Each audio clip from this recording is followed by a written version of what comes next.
Oh, he's lost it big time.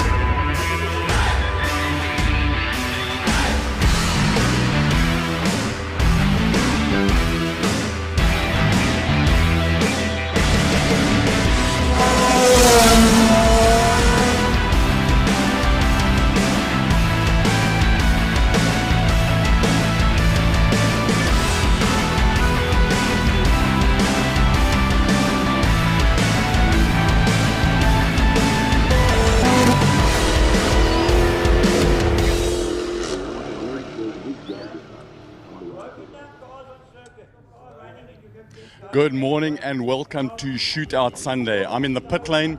We've got drivers briefing going along. The nerves here, the tension here is absolutely amazing.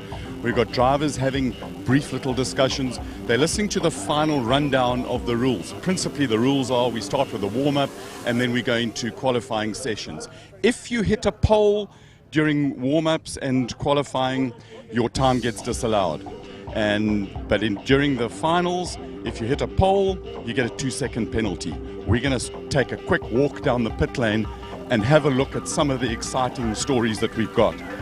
One of the cool things at this Jaguar Simola Hillclimb, 10th edition by the way, are the rivalries. You've got the Gould and the A1 Ferrari powered car of Robbie Waugh. Andre Bezuidenhout in the Gould. These are the two fastest of the single-seaters. They're all on special tires. Some of them have got warmers. Some of them have got very, very soft hill climb tires. So we've got to watch that. Walt's car had a few issues on it. Some of the other lower podium positions of the single-seaters, the drivers on our way back, we will see them. Down here, we've got probably one of the biggest, this is a battle of note. R35s, you've got the Kraken with its huge wings, mega power, lots of carbon fiber. There's engine and stuff going on deluxe. Also, very special Michelin tires. These tires were only launched a couple of months ago. They've got a few sets. So that one is Franco Scribanti. This one is Wilhelm Bart. That one is a little bit Boxberg. This one is a little bit Santon.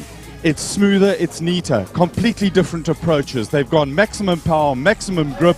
They've gone for usability over here and predictability and drivability. Absolute, guys, this is the exciting battle. That car Franco has brought in to make it work he's got a huge attack on that. Then down this side of the pit lane over here, and I'm hoping we can get there, Patrick. We've got Dr. Stuart Kidgel. He's a radiologist. We were talking to some of the kids last night. They love this car. It's red, it's beautiful, and he's going for, believe it or not, guys, this is a road car. It's got this wing on the back of it. Beautiful wing. An outside shot, a real outside shot, are the yellow R35s. Also, carbon fiber, lots of wings. You've got the MR2 run by Fast Freddy. Then we've got our American guests. Kai Goddard, we'll give him to America now. He was born in South Africa, son of Jeff Goddard, who's at the event. They're running in the Masters cars. The Ferrari, beautiful GT3 spec car. That's Marcel Angel. And then down here, the craziest guy in the absolute world is Terence Marsh. We're going to call it a bucky. We're going to call it a racing bucky. Patrick, let's go up here. G&H Transport. You've got Ricky Giannacaro in a Lamborghini. There's Lamborghinis, there's Ferraris, there's Jaguars. We've got electric cars up here. If you get a chance, have a look at the way these electric cars blast off the line. The other thing we've got are the Cronje brothers, Mark and Gavin, in the SVR F-Pace Jag. SVR Special Vehicle Program. They've got carbon brakes. They've got 430 something kilowatts. Lots of power, but it's got style because it's a Jag. We love Jags. We've got the young, we've got the old. We've got Michael Briggs, proper veteran of motorsport. Michael, good luck for today. Luck. I don't know if I need luck. I need a lot more than luck. I'm so out of touch. I'm rusting. I'm falling apart. That's because he's so old. He's got grey hair. Michael Briggs, he was hoping for rain because he's an absolute rain master. Guys are getting back here, and it's warm up now. They need to warm the cars up. They also need to warm the minds up. It's important to start running this 30 seconds, 35 seconds that they're going up the hill. Drivers are coming back from the driver's briefing. Look at their faces. Look at their eyes. They're kind of talking to each other. They're kind of Enzo Kuhn, one of the top guys. We've got the Cronier brothers over here. The second tallest driver in the world, Gennaro Bonafide. He's probably the skinniest. He's a DJ. Another one of the brothers, Franco Di Matteo. He's found gas. He was running too much wing yesterday. You've got the advocate. We're not allowed to approach the advocate yet. We have to make an appointment for the advocate. Dion Joubert, he's had a haircut because it went grey. These are veteran drivers. Guys, this is magnificent. This is the final day, Sunday shootout of the Jaguar Simola Hillclimb. I've got goosebumps. I'm excited. I am really looking forward to that. And with that, to the box. Take it away, guys. Absolutely awesome for Colin to Thanks, assess guys. the scene that he has. Good morning, I'm Arnold Getz alongside Greg Maloney, and I think he's given me goosebumps as well. Yeah, quite there's no doubt frankly. about it, Arnie. I think everybody down in pit lane has got a little bit of goosebumps. Yeah. If you know what's up for grabs today and you've seen what's happened over the weekend so far, yeah, and I've got to say thank goodness for the weather guards, because everything seems to have played into our hands for the final day, and it looks like we're going to have a dry run the entire time. Well, as we saw Colin set the scene and looking at all those drivers, they're looking apprehensive and ready to rock and roll. But I also know that down in the pit lane area, Fani Scholz is down there, and he's going to be doing lots of work with the crowd. Fani, good morning. Goeiemorgen, maat. What's it like down there? Morning, Arnold, and the guys up in commentary. How's it going this morning? Yeah, we're good. Looking forward to it. Your side? Absolutely awesome morning this morning. I was just part of the driver's briefing. There's definitely a bit of a vibe this morning. Yesterday we felt it changed, but this morning the weather's awesome. Greg, can I give my prediction for the weather today? Yeah, please do. That's our pit lane weather consultant there, Fani. Because I obviously got it right. I obviously got it right yesterday. You're right. No, you I were. must No, you're say spot you on. were right. Well done. Yeah, keep so it coming, mate. our amateur meteorologist, Fani Scholz, is now live on air with today's weather. Let's hear what the weather holds for today. If you look behind me, if you look here, Is that a green screen? Yes, that's a green yes. screen. He's actually standing in front of a green screen, ladies and gentlemen. You've just got to No. pretend really hard, okay? no, guys, I'm looking forward to it. Weather playing along, hoping for some fast times, and definitely, I think, hopefully, a new record. Fani, I'm interested to hear you. I saw you standing and looking very attentively at things as it happened during the driver's briefing. You said that the atmosphere has changed a bit. Is there needle down there this morning? Because it looked like it from just above. It looked like the boys know it's C for serious today. Absolutely, and Sparky was handing out time penalties to if you're not standing up straight enough, then there was time penalties involved. So definitely Nice. serious today, guys. Nice. That's what we like to see, especially on a day like this. Funny, the other thing I want to sort of pick up on, and you know, weather is important, etc., etc. And we're going to be looking at the surface as this warm-up session starts. Yeah. But you talk about the needle, you talk about you know, the tension that was down there. I think there's also a lot of camaraderie, even though there's a lot of rivalry. You know, as much as these guys, and we've said it all weekend long, they're not here to play, they're here to win. But the cool thing about this event and the real sort of special aspect of this event is there is a hell of a lot of camaraderie down there, no matter how tight that rivalry is. Absolutely, Greg. The guys I was standing with all the GTR guys, all in their kit, and they were giving out hugs and high fives and joking. Definitely a lot of camaraderie. The guys are definitely here to race. It's serious, but you know, the guys help each other out if something breaks, and they can help. Definitely, like you say, it's a big family. But as soon as they get behind the wheel and on the start line here, it's they flip the switch, and they're ready to roll. But Bonnie, sorry to interrupt you there. I thought you'd finished. My apologies. No I problem. do want you to just, if you can, get your cameraman just to go down on your haunches there with you, where the rubber area is. Is there lots of rubber laid down at the actual start line, just a little bit further up? Because it's interesting. That's going to affect things with grip today. And if you remember, Greg, from yesterday when the water was lying on top of the rubber, which is on top of the tarmac, that affected things. Just give us an idea of what you think it's like right there at the start. I'm going to show you this area right from the pit start down here. The guys are allowed to warm up their tires, so there's a lot of rubber right there where they start, and then walking up into this area on the start line here. This is all rubber at the moment. So definitely conditions a lot better today. A lot of rubber down here. Traction and getting off the line today definitely going to be a lot better. And then how far does that extend? Because if you just walk up a little bit further from where we were now with that, where the timer starts, where the Yes. transponder is picked up, that's exactly where you're standing. Is it a touch further up? Well, just I'm give gonna- us I'm- our I'm viewers gonna an show you- idea. I'm just going to show you this. There's an orange line right here. Yep. I don't know if you guys can see this. Can you? And a lot of questions about this. The guys don't start in this area. The transponder is lined up with this orange line. So the transponder, unfortunately, is not on the same spot on the vehicle every time. Further forward or further back, but they line up the transponder here. And then if we walk down here, I just want to, Mo, just walk down here with me. I just want to show the guys here. They pull off here, but the actual time starts here. So as soon as the transponder goes through this line, that's when the time starts, and then all the way up the hill. And just paste that out for us, just for interest sake, from where the transponder is read by that Jaguar transponder reader to the actual the bunting over the top, if you like. Just paste that out for us. It's about 10 paces, 10, Okay. 11 paces, yeah. Excellent. So the guys, just give us an idea, and Greg, maybe you can come in here as well. How much speed does the guy pick up from, if he starts 2 or 3 meters further back?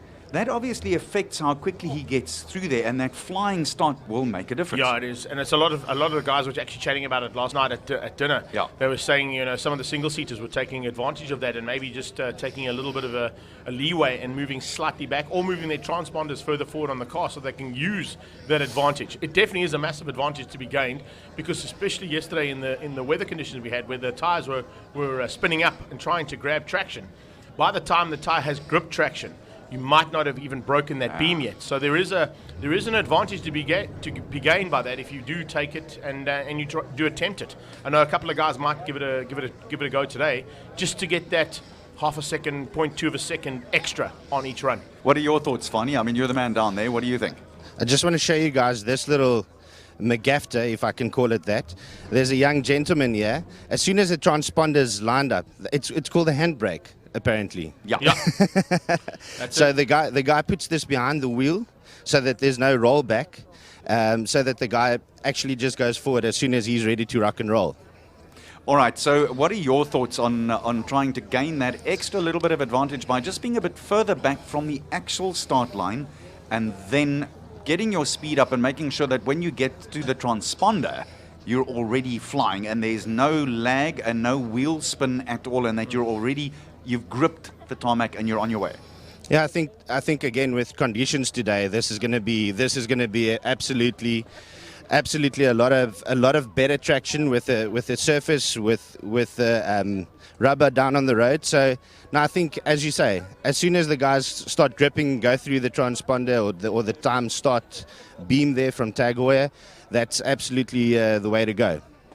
Fani, thanks very much for setting the scene for us. That's our man on the spot, Fani Scores, who will be chatting to some of the drivers and spectators as we go along. We've got a really full team out there, and I'm so proud to be a part of this and working along with Greg as well. It's a thrill to be here. No, it is. It definitely is. And of course, we've got Farley down there and our Colin Hasty pit consultants. We're going to be joined by Jacob Mashukwa and Davy Ulafir a little bit later on during the day as well, which is going to be really good. And just to give our little sponsor a bit of a punt there, even though the timekeepers might be using that other brand, our official timing today, of course, is brought to you by Bell and Ross. Yes. Which is fantastic to have. They've got their own little VIP section down here. And by the way, if you have an opportunity, go and look you at should. their stuff. It is it's top class. Pop in at the website. It is timepieces of note. No, they certainly are. So, and they've got a whole bunch on display downstairs, literally underneath the pit lane start area here. There's a Bell and Ross tent, and you can get across here and you can actually stand right up against the fence there. It gives you like almost, I don't know, 3-4 meters away from a car ripping and roaring off this line, which is a nice spot to be in. If you have just joined us on a worldwide web feed, it's great to have you here. Just to give the viewers and everybody else out there that might be watching us on their smart devices all around the world, we've just got just under 100,000 views over the last 48 hours. Over the platforms. Okay, it's not all on one platform. There's about 6 or 7 platforms that this is going live on. And if you are joining us on live, you know where to find us. But if you haven't and you want to tell your friends where to find us, of course, it's motorsport.tv on the YouTube channel. And you can also pick it up on Jaguar Simola Hillclimb.com. ILEB, and I think if you get into any one of those platforms, they'll pass you on to whichever ones are sharing with us as well. So just keep it coming. Throughout the day, we'll be able to interact with you too, which is really, really awesome.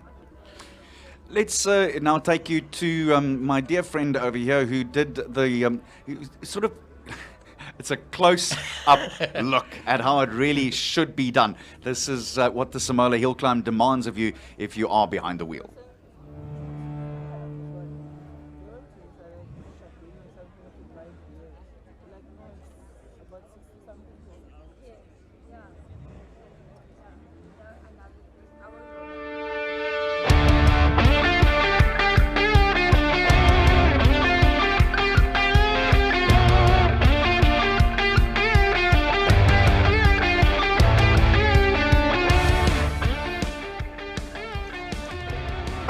So it's a massive welcome here to the 10th running of the Jaguar Simola Hillclimb.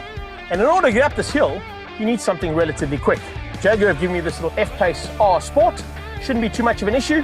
But what I need to find now is someone that knows how to go up this hill relatively quickly. So let's go and have a look in pit lane and find out who that person might be. Fortunately, in the busy pit lane, we didn't have to go too far. Because right next to me here is the man who set the fastest time ever up this hill last year.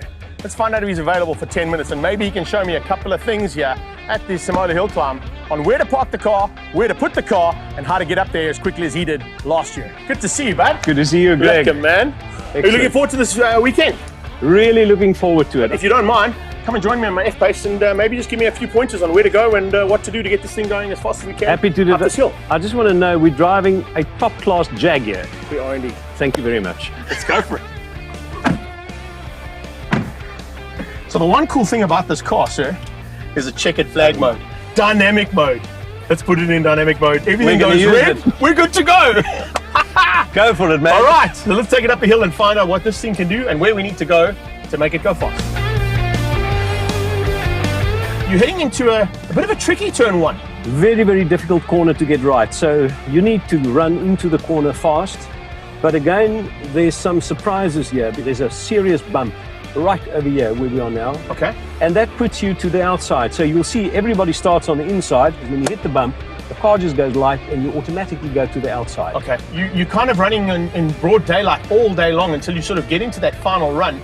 And the most crucial run, you run out of track temperature first of all, and then you also run out of options in terms of the light, as you say.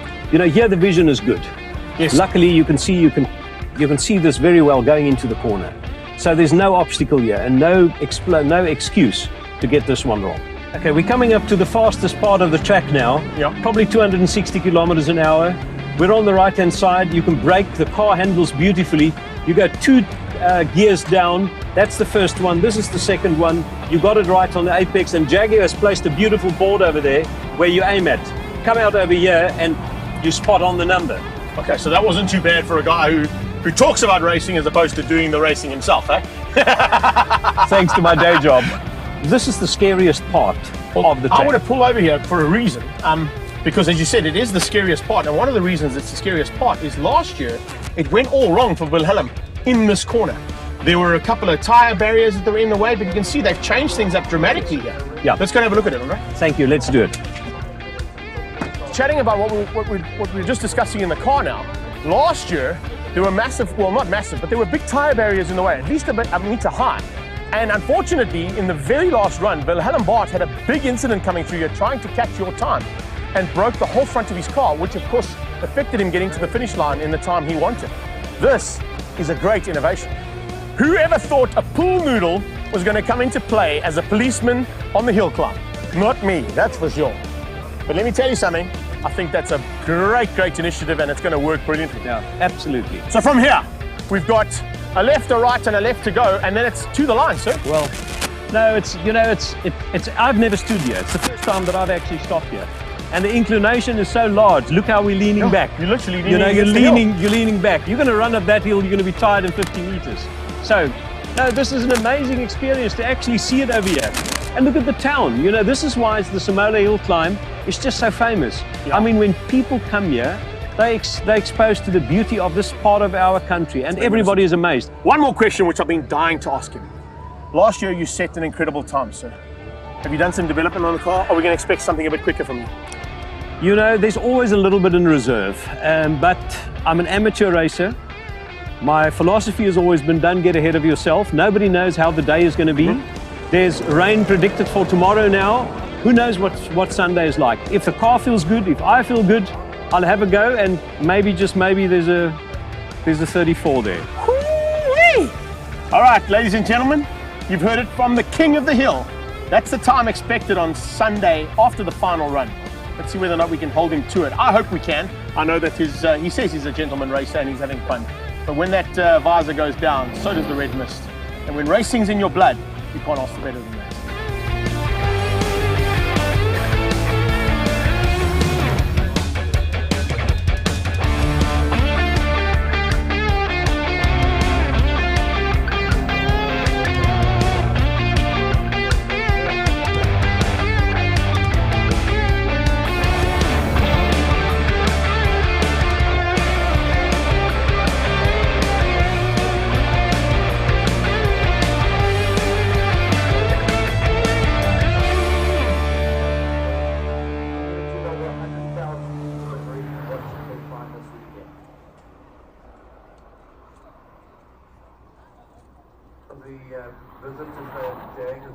That then quite clearly is how you approach the hill. I must just tell you that advocate, beside note over there, I once worked with an advocate. I said to him, listen, what is the basis of really good work in a courtroom? And he said, a good advocate, this guy, Brookie's Brevard was his name, said, a good advocate is someone who asks a question but already knows the answer. And beside note strikes me as exactly that kind of guy as well. And with his racing, I think that's exactly... You could see it. Exactly right.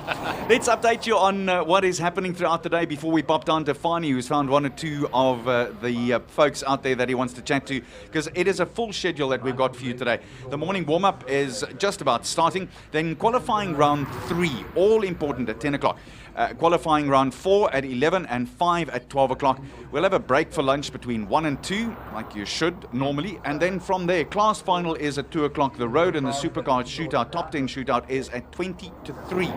And then following that, single seater and sports cars at 10 to 3, modified saloon cars at 3 o'clock, and prize giving with Gregory Maloney himself is at 20 to the hour of 4 o'clock. That gives you an idea, so you can sort of jot down how you want to run your day and make sure that you're here for the really big moments. But we would suggest that you don't go anywhere for too long, because let's be honest, we had thrills and spills galore yesterday. Fani Scors is standing by with us again. Fani, who have you lined up this time, my friend? Guys, I'm at the grandstand right above the start line, and as serious as it was down there for the driver's briefing, it's electric up here, and these guys are just about to show us what they're going to set the scene for the spectators today. So they got this little thing prepared for us. Guys, I'm going to count you down. 1, 2, 3. Let's start that wave, guys. Let's start that wave. No, the guys are ready to go, guys. Back to you, Arnie. Nicely done. What is it, like the Neisner Hillclimb wave we got going up there, Fani? Good job, brother. Good job. I think we need to run that right up into I think we need to run that right up to Cashville Corner if we can at turn 2. It was really cool. No doubt about it. Well done. It was. It's a good thing that all of them were wearing underarm this morning early on, because it's still early in the day, so we need to work on that. Thanks, Vani. Well done. Greg, let's talk about yesterday. We had the classic car Friday was typically cool, laid-back kind of day. It's not a word I use often, cool, but it was. And then yesterday, all went well until just after lunchtime, and then all living hell broke loose. Yeah, it kind of is like that with this event. You kind of see the guys taking it easy in the warm-up sessions. The practice sessions are kind of a shakedown for the cars, and they want to try and make sure that everything is working, everything is geared the way it's supposed to, the tire pressures are right. The problem we had yesterday, which we haven't had for sort of the last 3 seasons or 3 years of this event, is the weather played a big factor. So everybody sort of had a plan of action and had to sort of readjust it to deal with the wet weather conditions we had in the morning and the difficult conditions we had in the morning. If those conditions hadn't been here, then we would have been a lot easier and probably would have seen similar things to what we've seen in the past couple of runs up this hill. But that weather definitely played a massive, massive role and a huge factor into how things changed up with the way the strategies of each of the teams and each of the drivers looked at the way they hit this hill for the first time. As you said, lunchtime then came, they had a little bit of a break, and things went from free practice to all-important qualifying. Now, it doesn't sound like a massive amount of necessity with those two words, but when you put those two words into a racing mind or into a race driver's mind, there's a big change up in the mindset, there's a big change up in how they think and they play. And of course, they can't go and play on this hill without the organisation that gets put into play as well, because the idea with this is to give everybody a chance, first of all, to get their cars set up. Once those cars are set up, hit the qualifying, and once the qualifying is done, the all-important runs happen after today. So if you think the mindset changed from morning to lunchtime to afternoon yesterday, wait till it happens today. And in fact, the man who can take us through a little bit more of the mindset and the mind change here is the man all behind this, Ian Shrosby. Great to have you here, buddy. Thanks, Greg. Good to be with you guys. You've been working hard all week, and well, you haven't been working hard all week. You've been working hard all year, because I know how these things work. Because literally, everybody's going to say, "Oh, you know, it's fantastic. We finished up on Sunday, and it was such a good event." And Monday they shut down. No. Monday the crew might be shutting down, but you're already starting planning for next year, and probably already have started it, hey? Well, absolutely. Yeah. I mean, nowadays we plan in 18 months in advance almost. You know, so it's a long process. And definitely Monday there's no holiday for us. That's for sure. We we have to unwind all of this infrastructure, which happens quite quickly. Then we have to pay the bills, which is the challenge. We also debrief. I mean, this week we'll be debriefing with all the different teams while it's fresh in the mind. You know, finding what worked, what didn't work, where we need to change, where we need to improve. It's a 12-month process at least, you know, to the next event. And as I say, we even ahead of that, we start putting ideas into place and doing the discussions we need to do with various parties if need be, you know. And so it's become quite a. It is a big event with a long lead time to get it right. Yeah, I'm going to say it's a 2-year process, because what you've been thinking about 2 years ago, you've now almost implemented. Because I mean, we look at on Friday the opportunity once again for a bike to run up here with a Rushan. Last year you had AJ going up the hill. Very good possibility that 2020 may see a bike class. I know that was your plan when I spoke to you last year when we did that interview. What other plans have you got in plan? Because I mean, you know, we've always spoken about the fact that you've got 85 cars entered into King of the Hill. You've got 65 cars entered there. How can we extend this? Is there going to be a need? Because if you've got 2 Americans coming here, you've got a couple of guys already showing interest. We've had nearly 100,000 views over 48 hours. Yeah. People are interested in this event, Ian. Very much so, and the international interest is growing. So exactly, that's the challenge. You know, what do we do and how do we fill it out? And we could do activity on Thursday. We could do activity the weekend before. That's what we're looking at. Bikes, seeing the feasibility of doing a weekend before, motorbikes running into the cars. And with the demand, track time, our biggest challenge is space here. You know, that's limits what we can do. But we're developing a fan fest element in town, which is very popular with the public. So there's stuff we can do there on the field in town. It's a bit disjointed from here, but it's kind of, as I say, with us limited with space, we have to do what we can do. But yeah, the build up to it with activities, having cars on the hill and VIP rides and guests, and I don't know, there's so many things in the pot that we look at, and we just have to work out what can work, what doesn't work, what's good at the time. And we're not afraid to try stuff. If it works, great. If it doesn't work well, we change it. But if we think it's a good idea, and it turns out not to be, well, nothing venture, nothing gain. Exactly. I'm very interested to hear from you. If we pull it back to what we've seen in 2019, you must be overjoyed with how things have gone this year already. Very much so. I mean, the crowds, I haven't got numbers, but the crowd Friday was very good again. So, I'm really happy Classic Car Friday's growing from a public perspective. And last year we saw a big jump in growth, and I think this year, looking at the people on the stands, it was another big jump. And yesterday, South Africans are pretty much fair weather viewers or spectators, and yesterday the crowd, we had more cars in the car park, the crowd was bigger, the grandstand was sold out for the first time. So I think very happy that with the weather we had, that we had a full crowd. It was very encouraging, and I think today the guys will come out again. And the on-track action is great. The cars we've got, the competitors. It's been fantastic, and for me the biggest satisfaction is to see people happy. I mean, this event's about having fun, and when I walk down the pit lane and the competitors are smiling ear to ear, and guys like Nico van Rensburg, they've been here for all 10 years and they're still so enthusiastic, they love the event. That's satisfaction for us. And when I walk amongst the crowd, I always take a walk right through the crowd and chat to the guys, and just to see them happy, having fun, cars come past, they're cheering and they're having a good day out. That's what it's about for us, good entertainment for everybody, and so very satisfying. I'm happy so far, yeah, very much so. It's nice to see that with the likes of Jaguar being involved with you guys, their interest and their input is phenomenal. But with that interest and input, you're getting other brands that are very excited about this event and want to be involved as well, and a couple of new ones joining us this year. Yeah, very much so. So I think the event's got to that point where different brands, car brands and others, support the tyre brands and so on. Guys are seeing the value in it, and we built the platform, and it gives them something different, and there's a following and experiential, and so I think there's definitely a lot of interest, and it's good for the event. So that's an element we obviously want to grow. Because when the different manufacturers involved, they bring PR machine with them, they bring guests with them, they bring special drivers maybe invite, and so on. They bring their nicer cars. If the platform's good, they might maybe import a car.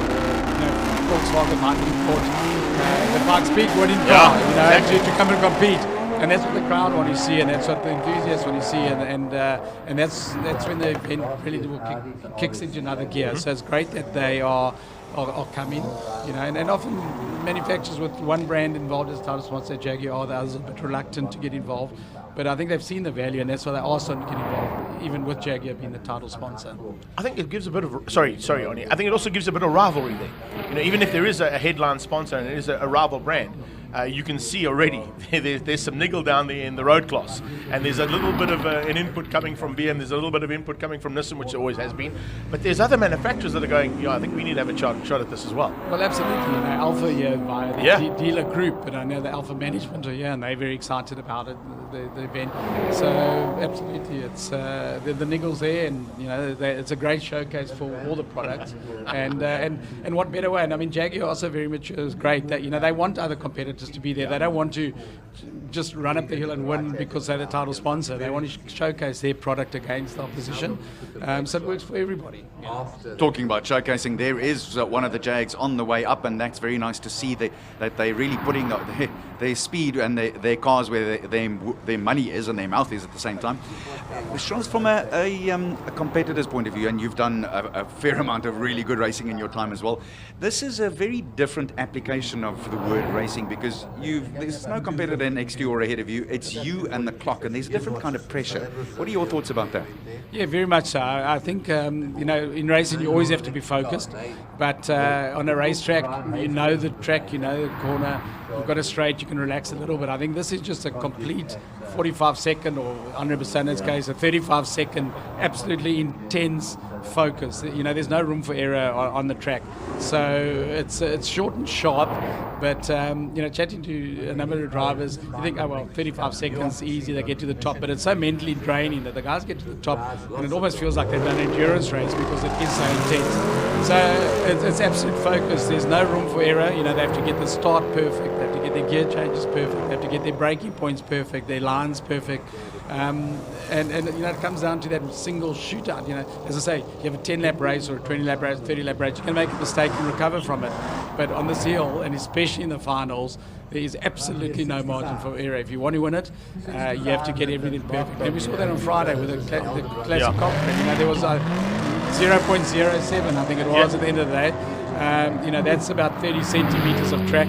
So, you know, it just highlights you have to get it perfectly if you want to win it. And I was speaking to Andre, you know, he felt he made maybe a little mistake there, and that's what the fine margins are on the hill. So yeah, it's very intense, and I think that's something that most of these competitors aren't used to. They don't have that experience in South Africa, and that's why a lot of them, I think, like it, because it gives that different challenge to them. And they love it. I mean, it's, you know, everyone comes, they come and they want to come back again the second time. Exactly. They keep coming. They keep coming. Yeah. I'm also very interested to know, I guess it's a question that you're going to get a lot, but a decade ago, did you ever see it? Like you sitting here in our commentary booth area and see everything like it is now. Did you ever in your mind's eye see this a decade ago? Not a decade, not the first time. You know, the first time we said we want to do it, we thought, let's give it a go and see what happens. And it was very rustic and everyone brought their own gazebos. But then when we found that it worked, and I mean, first year, what was great for us was I managed to get Sarah van der Merwe, who I knew very well, to compete. And having that as a name driver was great. And then him winning it was PR we couldn't buy. So that kind of put us on the map. And when we felt, well, okay, there's legs, and the guy said, we've had a great time. Are you going to do it next year? We said, okay, we'll do it next year. And then we sat down and we set goals and we had a vision. And the vision was to bring people to Knysna to help the economy. But we said we want to create an event, South African equivalent of Goodwood Festival of Speed. That was our target to do that. So we started sitting down. I mean, we never thought we'd get there maybe in 10 years. We thought maybe it'll take 25 years to get there. So it has happened pretty quickly. But we did wish for this, and this was our vision to get it to be a Goodwood. And I think we're pretty close. And definitely in South African terms, we're there. So now our vision is to make it the third most recognised hill climb in the world, after Pikes Peak and Goodwood. So we like setting ourselves challenges, you know. So that's what we want to do. We want people around the world to say, geez, that event, we need to come and compete in that event. It must be on their bucket list to want to come to. So that's our next goal. And we're working towards that. So we've got some plans in place to try and achieve that. I think the plans in place are going to be pretty exciting to see how it all unfolds over the next 12 months and into the future. The exciting thing for us is, of course, the change up on the way the media has come in as well, with Castrol as part of the sponsorship. But the media interest here, compared to the last 3 years that I've been, I mean, you walked in there 3 years ago and there may have been 6 or 7 journalists and maybe about 10 or 12 photojournalists, etc., etc.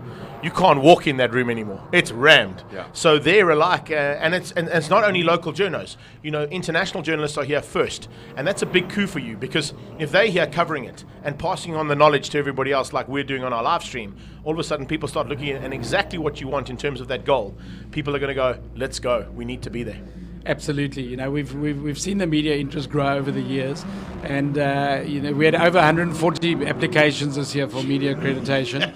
I mean, for South African motorsport, that's unheard of, other than a Grand Prix. And as you say, Greg, they're here from overseas. We've got international journalists, and feeding that information back is awesome. You know, and the cars that we have, that's also helping. I said to Franco with his Nissan, you know, that's also great PR. As good as Sarah was in the early days, Franco's car. I mean, the coverage that car's got around the world on all the biggest sites. The Daily Mail online in the UK ran a whole feature on it. Jalopnik ran a feature on it. You know, Top Gear's ran a feature on it. It's just amazing. So that interest in this event, and then sites like Hillclimb Monsters, we have a loose association with them. We send them clips because the guy who runs it likes to edit the way he's got his style. Yeah. But last year he covers all hill climbs around the world, and every year he has top 5 hill climbs cars of the year that he gives his own little award to. And 3 of those cars were from our event. Yeah, there you go. So 3 of the 5 were from here. So absolutely amazing. And I mean, the views that we've got at Franco, all the cars over the years have got Desi's car on that platform. Yes. So those platforms just work for us so well, and having those guys come out here and see it live, because as I always say with this event, you know, you can see it on video, you can see it in photographs. It doesn't really tell the story. You have to be here to experience it, and with the international journalists coming and talking about and experiencing it, you know, it's just going to mushroom. I mean, we've got the tiger by the tail here, and it's going to run even harder than it has been. So I don't want to be holding that tail, let me tell you. As we look at young Miss Lindenberger, she's up and on her way and running. That leads me to a question I've had for a while, and I guess it's slightly controversial, but the fact of the matter is, this is now the premier event on the South African motorsport calendar, isn't it? By a long shot, too. Yeah, I mean, that's what people say. You know, we don't like to brag too much, but Now go ahead. So we No, you can. So when we do our marketing, we say it's a premium motorsport lifestyle event, because it is about more than just the motorsport, you know, which is maybe different to Peter de Tooy's classic events at Swartkorps or in Killarney, which are also spectacular events. But you know, we offer a little bit more. We attract moms and dads and kids who don't maybe normally go to a racetrack, and we try and do stuff for them. We have kiddies jumping castles up at Gasoline Alley, and we try and do that. So we are making it a lifestyle event, a bit like the J&B Met or the Durban July, where people go, even though they're not into horses, they just go for the experience. So we're trying to do that with this event. We've been working towards that. So yeah, but the feedback we do get is, and I mean amongst competitors and spectators, that it is the premier event now on the calendar, which is very satisfying for us, obviously. And you do know that you've got the youngest motor journalist in the world at your event as well. I do. It's your daughter. It is, I know. yes. Just to give you a heads up, and she's brought in, I think, and I'm not to brag on her, but she's had a great weekend, and thank you very much for the opportunity for her. But the cool thing about it is she's brought Mark and your team downstairs and the PR team another aspect to look at, because as you said, and I said to her yesterday, if you watch that bank out of our window yesterday, there were a huge amount of youngsters here, and I'm talking sort of 10 and under. And you've got to cater for that too, because they're going to sit there for a while and enjoy. But eventually they're not going to enjoy it like you and I do and Arnie does, where you can talk, and we can talk all day about this, by the way. They won't have that. And that's where you've got to then say, okay, well, now we can send them to the Fan Fest. Or you can shuttle them to here and give them an opportunity to experience something completely different, but still with the same look and feel and the theme. Absolutely, you know. So I mean, kids are important to us. That's why we're under 12s free. I remember being a youngster and being an enthusiast, so we encourage it. We allow them in the pits. You know, there's a MSA rule in the under 16s, but I'm like, you know what? Your passion is born when you're 3, 4, 5. You can sit in a race car. So for me, that's a very important aspect. And exactly what you're saying. You know, yes, I was walking down, chatting to some of the spectators. And I was chatting to a couple of them. Jordan had a little kid, and they were like, okay, no, he wanted to come. He was really keen, but after an hour or two, he started getting bored and so on. So I said, well, you know, there's a jungle gym, and they said, no, he's been there and he's been playing. But by after lunch, they'd had enough, and they were saying, okay, next year we'll bring him one day, and we'll come for the rest of the time. It was their first visit here. But in saying that as well, Ian, that's the beauty of what we're doing here with the media coverage that we've done on the live interactive, is when that happens, they can go home and still continue watching via their smart devices, smart TVs, etc., and they won't lose out on any of the action. So even if that does happen at any point during the day, and they get to a point where they're like, okay, I've got to get the kid home now, they're niggly, they can continue watching, and we can continue giving them the action, and then the next day they come back for more. Yeah, 100%. You know, so I do a lot of research. Before we went live streaming with this event, I was like, you know, will it cost us spectators or will it build it? And the research around the world showed that live stream builds your spectator base. And I've seen it time and again. You know, I got a message yesterday, somebody I know in Port Elizabeth who wasn't going to come down. They've got his daughter's birthday, and he was like, no, I don't think we'll come because of the birthday. And they had the birthday party, they watched some of the live stream and decided, no, you know what, we have to come down, you know. Exactly. So they're driving down today to come and watch. And so exactly that is, someone else said to me, they woke up yesterday morning, they watched the first 2 runs on live stream, and then they came down. So it definitely works, and it just spread the word and so on, and it allows people to do that. So from that point of view, it's great. I must say that and you've said it earlier, we've said it as well. I sit here with the window open and that sound, but one of the best parts is the olfactory experience you have. When that smell drifts through this window, it's the smell of motorsport and speed, and you can't beat that. You have to be here to experience that. Very much. I always say motorsport appeals to all the senses, and maybe not all the sports do that. But when you're on the line, as you say, Arnold, the fuel smell, the smoke, the tires, the noise, just everything, the visual of the cars, it just appeals to every single sense in your body, and it runs through. I've been involved in motorsport for, I don't know, I hate to say how long, but it's Tell us how long. How long has it been? Excites me.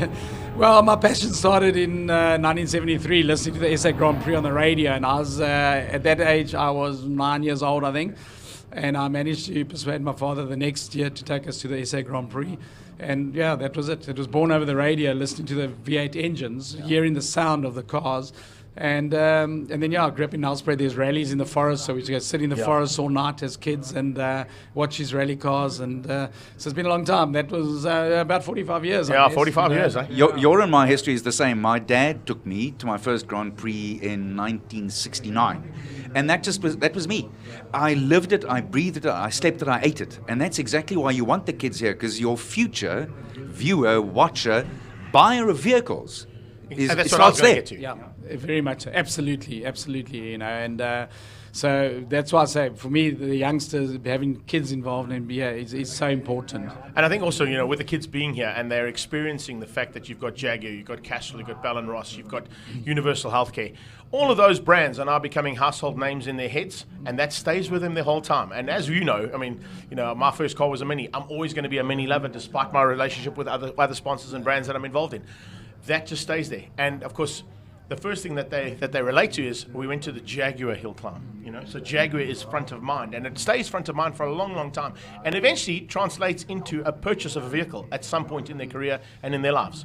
It does, absolutely. And research in America, and especially NASCAR, because they're very big on research, being Americans, they found motorsport fans are the most sponsor loyal of all sports. Time. Of all sports. Yeah, for sure. So and that's why NASCAR, the machine they've built around it, is so powerful.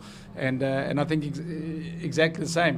With the sponsors. Yeah, as you said, you build that loyalty for whatever reasons and whatever. I remember the heyday of saloon cars here when it was BMW versus Opel versus Ford. Yeah. And you had your spectators in their branding, and those Ford guys are still Ford guys, and they went with their fathers, and they still, exactly. As you say, they might also upgrade your BM or whatever, but down at heart they'd like a Mustang maybe, or exactly. or or if you're a Jaguar fan, you want a Jaguar. So it does ingrain and the experiences, and I think that's what's great about the event too. People get into the cars with the VIP runs and experience the cars. Bums in seats. I've always said that's what sells cars. And I use my kids as example. They're 18 and 16, and they haven't really been electric car fans at all. They're not on their radar.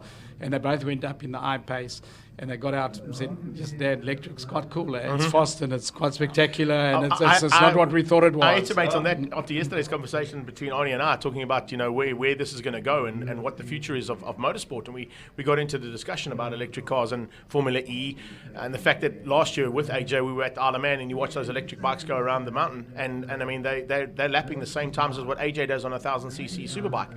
So there is definitely a future in it, and we were going even one step further. Are you going to have a class for automatic piloted cars? I mean, you got to think about that for a while. I know. This is 10 years ago we were talking about electric cars and whether they're going to happen or not. Yes, they're happening. This is where when you get to our age, it's difficult. It is. We were saying that Exactly. you can't possibly be doing that, and then you think, why not? I know, yeah, absolutely. I have to be honest. When they announced Formula E, I was like, this can't work. And I mean, you go to a motor racing, and again, it's this challenge. We say motor race appeals to all the senses. Now you lose one of them, and Formula E loses one. They say they play music and they have a DJ, which makes up for it. But no, it's for me, it's not the same. But I'm old school, so for me, I still want the noise.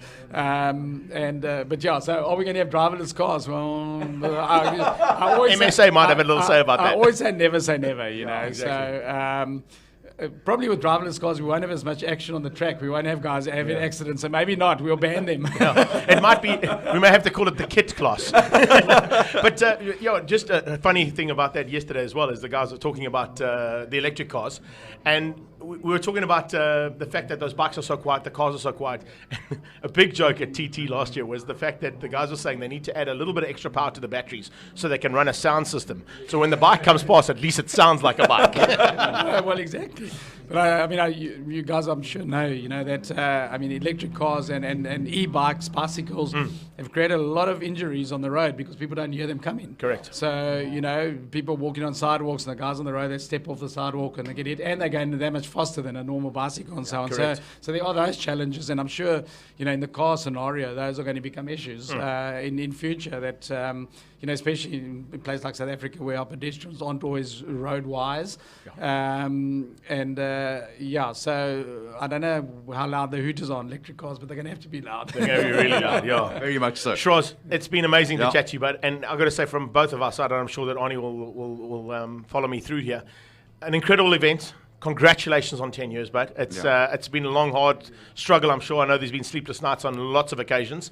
But that's it. There's the success, bud. 10 years ago, Ian had hair, Yeah, exactly. And it wasn't great. It was quite long as well. And you joke, but we're looking at some videos of year one in the lead up to this, and my wife said to me, "Gee, look at you. You didn't have a grey hair and you had some hair." So, yeah, it has taken its toll. No, but look, just in closing, it's been a great journey.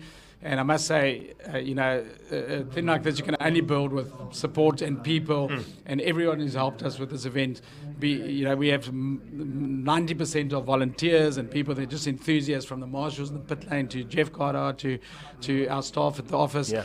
It's been a team effort, and I'm kind of the front face of it, but it's not me at all. And the team has been magnificent, and the town's been great, and the competitors who bring the show. So I have to just say a big thank you to all those people that have been involved over the years, and will be involved in the future, because without them we could never have built this. And it's down to their hard work and their participation, and as fans coming to enjoy it. Everybody plays a part. So thanks to all of them, and thanks to you guys for coming and being here. And we look forward to the next 10 years. And long may it continue. Yeah. And how. Ian Shrewsbury talking to us live here in our comedy position. Of course, one of the men who came up with this idea 10 years ago. Thanks for your time, Shaz, and have a good one for the rest of the time here. Yeah, enjoy. Thanks, guys. We'll see you later on for prize giving.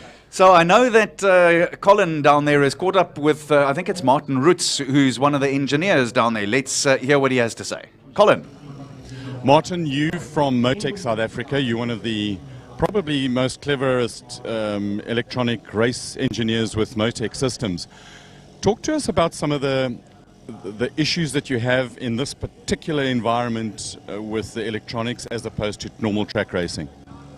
It's quite similar actually, but we focus a lot on the launch control and traction control, and since the track is quite bumpy, that takes a lot of work. It's not as smooth as a racetrack, and you're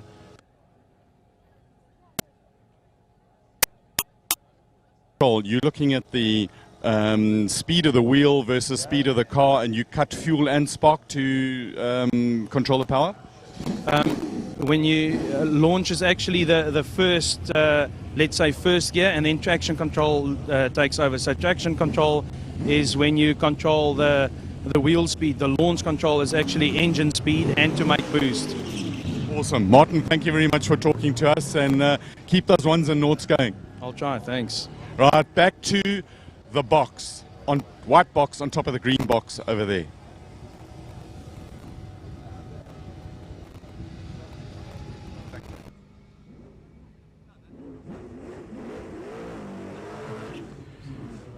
So the racing continues unabatedly, though, and I can tell you that as the warm-up continues, there were some very interesting times early on. Darby Hubert clocking up a little 43.469, Marcel Angel there at 44.725, and Richard Roots 44.874. And Greg, it's early in the morning. It's still quiet as well from a racing point of view.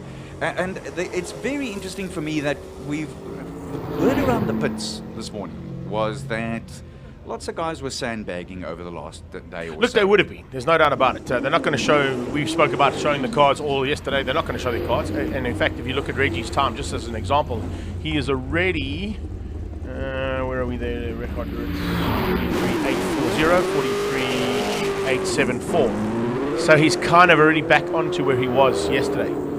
So there's not going to be much more sandbagging. Maybe a little bit into quali 3 and 4, or 4 and 5.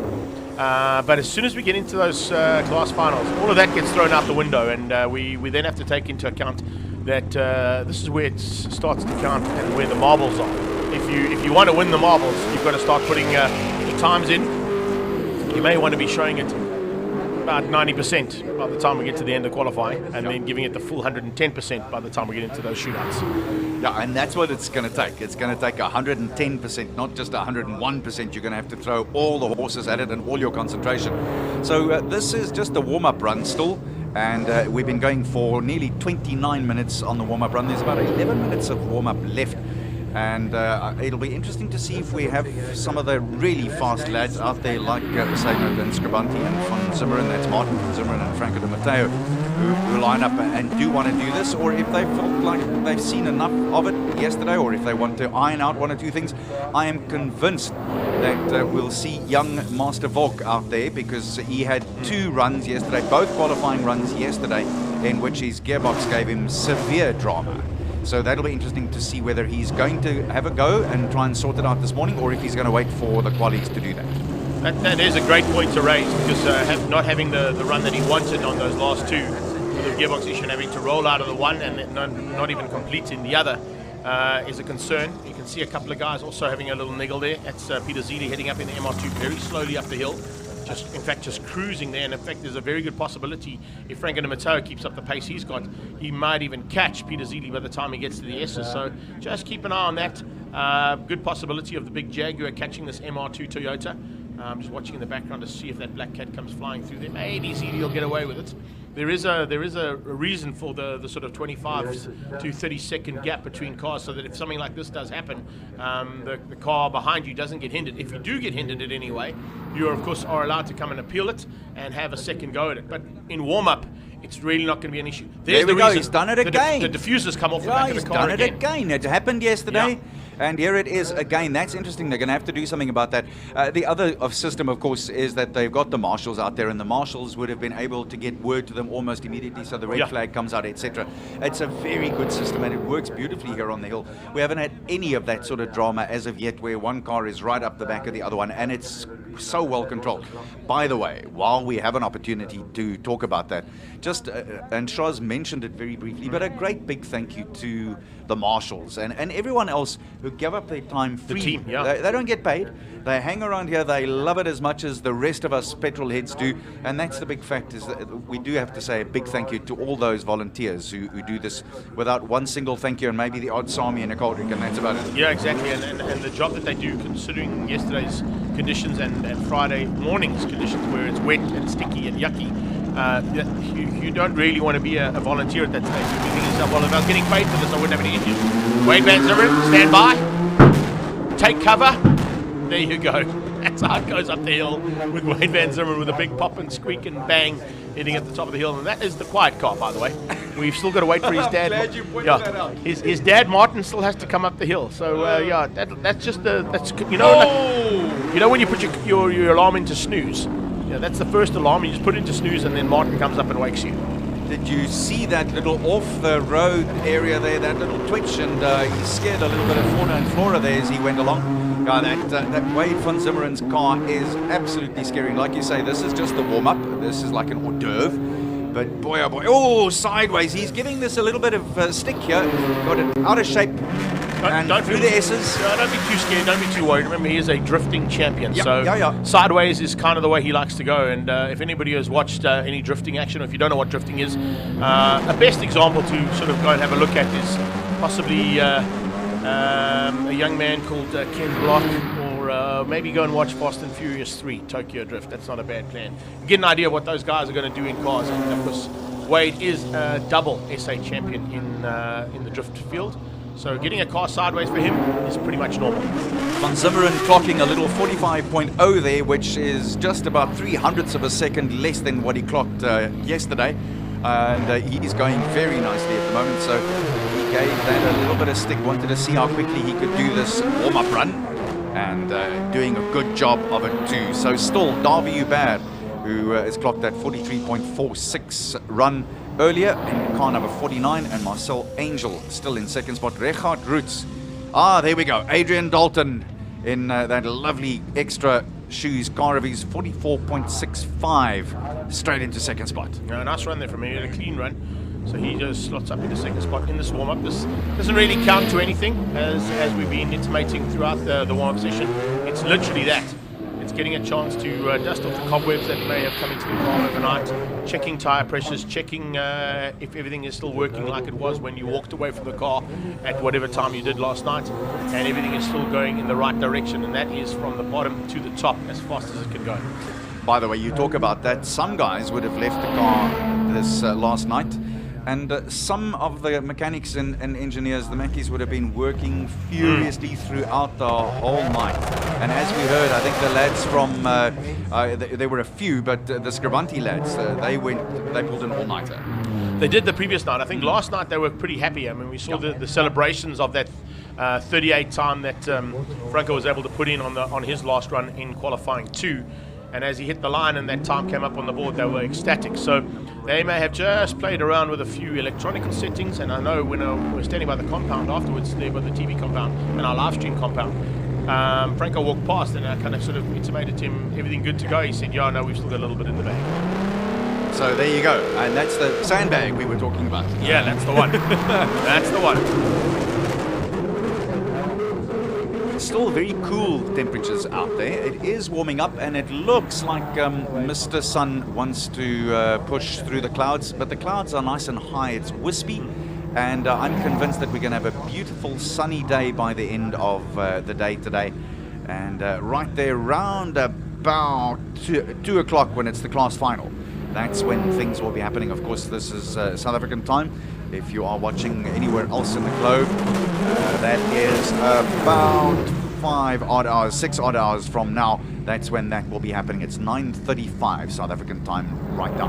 The road and supercar top 10 shootout will be followed by the single seaters and the sports cars shootout, modified saloon car top 10, and then the prize giving, which will be at 20 to 4 South African time. In the meantime, a lot of the vehicles having a little look-see again, a little run this morning, just to, like Greg was saying, get the cobwebs out and wake up if a cup of coffee or two first thing in the morning hasn't done the job yet. Teron Goodman's making his way there on the Skyline GTR 34 behind a very hard charging Anton Cronier. He had a good run yesterday. Cronier finishing up in 9th place overall. Teron was just outside, unfortunately, of the top 25, so he's got a little bit of extra work to do today. I did mention that the snooze button had been hit. If you are going to be taking that 5 minutes extra sleep, stand by, because your alarm is about to come here with Wade's dad, Martin Van Zimmerman, making his way to the line, his big R34 Skyline here. And this thing is a beast. Finishing up yesterday in the top 3. So remember, there are class finals that we're going to be shooting out for, but there is that all-important, and it's not really an award that's given out, but you'd love to be the fastest car of the entire weekend, as opposed to just your class victory or your top 10 shootout victory. And Van Zimmerman is pushing hard for that. So a little bit of a hold up here, but Van Zimmerman last night or yesterday afternoon late clocking 40.73. And that was one of the fastest. In fact, it was third fastest of the day, and certainly one of the faster runs we've seen from him. Here we go as he rolls up. He's trying to warm up those tires a little bit. Okay. Take cover, everybody. Right. If you've got youngsters, put your fingers in the ears, because this is an exceptionally loud car.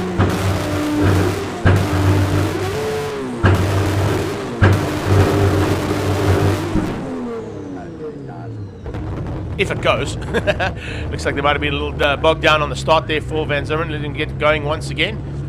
Resets. That's the cool thing about this. Even though the starter has given him the go-ahead, he doesn't necessarily have to go on that 3-2-1 of the flagman. As long as he hasn't broken the timing beam, he's got a problem. Yeah, they're going to roll him back. That's a pity there for Van Zimmerman. He's got a problem. He's going to have to roll that one back. So maybe give him the commentator's curse there. Sorry about that, Marty. He popped something there, because I must say when he gave it that little back blast for the third time, you thought that's not quite what we normally see on the line from him. So unfortunately, he's going to have to roll it back. Yeah, I have my hands over my my headset here, because I am right next to the window where the sound comes through, and I want to tell you, I've had there's one or two marks on my chair every now and then. It leaves you gasping for air. Especially with those 3 yellow cars from Border Towing and from East London. Wade, Jody and Martin all entering their Skylines. As I said, there's kind of the snooze button with Jody's first run. Then you get Martin, and then you get to sort of take that last 1 minute before you climb in the shower with Jody. Colin is down in pit lane though, so let's see if we can maybe catch up with what happened there with Martin Zimmerman. He's making his way down there to find out what the issue was on that big skyline.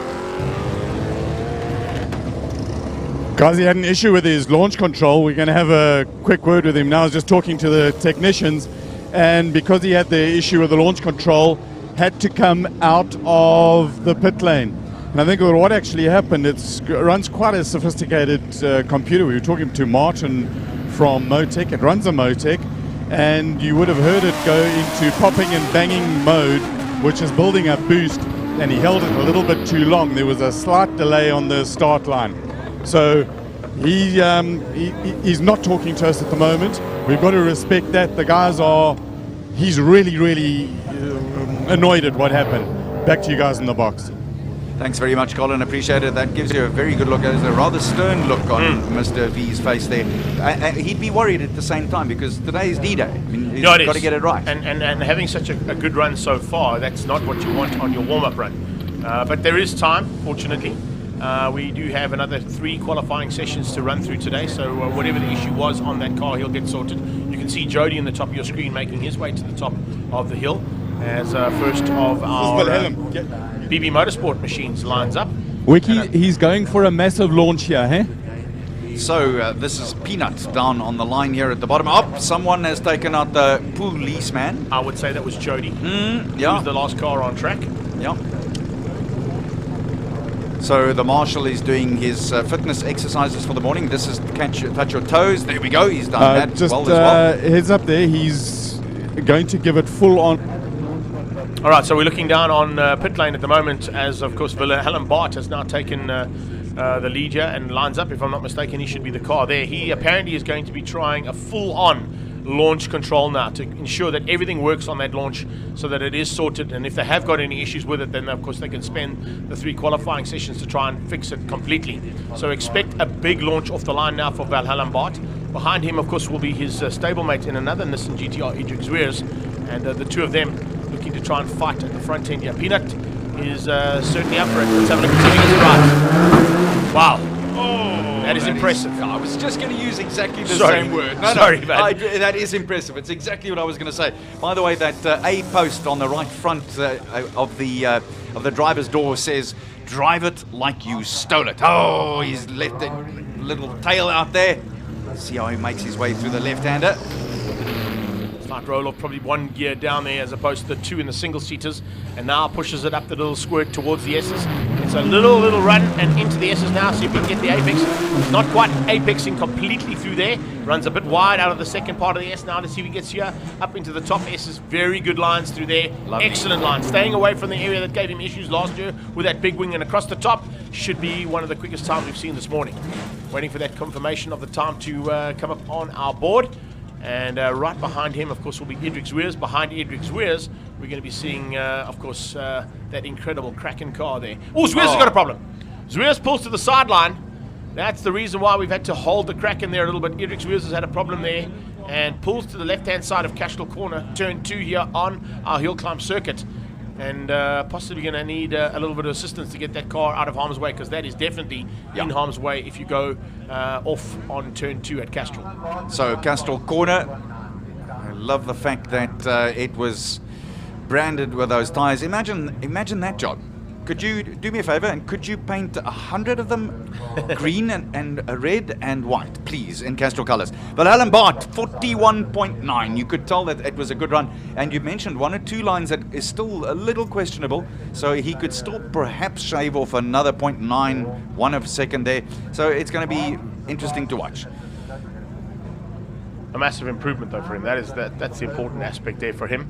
Remember that they broke the drive shaft yesterday. You can see Idrik climbing out of the car. Maybe it's a similar issue to that car.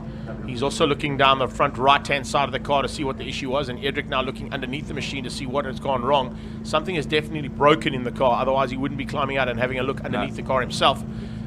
So that's a bit of an issue, and that team of his, who of course are also assisting with Wilhelm's car, are now going to have to do some work to ensure that things change up there. If we look at to see, and I'm just quickly running through Wilhelm. finished up. There's the flatbed.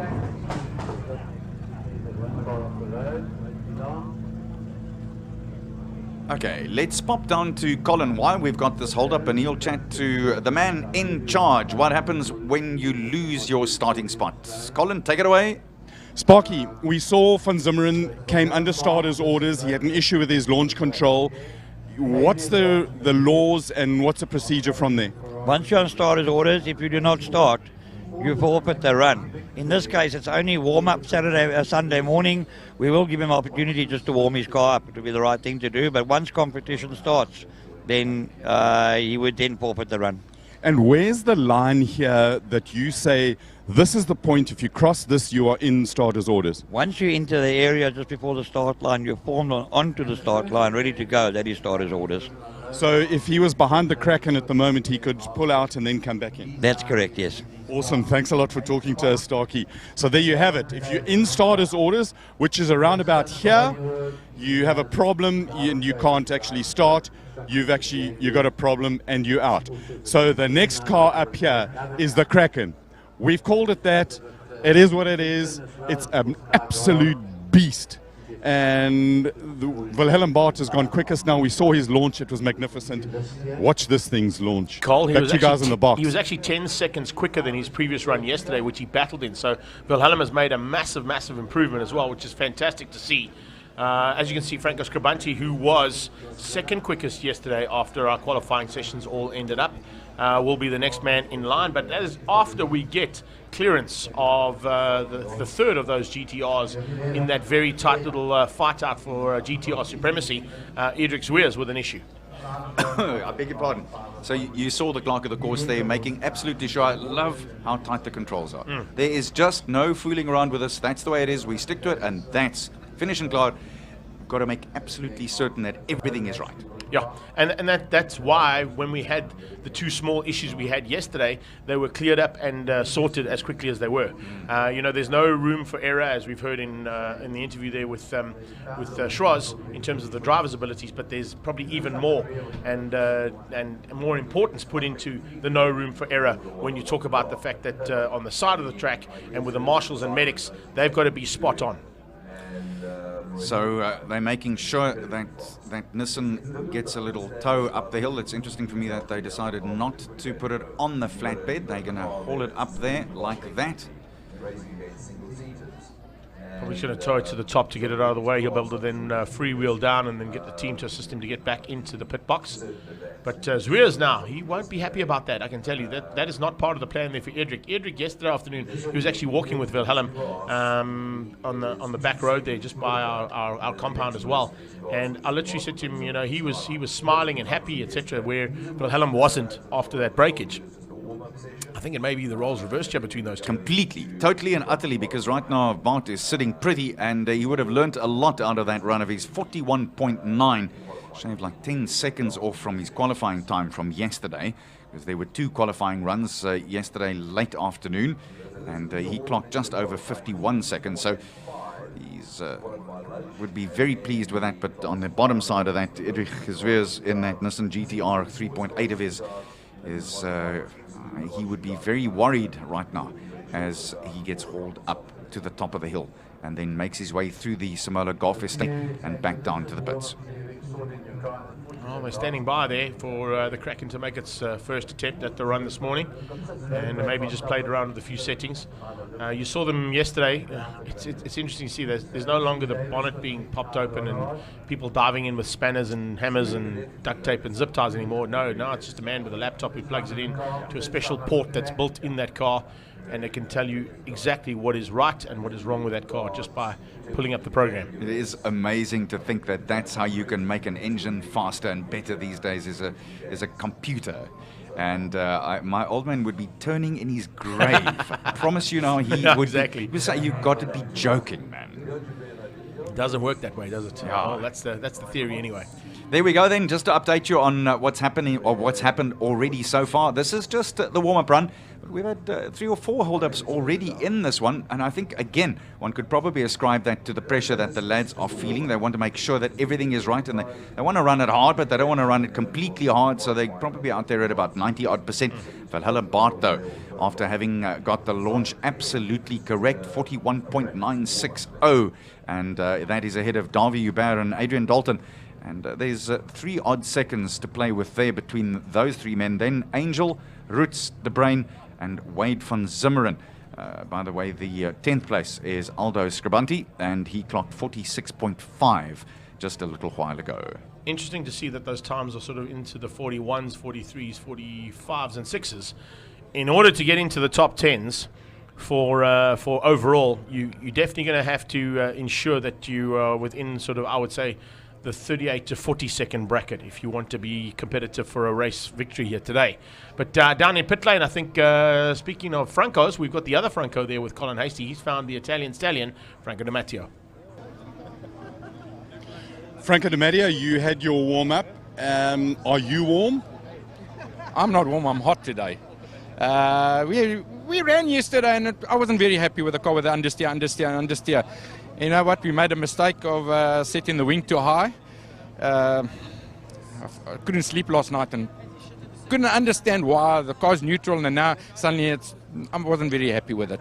And we found the problem. This morning on the first 2 corners it went very well, so I know I'm on the button. So awesome. And I see you brought Rolf du Plessis, your bodyguard, with you. Well, my bodyguard and my brother. I mean, we've been all over the world together, and I promise you, he's my good luck charm. You've got to love the friendship and all the rest of it. Rolf, good to see you. Thank you very much. Rolf, you're not driving, you drive more sideways around Randfontein now?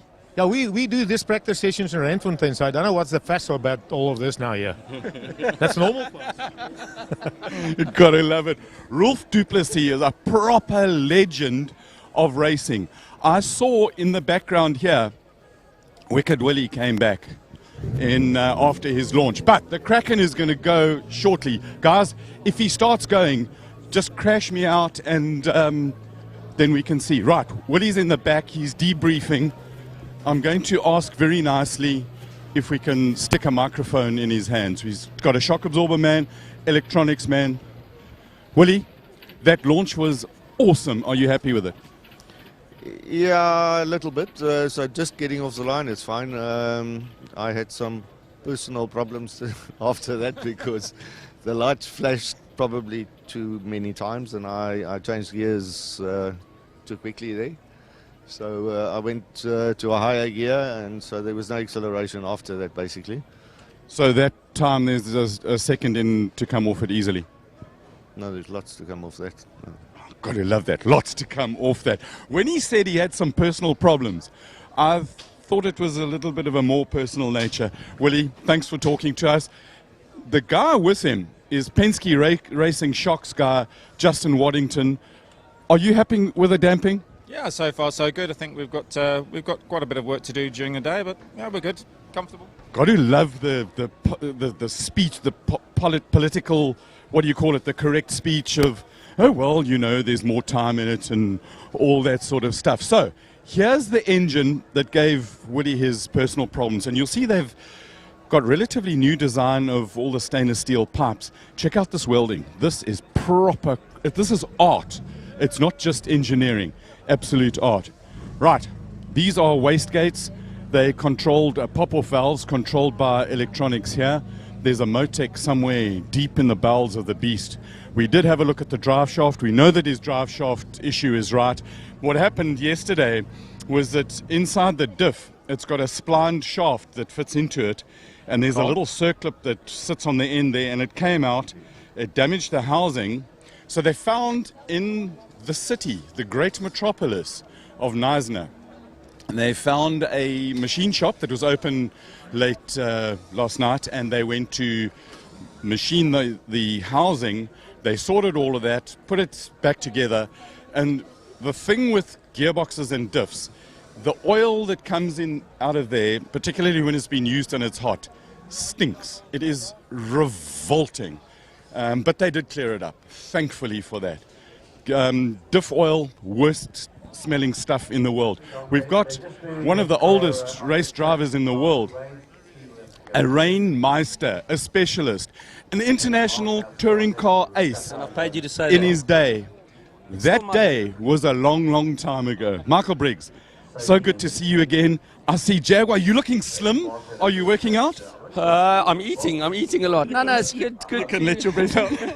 You know, nice. You and I go a long way back. We were teammates once, so I suppose there's a few secrets you can tell about me. But yeah, it's good to be back in the game again. Good to see some of the old faces and that adrenaline thing. You'll know all about it. It just doesn't go away. So, you know, there's a tingle in my tummy that hasn't been there for a while. So good to be back. Yeah, I've got to be honest. I think once you've got the addiction to motorsport, it never goes away. It's quite scary how, you know, I think one of the older guys, Dion Jabem, have described it as almost like a drug that just never lets you go. Once you're hooked, they say it's petrol in your veins. It's petrol in your veins. The problem, you know, I actually said to the guys, that's why I've stayed away from racetracks so long. It's like taking an alcoholic to the pub. I try to stay away from motor racing because I know the effect it has on me. But here I am, and it's all those same feelings again. Sure, the hair's a little bit grayer, and maybe I'm not as sharp as I once was. But just it's in me. He was I never guess sharp. This was the only thing I was born to do well. Everything else in my life I'm not so good at. Well, the generation of drivers, Dion Jabez, Sean Watson-Smith, those older touring car drivers, we saw some of the interaction that you had. You're all still mates, and you run races again. Oh, remember when you did this, and why did you bump me there, and that sort of stuff? Yeah, I think that's been so nice this weekend, is exchanging stories with quite a few of the guys. Obviously, Dion, Sean and I being in the same team. It's been so great to catch up, and with time we forget that sometimes we really pushed each other pretty hard and try to knock each other off the track. But, you know, we were all saying we just here for a little bit of fun, which is the truth. But I tell you what, watch when the flag drops for the last round today. There's major competition. I was going to come and talk to you when you were lining up, you in that EV400 fully electric car. But then I looked at your eyes and I realized you'd zoned out, and it would have not been right to talk to you. Well, I must say, and that's what makes guys like you good to do this kind of job, you know, because you've been where I've been. And I respect that, quite honestly. Sometimes I watch Formula One and the guys sticking a mic in the, 10 minutes before the race. I know the guys out there want to know and see stuff like that, but because you've been there before, there's a time I'll talk to you now, I'll talk all day, but, you know, when the red mist comes down, we focus, and that's something you'll understand. Michael, you say the nicest things. Thanks a lot. Right, Fani has got some serious stuff to talk about. So, Fani, from the pit lane here, take it away. Okay, guys, the big expectation is building up. Franco's car's at the start line for this run-up area, but there was a little bit of a spill with one of the vehicles before him. So the guys just put down some absorbent here. There's a little bit of oil. They put down this material that absorbs the oil very quickly for this warm-up run here. Franco's going to warm up the tires on this spot right here, all the way up to the start line. There was a little bit more oil up here as well. So the guys... Can you hear me, Fonny? I can hear you. Just to give you a heads up, I think it was Edric Zweer's car that had the issue, and he pulled to the sideline. You can actually see him looking underneath the car. So there must be some kind of a concern. The material that they're using there is a mixture, I think, between Dryzit environmental cleanup and some concrete. So That's just right. for the viewers' info. Yeah, so there's a little bit of a line here, oil sorted, but all good to go again, guys. I think they're just still busy getting that car of Edric Zweer's off the track. And as soon as that's clear, then we off. Everybody's standing around. You can see how the crowd has actually started to build up around us in expectation for this car to go up the hill. Lots of guys behind you there in the covert area and up at Castrol, but the cool thing is I can see a lot of people sort of on the stairs and at the top looking forward to all the action, and literally right opposite you there outside our media centre from Castrol and outside the Ballon Ross area too. It's great to see the crowd has got much bigger than yesterday, Fonny. For sure, and I think it's only starting to fill up now. If we can get a shot of that grandstand right on I think it's the second corner, Greg? Yeah, turn 2 Castrol. I think it's yes. Ian was saying that yesterday it was sold out, and today it's sold out as well. So big crowds expected here today, as well as what we're seeing on our live stream feed. For sure. And like you guys know, this monster standing by is drawing a lot of attention. So the guys very excited to see this car go up the hill. It's certainly going to be a crowd favourite, there's no doubt about it. Look at the crowds here. This is a great shot from our cameras there. You can see them rolling in here, and they're going to just keep doing that. You know, it is Sunday, so we will take into account that maybe a few people will hit the religious side of things first and then come and join us. But there is a religion here today as well. Weren't you saying that those buris that those two folks are eating, those are apparently absolutely awesome? Tell me about them again. Yeah, listen, Fonny, if you get a chance, but and you haven't had a chance to go and have something to eat for breakfast, which we haven't had yet, and maybe Nadia will be heading this way, get up there and try one of those curry bratwurst. They are absolutely mind-blowing. You can either have it on the roll like those guys were having, or they give you the roll separately and they chop it up and they put like a curry peri-peri sauce over them. Oh man, I'm just having, my mouth is watering. Please take the camera off me right now. Sounds like you're hungry up there, Greg. Just a smidge. No, well, you've talked me into being hungry as well. No, I was perfect. My breakfast was fully sufficient until you started this. Yeah, but you're a fine-tuned athlete. You need to eat every 4 hours. Funny, do you think that if you can talk them into perhaps letting us sample the wares, it may be appropriate for us to do a little bit of feedback? I do kind of fancy myself as an amateur. I like feedback. I like to get feed in me. Get you guys feeded up there. Is that what you're saying? There you go. You know it goes. It's a live feed, so stop it, will you already? It's going a bit south, eh? It's going a bit south, guys. I'm chewing this over. All right. I was wanting to find out how much time we still need, because I'm convinced that Zwere's car is already out the way. So I still think that they got some oil to clean up in that starting area. So it'll be interesting, Fonny. If you hear anything else, let us know. We'd love to know what the story is. And then maybe what we can do is come back to you and find out. But there's, as we were saying, loads of expectation with Franco Scribanti. Just to update you, if you weren't watching us late yesterday afternoon, 38.551 seconds. That was the second fastest time of the two qualifiers. Andre Besaidon clocking 37.6 yesterday. Still not the quickest time of the day, though. Remember, the quickest time of the day came through in the free practice 4 with Robert Volk getting down into the 37.2s. That was already 0.2 of a second quicker than he did the entire runs last year. So if he's got his car sorted out and everybody else has got their car sorted out, which you can see some have, some haven't, and that's exactly what we spoke about this morning, is the fact that this warm-up run will give you an indication as to how your car is going to perform. But it also gives us a chance to also be able to take a bit of a break and maybe just give some of our sponsors a little bit extra coverage here with some advertising. Not every car collection gets a jet engine for first. I said to Steve, so what your missus give you for Christmas? He said, no, she only gave me 2 Jags and a Ferrari. Let's go. That's all he got for Christmas. Now the boy's back. But he's got a collection second to none. He took Ferraris, Vansies, Porsche, those odd Alphas, GDV 3 liters. And here comes Miss Paige Lindenberg, who was faster than her daddy yesterday. Our apologies about that. We thought that we had a commercial lined up, but apparently the machine hasn't had its coffee yet, so it froze up this morning. I know the feeling. But in the meantime, I think they've just about got the last of the oil off that area. So the interesting thing about it is that's exactly where the guys warm up their tires, where they get a little bit of wheel spin on and they want to make it go left and right and make sure that the whole surface is completely warm on the tires. Just for those folks who don't really know, what does that do? Why do they do the tire warm? Basically, what it does is it gets that last little bit of cobwebs off the tires if they are brand new tires. You're talking about grit. The grit and stuff that might be just on the roll up to the start area. The start area, you basically, as you heard from Fani this morning, you engage the start area from literally where Franco is lined up right now. And once you're into that staging area, that's kind of the clearest part or the cleanest part of the circuit. So you want to just get rid of whatever you've picked up heading up to the top. You'll see a lot of times with particularly the single-seaters that run those special tires, they'll actually lift the car up and scrub anything that might have gone onto those tires completely off.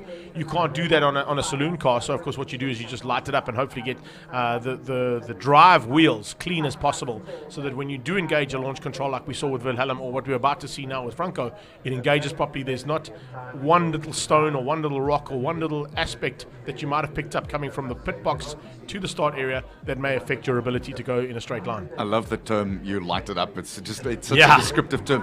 But let's work it from the other side. If you have stones in the compound, in the tire, what does that do? Not a lot. Because of the surface area of that tire, it's a lot bigger than sort of on a motorcycle, for instance, where you'd have to take that into account a lot more. And particularly if you've got two very big tackies on, like we're seeing in these bigger and faster cars, they don't really get affected too badly. But if you look at the surface that we spoke about yesterday, and I'm sure that Fani's going to give us another insight into that a little bit later on, this is a very rough circuit. It's not it's not the M1 highway where they've just laid brand new tarmac. It's not Kyalami Grand Prix circuit where it's an absolutely pristine platform to play on. This is a normal road, and it works on a daily basis. It works throughout the weekend as well. As soon as we shut things down, it becomes a normal in and out thoroughfare. And with that comes wear and tear. Now, the wear and tear on the circuit is something that the drivers have to take into account. And as we saw yesterday in that big crash that we had with Charles Jaguar, the undulations that happened there could possibly affect you. So if you have got one big stone in a very soft compound tire, as you go through a corner and it hits that stone, it may just affect your ability. But as I said, because of the surface area that you're playing with these big tackies that these guys run, it shouldn't be too much of an issue. But you are not prepared to take that chance. That's why you want to get it lit up, you want to get it sorted out, clean as possible, get that run going. And speaking of runs going, it looks like we're about to get going. We hear engines, and by the way, ladies and gentlemen, that's why I call my mate on my left here SARE, the South African Racing Encyclopedia. There you go. I found a new nickname for you, big boy. I don't know about that one, but I do try. Every now and again we get it wrong, but we do try and give you the correct information as much as possible. No. And that's why we got guys down in the pit lane to help me out too, and on our social media feed too. A couple of guys corrected us. You are. My mouth hangs open. So here we go. It is Scribanti who goes away. Let's see what he can produce here on the first warm-up ride of the day. Oh, look at that thing. It's scary. It's exceptionally good, and it comes through turn 2 Cashel corner a lot better than Edric Ziers was able to do a little bit earlier on. Watch him go to the middle of the circuit and then brake just to the left-hand side of your screen, coming across, tucking in very nicely up into turn 3. Much closer to that apex this time, getting a little bit closer on the inside. Has rolled out though, a little bit. He rolled out a little bit there. That's not quite what we wanted to see from him. The second or the third of those Bell & Ross cars make his way to the top. Yeah, he's definitely rolled out. Yeah. He's not as aggressive there. And Franco has just taken it a lot easier. I'm just looking down. I don't see any worries or concerns from the team though. There is a bit of communication happening there between his pit boss and himself. But that may have just been to get the launch right. Yeah. They don't necessarily 47.1 and he pulled the plug on it. That's still a decent run. You know what I'm saying? Devin Robertson is the next man up onto the hill for the first time this morning in the Big Boss Auto Radical.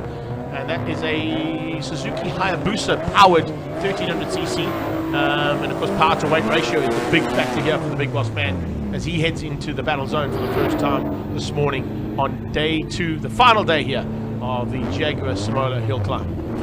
Of course, when we say day 2, it's day 2 for the King of the Hill because it was Classic Car Friday on Friday, and it was just such a nostalgic day. It's the only way I can put it for you. Nostalgia everywhere. It took you back to your childhood days, and those of us slightly older, there were some of the cars that you look back at that you knew when you were 5 or 6 years old. It really was something special. Talk about that kind of thing. Here's something very close to it. Yeah, Jeff Kruger coming up to the line. A nice little opportunity here to see the first run from Kruger. Remember, he is participating for Universal Healthcare, and a super run here from their team. Let's see how he goes off this line and see if he can get it all together. Kruger gets off the line very nicely there, heads up into the hill for the first time today, making a very strong effort there in the Lotus 7. Now remember, this is a purpose-built race car that is exceptionally good. Power to weight ratio also good here. It runs the 1600cc Toyota engine in it, and heading to the top of the hill, that is a double champion in the Lotus Register and Lotus Challenge. So he certainly knows what to do on a run, and hopefully if he gets it all together now, he'll get in a really decent time, looking for an opportunity to be fighting in the single-seater category as well. So that's why he's so high up. He is all part and parcel of that single-seater category, and Kruger running for the Universal Healthcare Team Red Racing, part and parcel of course of this event, not only as a team racer, but with Universal Healthcare supplying the medical support this weekend and joining this team for the very first time, showing that they're not only participating in a full run to the top of the hill, but also assisting on the sidelines as part of the sponsorship for Jaguar Simola Hillclimb. So Kruger is second at the moment in C4 class. And a good ride from him up the hill. Here is Garth de Villiers in the Formula V Reynard Volkswagen. Good launch for him as well. Much better than we saw yesterday. He battled a little bit with traction, as everybody did in the slightly trickier conditions in the morning, but of course in the afternoon they all started to get it right. He did have a couple of times where he got a little bit extra wheel spin, but that launch was probably one of the best we've seen from him the entire weekend. De Villiers clocking 41.8 late yesterday afternoon in qualifying round number 2. Let's see how he takes this. Then of course all eyes in the house on the next man away. Yeah, Wayne Jardine is the next man, also in a Formula Volkswagen, so those two Formula Volkswagens back to back. The Autolift man making his way onto the track for the first time and getting an idea of how things have changed overnight. That's one thing that a lot of drivers will use this opportunity in terms of the warm-up to look at too, which we really haven't spoken about. It's just to see if anything has gone and, not the same. And there are minute little things that could be changing in the 12 hours that go black here in Knysna. Garth de Villiers then pops into second place, 42.250 seconds. That's a very good run, a very clean run. And there are your times for you. So number 9 clocks 42.25 and number 11 48.353. So number 11 is Mike Verrier in that Shelby Nissan. Here we go. Number 5 is on the line. That's Ian Schofield in the Ford Duratec. Very neat little car. Should have been the 2-litre option that they wanted to run, but as we said yesterday, if you have joined us for the first time here, a big welcome to all of our live stream viewers. Hope you're going to be interacting with us throughout the day. They did have a 2-litre option engine in that car, which unfortunately broke during the week in testing in Killarney, and they had to go back to the normal 1600cc engine that they run for Formula 1600s as the national championship class. Schofield's one of the top contenders there, normally a top 5 finisher in that category, but looking forward to getting to the top of the hill now in that little 1600 and maybe giving himself a little bit more of a sniff to be within the top 20. He finished in 17th place overall yesterday with a 45.1 and heading to the top now, maybe a little bit quicker here on this warm-up, sorting things out to get ready for qualifying number 3, which will be starting in approximately 20 minutes or so. Bottom screen, Mac Wendell making his way up the Simola Hill, 1,900 meters, quite a bit of elevation as well at the same time. And he's ready. Number 3 is under starter's orders. Robert Volk goes away. Let's see if he's got that gearbox sorted. Second, third is good. 4th gear. Gears down into second again as he goes into Castrol now and bunches it up through third, runs wide. That's a good line. That's a great line for a single-seater, particularly the big Ferrari-powered A1 Grand Prix car that Volk is in. He's looking good. He stayed off the bumps. Yeah, he cuts up onto the inside and hangs on. Oh, he's out of shape there. Yo, he got a little bit sideways, but nothing wrong. Kept it all together. A big maneuver there from Rob Volk. You see the back end of that car step up. That just might be cold tires, but now heads up through the S's. Keeping it very, very smooth through there. Other than that little slip through turn 3 out of the bridge, he's been exceptionally smooth and could be a very hot run here from Volk. Goes quickest. 37.9. 37.9. That would have put him into second place yesterday. That's the run he wanted after qualifying 2. Yeah, well, there you go. Volk has certainly said, there it is, just confirming that time for you, 37.960. And Volk would be extremely pleased. I bet you he breathed a big... Massive. Yeah, a massive one there. Sorted. That is for sure. Yeah, it would have been a good one. But there's still 1 or 2 big runners out there. We're still waiting, of course, for Andre Besaidnout. Shane Hellberg is the man at the bottom of your screen making his way up. He's pulled the plug on that run as well. There is Besaidnout. So, I'm going to ask Greg to talk us through this one because Besaidnout is the firm favorite, the record holder here, 35.5 in exactly 12 months ago. And here he is in this McLaren Gould. Look how spotless those tires were as well. Remember, he runs those special Hillclimb tires. They do not require heat into the rubber. Look at all the stones it picked up just in that little 10 meters to the line. They want to be as clean as possible. 3, 2, 1. Drop the hammer time. Here goes Frisco. Off the line. That is a phenomenal start off the line for him as well. He looks good as he heads up towards turn 2. He'll go second and third into turn 2, hold third gear, punch it into fourth as he comes onto the exit point now and into 5th gear now heading up the hill. Remember, this thing runs on only 5 litres of fuel. It's heated fuel that goes into the car. It's got enough fuel just to get it to the top of the hill and maybe do half the run down. But as he gets through there, the S's are the next point of concern. We heard him earlier on in the pre-race interview that we did with him. He is feeling confident. He knows he's got what it takes. He now heads up through the S's, and that is a very very, very good run through the S's. One of the best we've seen in a single-seater. Very fast to the finish line. Could be quickest this morning. The warm-up session might be lit up here by a good time. Oh my goodness, 37.1. That is a very, very good time. That is the fastest time of the weekend. The gauntlet has just been thrown down by Andre Besaidnout. We saw a 37.2 yesterday from Robert Volk. We didn't see anybody get into 36s, but a 37.1. There you have it, ladies and gentlemen. That is the best time of the weekend, and it is by the King of the Hill. Andre Besaidnout, good morning. Wake up and smell a coffee, he says, because there it is. That is for everyone to have a look, and there were some gobs in the pits. One or two guys looked up at the timing on the monitors and went, you must be joking. Besaidnout just went 37.12. Unfortunately, our last vehicle out there is having a quiet little cruise. Nothing major there. He's also tapped off. Called it a day. I keep saying it could be the McLaren Chev of Chris Knez, but I'm still yet to find out because they have not put the decal on an area that we can spot from our cameras there. So I'll have to get Colin or someone to go and just double check for us, because it's running the original livery of that Formula Atlantic of theirs. But down in... Okay, we're going up to our other crew. We haven't spoken to them yet this morning. It might be quite a nice thing to wake Jacob Mashukwa and Davy Ulifir up. You know, they're up in the VIP area, so yes, they get to take a little bit of extra time. They don't get woken up until Martin van Zimmerman heads up the hill. Awfully. So Jacob Mashukwa and Davy Ulifir, I believe you guys are waiting for us. It's great to have you guys as part of our team. Let's head on down and find out where you guys are. Welcome back, guys. So I find myself in the passenger seat of the Range Rover SVR Springbok Edition. So I'm getting driven up the hill by, I didn't catch your name, brother. Scott. Scott's driving me up. He says I should be okay.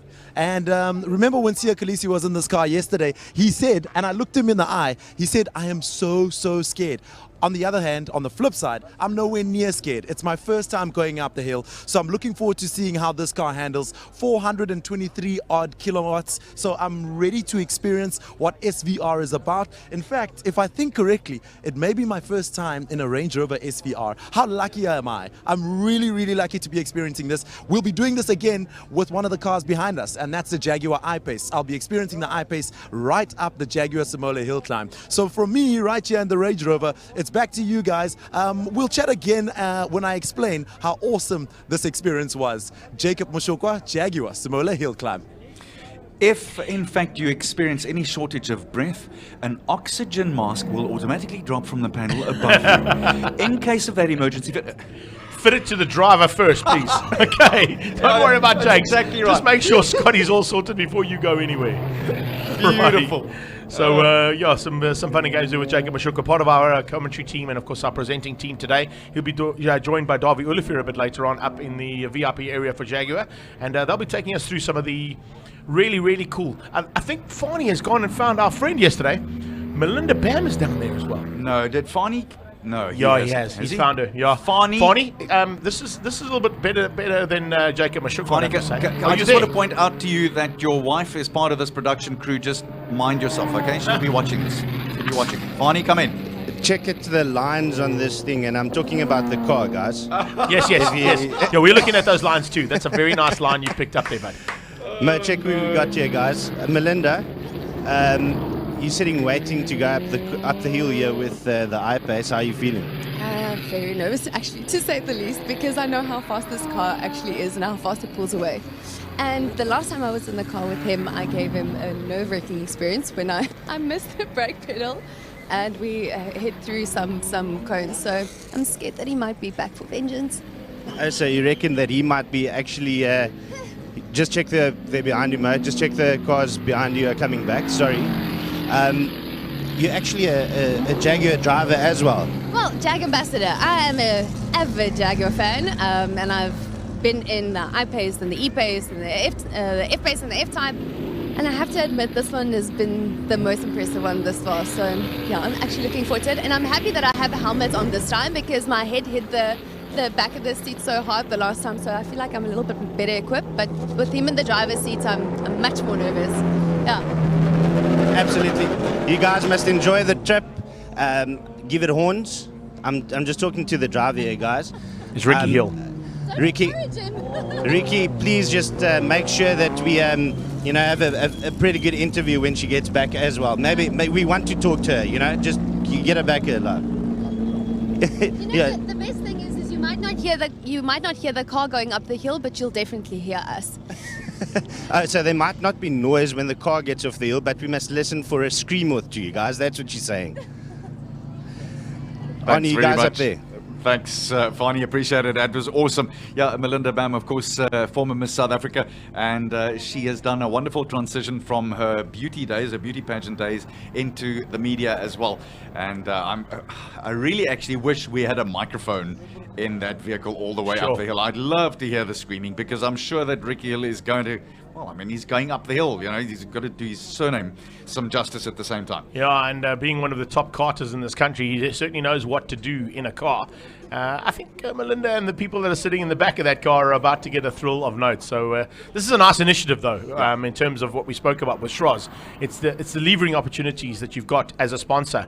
So looks like, speaking of leveraging, the leverage that came out of the car just ahead of this in the Kraken is going to be chatted about now, as Colin Hastie has made his back down to the Kraken pit and caught up with Franco Scribanti. Right, guys, I'm down in the pits with Franco and Querbus, and Franco's not happy. He was the first car to go after that long break, and he had got himself zoned in. Well, let's find out from Franco. He's not happy, but hang in there. Let's see if we can talk to him. Franco, can you talk to us? I know you're not happy. You were zoned in, and you had a 10-minute break. Yeah, look, I've seen too many times where they say there's no oil down, and then there is oil. And I saw what happened to the Lotus yesterday. So when I got to the bridge, I saw a lot of oil. And, the way they treat it today is not like the old days when they used cement, where you could see it had been treated. You just see a black line, and you're not sure whether it's been treated or not, so I just backed straight off. I'm not taking any chances at this late stage of the game. Have you had a word with the guys and say, hey, listen, you need to get serious about it? You bring a proper weapon to a hill. And I think it's fair to expect the same level of seriousness from people looking at oil on the road and warning you. Yeah, look, it is. I mean, I'm not saying that they're being slack, No, I don't think either of us were. Yeah, I just, if something did go unforeseen, I can't afford to take a chance, not at this stage. We're going well. I saw what happened to the Lotus yesterday. Whether that was oil or water, I don't know. But it just happened. It's over before you even know that it's over. You know what I mean? You've got a bunch of horsepower. You've worked really hard. You've ironed out a lot of the kinks in this thing. But you've got it running nicely now. It's running nicely. I can drive this car harder if I want to. I'm not driving it over the limit because I don't have to. But we still do have that in reserve if we want to. We can push it harder. But it's not necessary yet. Let's see what the competition is doing up until the last run. Then we'll decide how far we're going to push. And it's hell of a interesting where we're standing. If you can just get a little bit of a wider shot here, Patrick. Oh, while I fall over. This car I'm busy falling over here is Wicked Wilhelm Bart's car. These are the two. This is the battle. This is the battle. His last run was probably his first serious run, what I would have thought, and I would have expected faster times than that, unless he really took that as a starter as well as going to get serious now. I think we had a bit of a word with him, and there were stories of lights and gear changes early, and it's all about tuning in. Yeah, that run was too slow for I think he either had issues or was just experimenting with different things. I don't know. It's starting to get serious. We've had the warm-up now. And we got 4 runs left effectively before I think it is, I'll wait for the voices in my ear to confirm that with me, before it really gets serious. And you got, as was it Eminem, you got one shot. That's it. That's what this is all about. One shot, no choking. Gotta love it. Thanks for chatting. Okay. Thanks, Cole. I love that. Got one shot, no choking. And it's choking both on the car's point of view and on the driver's point of view. Hold on a minute here. Check this. Brand new Avons. Guys, we got sort of done down here in the pit lane. We're going to go to the little white box that's sitting on the big green box over there. Cheers.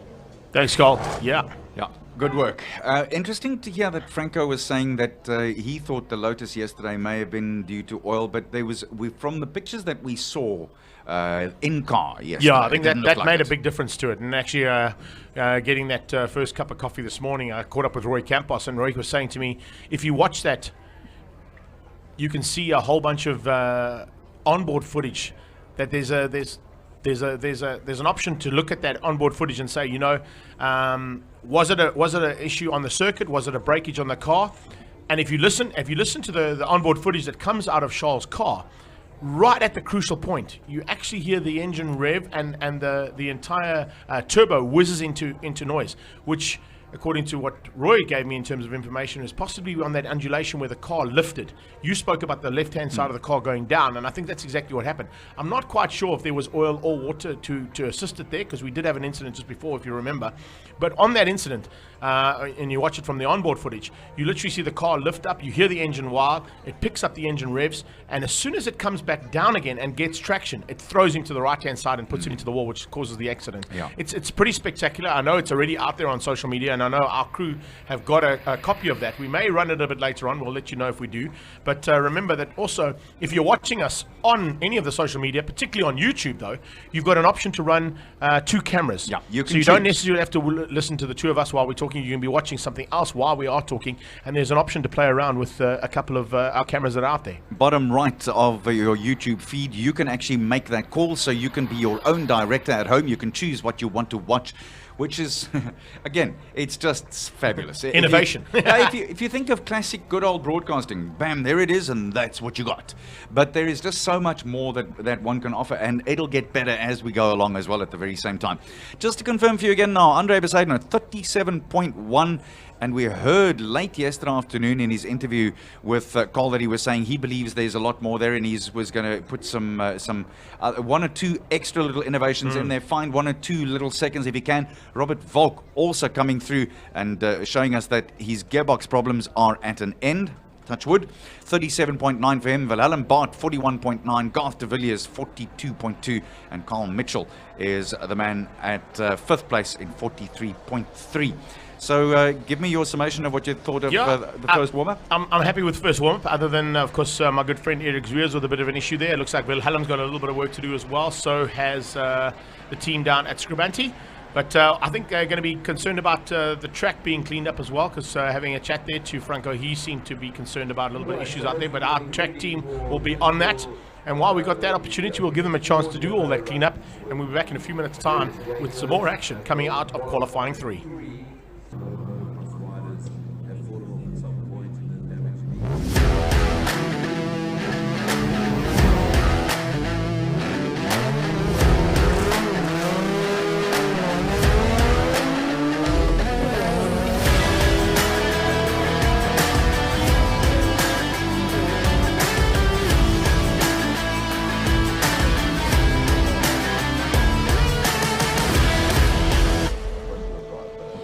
This is the King of the Hill. It is qualifying round numero uno. It's just about time for the gloves to come off. Absolutely, seriously. First one of the day, but third one of the weekend, which is really cool to see. But first one of today. And I think, yesterday's qualifying, as much as everybody says they're important, and to get those times in that Poseidon, Scribanti and Van Zimmeren did to get to the top 3. Franco Scribanti doing a super job to do one of his best runs ever at that last stage of the day.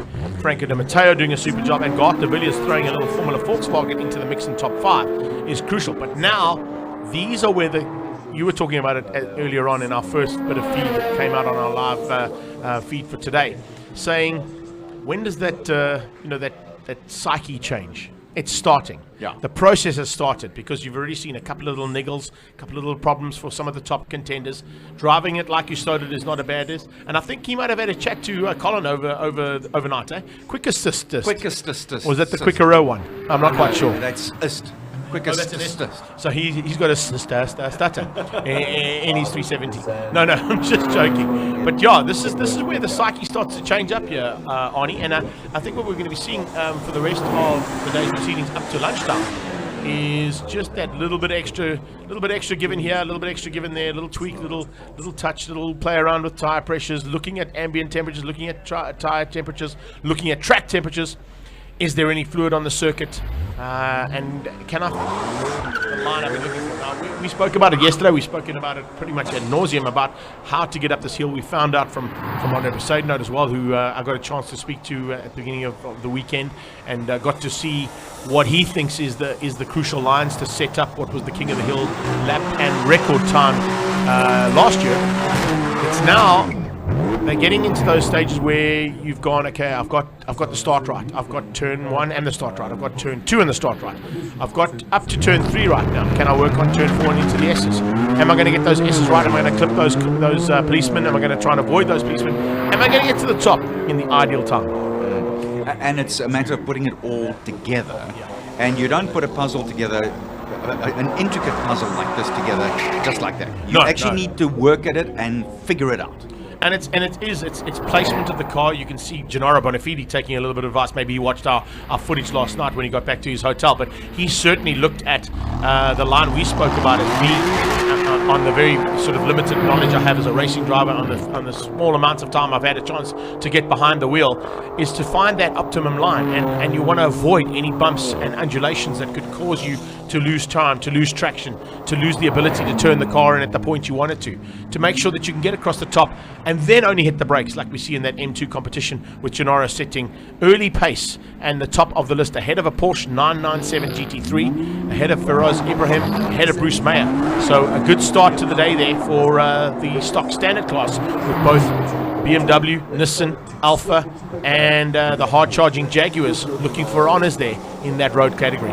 Gennaro Bonafide coming through there, as Gregory was saying, 45.866. That's a really good run. Throwing it around a bit, he certainly was kind of looking like he was very close to the edge, probably not quite on the edge, but pretty close to it. And of course, following in the footsteps of his very famous father. Oh, there was a little wiggle. He kept that under control. He did, Potgieter did, but boy, oh boy, I'm sure that the people in the VIP Jaguar area had a look and a whiff of the paintwork on that Alfa as he came by there. There was a little wiggle there. It could have been purposely done there. You're saying, check out this Alfa. No, only if you come from Springs. Yeah, exactly. There's a Pit season campaigner in terms of race ability. Rachard Roots going top of the list, just ahead of Gennaro Bonafide there. Only to the tune of 0.8 of a second, so not too far off there. Both of them in the 45, so not a bad effort there from the two of them. But now we're into the thick of this category for I-Pace side of things. It's Mike Briggs who's the first car up. Pieter Potgieter is the second Alfa up there, with Pierre Bester already doing a run. Bester sitting currently in fourth place behind Monroe. But if we look at A3, it is Gennaro Bonafide ahead of Bester and Pete Potgieter. A4, it's Rachard Roots. We've still got a couple of other A4 contenders to make their way up the hill. And then if you look at A5, Paul Monroe ahead of Feroz Ibrahim and Graham McLeod. So nice class contention there. The classes, of course, in Class A are road-going saloon cars or road-going supercars. And they basically gesticulate the differences there with A3, 4, and 5. But Class A in total is the fastest, or your road-going saloon car or your road-going supercar. So that's why we're seeing all those categories in Class A initially. As we go down the field, we'll move into Class B, and there's a couple of derivatives of Class B as well. This is a nice little insight that we've got now. The top 4 runners on the left-hand side of your screen. It's a great effort there from our production team to give us a slightly different look and feel this morning and throughout the day of our top 4 runs so far. And that'll just tick up and down as the times go, which is really nice. So the last 4 runs up on your screen there, as you can see. Class B is modified saloon cars. So those are cars that basically do not come off the showroom floor. Whether you're going to be running semi-slicks or slick tires, maybe you've changed the exhaust system, maybe you've put a roll cage into the car, etc., etc. All of those kind of things come into play with Class B. Class C, of course, is the single-seaters and sports cars, and those are the guys that are going to be in the big running a little bit later on and further up the field. Just a definition of sports cars in Class C? Sports cars basically being what we would see as a Shelby Can-Am or possibly Devon's car, a couple of those single-seaters from Jeffrey Kruger and Tom Barrett's machines. Those are the kind of cars we're looking at in terms of sports cars, but also could be the sort of cars that we saw in action on Friday in the classic cars. So you'd have your Chevrons and that type of look and feel. So those are the sports cars, but single-seaters kind of cover that as well because they are single-seater sports cars as well. Then, take into account, you've also got red number plates on some of these category, some of the cars. The red number plates and red numbers on those cars means that the competitors have done all 10 events here at the Hillclimb. And if you've got a blue number on your car, that means you've done 5 of the 10, which is really incredible. But there are, I think there's about 9 or 10 guys here today who have done all 10 of the races here at the King of the Hill. I was talking about Gennaro Bonafide when Mr. Potgieter so rudely interrupted my training by making that car twitch like that, which made me twitch in return. And his old man Bonafide, of course, Vito was an incredible driver as well, and in all parts of South African motorsport, he left some very good steps. Yeah, he did. Not only a driver, but also remember a teammate to Sorrel van der Merwe in the navigator seat for multiple championships. Sorrel and Vito were sort of synonymous with rallying, both I think in every single one of the Sorrel championships that he took. Vito was alongside him, telling him where to go. So kind of what we see as a GPS in your normal car today, you'd have Vito Bonafide saying, turn left here. Recalculating, Sorrel. Brilliant. Awesome. Well, Marc Grenier goes top of the pops, 44.889. That's a really good one from Mr. Marc Grenier. The 2 Grenier brothers are at it again, and everyone will be watching them. Anton got him yesterday in qualifying because he clocked 43.2, but Marc clocking 44.889. Gavin then finishes in 45.423. You won't be pleased with that because Marc has got him in this quali.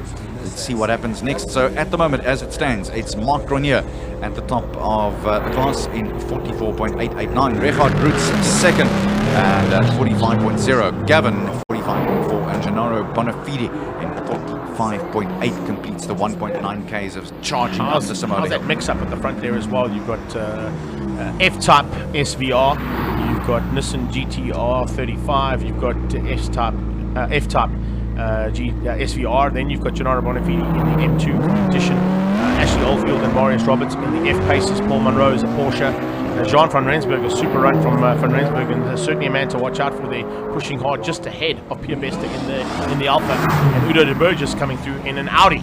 So your top 10, basically some of the top contenders in terms of the brands that are here today. But all importantly right now for our top brand, and of course our headline sponsor, is that Marc Grenier is ahead of, first of all, his brother. That's what he doesn't want to be beaten by the Ginger Ninja Gavin. But more importantly from Jaguar's point of view, it's Richard Roots who's behind him. Just picking up on a couple of things that have been thrown at me via social media too. Great to welcome a couple of guys from down under. All the way down in Perth, mate. Yeah. Welcome, Johan de Klerk, an ex-South African down there watching us. He says, a bloody long way from Lichtenberg Raceway, mate. Yeah, that is a long way from Lichtenberg, mate. But John, some good times we had out at Lichtenberg Raceway on numerous occasions, and a big welcome to Johan de Klerk. And I'm sure a big welcome to everybody from around the world who've now joined us as part of this incredible event and part of the 100,000 views and hits that we've had throughout the last 48 hours. Oh, very nice to have some of our viewers from Australia. Welcome. If you're an expat, an even bigger welcome. And nice to have you on board with us. There's some wonderful racing coming your way. This hard charge up the almost 2 kilometers of the Simola Hill, just outside of Knysna, one of the great attractions on the garden route of South Africa's holidaying destination. Just have a look at the modification that was done on that truck overnight. It's a very small one. It's a very subtle one. The Road to Race Savage 660 horsepower Ranger Bucky heading up to the top. And did you pick up on the modification that I picked up? No, tell me, please. Look at the tailgate. Ah, yeah, I saw it. Tailgate down. Yesterday, tailgate was up. I actually Reason noticed for that, a little bit of a break. He dropped that tailgate, the wind is going to flow through there. So he's looking for a little extra time here to take on Terence Marsh in the Nissan. That Motul and Nissan Navara of Terence Marsh, an off-road truck racer, taking on a stock standard road-going version. Well, it's not stock standard, but it is a road-going truck of Peter Lindenberg, the Savage Road to Race 660 horsepower Ranger Bucky, sliding up through the S's. We just saw the 2 Super Snakes there just ahead of him, and Paige Lindenberg putting in one of her hot laps of the week too. So great to see an improvement coming out of the young lady. Remember, both Peter and Paige leave directly from here into international duties at Spa-Francorchamps. So we wish them all the very best after a great weekend here with us at the King of the Hill and the Jaguar Simola Hillclimb. Terence Marsh on his last little part, straight up and over the finish line. That was a good run from Terence. He looked very solid and took some aggressive lines there as well. He is absolutely loving this. When we caught up with him yesterday, he said this is just so different to what he normally does. And normally he has, as Greg was saying, the commentator, the navigator in his ear saying, go, go, go. Just a little in-house battle there between the two Lindenbergs. Paige Lindenberg putting in a lap of a 53.411. Peter Lindenberg 53.411. Paige was just a little bit off there on the 54s. But as they come through thick and fast now, we're going to be keeping up with all the action there. Rick Lareo sorting things out. 48.252. 53 out there as De Bruyn in the Porsche, down to a nice 43.351, and moves him up to second place behind Davy Joubert, who's just completed his run and goes top of the list. And Terence Marsh nailing it down, 52.20. That's a very, very good run up the hill from him as well. Lovely to see here. This is Claire Val, our other lady competitor, in full flight in her Subaru BRZ, and pushing it to the limit as she gets to the top there. First time we're seeing Ferdinand the Bull make its way onto the circuit, so nice to see Ricky Giannaccaro making a valiant effort now to try and push his Lamborghini Trofeo up into a slightly higher position. Remember, he'll be fighting for B7 on it. Of course, B7 part of the B category, which is modified saloon cars. So a nice run here from Giannaccaro, and he's the only Giannaccaro here this weekend, and the only G&H Transport competitor this weekend. Last year, of course, his dad and his brother Gianni were involved too, but this time it's the Lone Wolf or the Lone Bull, and it's in fact the Lone Lamborghini as well. There isn't another Lamborghini down in pit lane. Davy Joubert has now hit the top of the list, 42.514. Johan De Bruyn in second spot now with that 43.3 run of his. So Joubert, 42.514 in that Lotus of his. He really laid down some rubber. That is a good run up the hill. Nice run here coming out of Marcel Angel too, clipping those apexes, avoiding the policeman. First of the APVs there. Nice little start from the V8 Masters, and of course that is Steve Kimpton who leads them out. He'll be followed by two of our international imports for this weekend. That's Kai Goddard and Dave Smith, both of them NASCAR drivers in their own right at some point in their careers, and now having some fun in APV V8 Masters up the side of the mountain. So the continuing charges up the hill here, spectacular to see, and it really is wonderful. You take a look at these Shelby's, they are also absolutely breathtaking. Whatever your motoring preference is, these vehicles just are awesome to look at.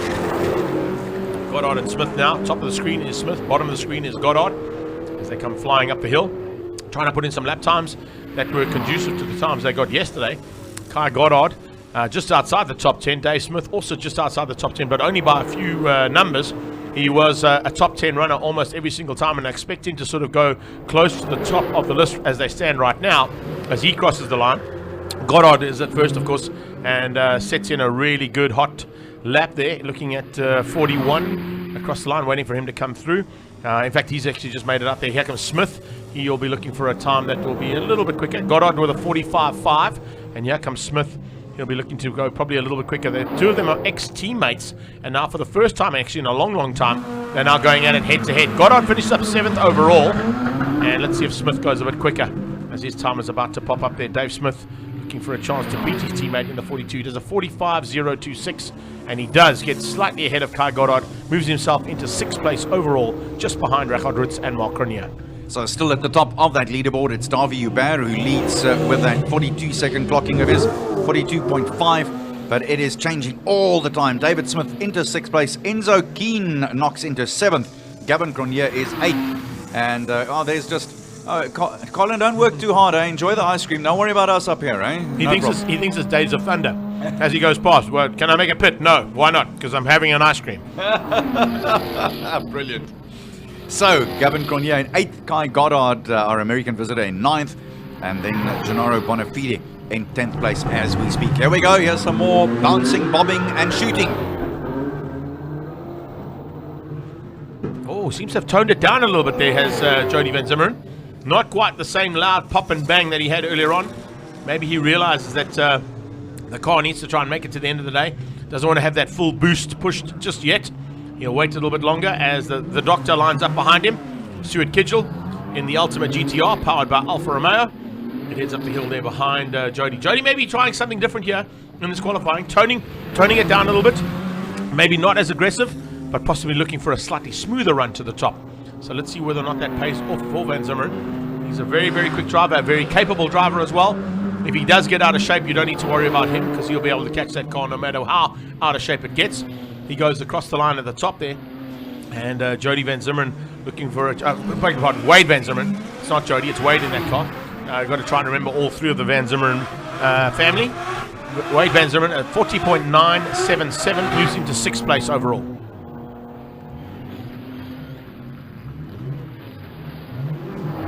Big burnout down on the line here.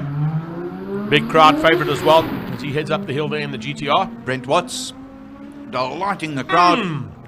Dalton on the top of the screen clipping one of those policemen. That is going to cost him 2 seconds on this run. Big pity there for Dalton. It looked like it was going to be a smooth run. Could be potentially a top 5 run there from Dalton. If it is, unfortunately, what's going to happen is he's going to be docked at 2 seconds for hitting the pool noodle on the inside of the corner. It hasn't fallen into the circuit, so we were able to continue with the run. But the one concern I have is that if that pool noodle is out the way, someone else could capitalize and use the advantage that's been given by the pool noodle being knocked off its perch. Remember, they are using pool noodles if you've just joined us here on the coverage on the sidelines. Those yellow markers on the side of the corner, you can see that just in the bottom of your screen, and now clearly on the top of the screen.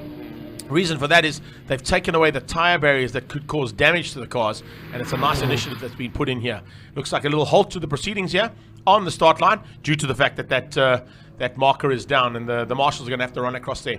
But it's not holding back here from the Noble. That Noble is still pushing hard. It doesn't affect his ability to get to the top of the hill, and he'll still be pushing it to the limit to come over the top and finish up for Butterkraiser on a 47.617. Not into the top 10, but a good run in that M400. Look at how much rubber Watts has left on the start line here. Man, oh man, that's like a half a tire each way. So he really did announce himself in a big way. Franco Di Matteo setting the pace now with the first sub 41 second clocking of the qualifying round 3 effectively, but qualifying 1 of today, 40.9. And that gives him 1.5 seconds worth of time gap over Davy Hubert. Importantly, though, he's into the 40s. And I think that's where you've got to be. You cannot be over the 40-second bracket if you want to make it into that top 10 for the shootout, particularly for the bigger cars. When you're looking at the top 10, remember we are looking at top 10 shootouts for each of the categories later on this afternoon. But it is going to be very, very crucial that you get those times down to as close to, I would say, for all the categories, you're going to need to be within the 40 to 45 second bracket. Yeah. And if you want to be taking the fastest run of the day, you've got to be under 40 seconds. So Peter Zidi, he knocks into 42.7's worth of timing up the hill. And that leaves him in 3rd spot at the moment. A nice run there for him. He'll be pushing hard, remember, in that Toyota MR2. Marcel Angel still sitting there. Didn't really mention the fact that he's in that top 5 right now, but Angel in the 458 Ferrari will have the ability to possibly give it a bit of a run for its money and hopefully be in contention for at least a modified saloon car title. And looking at that, he's going to be fighting hard with Franco Di Matteo and Davy Hubert. So it'll be really, really tight between them. Great run there. Nice start off the line from the Evo. That Mitsubishi Evo piloted by Shane Naidu. It's always nice to see when he comes up because he's kind of between Daniel Zeely in a Works Impressor STI and also there with a modified Works Impressor STI of Anton Cronier. So the sort of Japanese battle that has raged between Mitsubishi and Subaru for a long, long time gets thrown up the hill for us all to see and enjoy. Yakunao in his Nissan. Also a mean looking machine. It's a beautiful wrap they put on that car. Matte look. Comes out of Scribanti's racing stable as well, Yakunal's car. So the same guys that prepped the Kraken prepped that car. And I've got to say, it was a much better start out of Nell that we've seen all of yesterday and this morning. Didn't quite get the wheel spin and all the black big smoke coming out of the back of that car. An incredible start as always from the Silver Crest and AF Hydraulics car of Anton Cronier. He seems to have got that machine dialed in for the takeoff, and now looking to try and dial it in throughout the circuit. As we said, just finding those little inches and little centimeters. Oh, did he clip an inside there? I think he may have. Cronier, I think, might have just clipped the inside turn and taken out one of those policemen as Aldo Scrimanti makes his way up onto the mountain in full flight now for qualifying 3. All-wheel drive cars, both of them at the same time. Nice to see that actually comparison between the all-wheel drive Subaru Works Compressor STI and the Quattro systemed Audi of the S4 piloted by Scrimanti. Right behind them comes the slightly quieter of the 3 border towing cars, and that's Jody Van Zimmern at the wheel of that one. Runs wide as he cut across. That is the line. In my opinion, that is the ideal line. Run wide out of turn number 2, go across the circuit to come across, to cut across into turn 3, clip the apex, look for that racing is in your blood board like Andre Besaidano told us all to do, and stand by for a great run up into the S's. Speaking of standing by, well, Helen Bart had a phenomenal launch off the line. We heard in his interview there with Colin he wasn't happy with the car afterwards. Let's see if they've got it all sorted out and dialed in now for a run.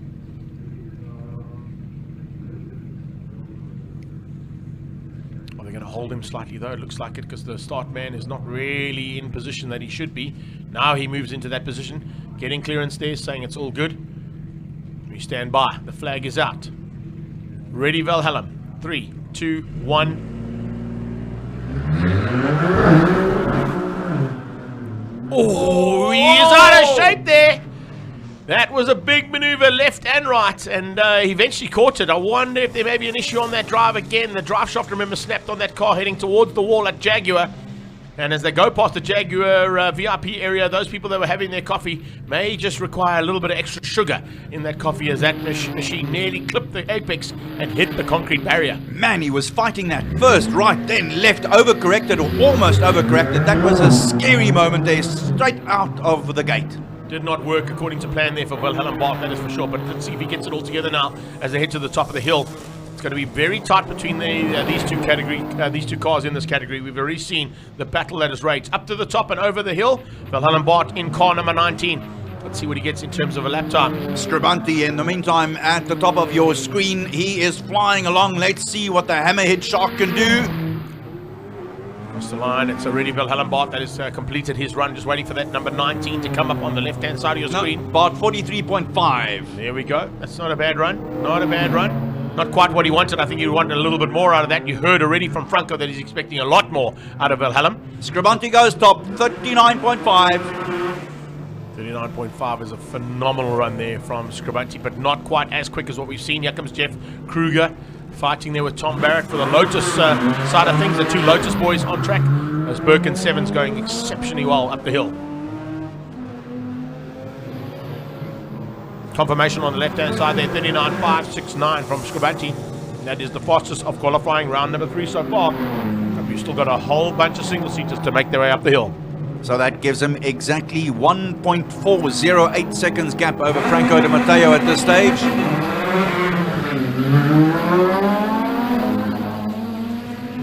Scrimanti will be a lot happier with that one. He was Mr. Grumpy, and he was not happy with life at all when he did that warm-up run this morning.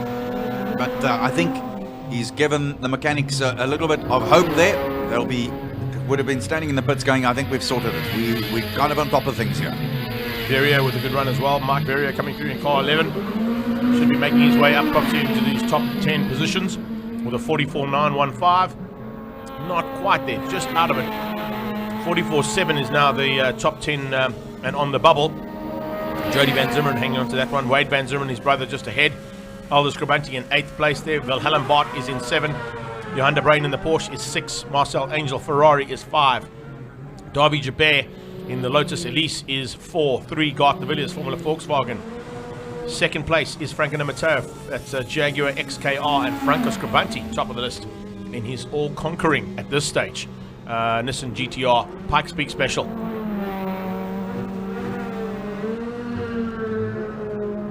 Ian Schofield leaves the line in his Ford Duratec.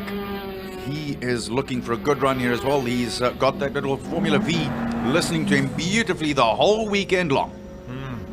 And performed well. It really has.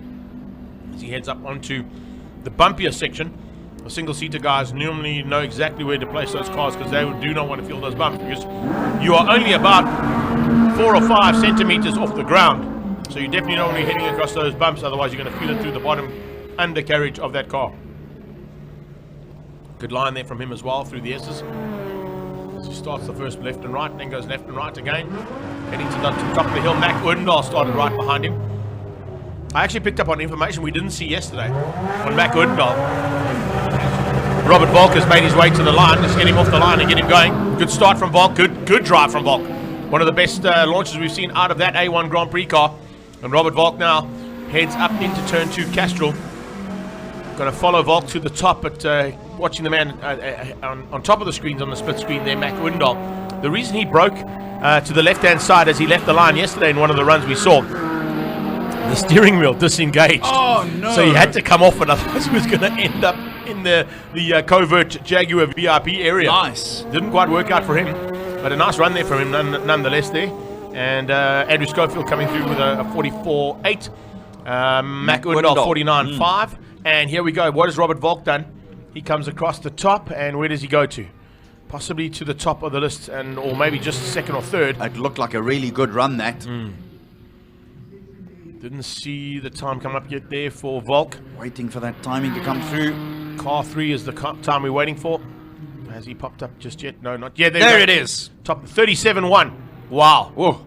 Make that the fastest lap of the week. 37.1. That is the fastest. Yeah. Fastest run of the weekend so far, going to Robert Volk in qualifying 3.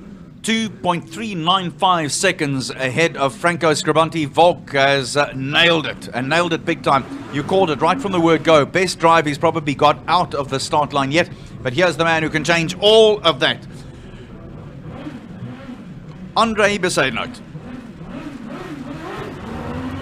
Race mode engaged as he flicks that visor down and gets off the line. Great launch as well out of Besaidnout. This time he didn't get squirrely. He goes up into turn 2. Exactly the line he wanted to be on, speaking to us in that interview. He runs wide, lets the car run wide on its own. Watch him cut across now. Cuts across a little bit earlier than Robert Volk did. Missing those bumps on the left-hand side, cutting through to the ideal line up that hill into turn 3. Runs right to the line he was looking for, to the Jaguar sign with racing in his blood. And it's certainly in his blood here right now. As they head up through into the S's, this is a super run coming out of the King of the Hill from 2018. Can he make it 2019 and back-to-back titles with the kind of pace he's just found there? There's a very good possibility he's gone quickest. I'm going to say it's right up there. If he's not quickest, he's going to be very close to Volk's time. And are we going to see our first 36 of the weekend coming out of that incredible car that he drives, the Gould F1 Hillclimb car? I'm waiting for that timing monitor. Are we going to see it? There it is, 36.5. Oh, my goodness. It's exactly a second away from last year. It's exactly 1 second away. Here we go. So if you think he dropped the gauntlet last time, let me just reiterate. No, he hasn't. He just did it now. Yeah. Let me rephrase, Councillor. Wow.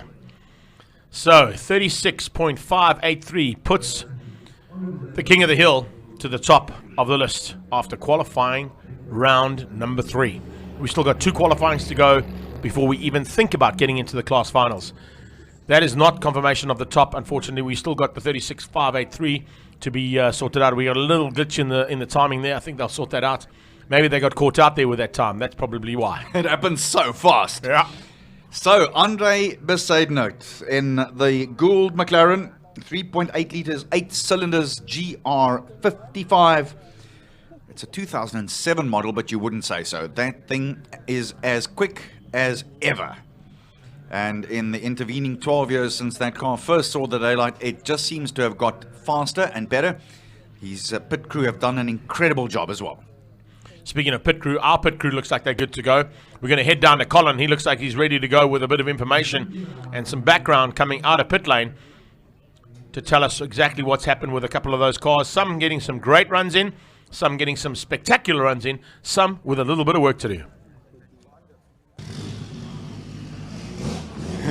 Guys, we came to find Wilhelm Bart and find out what happened with the sideways move there.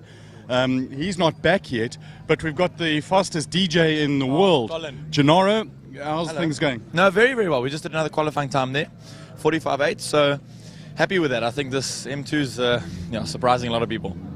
Sometimes you get surprised with the way it just gets off the line. Have you backed off the gear changes because they seem a little bit slow at the moment?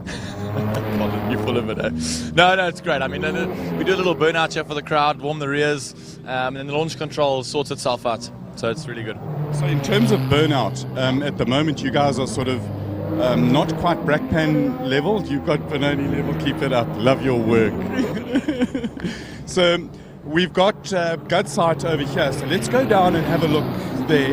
And also Aldo Scribanti in the Audi. The launch they've got out of that car is, it's Jody van Zimmeren. Now his dad, there's his dad's car. They had a little bit of an issue. You'll remember when they were on these under starters orders, it was a little bit more than launch control. They haven't quite told us yet, but let's see if we can find Dad van Zimmeren. Jody's busy working on the car. Colin, can you hear me? But let's Can you hear me, see if Colin? we can find out. Can you hear me, Colin? Okay, right. We can't get Jody out of there. Guys, what's wrong with the car?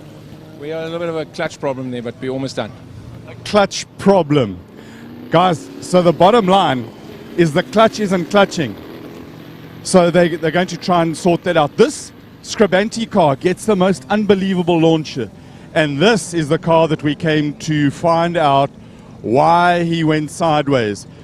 Yesterday, when they had the drive shaft issue, it was all over the place. And Wilhelm said that when he put his foot down, he just about lost it. You know, I was watching the launch over there, and it looked quite serious. But we've got some stuff here. I'm just trying to smell what it is, but it seems to be water. So when the water gets too hot, it boils, and you put a fan in front of it and make things cool. Patrick, watch your back. There's a car coming over there. And then I'm going to come over here. There's the Shockman. Some call it dampers. Wilhelm is back because it's not in the car. And this is his car here. So we do a quick little peruse. We can't find him. But coming down that side of the thing, we've got the fastest lap of the day, or the run of the day, whatever you want to call it. It was a 36.5.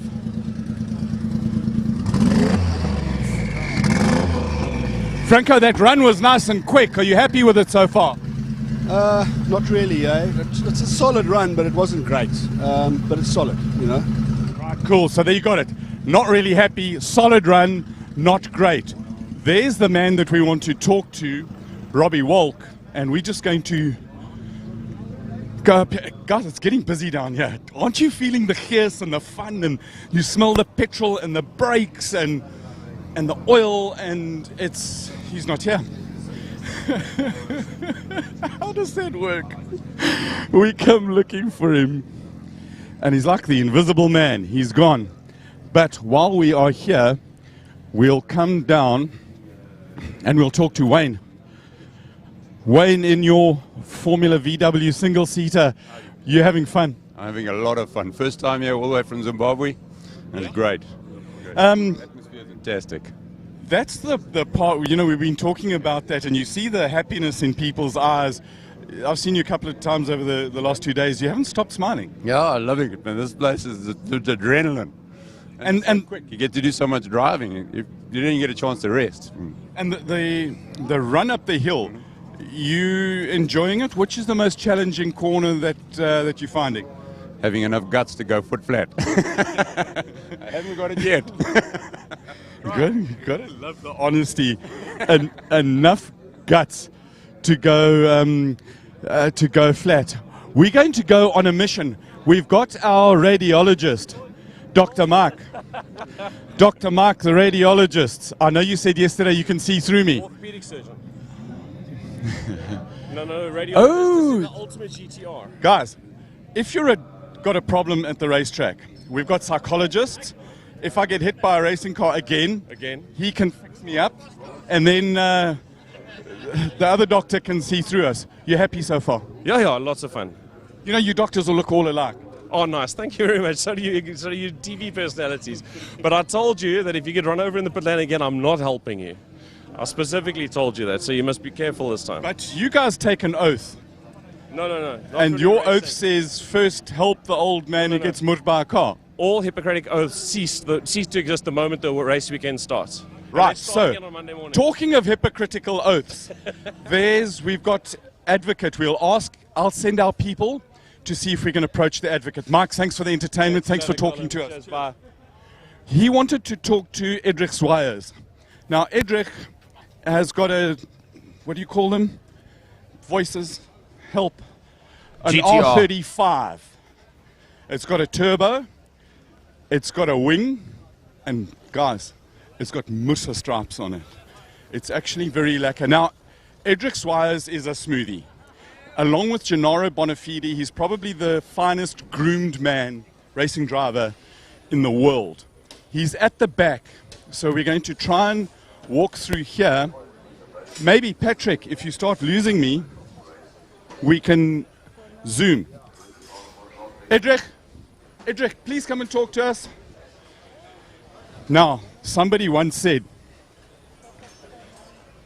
if you can't take the mountain, bring Muhammad. He's not Muhammad. He's the second smoothest, well-groomed race driver up the hill. Edrich Swires, how are you going? We were going well. We left the boost as what it was yesterday. So somewhere around about 3.5 bar. Yeah, around about that. we put Hillclimb tires on, so soft tires last night, and pulled away. First, second, when we third, it just snapped. Just broke traction. So lost drive on the wheels in the front. Shaft is broken or coupling's broken, and just could it be a similar issue that Wilhelm's car had yesterday, where it pulls a drive shaft? Yeah. Definitely. It's the minute that shaft breaks, if it's a drive shaft or if it's a whatever shaft. It's the torque distribution, the power distribution is sent to the rear. And that's exactly what happened with Wilhelm, yeah. And when you pull third gear, this thing is not going slowly? No. Did you have a sudden unplanned evacuation of your bell? Yeah, it was elbows against the cage, and then I heard the noise coming. So, and then you back off and don't pretty neutral and just idle it to the side. Yeah. I mean, you got to respect the forces that go through the transmissions. Enormous. When Franco lined up, they spotted oil on the line, and they thought it was my car, but it wasn't. There's no oil spill in my car. So whoever ran before me might have put oil down, and it might have been that at a point when it hit the oil and it started getting power, it slipped and gripped, and then it probably turned it off. We're working on a publication to be shared with a lot of people. It's called Driver's Book of Excuses. Yeah. We're up to around about number 642 at the moment. Okay. What's your go-to excuse that when things don't go to your plan that you can just trot out and it just flows off the tongue? Which is, give us your best excuse. It's the mechanics. They also say that we have to find a mechanic's book of excuses. It's not my fault. I'm just driving the car. Edrich, thank you very much for talking to us. One of the best groomed drivers in the world. Go and talk to Gennaro Bonafide. He apparently sorts out the rest of the grooming. We want to talk to Wilhelm, but he's in the back. Can I ask you a hell of a big favor? Please call him for us. There's such a cool thing. You know, these guys are magnificent. Normally at a racetrack, drivers are a little bit stuck up. They're going to go and get Wilhelm. Oh, okay, so he's seriously busy. They do have some issues with the car. What we do want to do is we want to, and we're just scanning, is go and find our learned friend, the fast advocate. Sadly, you know, normally advocates charge by the hour or by the second. If he was charging while he went up the hill, well, clearly he is charging. He wouldn't make a lot of money. So we will find, there is our learned friend, and we will go straight to him. My learned friend, may we approach? You're very welcome. That was quite a stunning time up the hill there, Andre. Yeah, look, yesterday was just, so tough. Where do you want me to look? I don't know. You're following me. We've got to follow him. I'm the best when I look at you. On your left side. Yeah. So yesterday was a disruptive day. I mean, with the rain and everything that came, we couldn't really do a proper time. But this morning the temperature settled. I don't think we're in for rain. Everybody's a little bit more calm. I'm more calm. We found a little bit of time, I think, going up the hill. The bumps are quite bad, but I've sorted out the line there. I was a bit uncomfortable as to where I was, and I'm happy with the 36. They were doing some work on the dampers this morning as well. Did you make some little subtle tweaks? Yeah, the problem was we were bumping out, bottoming out. And with a Formula car like this, you don't want to be a passenger and get it right into your backside. And the other thing with going too low, the diffuser stalls and you lose aero grip and you gain it, so the balance is not there and it doesn't flow. Yeah. The problem is if you go too low, as you correctly say, you lose the aero at the bottom, and then you get the bump, and the car goes up in the air, and then you're in trouble, and then you're a passenger. So we want to be safe, so we made the changes for safeness. Advocates always end up being safe. Guys, thank you so much, Andre, for talking to us. Good luck. We, Zeely auditors, we go from doctors, radiologists, dentists, advocates, cameramen, directors. How are things going? We're battling. What are you battling with? The car is going very well, but I haven't had a clean run yet. Every time I push it, I lose the diffuser.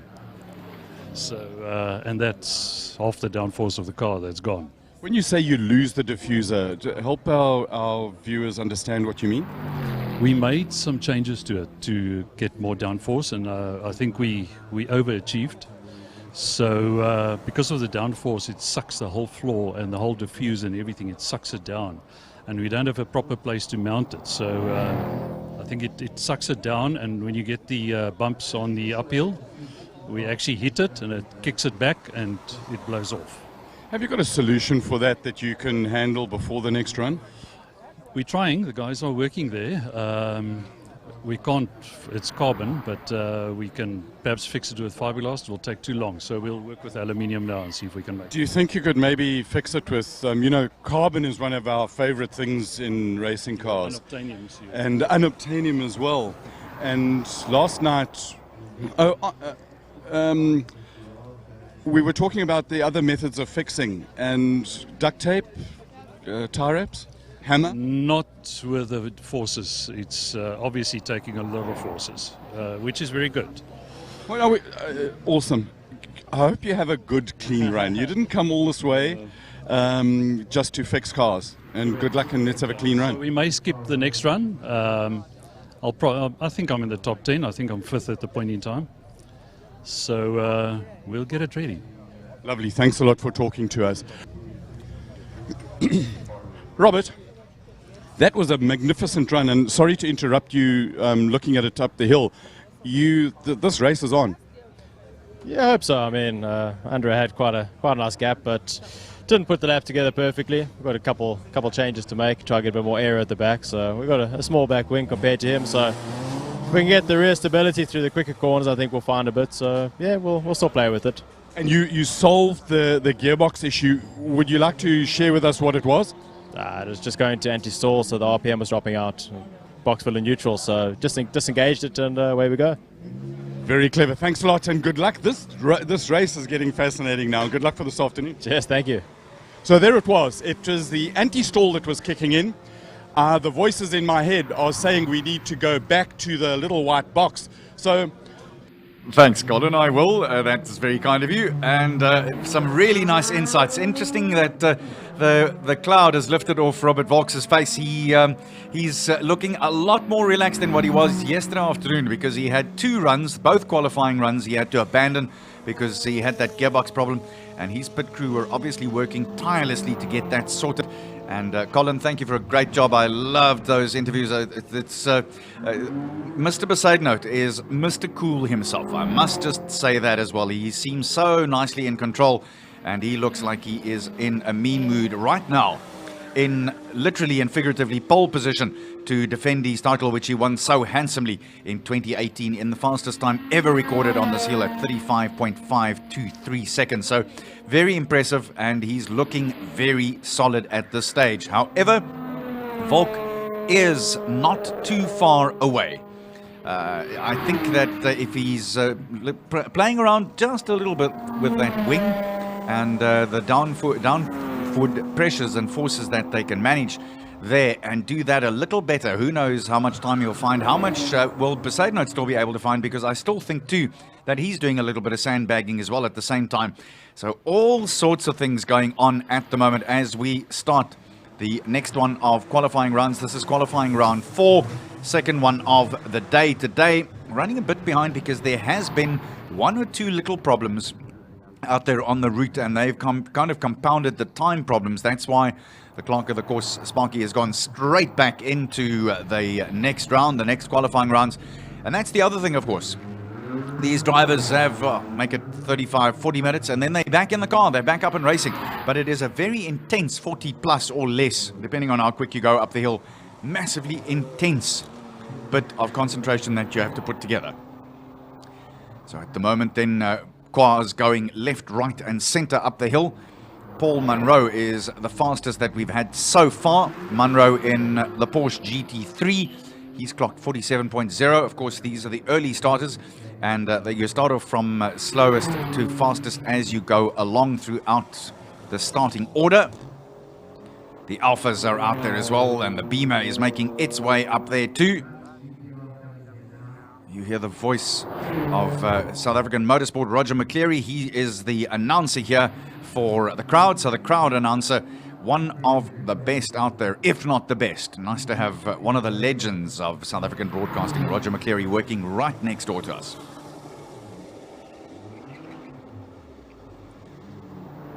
So our timing system, because it is taking so much pressure and it's hardly had a chance to have a little breather and then a reboot, is under pressure. We slow with a few of the times. Gennaro Bonafide is going to try and change things completely. He is in car number 75. We're waiting for his time to come through. And Paul Munro still leading at 47.0. The second of the Alfa Romeos out there too. Pierre Bester. Piet Potgieter just finished his run. Bonafide sandwiched in the middle there. Qualifying round number 4. One more qualifying round to go, and then it'll be decided who goes into the top 10 shootout for the road and supercars, the single-seater and sports cars, and the top 10 shootout for the modified saloons, our prize giving tonight. And that'll happen from 20 to 4 onwards, South African time. Just again, we have a few people who want to know exactly again how the classes work. So Class A, the road-going saloon cars and the supercars. Class B, the modified saloon cars, but in most cases slightly modified, if you could use that term. And then Class C, the single-seaters and the sports cars. You can also look out for the blue numbers on the cars. If a competitor has a blue number, it's someone who is competing here at the Jaguar Simola Hillclimb for the 5th time. And if it's a red number, well, you've got to salute those drivers and their teams, because they are the men and the women who've competed every year since the inception, one whole decade ago, around number 10. Richard Roots, 44.0. And Gennaro Bonafide, I wouldn't have been happy with that one, 46.120. A good run, but he would have thought, and we thought too, that he could probably go just a little bit better than that. Bonafide clocking 45.7 in yesterday's qualifying. So not quite as quick as what he was yesterday.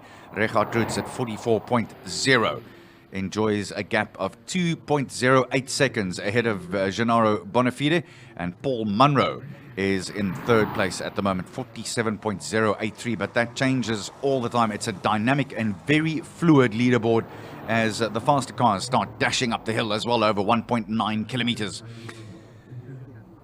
Gregory has left us. He's gone up to the VIP interview area.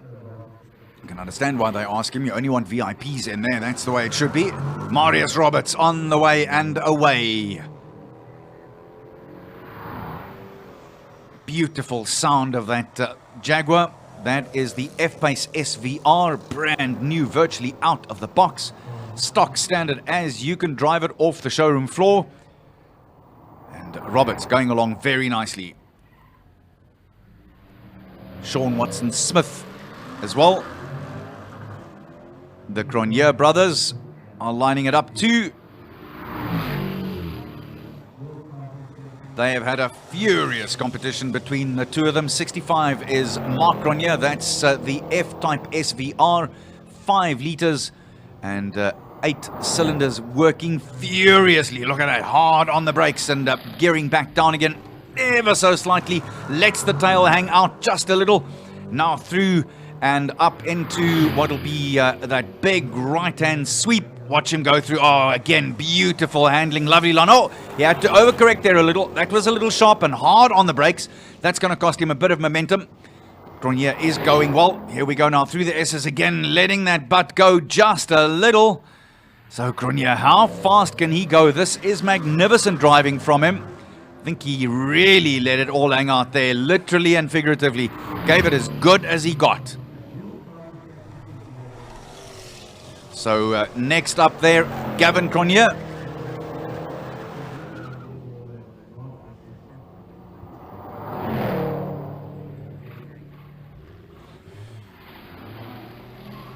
Yeah, Cronje is letting it all hang out as well. Mark Cronje, well, he was quick, but not quick enough. Richard Roots clocking 44.0 and Mark Cronje 45.5. So all of a sudden, Bonafide is pushed all the way back down to third place. Ashley Oldfield slotting into fourth now at 46.657. Some very impressive driving early on. Well, I'm joined by Davy Willifeer. And Davy, nice to have you with us. I think you should sit a little closer there. Nice to have you with us. I know that you've done some wonderful work for Jaguar over the past day and a half or so. But the fact of the matter is, we'd love to hear what your thoughts are. What have you experienced so far here in Simola? Okay, hello everybody. Yeah, it's great. I mean, the competition is fierce. It's still early in the day, but I think, especially two Cronje brothers, they're very, very, very close. So, yeah, we're very interested to see what they're going to do today. Well, Cronje then ending up in that time of his in qualifying number 4. And it is 45.5. So as we welcome Davy officially on camera, nice to have you with us. I hope you have a really good time with us as Greg has made his way up to the VIP area to go and chat to one or two of the important people up there, and no one better to do the job. So still, I beg your pardon, up ahead we've got Jacques Wheeler, Johan Pretorius, Charles Needham, Paige Lindenberg rather, and Peter Lindenberg still on the go out there. And a little bit of a hold up it seems at the start line here. They're also ready now to let the cars go. There was just a little, I think there may have been 1 or 2 of those pool noodles that they may have wanted to just sort out in the run up to the first 200 or 300 meters up the road. Yeah, this little lady is really, really quick in that Mustang. The cars are a little bit tail happy, so they wheel spin quite a lot. So I think that hampers their times, but great motor cars. So Paige is underway. That's Paige Liebenberg in the Shelby Ford. And boy, oh boy, that is a mean-looking car. And of course, her daddy, Peter Lindberg, right behind in the Savage Ranger 660 as well. They will be wanting to give it as hard as they got here in quali round number 4. Yeah, he's doing a nice burnout for us here in that bucky.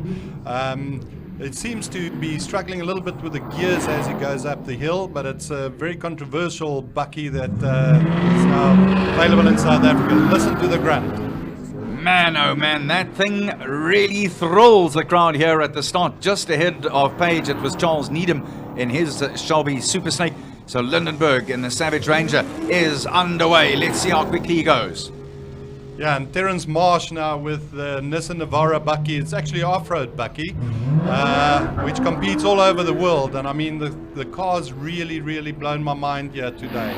It's really quick. Well, Marsh is absolutely adoring this. It's not the kind of thing that he often gets to do. He is on a roll here because this is the kind of thing that he sees the opposite side of this in his motoring career. Multiple South African champion off-road, and this man really knows how to go about his business off the road, but he can do it on the tar as well. Look at how he swings it out there. Lovely line.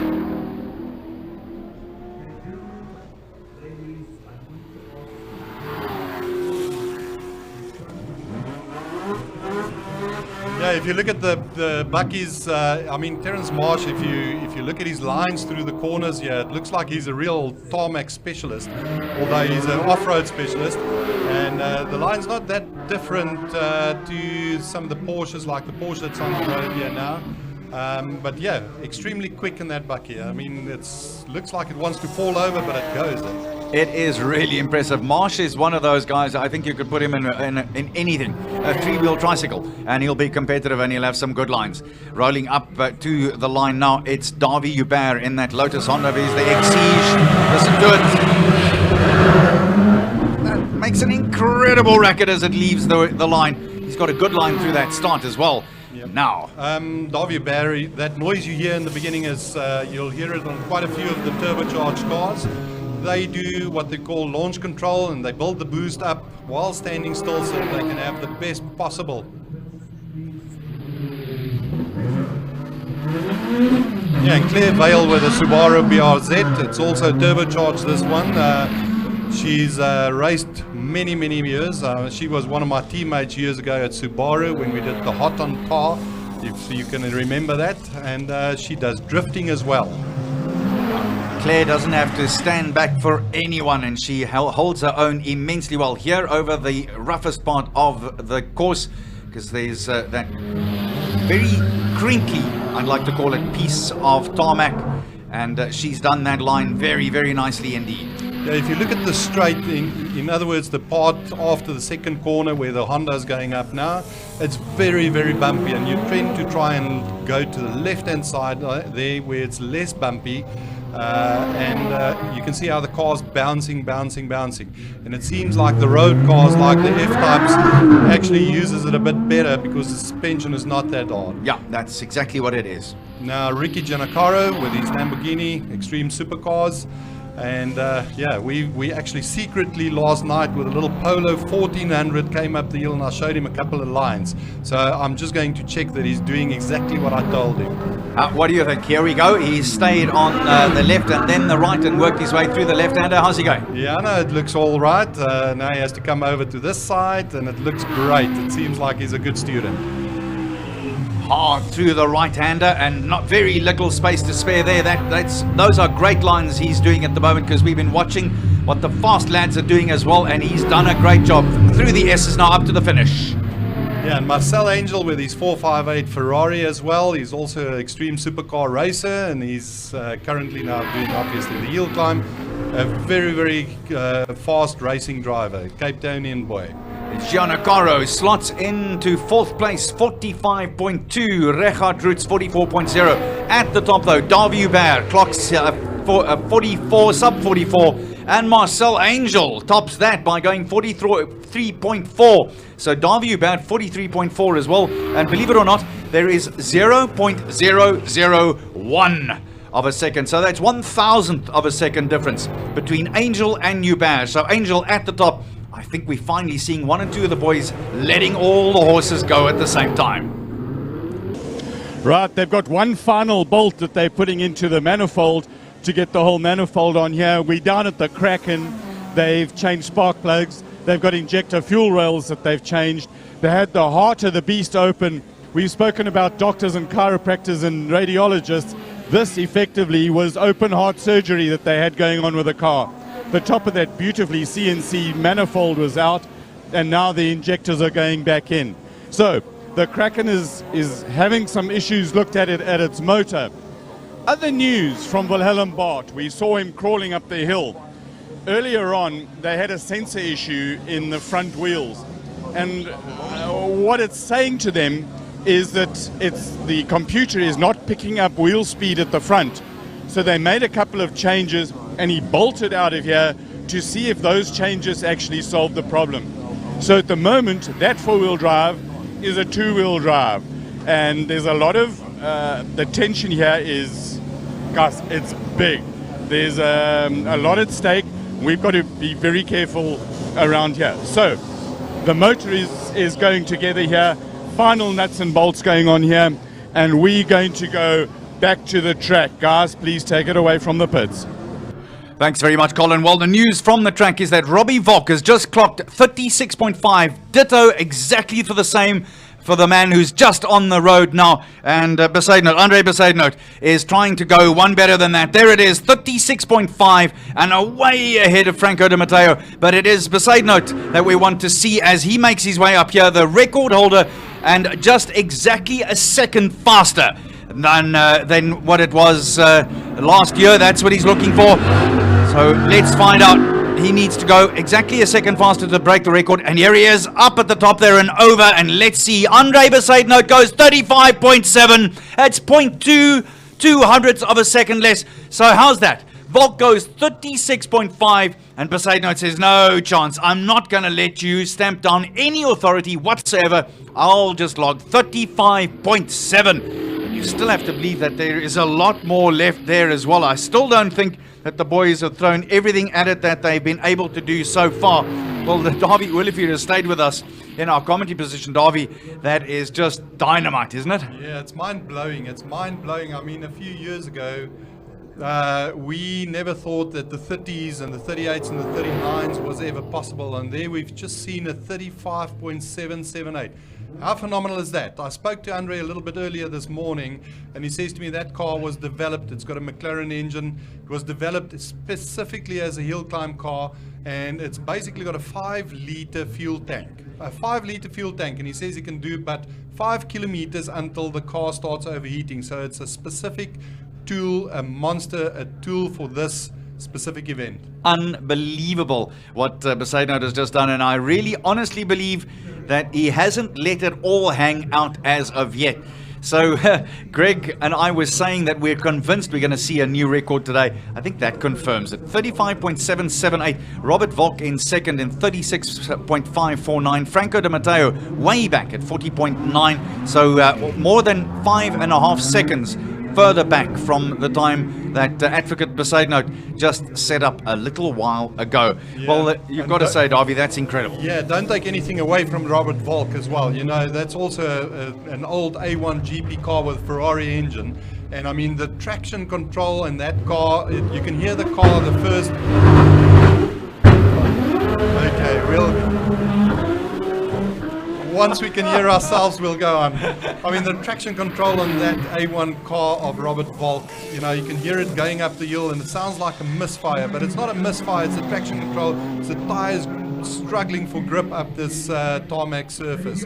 It is phenomenal. Those two guys are going to make life exciting for us in the next few hours. Van Zimmeren, who piles up the road here, and that's the bumpy part of the circuit. He is now on his way to that's through that sweeping right-hander, and then into the S's, and on his way up. Here are the S's. Let's see how tight he takes that line. Oh boy, he's got that going beautifully. Very little sideways movement, and that's quite quick as well. Martin van Zimmeren coming through in 41.125. So as things stand at the moment, so van Zimmeren, I think, was wanting to just, there may have been an adjustment of some sort, that's why he went out of order. But it's Andre Besaidnout, 35.778. Robert Volk, 36.54. Franco Di Matteo, 40.92. Martin van Zimmeren slots into fourth at 41.125. There you go, as you said on your screens. And Garth de Villiers Villiers in that little Formula V, believe it or not. 41.15. And Darby, you were saying to me that he says he's not really a racing driver, he's an engineer. Yeah, if one of the guys really impressed me over this weekend, it's this Garth de Villiers. I've never met him before. He says he's met me before. And I look at the guy's lines and all of that, especially from the Jaguar Boma. And he basically just taps off a little bit before he goes into turn 2. So I thought, I'm going to go and find this guy. And he said to me, no, he's from Port Elizabeth, and he's actually not a racing driver, he's actually an engineer, and they just like playing with cars because of the intricacy of the engineering on them. And I said to him, well, you could have fooled me. You are a great, great racing driver. Well, he's in that little Reynard, and if I'm not mistaken, they can't pull away in first because they have rolling starts, so they go in second. So his pull away is already under stress and strain, isn't he, in general? Well, I didn't know that. I just know that these cars were the top formula in our country. I think it's around about 2000, 2002, and they were the fastest cars around the racetracks in South Africa. And many of our top racing drivers today, like Michael Stephen and the likes, they cut their teeth in these little cars. Very, very lightweight, power to weight, very, very good. Well, Darby has been our in-commentary guest, and nice to have one of the fine drivers that South Africa's produced over many, many years, and these days someone who does some great work with Jaguar as well. Darby Donkey, really enjoyed having you in our studio. We're going to take a little quick 10-minute coffee break, and when we back, it is qualifying round number 5. And I want to tell you, if you thought you saw some fireworks, hold on to your seat. Don't go far away.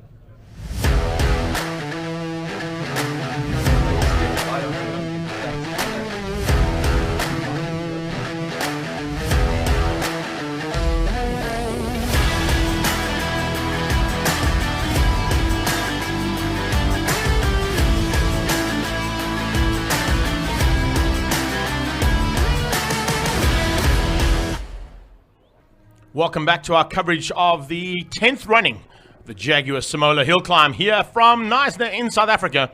We hope you've enjoyed all the action you've seen so far. We're about to kick off with qualifying round number 5, and the gloves are off. I was stuck up in the studio doing a little interview, I should say, with Brian Hasty from Jaguar South Africa, talking about electric vehicles. And as our vehicles start to get ready to make their run for the 5th and final qualifying session, it was gloves off from both Besaidnout and Robert Volk. The current king of the hill from last year and record holder has just gone and put his Gould GR55 purpose-built Hillclimb Formula 1 car into very good contention, having made a run of a 35.778. Robert Volk, of course, was right there as well, and he was doing his fastest time ever in that A1 Grand Prix Ferrari-powered machine. He got down to a 36.5, which is only a second off the record pace set last year by Andre Besaidnout. So we're in for an incredible finish to this proceeding for this weekend. Qualifying 5 still to come. We have a small lunch break, which we'll go to just after this, and then we get into the real deal, the class finals and the top 10 shootouts. But my good friend Jacob Mashukwa, I believe, is up in the fan zone at the moment. I can see them working a little bit there, getting all ready. As soon as he's ready to go, I'll go across to him. But it's going to be really cool to see, because he's going to find a couple of really special fans out there that have come dressed for the occasion. As soon as he's ready, we will go to him.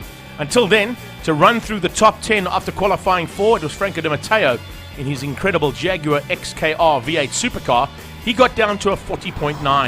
That was one of the fastest times we've seen out of Di Matteo. And he outgunned Martin van Zimmeren in the big Skyline, who sorted out earlier issues on his car to come through for 4th place and got down to a 41.125. Behind that was Garth de Villiers, a nice run there from the Reynard Formula Volkswagen man. And then it was Carl Mitchell in the R35 GTR, the Nismo machine, on a 41.773. Marcel Angel in the Ferrari is in 7th place at the moment, with Darby Jaguar, his fellow Cape Tony in the Lotus Exige, right on his tail.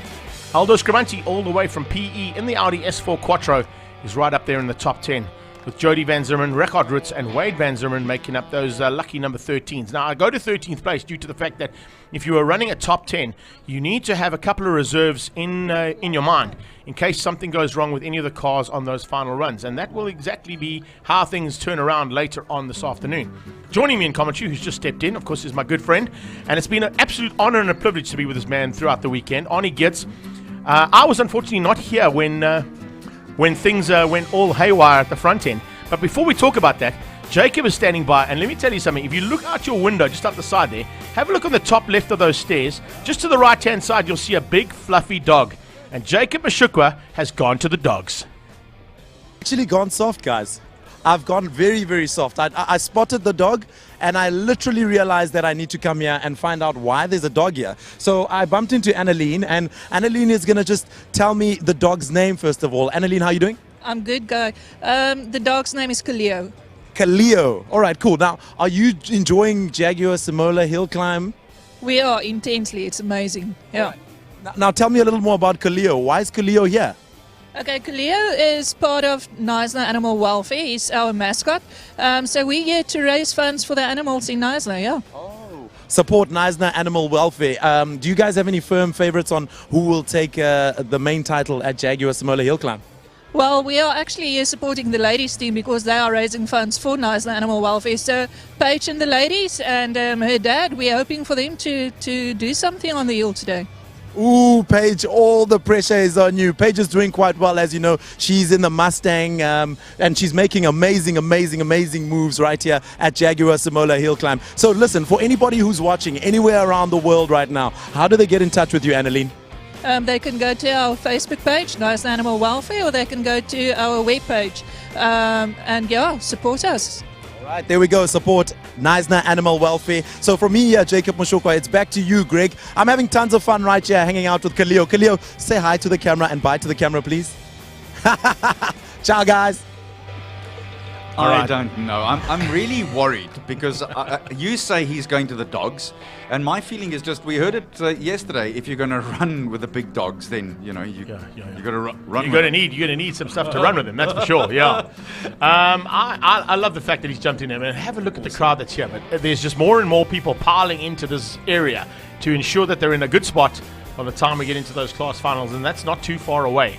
And I've just run through the top 13 there just before you jumped into the studio with us, and good to have you back here as part of our commentary team going out live streaming worldwide and getting up to 120,000 views so far this weekend. Over the last 48 hours, you can join us. If you are in the crowd and you've got your smart devices, do us a favor.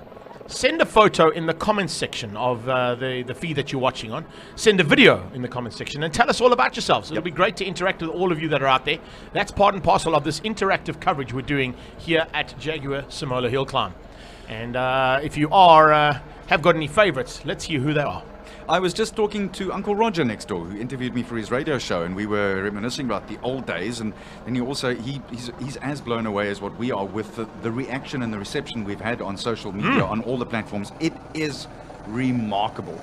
So for me, it tells me somehow, I think, that this event has arrived. Yeah, definitely. It's arrived. We got to chat to Schroz this morning, and he was telling us that he never ever expected the turnaround over the 10 years that they've got, and the success that it has created over 10 years. And even Jaguar. I mean, I was chatting there to Brian and saying, from a brand's point of view, this is the kind of place you want to be. This is where you want to be playing, where you want to be dipping your toes in. You want to be getting the leverage and the excitement about your brand. And he said, it's exactly why we're here. There's no doubt about it. And, everybody has been talking about this and touting this as the premier class and premier event of the motorsport calendar in South Africa. I have to agree. And, everybody says, no, but, there's other things. Yes, there are other things, but no one does it like they do here.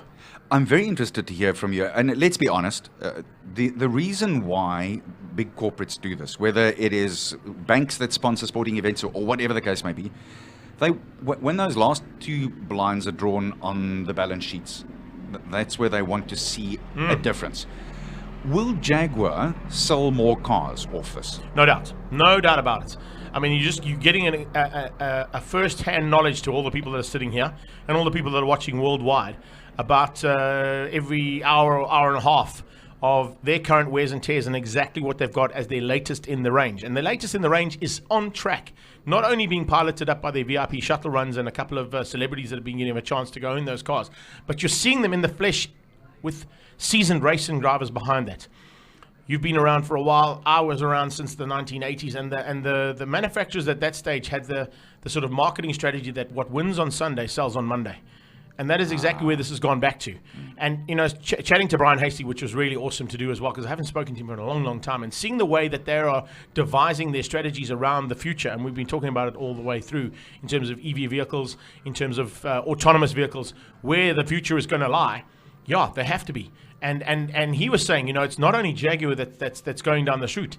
Every single manufacturer is looking at these options, looking at the way that can improve things, looking at the way it gets better in terms of environmentally friendly, making sure that we have got cars that are going to last for long, that are not like a smart device that run out of battery too soon. You can recharge as many times as you want. And in fact, you don't even have to recharge. There's a regenerative engine capacity built in, which is mind-blowing. I didn't even know about that. I thought by the time you run out of battery, you do the same thing as your cell phone. You plug it in and you have to wait till it charges. No.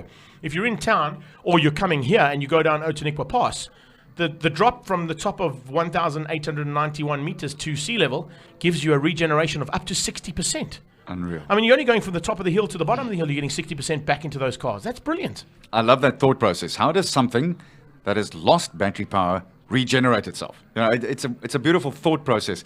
I know that there are some of the vehicles out there that the moment that you start turning the wheels, it starts generating its own power as well. That is exactly what you need to do. In terms of those e-cars, it's the way to go. Yeah. And if that's the case, I mean, you heard there from Brian in the interview saying that some of the guys have to actually be careful that they don't break the vacuum seal on their fuel tanks because of the lack of fuel, and the fuel actually goes to rust because they don't use it.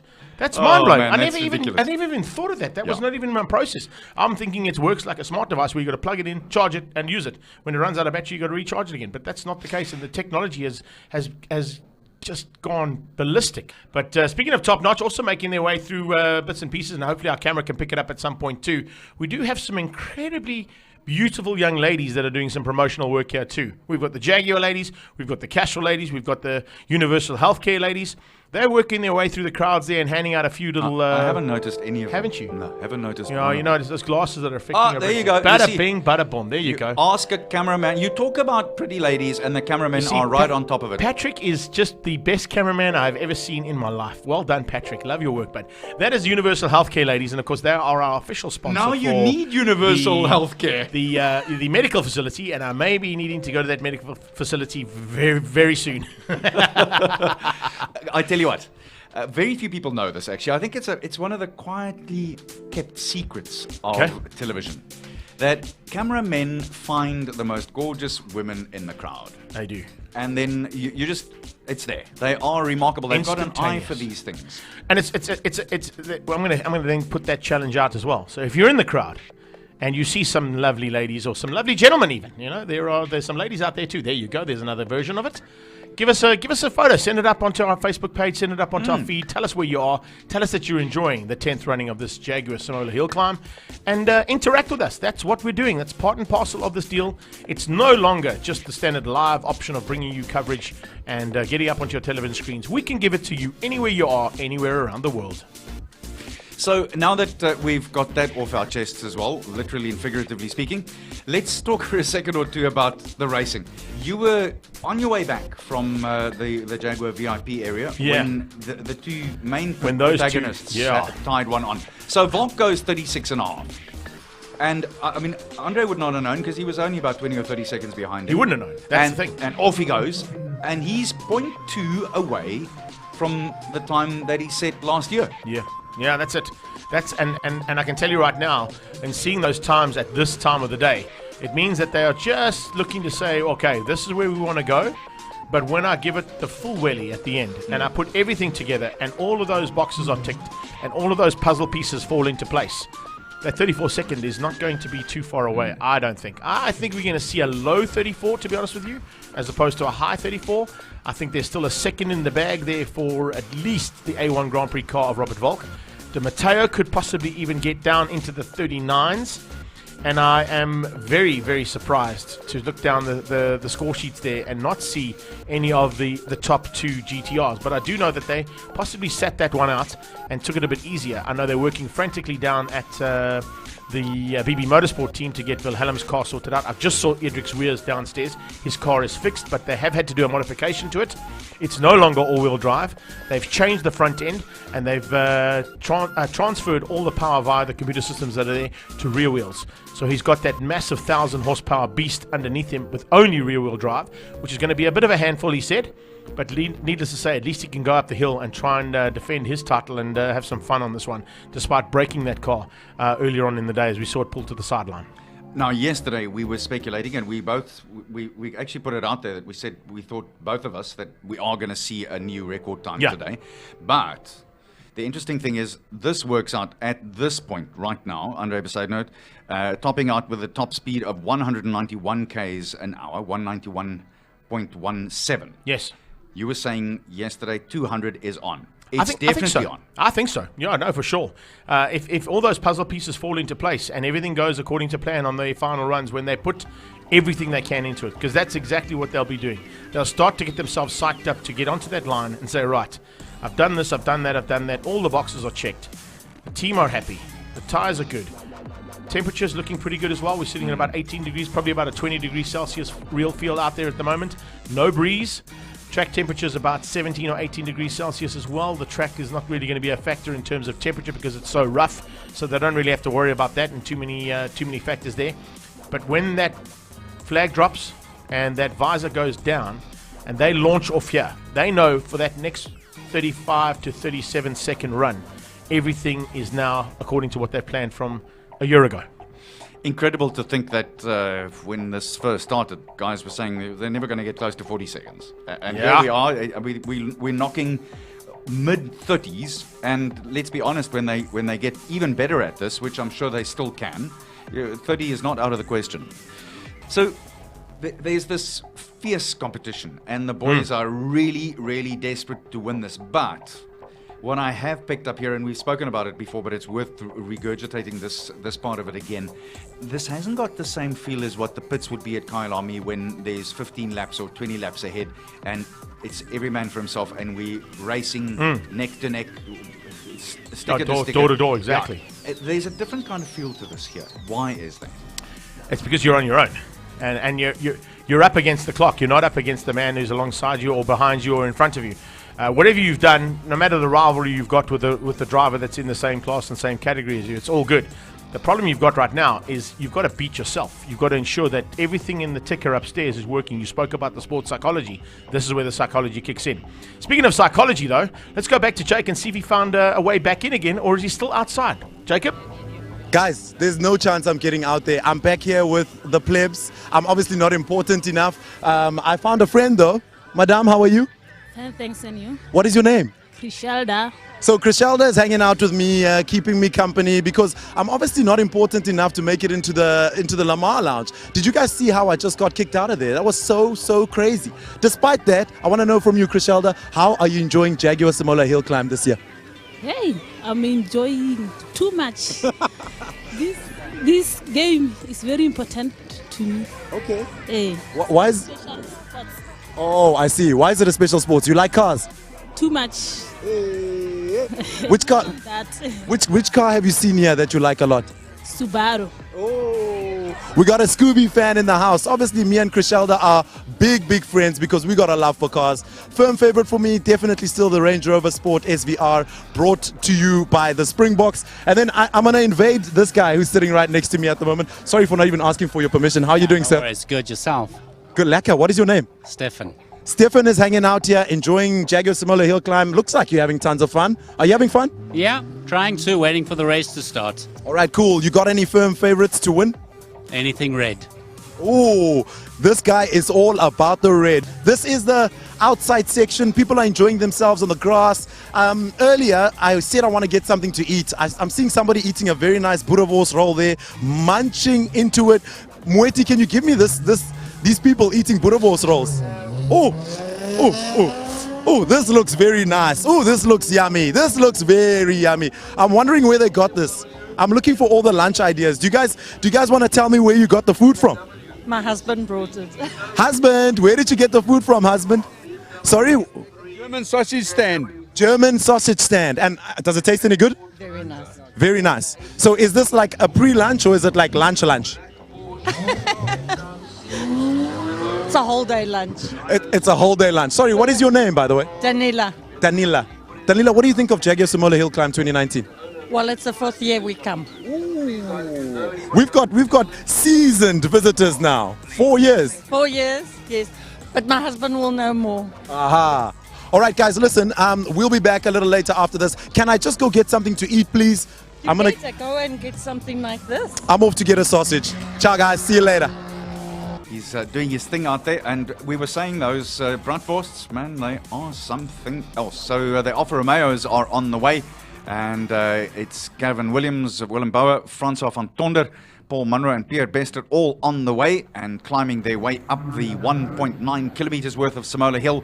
We are back up and running with qualifying round number 5. And I think this is where whatever you're going to be doing to the cars has to work. If it doesn't work after this run, you may not make it to the finals. These are the ones that are going to count towards those finals. Because remember, straight after this, we head straight into the class finals. And from the class finals, we're going into the top 10 shootouts out of each of these categories. We're looking at approximately about an hour for this, maybe a little bit less than an hour, because not all the cars are going to run in this final qualifying if they've already got a decent time in. Then we go to a small lunch break. It's about an hour, the lunch break, and then we come back for the class final shootout, which is about half an hour. Then we go into top 10 for the supercars and road cars, top 10 for single seaters and sports cars, and top 10 for the modified saloon cars. So stand by for an incredible afternoon's action here in Knysna. There we go. That is how things panned out earlier in the day and what is still coming up. So we're into qualifying round 5. And I know that was supposed to start at 12 o'clock, but we have been running just a little off because there were 3-4 different incidents. And in fact, the oil on the start line area, that was a good 25 minutes worth of waiting and making sure that that is away. The boys were not exactly eager to take their cars over those oil patches, and someone left quite a bit of oil actually at the start line. We also wondered whether there may have been some of that a bit further up. We haven't seen any signs of it whatsoever, so I think that oil spill was somewhere between the pits and the start line, and from there it kind of dried up a little. Thank goodness for that. One cool thing about going to that VIP area to do the interview with Brian is throughout this weekend I haven't really had an opportunity to be standing trackside when the cars have launched, other than what we watch from here. And when I say that we get a spectacle from the start line, you really do. But by the time they're into 3rd or 4th gear, depending on the gear ratios that those cars are running, and they go past the VIP area at Jag heading towards Castrol, then you can see that these cars are not, and take nothing away from what we do in terms of our coverage, they are absolutely flying. They are giving it everything they can. I mean, the one car that reminded me about that was as I got there, Rachard Ritz came flying past me as I was walking sort of into the building. And he's just done another great run, and they're probably going to be putting him back up on top. And in fact, no, this time, just waiting for his time to come through. He sits in 9th at this stage, but as that timing monitor refreshes itself, he'll probably move to the top of the list. And it just shows you how hard they are now starting to push. It's no longer the case of just easing into it, starting to get yourself building. They started to build. The building is nearly completed. They need to get the finishing touches done to it now. I heard when you were doing the interviews, you also then get an understanding of what it sounds like. And when they come past that area, that Jaguar VIP area, every time when one of the cars starts here by us and then a second later it's there where you are, which is only about 200 yards away from where our commentary position is, you can hear the intensity. And that's something that we haven't heard when they up the hill. When they came past your position, man, oh man, they were flying. That's exactly it. And when you look at that kind of option, and when you're sitting alongside somebody from Jaguar, or you're sitting in that Jaguar stand, or even if you're sitting at Castrol or here on the start line, yes, here on the start line, you're going to get the incredible intensity of the lightning quick and all the forces that go into the ground and off the car, and it's really good, and you get the smells and the look and the feel. But 3/4 of the way up the straight between turn 1 and 2, that's where you're going to get to see how hard these drivers are actually pushing. And if you're close enough, which fortunately here at Knysna, a lot of the crowd are, and they're not running tinted windows, you look inside there and you can actually pick up on how hard they're concentrating. The eyes are wide. There's just intense concentration throughout the run, right to the top. And I mean, you heard it earlier on when we chatted to Schroz. Guys that race, and we're talking about it now, that race in a 15-20 lap race, and they've got time to, correct a mistake that they've made, or possibly recover from a mistake that they've made. There is time to play. Here, you are 35 to 55 seconds of intense concentration. You cannot put a wheel wrong. You may not adjust that steering wheel incorrectly at all. Your gear changes have got to be fluid. You've got to ensure that everything gets off the line nicely. And by the time you roll over the top of that line and you hit the brakes and start to slow down, that whole adrenaline rush just kicks in and you think, wow, you know? Exactly. Yeah. It's the cyclists call it, when they time trial, the moment of truth. Yeah. And it is exactly that for motor racing drivers. It's the only time in the year when it's just you, your demons, and the demon you're trying to drive. Exactly. That's it. It's as simple as that. And can you get that little beast from top to bottom in the time that you think you're capable of doing it? Sometimes it surprises you, and you get to the top and you look at the timing monitor and you think, what? And sometimes you get to the top and you think, what? Well, I'm not sure which one it'll be for Richard Roots, but 48.259. I think he's a little bit down on where he wanted to be. But up next, let's have a look. There is, he's 4 seconds slower than what he was in his best time so far, 44.040. Thanks for that, Gregory. So he would not be happy with that one at all. He probably left a good 5 seconds out there. Mm-hmm.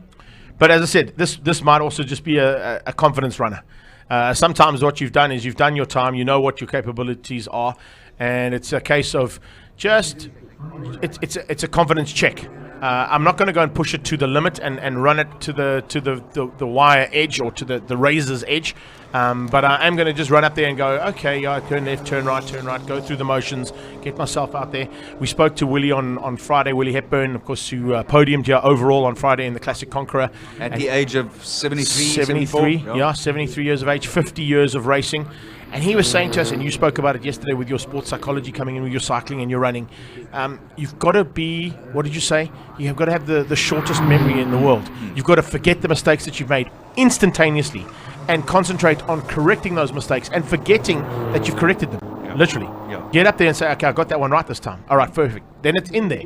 It's in the sync. It's in everything that you need to do, and it'll give you the ability to run up there and put in the times that you require. Love that thought process, because for the better sportsmen in the world, Michael Jordan was always one. I've got several of his books at home. And phenomenal. One of those guys who just says the successes as well as the mistakes, you need to get over them and move along. Target the next thing. And here, more so than ever, because boy, oh boy, one small mistake, one small little twitch here, and you've lost a second. And you only need 0.1 to lose. In fact, what was it on Friday? 0.007. Yeah. 0077, that's what it was. 0.077. 700ths of a second between first and second place. That's all it is. And that is exactly what's going to happen here this afternoon. I can tell you that is how close it's going to be, if not closer. We're not going to be looking at tenths of a second. We're going to be looking at thousandths or hundredths of a second, splitting the top three cars in the shootout in each of the categories, because they are that close. Watching these eye paces go up as well, and chatting to Brian, he was saying, it would have been nice to do that interview when these cars came up because you wouldn't hear them. I said, it would have been ideal, but I said the whole look and feel of this event is that you've got people watching from Mark 1 Ford Escorts all the way through into the top end of the market in terms of hill climb cars. I mean, it is absolutely mental what these cars are doing, and having so much fun. Arnie's going to step out quickly and go and have a chat next door and see if we can maybe pick up on Rocket Rog next door. He's going to come and join us for a little time in the studio with us. But to the top of the hill, you can see the i-cars. These are the EV cars, electric vehicles in full flight, an i8 BMW, an e-Pace I-Pace Jaguar, which are being piloted by Sean Watson-Smith, Dion Jabert and Mike Briggs. Marius Roberts now heads up in the F-Pace. I didn't quite have the big monster that he had on Thursday afternoon when I did the interview with Andre Besaidnout, but I did have a very, very capable turbo diesel one, and an exceptionally quick little machine that goes from 0 to 100 just over 5 seconds. There goes a big campaigner for top of the list for our liking and for the men and ladies at Jaguar. That is, of course, Mark Cronier, who is pushing to the limit to try and get those final bits and pieces sorted out on his car. His brother Gavin shouldn't be too far behind him, looking to try and squeeze up and give an opportunity for the Jaguar brand to be at the top of at least some of the categories here. We've got a Jag at the top of the category, don't you worry. Third overall is Jaguar XKR of Franco Di Matteo. So it's really incredible to see how these guys and girls that are on track at this stage are pushing themselves to the limit, pushing themselves over their limits, and give themselves opportunities to just get their final bits of thought processes and strategies sorted out. We had a little bit of a wide run there that could possibly have been either Marius or Mark Cronier, who may have run wide a little bit in the S's there, and if that was the case, that was why we had a little bit of dust coming through turn 3 there. So we are 3 up in the studio now, and it's as it has been all weekend long to work with one of SA's finest, Arnie Getz. Of course, the man that I look as my second father has now joined us here as well, and I say that with all respect, Uncle Rog. Rocket Roger. That's your second grandfather. No, actually, definitely not. Yes, no, you are a grandfather. But no, great grandfather. When I spoke to you next door, and we had a little bit of tongue in cheek about your cell phone and the technology that you're still using, that was a bit of tongue in cheek, because when I rattled off Roger's home number, it is one of the 2 numbers that I actually still recall, because a lot of people now with cell phones don't even remember what numbers are, but there are definitely 2 numbers I remember without any fail, and one is the home number in case there was any trouble, and if I was in trouble at home, it was Roger's number to get me out of trouble. Rog, great to have you here, bud. There's the technology. Check that technology, eh? That is it. No, you're that not wearing... That is state of the art. That thing That's is made in India. No, man. This is what Noah used to herd some of the animals into the ark. No, I said it's actually Adam's phone, and the only number on there is Eve. That's brilliant. Roger, as the voice of South African motorsport for all the years from when I was a kid, which is many years ago, your thoughts on what you've seen here at Simola this year? First of all, I think Simola just has grown over the years. I've come to most of them. Number one is the atmosphere, and everybody says the same thing. I mean, you said to me earlier too, and Greg has seen it too, that it's friendliness. It's how motorsport used to be in South Africa, so, and it's just continuing. And you only get one chance. They don't have practice runs here. They suddenly come on a Friday morning, and it's running, marshalling, and the efficiency of getting the cars right. Yeah. But the other one that's behind it now, which you guys have introduced, is of course the technology of television. We always used to have live broadcast, very formal, lots of vans around. I know you've got a lot of equipment here too. Is to see what live streaming's done. I mean, you're telling me 120,000 people at least around the world, and people talking to us from Mexico, London. Unbelievable. It's unreal. Dubai, we had Perth, Australia this morning. We've got New Zealand joining us. The whole of Europe is there. In fact, yesterday, give you an indication, which I didn't get to tell you over the chat we had earlier on, Stuart White, who's testing with Sauber at the moment with the Sauber Formula 1 development team, all 5 of their drivers were watching yesterday's action and commenting on what we were talking about. That's very good. And the nice thing about live streaming is the informality. Yeah. That old stiff thing, I mean, that's how it was all done. Yeah. But now let's hear what they're going to say down on the grid, and there the guy, a normal guy, not TV trained, just giving it as it. And I think people are appreciating that. It gives a real aspect to it, you know. As much as we like to sort of see that we try and give as a professional job as possible, there is still a reality and a people factor that has to be brought into account. And with the people factor like that, did you pick up on the modification he did on this truck, by the way, Rog? I'll tell you what, one thing he's got it very hot. Peter Lindenberg, of course, very competitive. Yeah. But he's not the fastest gear change. I mean, no. He's got it almost doubly clutched. He's got to double clutch it, yeah. The problem with that gear, and his daughter Paige is going to race with him overseas in Zandvoort. He's faster than him. Isn't that amazing? I don't know what they say around the dining room table, but here's Paige, daughter, and it's quite a unique combination actually. Yeah. Peter and Paige, she did boating after her daddy, and then got into car racing, and she handles a big fair lane. I'll tell you what the dinner conversation is around the table. You're getting slower, old man. That's what she's saying. Yeah, pretty much. He suffered with his legs and hips and everything. Like, and I must say, Peter was, sorry to say this, but he was declared twice. Once in Saldanha Bay and up in Malaysia, when they said heartbeat has stopped, they revived him. And so Peter's been through the wars, and on the way has won championship races, South African champion untold times, and also in car racing, Sport 2000 coming out of West Bank. Peter's one competitive guy, I must say. He says it's going to be his last year. I've heard that before. Like a few times from him, particularly. 13 years ago, Sorrel Fanamir said, "This is it over. I'm finished. I'm done. And then came back for 13 Passion for Speed festivals. They can't get away and then he was the first winner here at Simola as well. Yeah, come on, do me a favour. And then got Jeff Mortimer, he won in 2010. He's down here too. Jeff, I can't believe it. He's running a game farm down at Dulcim. That's not Jeff. just got to have cars and engines, and he can design it. So he's hoping to do that. But you know what is very nice here? Another difference that we have. I was talking to a guy just come over from England with a Chelsea Walsh where they have a hill climb. He says, it's nothing like this. Their cars are old hill climb specials from way back, you know. These are modern cars we race. And a lot of money gone into building special cars for here, for Simola. No, they certainly are, Roger. And actually, we chatted to Schroz this morning, and an interesting bit of information that he brought to the light for us, which we didn't know, is there's a very very famous web page that handles all sorts of hill climb cars, known as Hillclimb Monsters, and his blog caters for worldwide coverage of all the big hill climbs. And he does a thing like you do on the Guild of Motoring Journalists. It's the Hill Climb Car of the Year. And the top 5 last year, 3 of the top 5 came from here. Yeah, unbelievable, eh? It is fantastic. Now look, there's millions go in, they go home and phone. I remember a guy went home and phoned. He said, I don't care how much it costs, you just build me a hill climb special. I've got to beat these guys. I mean, there's a man who's got the fastest time on a Raceday, and that Gould was built for this hill. It's not a Formula 1 car, it's a hill climber. It's a hill climb car with Formula 1 technology. And of course, Nissan has come to dominate. They've got unbelievable. I said to Des Goods out here, he says, look, 800 horsepower is about what this track could take. Otherwise, you're fighting it all the way. If you have too much power, you just can't get it straightened out. So I said to Des, you're pushing out 1,300 horsepower. If you got on your diner in Port Shepstone where he's got his workshop, and it throws a rod, it blows up. Have you told your friends in Durban to duck because there's metal parts coming your way? Because the pressure in that engine, I tell you. Brilliant, absolutely brilliant. I do want to hear from you, and this is going to, I'm thrilled to be able to ask you this. Give me 2 or 3 of your highlights of this incredibly royal broadcast career of yours.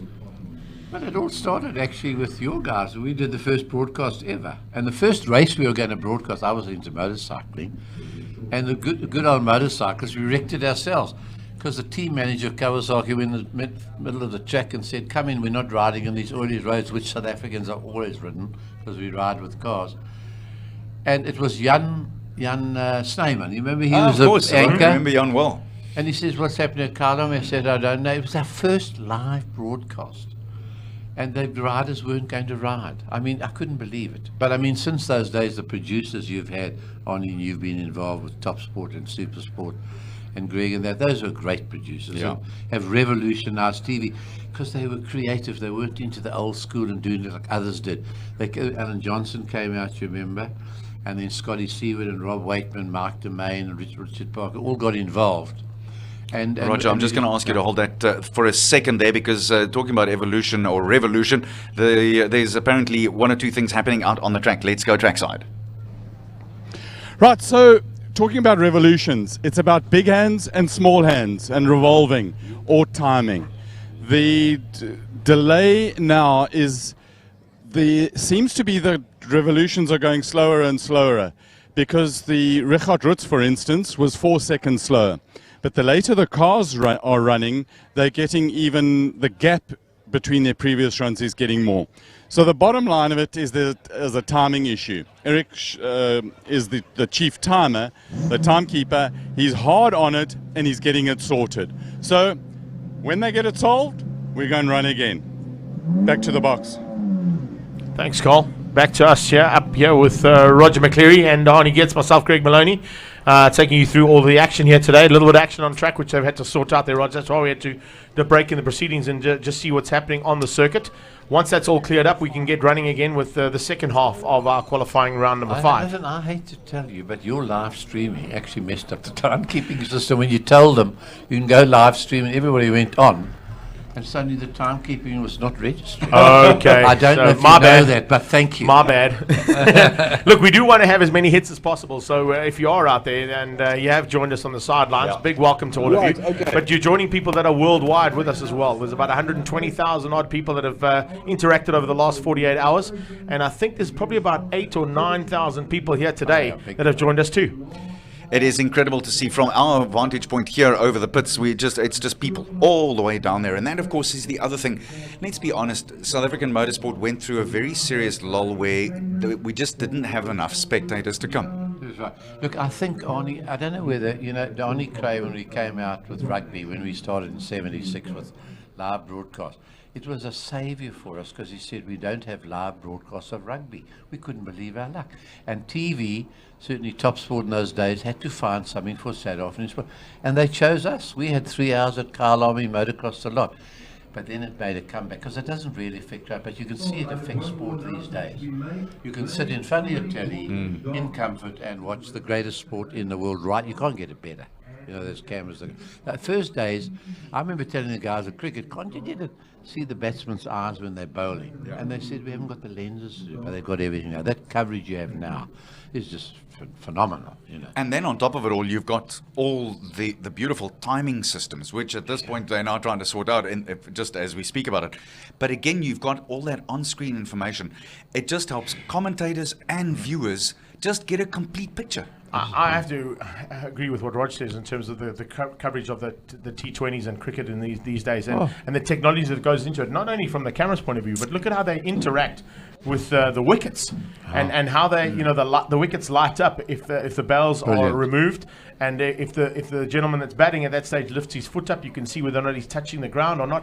The touchscreen technology coming into that, and the touch ground technology allowing that capability, and the outside umpire to make a call where the man standing opposite you 22 yards down the road can't make that call. It's brilliant. No, but you know the traditionalists say it's 5-day test. The real cricket, yes. You can sit for 5 days, no result.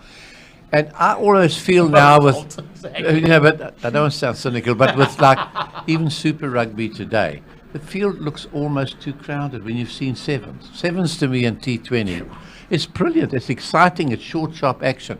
And I've said to the guys at Motorsport, you look, long distance races is all in good. And it's nice to be camping out our South African way in that. But I even feel Grand Prix they've got it all for them, like a superbike race goes 15 that. Have 2 starts. People have come from around the world. And suddenly your man has gone out in the first corner, you don't see him again. You've come from Finland to see it in Australia. Have another start that they can get 2 Grand Prix in a day. But traditional say no, you know, got to have it for 2 hours and 300 Ks and that. But they've got to look at the audiences. They've got so much you can see today. There's bones going into rivers and things like that. And here you come with hours and hours of processional racing. You know, it's the world has changed, and you guys here with live streaming, if I might say, have helped change it. It's really good. It's great to see the informality and the information. Because I tell you, between those T20 guys in India, they have a bank of people behind there working. Boy, are they working there to get that information and slow-mos and Look, I think the nice thing about it and the way things are going to go in terms of technology is this is the way to go. What we've done on this weekend and on a few previous occasions with the team that we're dealing with now also gives you the ability, which you don't have on a live broadcast, like for instance on Super Rugby and on the T20s and sevens. You don't have the ability to talk to the person that is sitting in the grandstand or sitting at home. Now, they can be anywhere in the world. They get onto their phone and they can say, Rog, it's great to see you here, so much fun. The example I use is down in East London Grand Prix Circuit when we were talking about the lap record at the Endurance Championship that Gavin Cronier, who's actually here this weekend, broke in qualifying, but it wasn't, of course, an official run, being not in the race. And we were touting the fact that during the race, if he comes up with that lap again, the lap record that Ian Schechter said in 1965 would be broken for the first time at the Grand Prix Circuit. The very next 30 seconds, there's Schechter on the thing saying, there's my timesheet from 1965. No. Unbelievable stuff. That's what I need. That's what I feel is the way to go. Because then I had Terry Wilford jumping in and saying, oh, by the way, don't forget there was only 0.2 of a second off Mackie Adlam's time on that Formula Atlantic car that Schechter set the record on. And then there was just, you know, non-stop blogging back and forth and everybody jumping in. It was great. But I believe, unfortunately, we have to jump in here and say that the timing monitor has had a little glitch in the matrix, and they are going to be resetting it. And I believe they've also just said in our ear that they're going to call for lunch. So just want to double check with our crew. But I think there's a very good possibility we may go down to Fani one more time and then come back up to us. Fani's got down there. Looks like he's picked up at Sasha Martinengo on the side of the pit lane there. We'll go down to Fani, have a chat to him, and then maybe wrap things up here and go to lunch. Guys, I'm down here at the start line, and look who we found.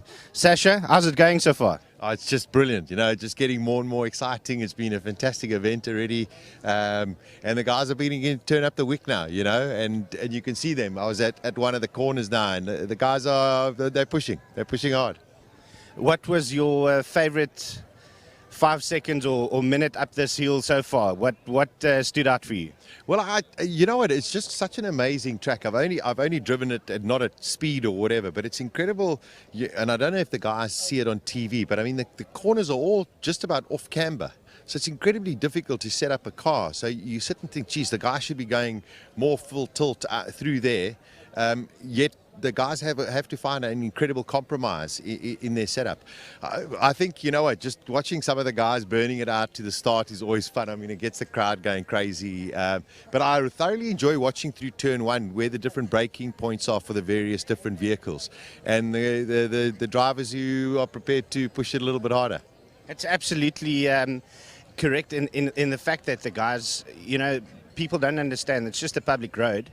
The drivers are absolutely incredible up this hill. Yeah, I think, you know, not enough respect gets given to all of the participants, all of the drivers. Yes, we have some professional racing drivers, but a lot of the guys are gentlemen and lady drivers. And it takes an incredible amount of courage to try and chase that time, because it's a short lap. You know, it's not like you're going around a circuit and you've got 2 minutes to make up a time. Here, if you mess it up at the start, you have to try and make it up somewhere else, so you're always pushing yourself. So incredible kudos to all of the drivers. They all deserve an incredible amount of respect. You down here with the guys from Penta Motor Group running the Alphas. How have they been doing so far? Yeah, listen, I must say a little bit earlier, Pit put in a stunning time for the cars, and then now I think there seems to be a little bit of a problem with the timing system, but the boys looked actually sharp and they're beginning to get a little bit more confident. They're not professional racing drivers, they're doing it out of love, and I think they're doing an exceptional job. You know, I take my hat off to the Penta Group and to Alfa Romeo South Africa. You know, we're looking very good. There's a great presence here, and the amount of emotion and attraction that people feel towards the Alfa brand is just wonderful to see. Awesome. Guys, thank you very much from down here. I think we're going to go back to commentary. We'll see you guys soon. Thanks very much, Fani. Appreciate that as we get ourselves back organised, because Roger McCleary, the voice of South African motorsport, no doubt about it, has moved back next door again to continue their move as well, as they described to the folks here as they do their race announcing, and they've done a wonderful job. And he and Graham Dugsbury have been the voices here over the whole of the weekend. Well, we're going to take a lunch break. They tell us it should be round about a half an hour or so. So can we make a date and say that you should be back wherever you are watching and on whichever device you are, that it's around about 20 to 2. Can we have a deal? Excellent. Good job. I'm happy with that. Me too. We'll see you guys then.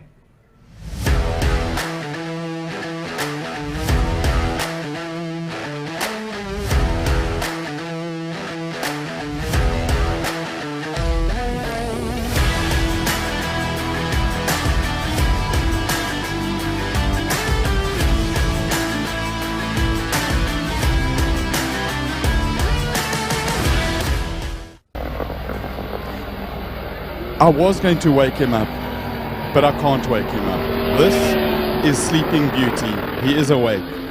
Let me get down here. Wicked Willie, my boy, you resting well, hey? Yeah, I'm trying to work the corners and run the run and get everything in my head straight. I've only got one qualifying left, so we haven't put a time down. We've had four-wheel drive issues this morning, all related to wiring and sensors, so no mechanical issues. So yeah, one run to get up there, and then we get to the final and can do the numbers. Have you got four-wheel drive back now? We have, the car seems to be okay, yes. Okay, Willie, I'm going to leave you to focus. Focus hard, do a good job, run those laps in your head, and thanks for talking to us. You, my boy, are a character of note. Cool. Guys, Sleeping Beauty. This is the fast and the wild. He's got a beast. It will be awoken shortly. And the pilot, he will get on this thing and he will guide the beast up that hill, because he is up against the Kraken.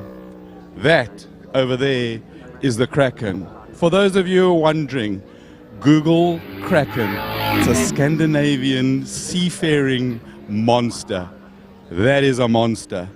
That also is a monster. Guys, take it away.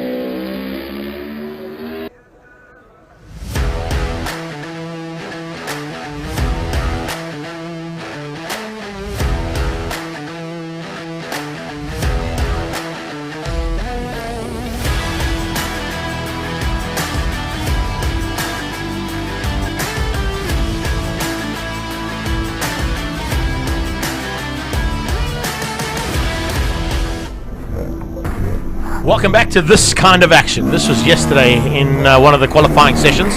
Charles Jaguar with a massive moment coming out of turn number 2, heading up towards turn 3. And unfortunately, it all went wrong there for him, and a bit of damage. And if you have joined us on the live stream, once again, a big welcome to everybody worldwide. Sorry for the slightly longer delay than what we both agreed upon, and your deal went south there. But the unfortunate thing is that we do have a small glitch in our timing system, and it may have been caused by the fact that we asked everybody to jump onto their smart devices. So apologies to everybody for the little bit late delay, and we're not quite sure just where we're going yet, which is why we just come back to give you a little bit of an update. Things went south just as qualifying 5 started, and now we've had to just reboot all the systems and get them all ready to go. And you can see that literally the crowds have not gone anywhere here at the hillsides and on the side of the mountain. They're waiting in anticipation for the next bit of action. And very patiently as well at the same time. Yeah. Although they did have the 2 lads on their motorbikes, the 2 South African Bruce. chaps. Yeah, it's great to see the 2 Larice brothers having a bit of fun there. Brent and Bruce Larice, number 1 and number 2 in SA for trials riding. They were part of the whole lead up to the event. They did some activations in town. They did some activations along the coast and telling people to come here and be part of this incredible day. And now just giving us a bit of entertainment. They weren't the only 2-wheelers that went up the hill there as well. I also got to see and hear the soothing sounds of Mr. Rushan Mudley have a couple of runs at the top of the hill there too. So there was still a little bit of entertainment, but we didn't unfortunately get that to you guys. We are going to bring you entertainment from here on out. And as soon as we've got information as to where we're going to be going, because downstairs I'm sure there's going to be some kind of a call as to whether or not we redo qualifying 5 and then go into the finals, or we may even scrap that final qualifying session and go straight into the class finals and shootouts. So we'll update you on that as soon as we know, which we were hoping was going to be in the next few minutes or while we were on air with you. So we'll chat with some of the drivers in the meantime, because I know there may be some guys who are delighted that there isn't one more qualifying. And No, look, it can work into your bonus for you. It can be a bit of a benefit, or it could be detrimental if you needed that extra last run. However, there are 5 runs in qualifying, and there's 5 practice sessions too. So the idea there, of course, is to say, well, if you can't do it within those 5 sessions, and one of the sessions has to be called due to unforeseen circumstances and force majeure, sometimes it's just one of those things. And it is how racing goes. So, you've got the likes of things that have happened in the past with motorsport where they haven't made it out on time or they haven't got qualifying sorted. But one man who has certainly got it sorted out, setting an incredible lap time in that 4th qualifying, 35.7, 0.2 of a second off his run record, is Andre Besaidenote, and Fani Scholz is down there with him. Guys, I'm down here in the pits, and I've got Andre Besaidenote here. He's standing right next to me, just getting himself ready quickly. Talk to us. I'll be with you guys in 2 seconds. Then deep discussion, obviously talking a bit of tactics. Andre, how are you doing? You're well, and you? Excellent. Wonderful, thank you. We've had a bit of a break sorting out the timing system. Does that affect concentration and all of that sort of stuff? I don't think so. When you get to the afternoon, the event starts now. So all the serious competitors know that anything before 1 o'clock on a Sunday afternoon was just to keep ourselves busy. So no, I don't think so. You've had some unbelievable runs this morning, definitely picking up some pace from what you guys did yesterday, everything running smoothly. Yesterday was a challenging day. It was a change of surface. It was raining in the morning. It wasn't really wet. It wasn't really dry. So you're in between. Today the temperature is fine. The vision is exactly the same. So the problem that we normally have, that in the afternoon by 3 o'clock you've got sunshine on the one part and then in the shade, that's not a problem today. So everything you see is actually the way it is. And we found some time overnight. We worked out, I had a problem with a car bottoming out going up to the bridge. And we sorted that out today. So I'm looking forward to this afternoon. So we're not 100% sure at this stage what we're going to do, if we're going to carry on with Quali 5 or carry on straight into the finals. That also doesn't really affect you. You guys are mentally focused and ready for that final run. I think so. I think to have another qualifying round, you'll see probably most guys will sit out. They're now in the preparation for the final run. There's not enough time to do a qualifying run and then to go into, so I don't think that's going to happen. And organisers, probably will take that into account, because you're keeping the spectators busy. But everybody understands they're having a fantastic day. I've walked amongst the crowd and I've walked up to turn 1, and you just see the people love this event and everybody's involved in it. So I think they've got it under control. Awesome, absolutely. As you say, it's an absolutely unbelievable event. All the best for the final run. We're going to leave you now so that you can focus and get ready for that. And all the best. We hope to see you defend that title. Thank you very much. We're going to try our best. Thanks, Andre. Thank you so much. That's awesome stuff, and a nice little insight there from him. And exactly what we're talking about up here is the fact that whether they can the qualifying or not, it doesn't really matter. All of these guys and girls that are down there in pit lane now are concentrating and really pushing themselves now to get into that zone that'll take them to the top and put them at the top of the podium at the end. Yeah, the big thing is what I was fascinated with was Andre, and he's maintained it all weekend through. He said it starts now. It actually starts now. So all the other stuff that you've done, I love the fact that he said it just keeps you busy. So the other man that is exactly a second behind is Robert Volk, who went 36.5 in that last run, and Fani's caught up with him as well.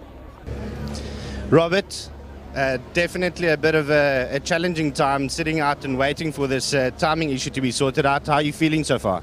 Yeah, I think we're feeling good. We've made progress all weekend with the car. I mean, it's well for race circuits, so it's really stiff, and just to try and get a good balance, which I think we found during the course of yesterday and today. So yeah, I think we're close to Andre, but he's got a little bit in the back sky there, unfortunately. But yeah, hopefully we can inch away at it. New tyres now, so if we can get the better in for the finals, I think we'll have to put a bit of pressure on him. It's definitely been entertaining, the challenge between you guys. What have you guys done differently today versus yesterday? Obviously adding a bit of challenges yesterday. All those little issues sorted out now? Yeah, we just had a sensor that was failing. It's going to limp mode, so yeah, we fixed that, and it ran perfectly today. So yeah, just a small sensor that cost us those 2 runs. But yeah, I think it's really running well today, and hopefully we'll find a little bit more time. Do you think there's anything that will keep you from the top step on the podium today? I think we still got around half a second, so there's still a bit to find, but I think we can chip away at it, a couple of tenths of myself, and we made some changes again, so hopefully we can just dial it in a little bit better and put a bit of pressure on. Robert, thank you very much for your time. All the best. We can't wait to see you guys go up the hill. Cheers, looking forward to it. Thank you. Thanks, Rob. Back to you guys, Arnie. Much appreciated, and I think in the end, Volk has already got a bit of red mist. Looks the system is already shutting down for the big moment. Huh? You can see that. Very, very sort of generic answer there. Business-like, yeah. Yeah, I'm not going to give away anything right now, and he's in his right not to do. Yeah. I don't want to be sort of saying too much to maybe let somebody find out exactly what he did say. So it is a bit generic, a bit vanilla right now, but I think it's about to turn either chocolate or into something very celebratory. You know what I'm saying? Be careful here now. Yeah, exactly. So, I love the fact that this might have just brought another aspect to the race. Of course, it's not something that's completely out of our control. There's nothing anybody can do about these little glitches. They do happen. But the cool thing is that we have a team that is phenomenal, and they are working frantically to get it all sorted out, as they have done with anything that has gone wrong, including that exceptionally spectacular crash we saw from Charles Joubert. Did get to chat to him afterwards, as you saw with Colin Hasty. Excuse me. He was A-OK, not a scratch on him. But if anybody has seen his onboard footage that went out on some social media last night, do yourselves a favor, get onto that, have a look at it. The funniest part of that entire onboard footage is the very last probably 5 or 6 seconds. It's a spectacle in its own right to watch from inside and see how these guys go flipping over and sliding and getting it all out of shape. But the funniest part about it is right at the end, despite the amount of action that happens in that clip, right at the end, Charles decides, you know what, for vehicle integrity, I'm still going to close the door. And opening the door. All right, cool. So that clip is about to come out with us as well. But it's fantastic to have another good friend of mine who has been all over the world and all over racing formats. But it's his very first time down to the Hillclimb. Mr. Martinengo, take us through your highlights of the weekend so far, buddy. It's good to have you, Sash. Mr. Maloney, the voice of choice. It is fabulous to be here with Arnie as well. Thanks very much for inviting me up. I really appreciate it. My first, I've watched it for all of the years, and as it's progressed, now we've got full live stream, which is incredible. but I watched it as live timing over the years. Now, I mean, here we have full live stream. The crowds are incredible. It's such a brilliant event. It's casual, and then it gets mental. Yeah, It gets mental. this is what we just been talking about. We just chatted to Andre Brissett. I don't know if you picked up our interview there, but his comment was basically, well, now the race starts. If you were anywhere before this until 1 o'clock this afternoon, it was just stuff to keep you busy. Yeah. No, exactly. Yeah, and you can see it. The guys are playing, and they're eking out with their competitors. Who's doing what? I think Poseidon and Walk are going to be unbelievably tight together, because I was just talking to Vic down at Walk's garage, and they got new rubber now, and Andre went out last run with new rubber, and all of a sudden you looked at the times, you said, okay, difference. Walk, if he gets off the line here, it's going to be tight. I'm very interested to hear from you. Your first time here, obviously. Is it anything like you expected it to be, Sash? You know what, it isn't, because I've done a hill climb before, but it was part of a very small group. There were just 10 of us, and we did something, and it was an amateur kind of experience. I didn't really know what to expect, and I was very fortunate enough yesterday, Arnie, to go up the hill. Not at speed, but just to go and understand it. And it's an incredible circuit. It's only 1.9 Ks, but all of the corners are like the wrong way around. Yeah, they are. The camber's it's off camber. It's all, and that's what I think makes it that more difficult for the drivers, and the braking points. And I joke with all of the guys. I said, why don't any of you have brakes? You're going up a hill. Who breaks up a hill? No one breaks up a hill. And then you all of a sudden you go past the bridge and you got that left hand and you realize, okay, I'd like some brakes. Except if you're going at 191 k's top speed, then you're thinking, I'm looking for that second pedal there. Yeah. But it's a fabulous event, Greg, and I must say I'm so privileged to be here and just experience it, and also bump into so many people that exactly. And then also the crowd so responsive. And it's a different form of motorsport, It's not something that I'm used to. Mm-hmm. But I mean, I watch it at the Goodwoods and Pikes Peak. You watch it once in a while. But we have our own fabulous brand. It's a really good brand. And it has grown in the 10 years of its making. And chatting to a few of the people that have been involved since then, and even some of the drivers that have started out with the initial event and now here on the 10th running, they're all sitting and chatting to the management behind this. They never expected it to get to this level and this quickly. Well, I mean, if you sit there and think about it, I mean, we're all three Gauteng guys, and somebody says to you, we'll come down to Nice, then we're going to have a hill climb. Number one, it's a long way to go. Yeah. For people from Cape Town, it's not too bad. For people from Joburg, it's a long way to go. 11 hours. Yeah. I drove there. Exactly, And then you go, geez, what is there really nice then? I've been here so many times in my life. I don't know how beautiful it is. So I mean, to have that vision, and then to have that guts to sit there and say, listen, this is what we're going to do. And the 10th year, I think it's a testament to all of the people that are involved. The organization has been fantastic. I think it's really, really a wonderful event. Sash, speaking of guts, let's have a quick squiz here. It's the first time you might have seen this. If you haven't seen it before, have a look at this. We have got the live footage that came out of the car yesterday from Charles Jabert's crash. And it was the one I was talking about as he came in here. So as we run this footage, get a couple of comments here from our F1 number one man in the country as it runs. I'm looking forward to seeing for the very first time we're going to show this live. This is the run up to the crash here for Charles Jabert. This is on board as opposed to the outside cameras we used from our Pro Visual production guys.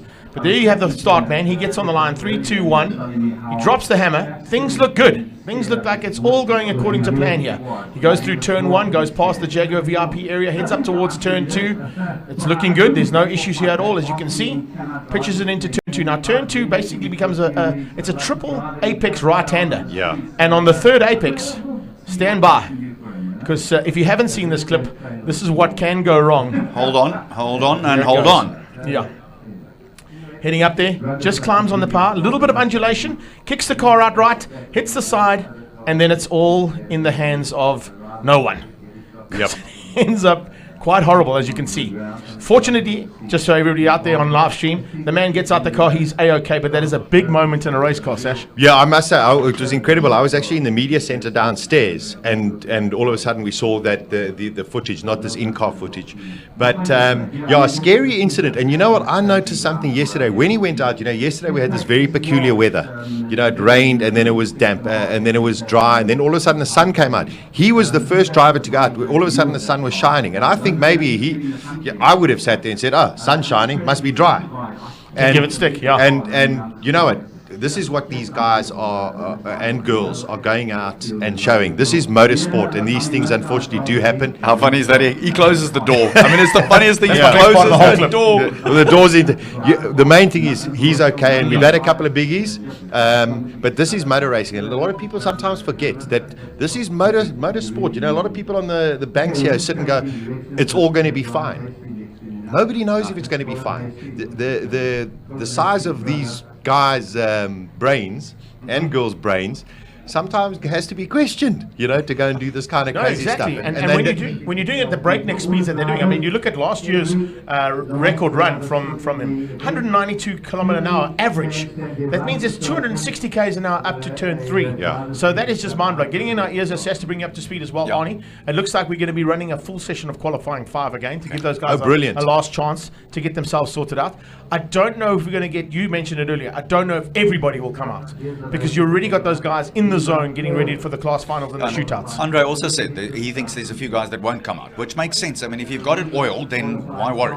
Yeah, and you know what? For those who, for example, if you've got new tires, you know, then it's different. But if you're still running on your same kind of tires and you're comfortable with your time, of course you're not going to go and waste it out there. And also the conditions have been the same, so it's not as though it's changed. The timing system was a bit different in the last run, so I'm glad everyone has another free go. I can understand why they're doing it as well, quite frankly, because they were 4 or 5 seconds out on timing. So some of the guys would have gone, what?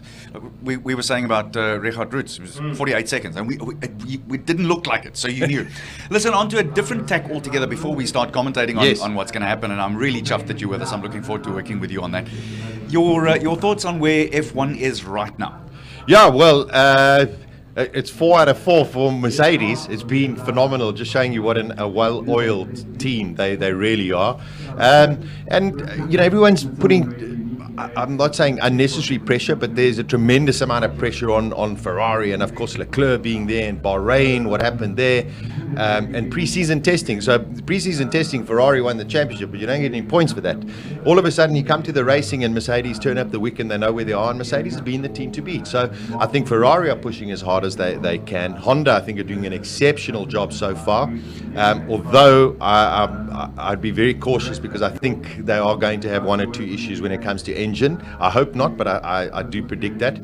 Renault being a little bit of a disappointment as a team. You know, McLaren have done superbly with the Renault engine. Renault should really, I mean, they should really be up there. But, you know, there's a lot of talk about what's happened with Ferrari, and Ferrari should have won this and should have won that and should have... We've seen it in all of the races besides Bahrain that Mercedes are the better car. And in the last Grand Prix, just, you know, everyone says Ferrari must fire, but not they must get rid of the tacticians, the strategists. They don't know what they're doing. Just to give a quick little synopsis on what actually happened. Are we just about ready? No, I tell you what we need to do. For you. Just hang on to that thought for a few seconds, Sash, if you don't mind. We have got a driver's briefing that has been called here. And I think what they're going to do is get the drivers to make the call here, whether they're going to need that extra qualifying or whether we can go into the class finals and start the final shootouts as predicted and as per our timing on the original program. So a good call here from the COC. It's probably a better call to get a consensus amongst all the drivers and ensure that that is exactly what they want to do. But Colin is down there, so let's find out directly from him what the issue is and how they're going to sort it out. Right, guys, we've got 84 drivers here. There was a hearing, there were lawyers involved, there were advocates involved, it was, officials were officialing, and the timekeepers were timekeeping. Bottom line of it is what they've decided to do is rerun qualifying 5. So what they've done is they've called all the drivers together. Peter Lindenberg in his one has to help drivers. So they've called all the drivers into the background here, and they are having a briefing. And again, officials are officialing, which they like to do.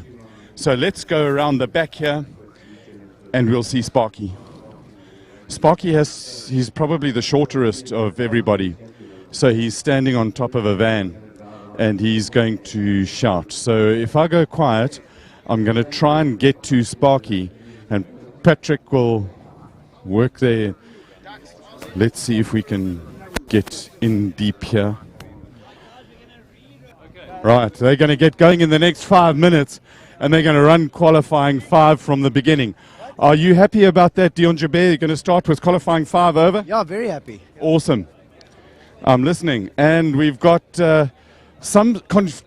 I'm battling to see a mood here, guys. We've got a whole lot of drivers. Edrich, are you happy with going qualifying 5 again? Yeah, well, at least the car's going out. We rear-wheel drive, so happy, yeah. Right. From 4-wheel drives to rear-wheel drives. Yeah, awesome. You happy with that decision? Perfect. Oh, guys are happy. There's so much happiness here, it's absolutely scary. Right, they're going to get going in 5 minutes. Even the crowd are happy. Dave Smith from Fisky Wheels. Dave, American guest. You, this is your first taste of how laws work in racing in South Africa. What do you think? I'm pretty happy that we didn't get a run taken away from us, so it didn't affect me at all. So for the people that got kind of a free run, good for them. They get another back to back it up, so it'll be good. Right, go and get your Fisky Wheels on and get going. Kai Goddard, Steve, we haven't chatted to you at all. We have not chatted. And tell us, you've got another run. You clearly happy with that? I'm very happy. I was worried they were going to cancel the session. And Steve, where are you from? Right now or originally? Well, right now. Right now I live in Scottsdale, Arizona. Scottsdale, Arizona, where it's a little bit dry. It's a little bit dry and a little bit hot. Welcome back to welcome to South Africa. We love our foreign guests because everything's better in America. That's great. Do me a favor, just say America. America. How's that? God damn. And then, what do they normally say? America, yeah. Yeah, no, they say USA, USA. Except I don't. I'm originally from the UK. So. Oh, man, Kai Goddard. You got to Kai Goddard Motorsport. You happy with the decision to go for another run? I'm beyond happy. Yeah, I just wanted to be able to party one more time. Party, you mean party in the car? Yeah, right up here, one more time. Which is your favorite corner? I would say the finish line. No, under the bridge. That blind under the bridge? Yeah, definitely under the bridge. There's a little bit more there. There's an argument between the brake foot that I have in my head right now, so I just need an extra maybe 5 feet, so that's the plan. That's the argument that they all have. The guys are going to get back to the car. So, the crowd, are you guys happy? Yay! They all happy. There we go. There was a woo. Can I have a woo? And let's get them going. Patrick, let's see what we can have. 1, 2, 3.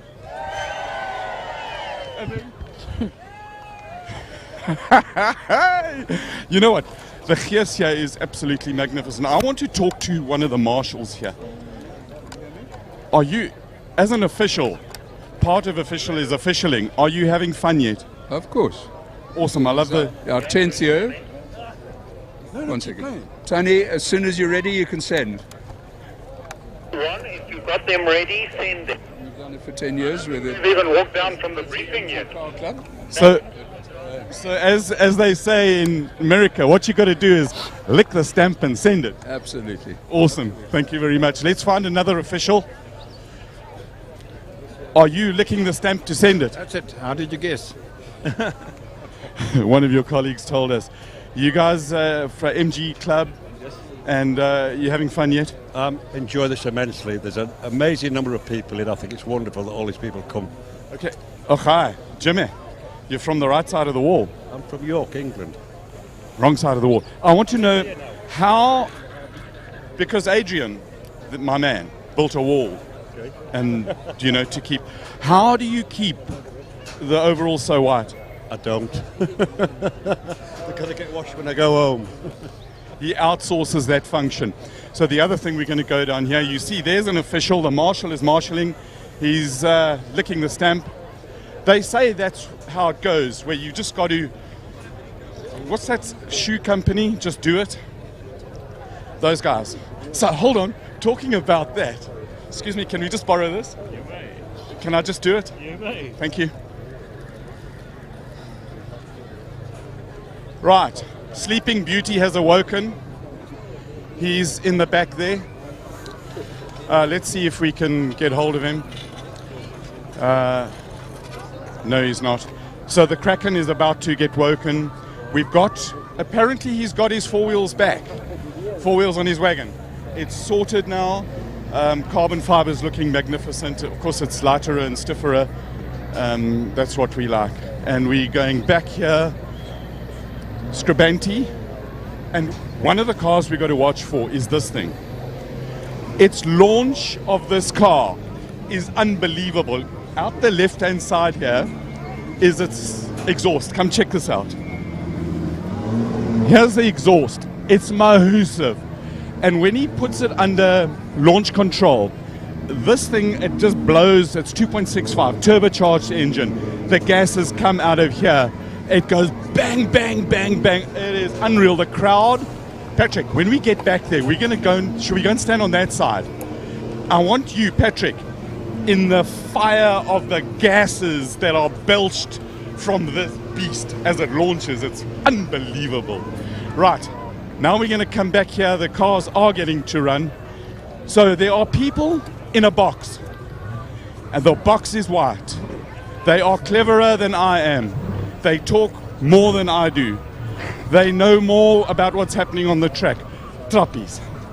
You've got to love that. So Trappies, you're just going to belt it up the hill, aren't you? I'm going to drop this Audi like never before. It's only a 2.8, it's no, what do you call it, turbo. So it's no turbo. So if it had a turbo, I would have been first. But no turbo, unbelievable. Right, guys in the box, can you do what guys in boxes normally do? The little white box. Take it away, We'll guys. certainly try, Cole. Thank you Welcome so back much. here, Sash. Thanks for sticking around. As you can see, it takes a long time. He says that we can talk a lot. Clearly, we are not even close to what Colin can rap about. Yeah, anybody who knows Colin Hasty, it's very difficult to turn that button on. And you're not talking about the microphone either. I wanted to. Gee, where he gets this stuff from? I don't know where he gets it. I swear, he has got the most overactive imagination in the whole world. There's no doubt about it.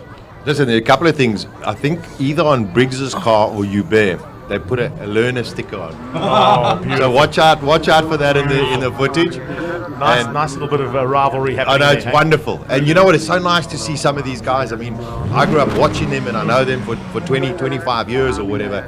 Wonderful that they're all participating and love this event. No, it's fantastic. Well, we get going now with qualifying 5. A second attempt at it, and hopefully all are going according to plan, because now we get into the thick of it. Once this qualifying 5 is done, we get into the class shootouts, and from the class shootouts we go into the top 10 shootouts. Sash, before you rock and roll, yeah, I know you've got a couple of cars, particularly in this first couple of runs here, which we'll keep you for if you can. You can take us through some of the Alfa Romeo brand. But the nice thing about this is that you're getting an opportunity to be part of Pentamotor Group and be part of this brand, Alfa Romeo, as you have been for a long time. So to see the rivalry out there between Jag, BMW, Alfa, Nissan, they're all getting in there, and the niggles are starting to come in. Yeah, it's beautiful, and I think it's wonderful. You know, I take my hat off to the Penta Group. You know, their own dealership to bring out the two Alphas with a little bit of support from Alfa Romeo South Africa. Two magnificent cars on the track. Not professional racing drivers, and we're up against Gennaro, so I flattened one of his tires. Actually, you know, I've actually taken it off. Just to have a little bit of fun. It's like you can't trust an Italian, can you? We should have gone take 2. There's an M2 competition, so you should only be allowed 2. Yeah, exactly. But I mean, it's terrific having the Alpha guys here. I mean, Alpha brings out so much emotion. So I mean, the people just come and swarm around the car to come and see it. So it's brilliant. But as you say, the rivalries amongst all of the manufacturers, but also the camaraderie is wonderful to see. You know, everyone's trying to help each other out in their own way. Listen, it's going to get hairy at the front. You know, those guys are going for King of the Hill. That's a different kind of level. Yeah, it is. And I think, you know, as much as these guys all say we have the camaraderie, the rivalry is still there. And when that red mist comes down, once that visor clicks in and you engage first gear or engage launch control, that's when you're no longer against those people that are in the cars and no longer the people next to you. You're against yourself and the clock. 100%, you know, and it is. We've spoken about it. It's a tricky track. It really is. And even though it's so short, you need that focus 100% for those 40 odd or 50 odd seconds. And one little mistake can cost you 3-4 tenths of a second, and that's first and 8th. 100%. That's exactly what it is, and that's exactly what you're going to be seeing for the next couple of minutes. Going to stay with us, here, Sasha Martiningo, as we get into the Alphas. They should be coming up pretty shortly. They're not too far down the road. One of them about to line up. Then you're going to have a hard-charging M2 competition. Then it's Richard Ritz, and behind that will be Piet Potgieter. So it's now Pierre Bester This is the Julia QV, if I'm not It's mistaken. a QV, and now we've managed to get them to understand how the launch works. So let's see how they do. They were very upset with the last time because I think it was actually his best run, and it came back. It was like a 50 point something. We were like, what happened? Anyway, but there was a timing system. But yeah, very nice guy, Pierre Bester. So here we go. Let's see to be a little error. You were saying that they've got the launch right. What does that mean? Well, in this car, when you're in race mode, their launch system works left foot on the brake, stamp down on the gas, and then it gets into a rev range, and then from there you've got to be able to drop it. But you can get it wrong. There we go. That didn't look too wrong to me. Sounded great. Not bad. A little bit too much wheel spin, as you can see. Woo, ran very, very wide there before coming into this turn. And this is a great corner to see the guys. And Gennaro, they're up against Gennaro. So Gennaro to watch now is also, he's just a magnificent racing driver. So it's really a pleasure to watch him. There we go, lots of smoke. As always with Gennaro, he's a crowd favorite because he gives such a big wheel spin. Gets off the line nicely and then into competition. Heading to the top of the hill there. This is a very, very competitive little motor car as well. But a nice run here from Bester. Looks like he may be in for a good run to the top. And just refresh our laptop here. Hopefully it'll give us the timing, but if we don't have the timing, we'll get that as soon as possible. Nicely to see at the top of the hill, though, that QV getting some great lines through the S's. It's an incredibly well balanced car. So there are no excuses. But look at Gennaro winding that. He is having a proper go. And Reggie now in the bottom over there. He's always just such a delight to watch. I remember watching him in the touring cars days and that. He's a fabulous racing driver, and he's always got a smile in his face. I think he might be a little bit of a naughty oak. You think? There's a very good possibility. You are 100% right. Speaking of naughty oaks, though, this is quite a naughty oak as well. The ex-superbike rider, Portuguese knows what to do in a motor car as well. He spent a couple of seasons in National Polo Cup and also in the Volkswagen Challenge. So he certainly knows what to do in a race car. And now in this magnificent second of the Alphas, looks like he's pretty much up there. I think there's a nice rivalry between him and Pierre. Eh? Oh, it is. It's wonderful. They really are out to do each other. I think with all honesty, they know they're not going to get close to Gennaro, but they're here to have fun. That's the main thing. And between the two of them, have a go. And Pierre earlier today did a 47.3, which was the quickest that the boys have been so far. But now it's when it counts. Yeah. So now we're going to see what the guys can do. There goes the learner, by the way. It is Briggs. They've chucked it onto Briggs' car. So there's the learner driving. This is fantastic. Well, I hope he learned something. That was What's Wrong Smith that decided on that one. And a nice little rivalry there in amongst the R-Pace Jaguars too. Oh, Briggs was very tight around that policeman there. Very nearly clipping those. Yep. Also a nice little innovation which you've probably seen through the weekend. Instead of having tyre barriers, putting those pool noodles out, which allows the driver to make a mistake, but then he does get penalised for tapping it. But the nice thing about it doesn't damage the car. 100%. I think it's a great innovation, and the guys respect it. I think we've only had one or two incidents that have actually touched those policemen. So very good. The first of the Jaguar electric cars, Dion Hubert on the way with that 294 kilowatts, the E-Pace EV400. Let's see how she goes. Following learner driver. Ooh, running wide. Speaking of learner drivers, Hubert, we could have a chat about that little line that you took through there. That was not quite the ideal line to have. Well, listen, when I leave here in a few minutes, I think I'll go and have just a little chat to them and mention to them. Give him a bit of a niggle there from us as well. Gordon he's run wide again. He's off on the dirt completely there. That is pushing. Completely wrong from Dion Hubert, but you can see how hard he is pushing, Sash. Yeah, no, exactly. And that's what it's about. These guys know that this is, if you want to get into that class final, you got to put your numbers down now. So, yeah, it's magic to see how all of a sudden the guys turn up their own mental strength to make sure that they can put in the right times. So Udo de Burgers gets himself a very good 48.0, and number 69 is Dion Hubert with a Jaguar electric car. So Hubert clocking 50.4. If I'm not mistaken, 49.8 there coming out of Briggsy. So Michael Briggs quickest so far, but we still got one of those cars to go. Watson Smith's still got to come up the hill. He'll be following on the back end of Marius Hollywood Robert. And Robert looking pretty tasty, but a nice rivalry between him and Ash as well. You know what? It's been amazing. Every single session, the gap between them is 0.6. Exactly. If every single session is 0.6, if Ashley goes 47.5, Marius will do a 48.1. Yeah, if he does a 47.2, it'll be a 47.8. It's just incredible that gap is just so consistent. But Marius is so competitive, so I just hope he keeps it all together. And he's pushing hard. ran a little bit wide going into the S's. Speaking of rivalries, we got two brothers out there that have pushed themselves way beyond their limits and probably these SVR limits as well, Sash. You know, it's incredible. I was talking to them a little earlier because yesterday the difference between them was 1900ths of a second. And I was talking to them earlier today and they said, you know what? They're now chasing time. They're not against each other. They're chasing time because they know that if they want to get into that top 10, they're really going to have to push. So expect the Grenier boys to really, really have a go. This is Mark Grenier in the Jaguar F-Type SVR. He is absolutely throwing it down as well. He's trying as hard as he possibly can to watch the line there. That's good and clean, but he can certainly throw it around. He uses the weight of the car beautifully. Watson Smith's going to be coming along across there with a 50.3, so he is the slowest of the three high paces. The F pace now of Ashley Oldfield looking for that 0.6 of a second to go at, as you heard from our good friend here that's joined us in the commentary for this first part of qualifying 5. And as you can see, look at that, an incredible run coming out of... Yeah, exactly. Wow, Grenier, Mark Grenier. He's on it. He is on it, big time. I'm going to just see if we can maybe get our... timing to show us exactly where we are. I think the race monitor might be down. It's not our timing. It's just the race monitor app that is down. But you can see on the sideline we are getting direct timing here, and the top 4 times will remain on the screen as they go. And as they get better and better, the last 4 times, I should say, the last 4 times are up there. So a nice run there from 65.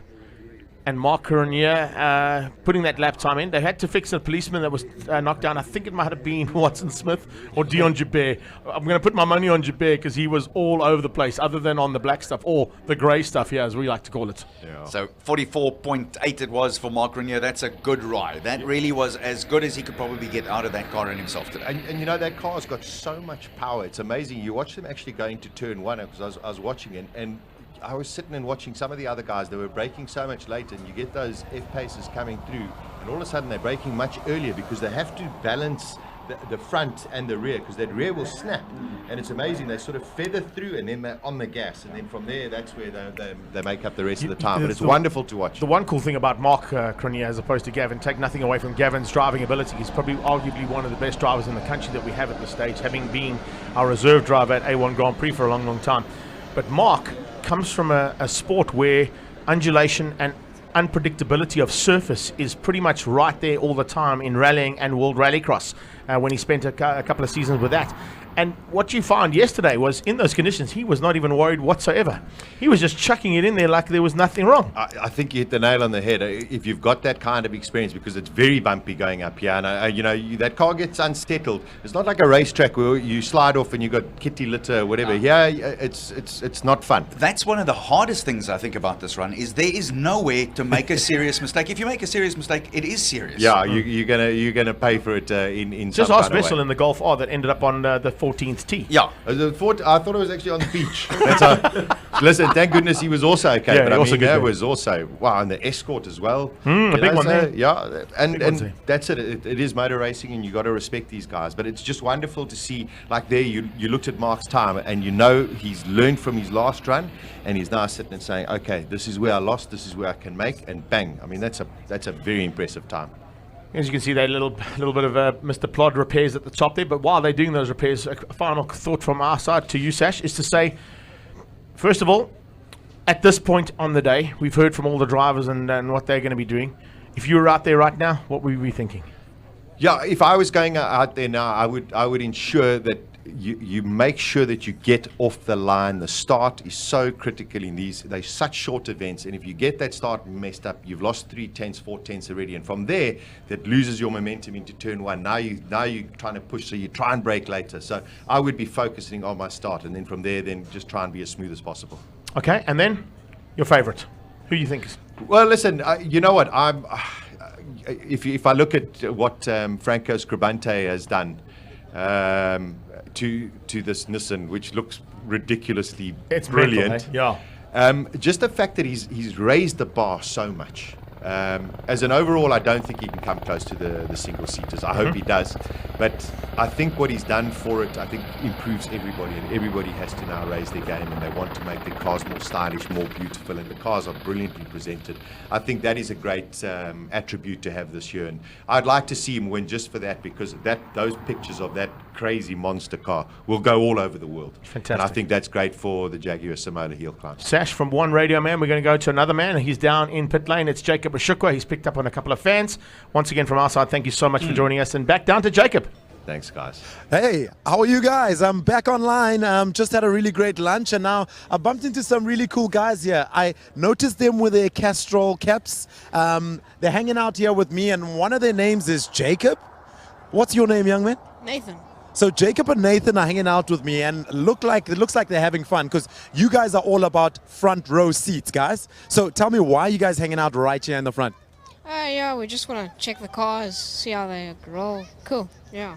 All right, so my doppelganger Jacob, I want to ask him, Jacob, what is your favorite car here? And don't disappoint me. The Lamborghini. Oh, goodness. You don't like the Jaguars? Listen, apart from that, are you guys having fun here today, Nathan? Yeah, I'm having a great time so far, yeah. Cool. All right, Jacob, you having a good time? Good time. Cool. Apart from the Lamborghinis, what other cars are you guys liking? Nathan, what's your favorite? The Jaguar F-Type. You see, here's a Jaguar F-Type lover. Back to the action. Here comes a Jaguar F-Type right now. Cool. There we go. Say hi to that camera there, guys. So Nathan's going to tell us quickly again. Nathan, which one is your favorite car? The Jaguar F-Type. Yay! There's somebody who likes a Jaguar F-Type. Guys, tell me something. Is this your first ever Jaguar Simola Hillclimb? No. Do you guys come here all the time? Yeah, every Simola Hill climb so far. Look at this. We've got seasoned guests of the Jaguar Simola Hillclimb. It's my first time, but they seem to have all the bloody experience. Anyway, I'm having tons of time, and I'm going to have more fun watching the cars with Nathan and Jacob. Guys, thank you so much for chatting to me. Say cheers to the camera. Peace. Back to you guys. Thanks, Jake. Nice little insight there from Jacob Mashukwa on the sideline, catching up with some of our younger fans, which is awesome to see. They were right there next to what we call the Jimmy Jib, which is the camera that gives you that gorgeous shot at the start line. And you would have got a little bit more of an insight if you've not ever seen one of those in action, how they work.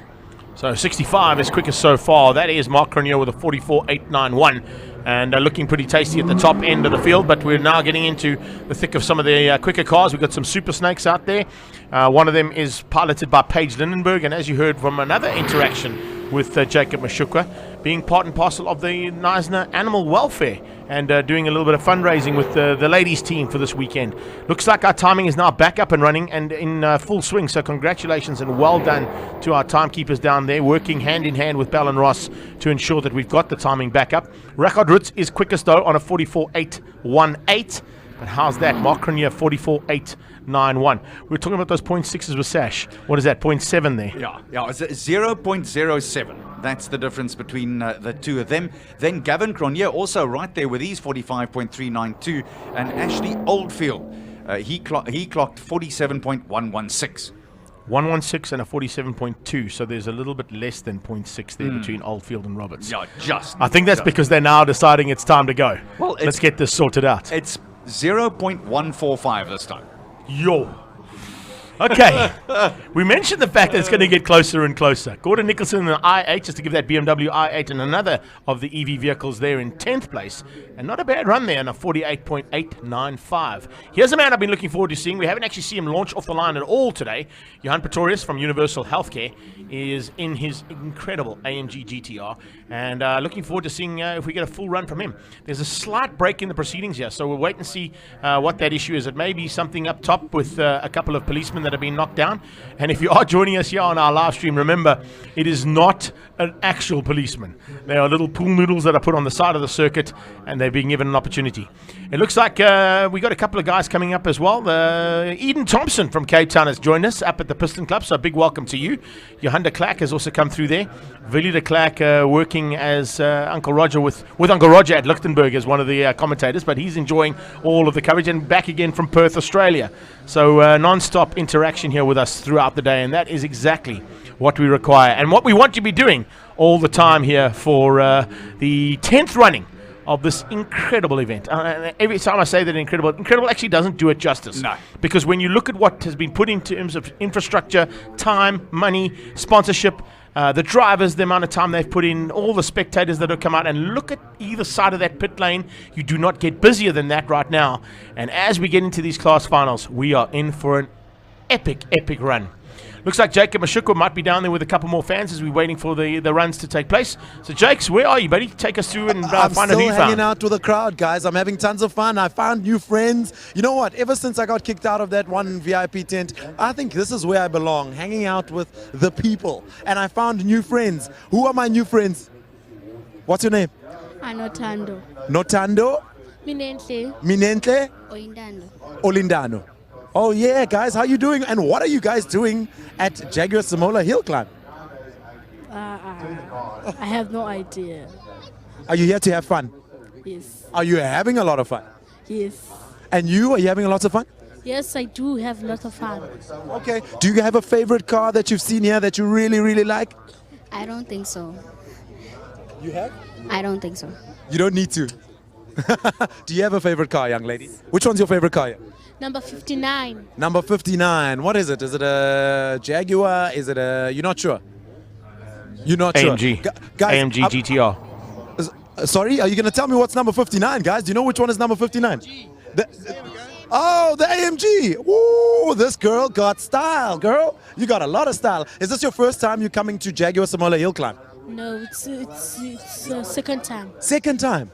Wow. And what do you guys do apart from watching the cars? What else do you enjoy? We enjoy hearing the sounds in the cars, and we enjoy seeing the cars, lot of cars, like fancy cars. Okay. And the food? Are you enjoying the food? Yes. I can see you enjoying the food. What did you have for lunch? Hot dog.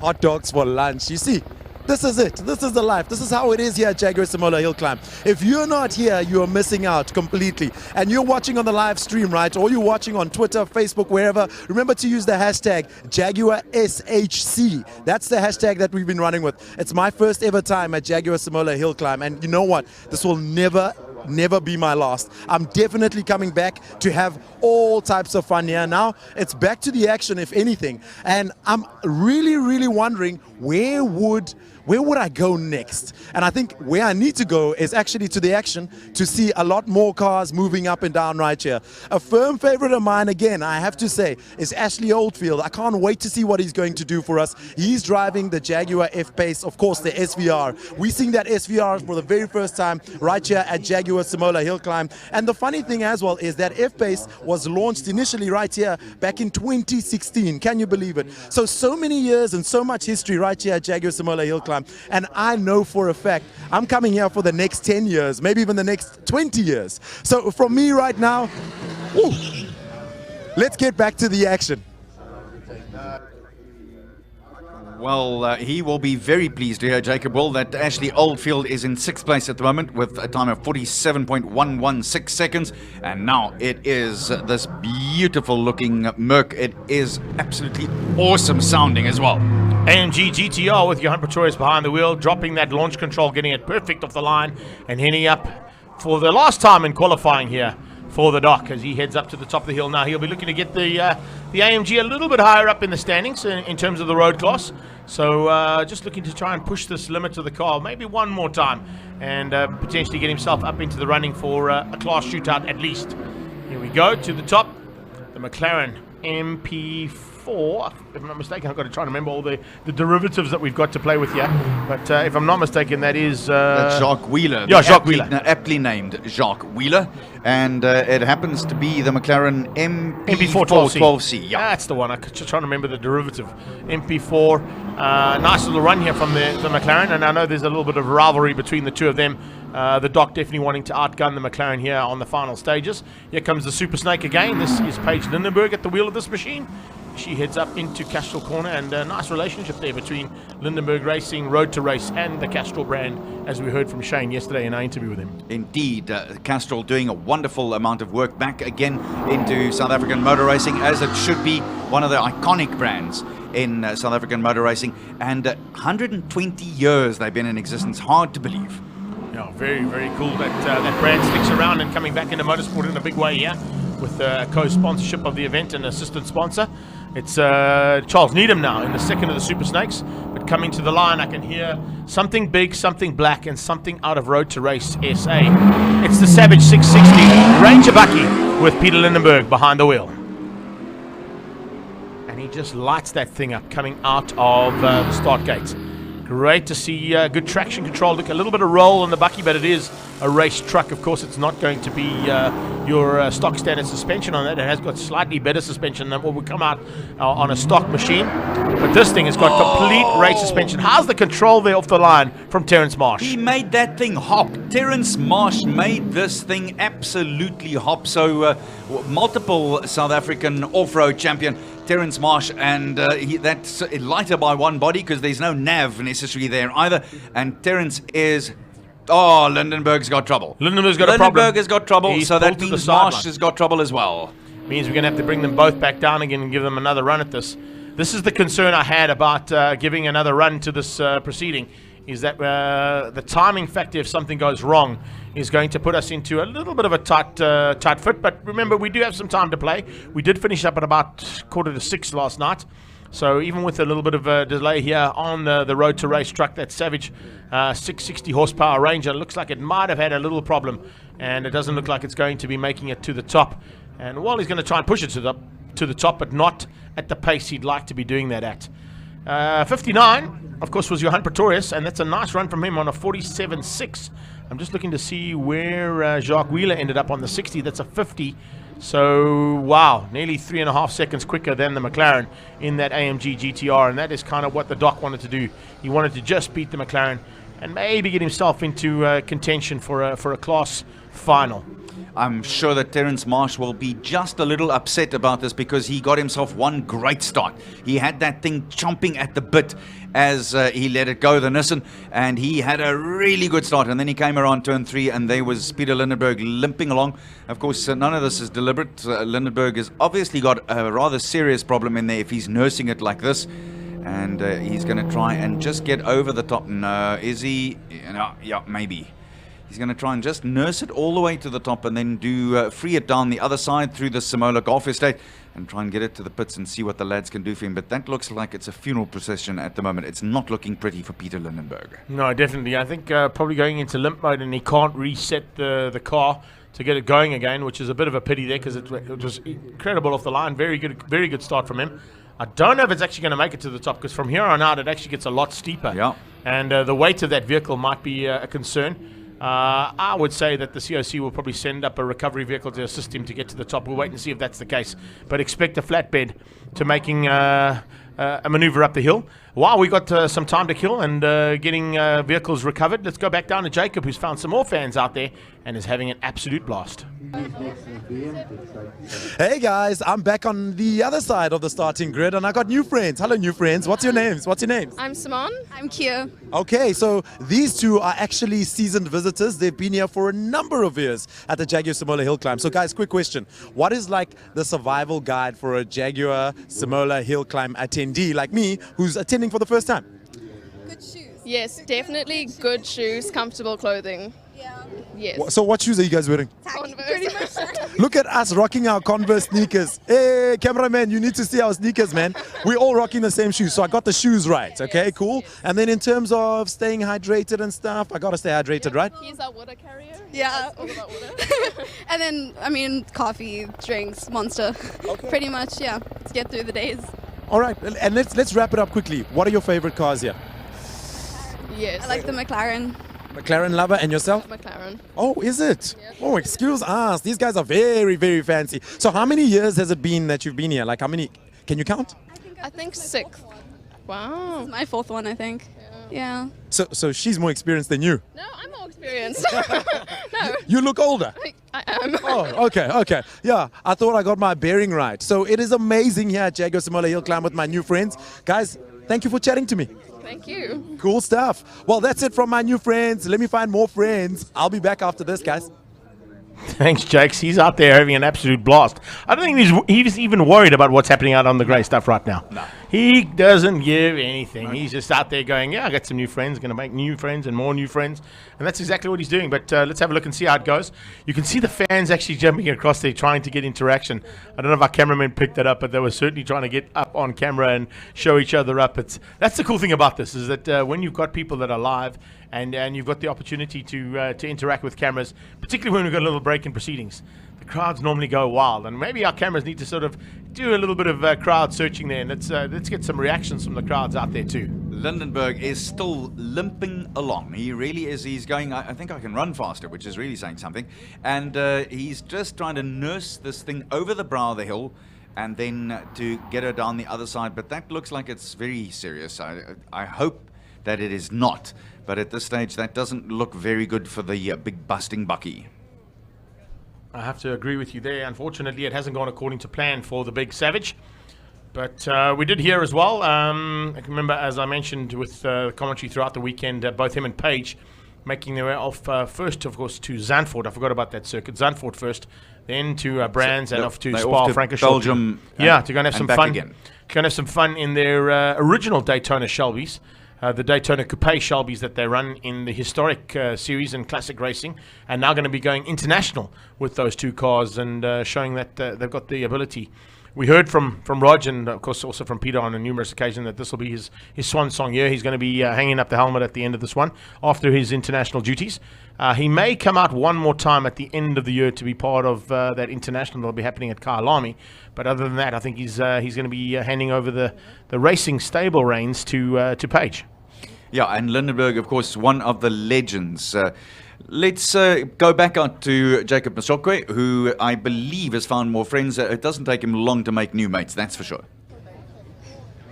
So I'm just finding out where all the people that are attending Jaguar Simola Hillclimb are from. So again, here I am sitting in the crowd, having a nice time. You guys surely have the best seats in the house here, right? Yes, definitely. Where did you come from? Are you from around the area? Yeah, I'm from Knysna. Okay. So you come here quite often? Yeah, every year. Okay. What's your favorite car that you've seen here over the weekend? The Audis. I like Audis. Team Audi. Team Audi in the house. Lovely ladies behind me, guys. How you doing? We're doing well, thank you. Fantastic. Now tell me something. Where did you come from? We born and bred right here in Knysna. The locals are having so much fun right here. Any favorite cars? Do you have a firm favorite car? No specific, but I must say Audi is definitely a favorite.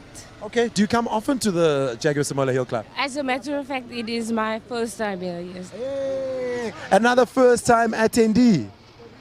Cool. So listen, what were you looking at on your phone now? A video that people sent of me on TV. So people who are watching the live stream obviously caught a glimpse of their friend. What is your name? William Barnard. William Barnard. Say hi to your friends. Say hi to them there. And everybody else who's watching on the live stream, do you want to give them a shout out? For anyone who's watching, do you want to give them a nice shout out, or anyone else who's watching? Delon, Len, ek kry veel almal. Uh-oh, Delon and Len. Oh, he come nonsense no. Hey. This guy's in big trouble now. You're not blushing, are you? Are you okay? You see, he's Rastak. You're a professional. Do you want to take over my job? Grab the microphone. Go ask those lovely ladies where they're from. Come on. I'm kidding. Jaguar Simola Hillclimb. I'm making new friends, of course, and I'm having tons of fun. You know how we do it. Hashtag Jaguar SHC. Don't forget that. Check out my posts on Twitter, Instagram. Follow me at Jacob Moshokwa is the handle. It's back to you guys. Gee, nice one, Jakes. Unbelievable how he just sits down in the crowd and starts talking. I love what the boy whose mates are. They see him on TV and immediately they're sending him. You're on TV. You're on the live stream. But we get back Shows to is our working. point. Yeah, we get Shows back to is our point working. from earlier. We're getting out there, and we're up to 120,000 views already. It is just incredible. Thank you to each and every one of you. But keep interacting with us. Keep popping in on Facebook, sending us messages, and we'll do what we can to answer you back. I was quite keen to find out from the guy that Jake got at the end there, Mr. Barnard, with his number 2 haircut. Where was he going to use that hairband that was around his wrist? That was for before the haircut. Yes, Yeah, that was it. definitely. They got that early this morning and got it sorted out. Sure, but the crowds are sticking around, even though we've got a slight delay here, and the delay basically is up on track with Lindenberg's truck, slowly but surely making its way over the top of the mountain and out of sight. As soon as that truck has cleared and we've got everything sorted on track, we will be back up with the third start and third attempt, and maybe it's lucky number 3 that we get sorted now with qualifying number 5. Right, that's the good news, because the moment you hear that, you know that the next car is in line to go, and the next car is indeed John van Rensburg in that F-Type SVR. Nice start from him as he powers up the hill. It's a very good start there as well. As you look at the times on the left-hand side, you can see, wow, let's just not give anything away there to Peter Lindenberg. But a 5-minute 47 run. I think you can get up this hill a lot quicker than that on two legs. De Bruyn's got a problem. De Bruyn pulls straight to the sideline. Something broke on the Porsche. And look at that sideways. SVR. Wow, man. How did he save that? Johan van Rensburg, you beauty. And you can see how hard he is pushing now. Johan van Rensburg definitely looking for a chance to get into the class final for the road class. But look at how he's giving this car Willie. It's nothing in it at all here. It's everything she's got to the top of the hill, over the line. And that is going to be a very competitive time. If that's not up into the top 10 right now, then I don't know what you need to do to get into the top 10, because that was everything she's got. He may have lost about half a second on that slide, but it was a pretty spectacular slide there from Van Rensburg in that F-Type SVR. And where does he drop in? Drops into 5th place with a 46.8. Quicker than Munro, quicker than Oldfield, quicker than Roberts, quicker than Johan Pretorius and Udo de Burgess. But Pretorius and Udo de Burgess there fighting hard. Absolutely brilliant stuff. Not quite as quick as Cronier Roots, Cronier Squared and Roots, but what an incredible run there. So we've got 3 Jaguar SVR F-Types in the top 5 right now. Unbelievable to see. Johan van Rensburg, really, I love your expression. He gave it some welly. He gave it everything he got. And even though he may have lost a little bit of time there, I want to tell you, he was fighting that beast all the way up the hill. Made it work for him as well. Slots straight into 5th place. And that will delight his heart. Paul Munro in 6th, but still at the top there. Richard Roots with that 44.818. And that is 0.073.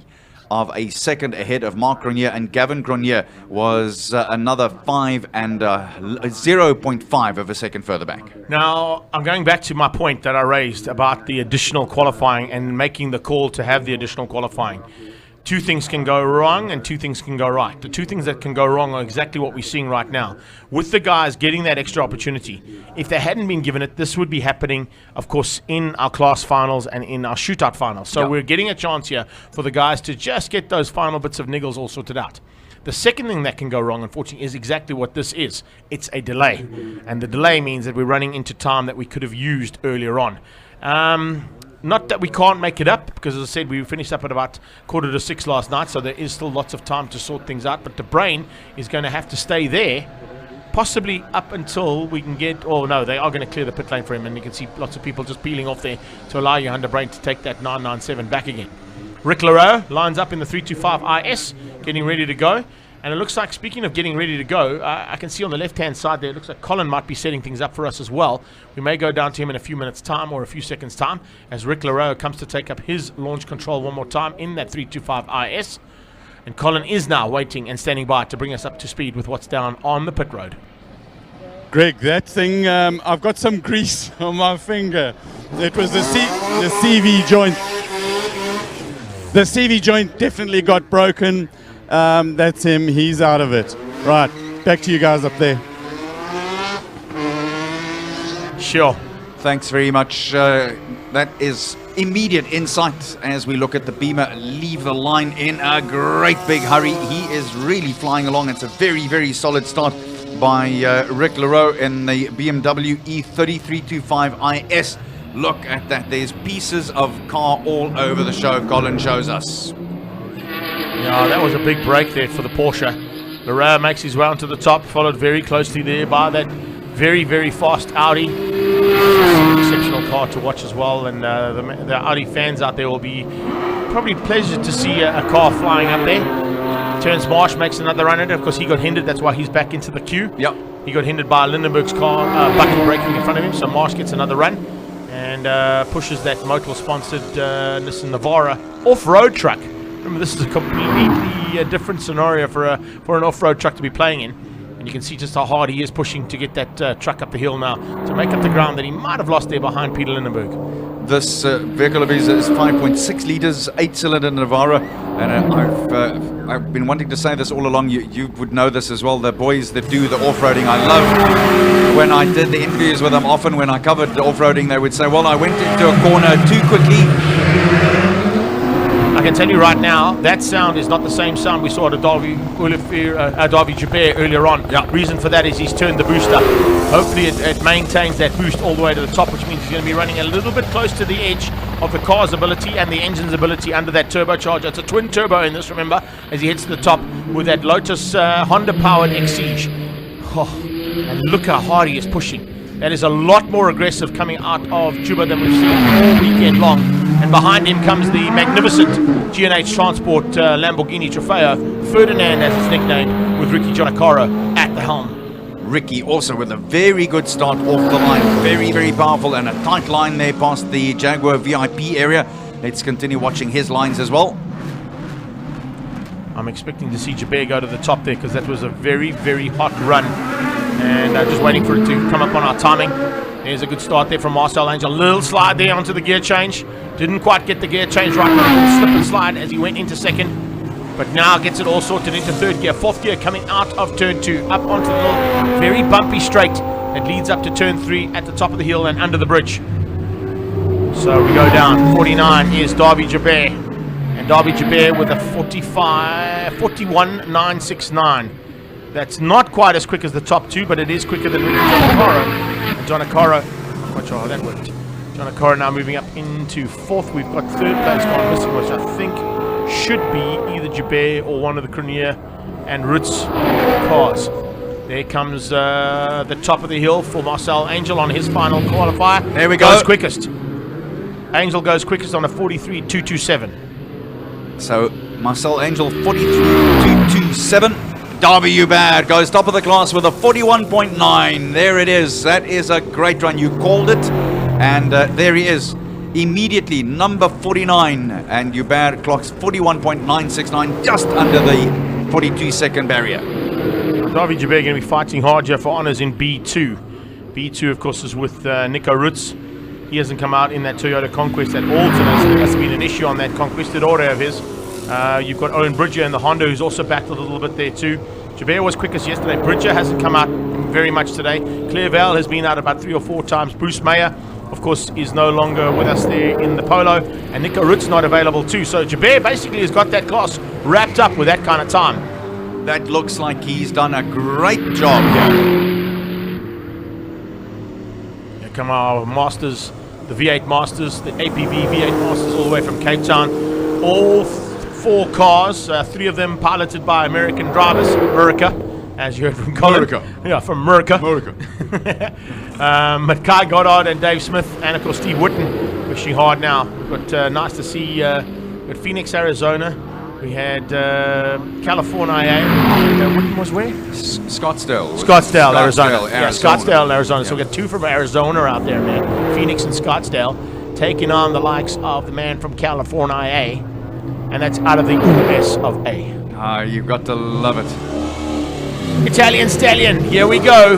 Jaguar fans, stand by. This was the quickest Jag yesterday, with Franco D'Amato finishing up 3rd or 4th place overall yesterday after quali 2. This is the V8 supercar. People love watching this one as he goes past the Jaguar VIP area. We would have got a special hand from them.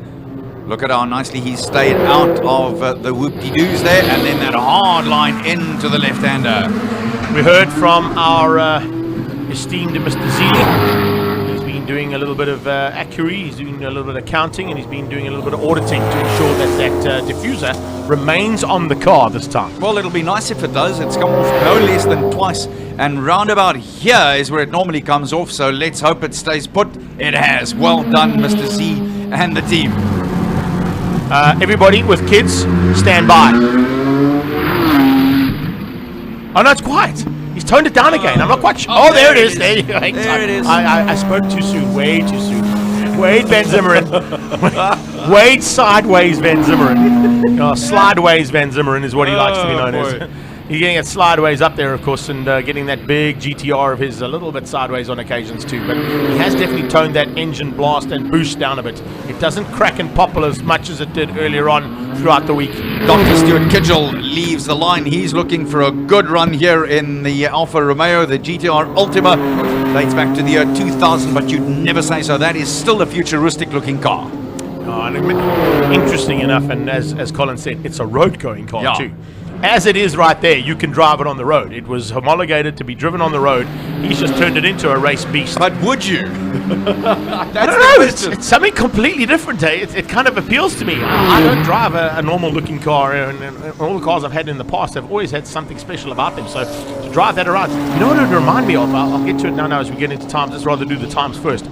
Dimitar top with a 40.545. Zealy is a 40.914. And Jaguar stays on the 41.969 as we're seeing Brent make his way to the front again. Watts giving it as much watts as possible. Watts and power turning into drive, and drive heading him up the hill for his final qualifying run here. Brent Watts has been very spectacular in that GT R of his, and certainly can give it away. In fact, it's the Skyline GTS, it's not the R, I beg your pardon. That is the GTS option that he has as it runs up to the top and into turn 3. Number 32 leaves right below our commentary position here. Buta Krause in the Noble Ford V6. That's the Noble M400. And that celebrates 14 years of existence this year. It's a beautiful looking vehicle as well. A futuristic look. Talk about that. Look at that thing go. Similar to what I was going to be saying about the Ultimate GTR of Dr. Stuart Kidgel. Good run off the line there as well for Jaco Nel. He's in the R35 GTR, that's for sure. And out of Scribanti Racing, we'll be looking for a possible class victory there for the B3 category as he heads up for his final run in qualifying. There used to be a show in the sort of late 80s into the 90s. You might recall it, and if you did watch it, it was kind of the same era as Knight Rider, the same era as Magnum PI and that kind of likes. It was known as Maverick. Hardcastle and McCormick. Yes, of course. And they had that incredible red little sports car known as the Coyote. Yes. That is what that GTR reminds me of. True. You know? Absolutely true. Absolutely true. Anton Grenier in the Subaru is out there as well now.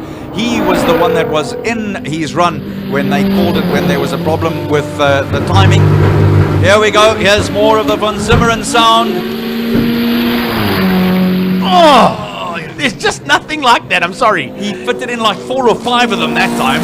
You know, there are spectacular cars that get to the top of the hill in really rapid times. But this thing just makes so much noise. The whole of Knysna is now well aware that we're racing up the side of Simola. Unbelievable. The thing about it is the whole earth shakes. I'm not joking. The earth shakes when this thing goes by. Mr. Scribanti Senior hits the road. He's also giving it a bit there. That Audi is, it's talking back. It's definitely talking back. Yeah, a nice run there from the S4 Quattro. But a phenomenal run coming out of Van Zimmeren. This is one of the best we've seen out of him. Looks like they've sorted out any issues that they got on their car, and that car is now good to go for class finals and shootout. If that's not at the top, I don't know what is. Oh, how's that little double clutch and boom, boom, and off we go. That sounds absolutely gorgeous as well. Wade currently sits in 8th. We've got Jody on track. Martin has just finished. All 3 Van Zimmeren standing by to possibly finish up top 10 overall. Is that going to be the case? As we see the timing monitor just waiting to boot up and give us how those times have gone. Martin Van Zimmeren is car 24. On the list, 41.663. And a 41.663 will put him into third place. Third place there. Yep. So third place. Oh! Oh! Willem Bart is out of shape properly. No, that's Wilhelm. That is not the 2-wheel drive option. That is Wilhelm who's up there. I'm not sure. Here's the 2-wheel drive option. Eerdrik's Weers is also on 2 wheels. All right, so that both cars have now been changed to 2-wheel drive as opposed to 4-wheel drive, which is going to be a little bit more difficult to control with the amount of power that these cars deliver. I heard from Eerdrik they're going to tone it down ever so slightly to try and get him to the top. You can see Eerdrik battling a bit. Wilhelm wasn't holding back. He just gave it everything he could to the top of the hill. And both Bart and Zweers now not able to run the all-wheel drive system that this car has got as the Kraken makes its way to the front end. Here we go. We'll keep quiet and let this vehicle speak.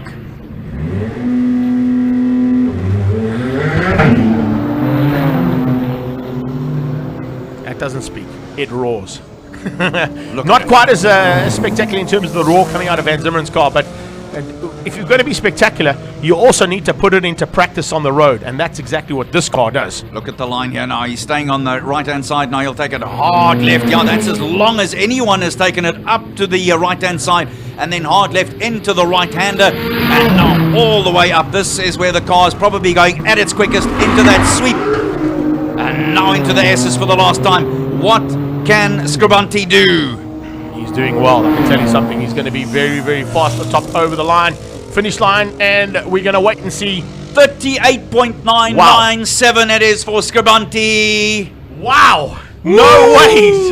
A 38.9. That is just incredible, and you can see the rest of this crew down in the pit lane here. We're ecstatic about it. It's just 0.1 of a second slower than yesterday's qualifying, 2 where he was the quickest of the day, but that is just where he needs to be. Yeah. And hopefully going to give him the confidence boost he needs for that class final and for the shootout.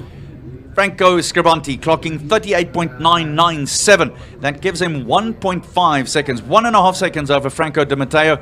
Look, some of the big shooters are still coming, the really fast guys, the single-seaters. But that was an impressive run. Kyle Mitchell, look at that. He gets himself into third place with a 40.811. Wilhelm Bart, even with the dirt that he collected there. And two-wheel drive. Yeah, two-wheel drive on top of it all. But did you see with the dirt that he collected? It was all over the track, and the next 3 lads obviously had to contend with that as well at the same time. Peter Zeely, look at him go, 40.9 in 5th place. Martin van Zimmer in 6th with 41.6. Davy Hubert, Anton Grenier, Marcel Angel, and Adrian Dalton in 10th place. Yeah, that's a super run there for some of our top contenders in the saloon car category. Remember, we've still got a couple of single-seaters to make their way up there, and needless to say, we've got 2 of the fastest cars in the single-seater category that have still got to get to the top as well for this final qualifying. But a 38.997 from a saloon car is a very, very fast time, I've got to tell you. Breathtaking. That is really very right up there. There's not a lot of cars, saloon cars, that can do that kind of pace and that kind of a run from the bottom to the top here. So have a quick squiz at this. We've got a couple of guys that have joined us on our live feed, and while we got a little bit of look at this. This is all the way from Belgium. Oh, my word. We certainly hope you're enjoying this, young man, and whoever took that video, I'm so glad you've joined us. Probably close to Spa-Francorchamps, which we've been speaking about, but if you're not, thank you so much. How's that little WhatsApp video all the way from Belgium, and saying, guys, we're loving all the action that's being shown to us on your live feed and worldwide. I think at this point we should be probably close to about 150,000 hits, if not more. I was going to say, if not more. So Colin was up and down the pit lane earlier today, and he was saying he feels like, where's Wally? I think we found him. Where's Wally? There he is. He's he in was Belgium. right there. He's in Belgium. Yeah, he's right there. He's right there. But with a little bit of a small delay again, just to get those policemen back into place and a little bit of clearance of the track. I think there may have been, as you said, a bit of debris that they've got to just get swept off. The COC's already done that, got it all sorted. He'll make his way back down again, and our course controllers will give us a clear run to the top now for Devin Robertson, who looks like he's the first man to line up for the attack in the single-seaters and sports cars. Did you notice that? I love that. You see that Jag inched forward and inched back again, never touched any of the dirt. So that if he makes a U-turn and comes back down again, none of the dirt that he would have collected if he'd made the U-turn on the dirt would have been on the track. There's a really good look at the care that the marshals take here. Yeah, they're not prepared to make any more incidents and more things. Colin is down in pit lane, though. He's got a little bit of news, so let's get back down to our pit lane consultant, Colin Hasty. Right, how's it, guys? The story about the policeman in qualifying. Up until now, it's been if you hit a policeman, your time gets nullified and you get moved to the back of the field. Because it's qualifying, and indeed in the finals that we're going into, you hit a policeman, you get 2 seconds added on to each for each policeman or pole. Let's call them pool noodles, poles that you hit. So we know that Franco Scribante hit one, and we know that Wilhelm Bart hit one. The thing is that Willem Bart, we've got to check some timing to see if he makes it through into the top 10, because it's tight, because that was the run where he had to get a good run in to make it. So I'm going to go and check out some timing and see what is what, and see if Willie makes it into the finals. Back to you guys in the box. Thanks very much, Cole. That's interesting. So, Scribante and Bart may be under a bit of pressure here. So, Scribante will then edge over 40 seconds. And No, Bart- that's only from now on. That's from now In the on. qualifying, Yeah. it doesn't count. They'll nullify that time. I understand. But fortunately, I think both of them have done enough to still ensure that they've got into the class finals and into the top 10 shootout. We'll wait and see when Colin comes back to us with those times. But just for our crew's point of view as well, once this session is done in qualifying, we may need a little break just to get down there to get all the class final results as well as the top 10 shootout final results to bring up here, so we have the correct information and the guys who may be on standby. Because remember, if something goes wrong between the time you line up and your start time, if you break a car, the guy who's sitting in, I don't know, third or fourth place in the class shootout and in 11th place in the top 10 may be bumped up automatically. Yeah. So lots of people will be on the edge of their seats, literally and figuratively, waiting to get the call.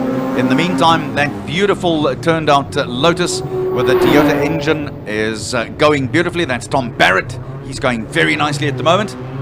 There's the other version of that car. Yeah, 1600cc version there with Jeff Kruger behind the wheel. Multiple champion in South African motorsport. He's also a European Golf R champion. He's participated in India in the Polo Cup. He's a double Lotus Challenge champion. So in this Lotus, there's not many better than him to get it up the side of a mountain, that's for sure.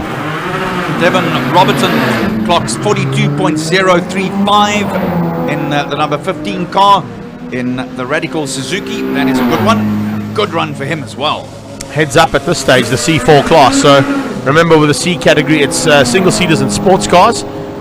He may be under threat here from Veria. Veria's been good both days. I want to say all weekend, but on both days of racing. So Mike Veria could be a man. This man has been in the top 10 every single time. So keep an eye out on the progress that continued to be made here by Garth de Villiers. Well, Garth de Villiers was saying to one or two of our friends earlier on, he's actually not a racing driver, he's an engineer. Yeah. Well, you could have fooled me. He knows what to do in a race car, that's for sure.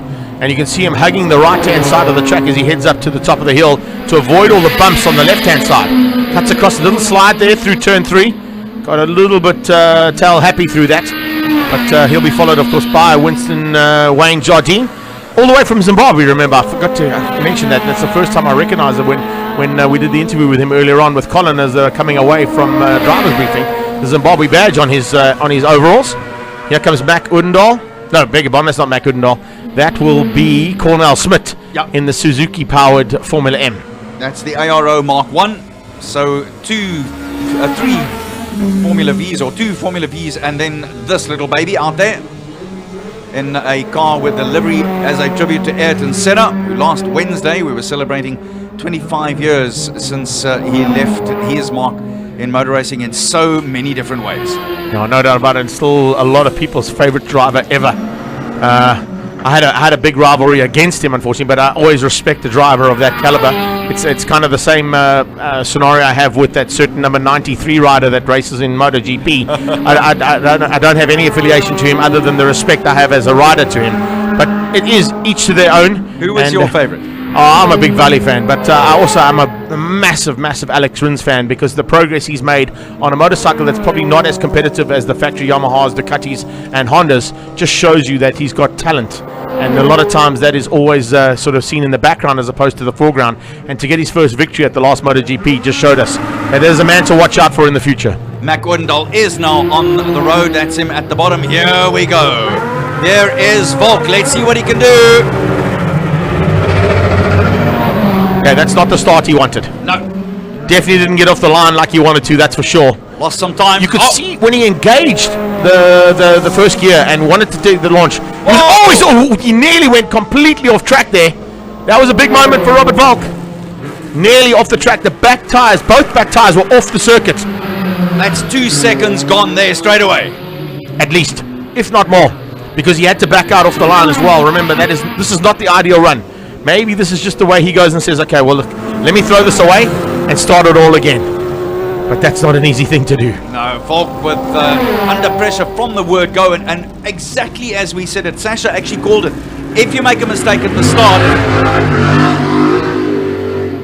The one concern I have about Volk's run there, continuing on your thought, is when we walked down to lunch, they were whipping out a brand new set of Avon rubber.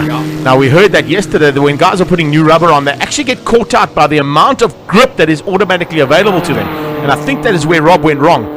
The scrubbed rubber that he was on, or the older rubber, the scrubbed rubber, I say, is when it's been scrubbed in and it's had at least 1 or 2 heat cycles through it, may grip on this very tricky surface a bit better than what brand new rubber would do. But of course, brand new rubber, by the time you get to the top, is where you need it. So that might have just been a little bit of a tester for him. Get the car all over the place, get as much heat into that rubber so that it had at least 1 heat cycle through it before he lines up for the class final, and then lining up, of course, for the top 10 shootout. So some really interesting thought processes going on out there at the moment. But Volk, as we were saying, when he had that bad start under pressure, and then he had both back wheels on the dirt, and how he held on to it is just remarkable. Is this a confidence or maybe a little bit of gamesmanship here? Oh, I don't Do know. you see who didn't come out? Yes.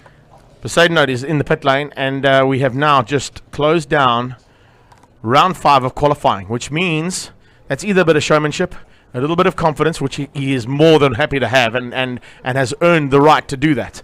But also, it could be a little bit of a mind game being played by the other guys, because they've all had to go out there, they've all had another go at it. And he's sitting back going, that's fine. Remember, do what you need to do. In the interview with Colin, he said he's happy. He knows what he needs to do. Yeah. And if they go out or if they don't go out, he doesn't care.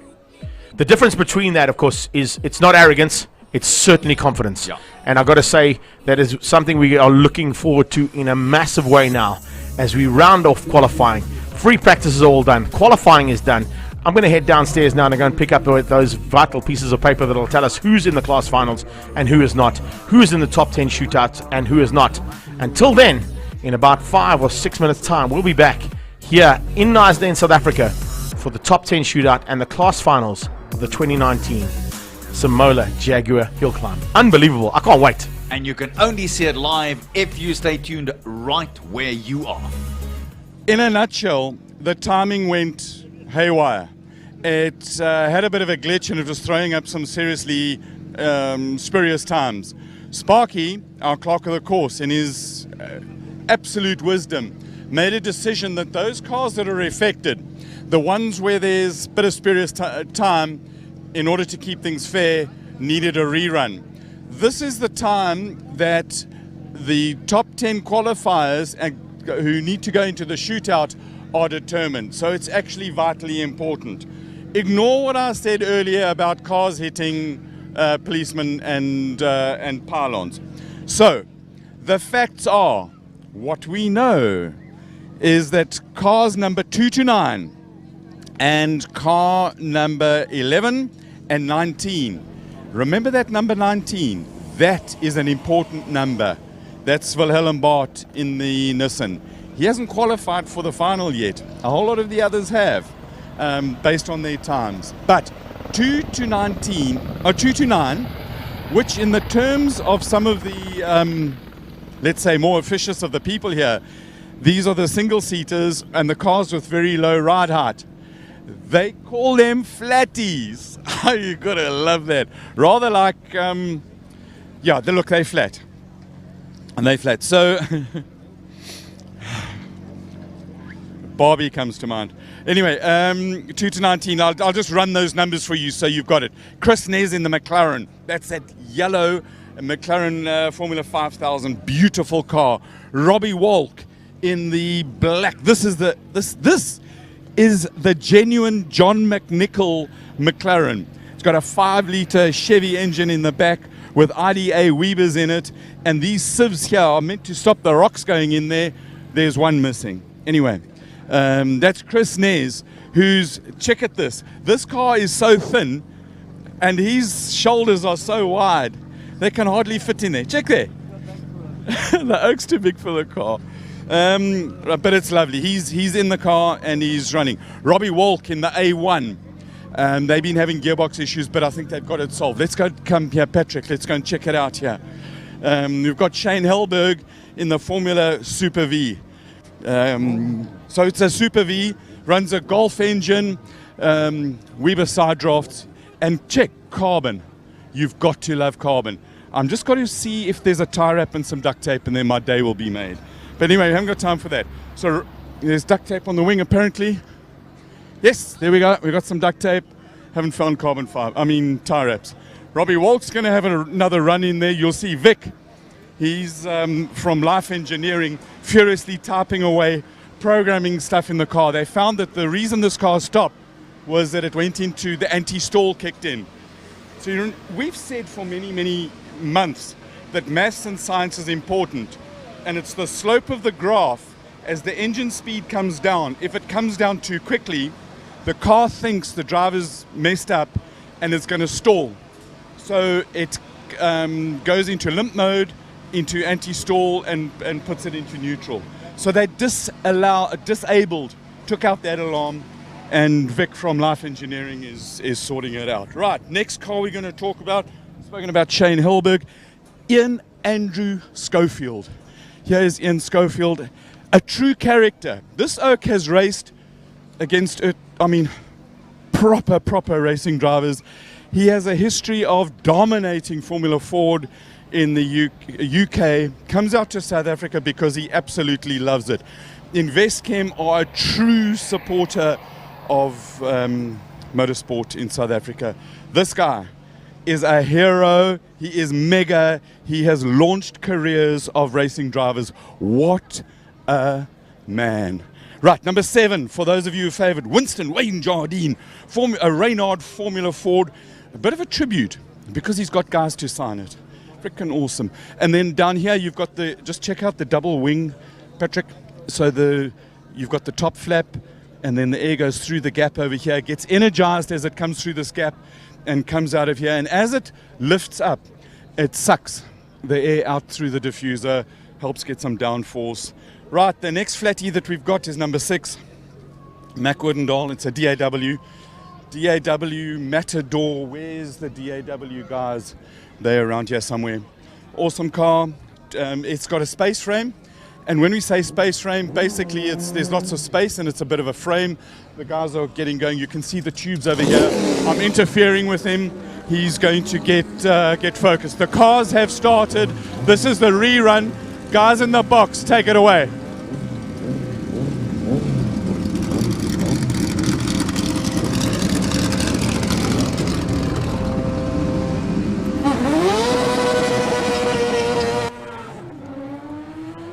So immediately, while we've been getting all the info we needed to get, the class finals are underway, and you can tell that the racing is now going to be absolutely fast and furious, and the reruns of the guys in those classes who still want to have another go and were impeded in one way or another, either with those policemen there. So the reruns, and up next, beautiful old Lola.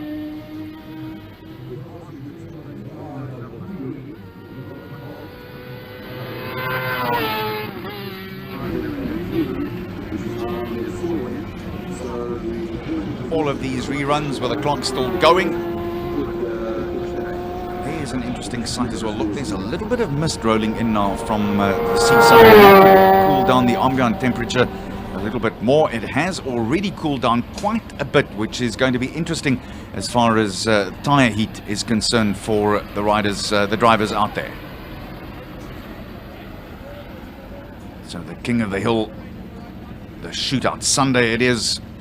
The most prestigious title in the world of hill climb events. The only 6 drivers have earned this crown to date here at the Jaguar Simola Hill Climb, and now in its 10th edition. Entries in these 3 different classes.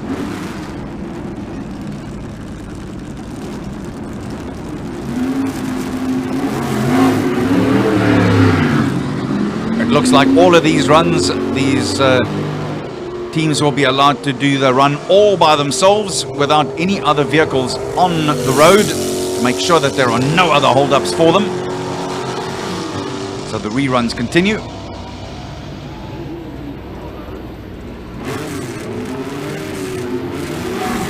Okay, they are running them simultaneously, which is also good to note. So Shane Helberg in the F Super V Volkswagen, that's the 2014 Polo model, is also underway.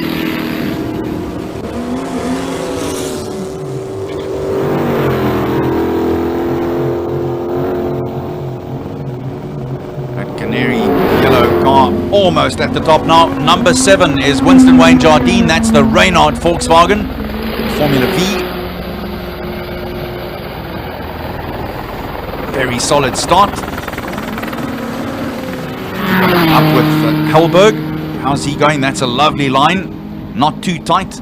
Now over the bumpy part of the circuit. He's missed the bumps on the right and now through onto the left-hand side. He's done a great job of staying out of harm's way there. I remember these low cars, virtually only 5 centimeters above the tarmac. And that is Mac Odendaal in the DAW Volkswagen. It's the Mark III Formula GTI. It's got some real skedaddle in that engine.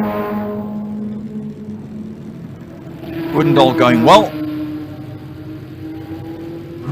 So is Jardine. That's the big sound of Mike Verrier in the Shelby Nissan. That's the Can-Am 3.5 litre 6-cylinder car. And that car is, believe it or not, 30 years old this year. Remarkable piece of machinery. Oh, it took a very big bump. That bumpy part there, you can tell these cars which are so low to the road really battle with keeping all 4 wheels on the road all the time. That's Ian Schofield in the Miguel Ford Duratec. Classy little car, together little car. Oh, he's also had a rather large one there. Tasted a lot of stone and dirt. The next run here will also be feeling that and picking that up on that racing line, because that's right on the racing line. Oops, there goes one of the policemen as well. So Schofield is going to pick up a little bit of a penalty there, I would believe. This is Garth de Villiers in the Reynard Volkswagen. There you go, they're going to hold him. Make sure that they get that policeman back in the ground.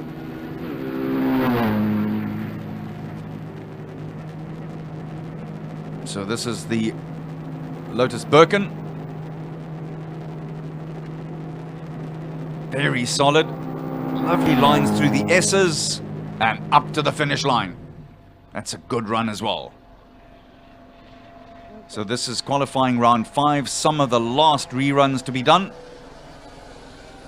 So waiting here at the start line, Garth de Villiers in that Reynard Volkswagen. He's had an incredible amount of success so far. He has been super quick and done a wonderful job. The marshals have replaced those pool leasemen.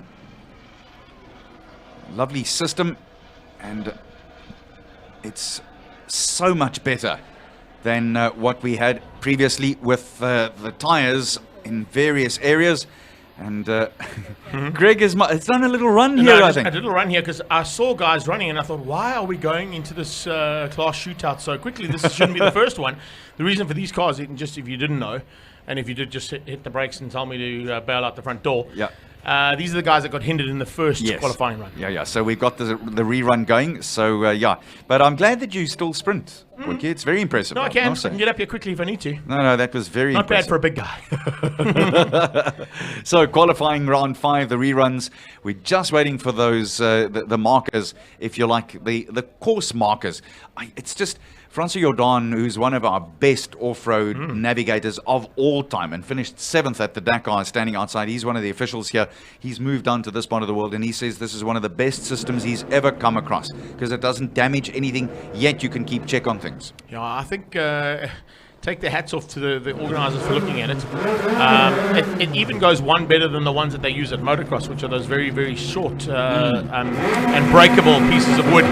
But this is definitely the way to go, and a nice start there from Garth de Villiers. I think he may be the last one that was hindered here. I don't see anybody else lined up in the pit lane. Yeah, I think you're right. So once this run is done, we will then possibly do a little bit of a final recap, heading into what is going to be the class finals, and then into the top 10. Top 10 for road-going saloon cars and supercars. Top 10 shootout for modified saloon cars. In fact, it'll be the other way around, I beg your pardon.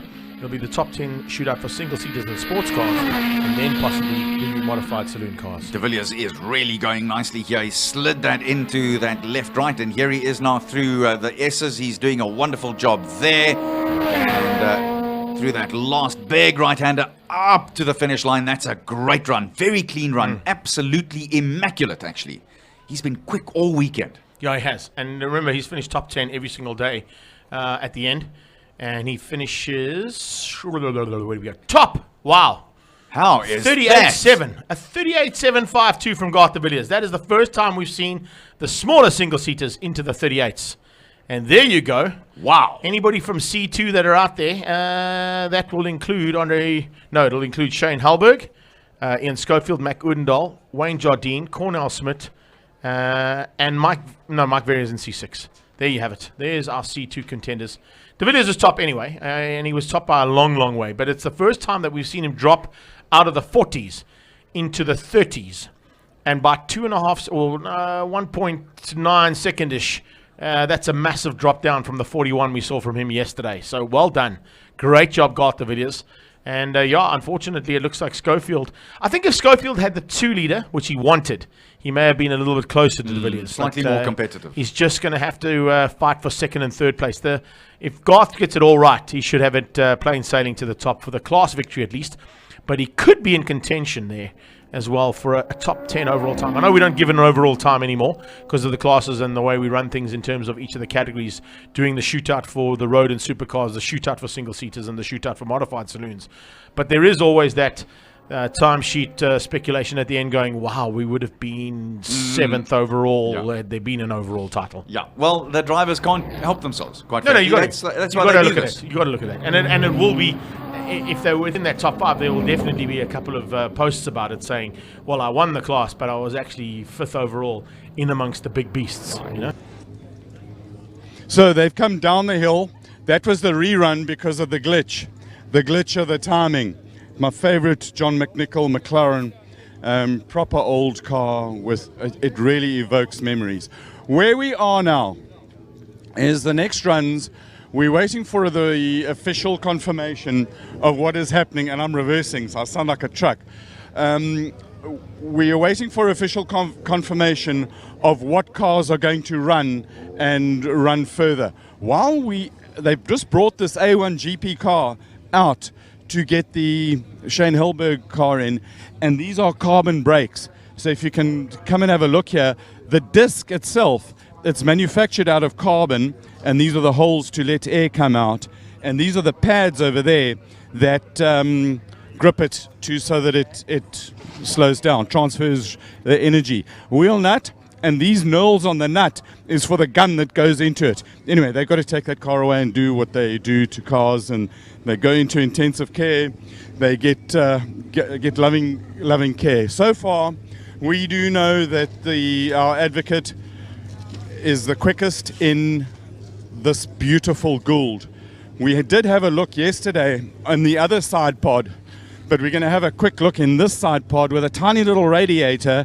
And this tank over here is the expansion tank for water. It's got a valve on the top. So what you can do is you can pressurize it before it goes out so that the whole water system sits under pressure. And we know from our science classes, and because we love maths and science, English is important, but science is important, Aurora. And what you've got is when the pressure of water goes up, so does the boiling pressure of water. And boiling can be defined at that point that a liquid transfers or becomes a gas.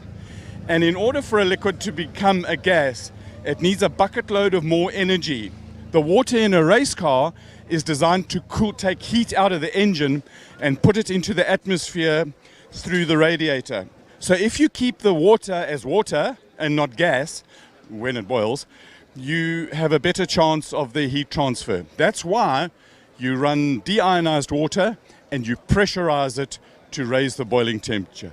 Because from, again, science, we know that at coastal air pressure, around about 1 bar, or whatever it is, water boils at around about 100 degrees centigrade.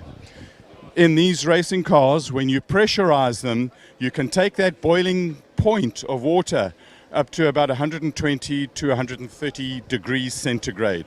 True fact, guys, true fact. That's why we love maths and science. So our orthopod, Dr. Mike Ferrier, if you get bashed up, he can fix your bones together.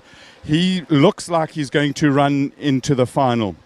Put the tires on, warm them up, keep them warm.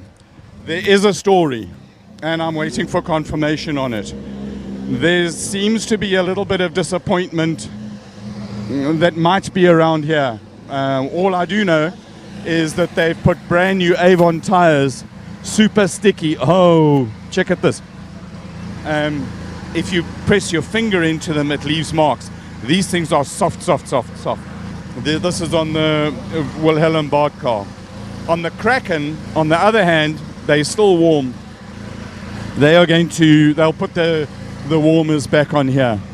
And then, if we come out of here, down that side of the pit, we've got the electric cars, we've got the SVR cars, and they're going to get involved in the final.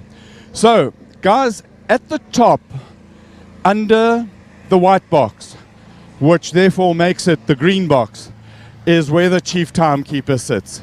The chief timekeeper is busy working through and you know what officials do? They official.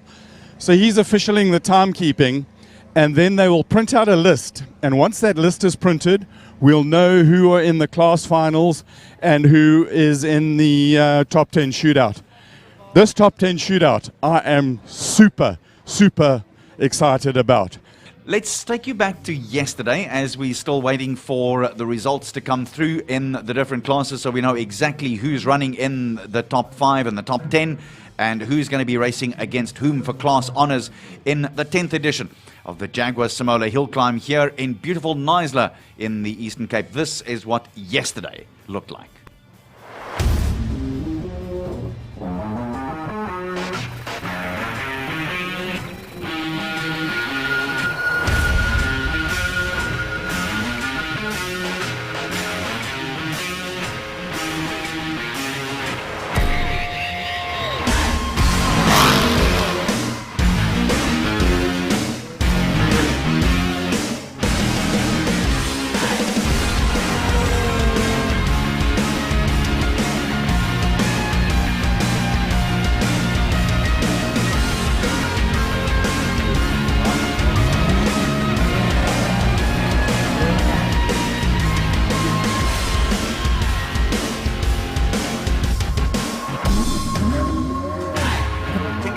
Oh, he's lost it big time.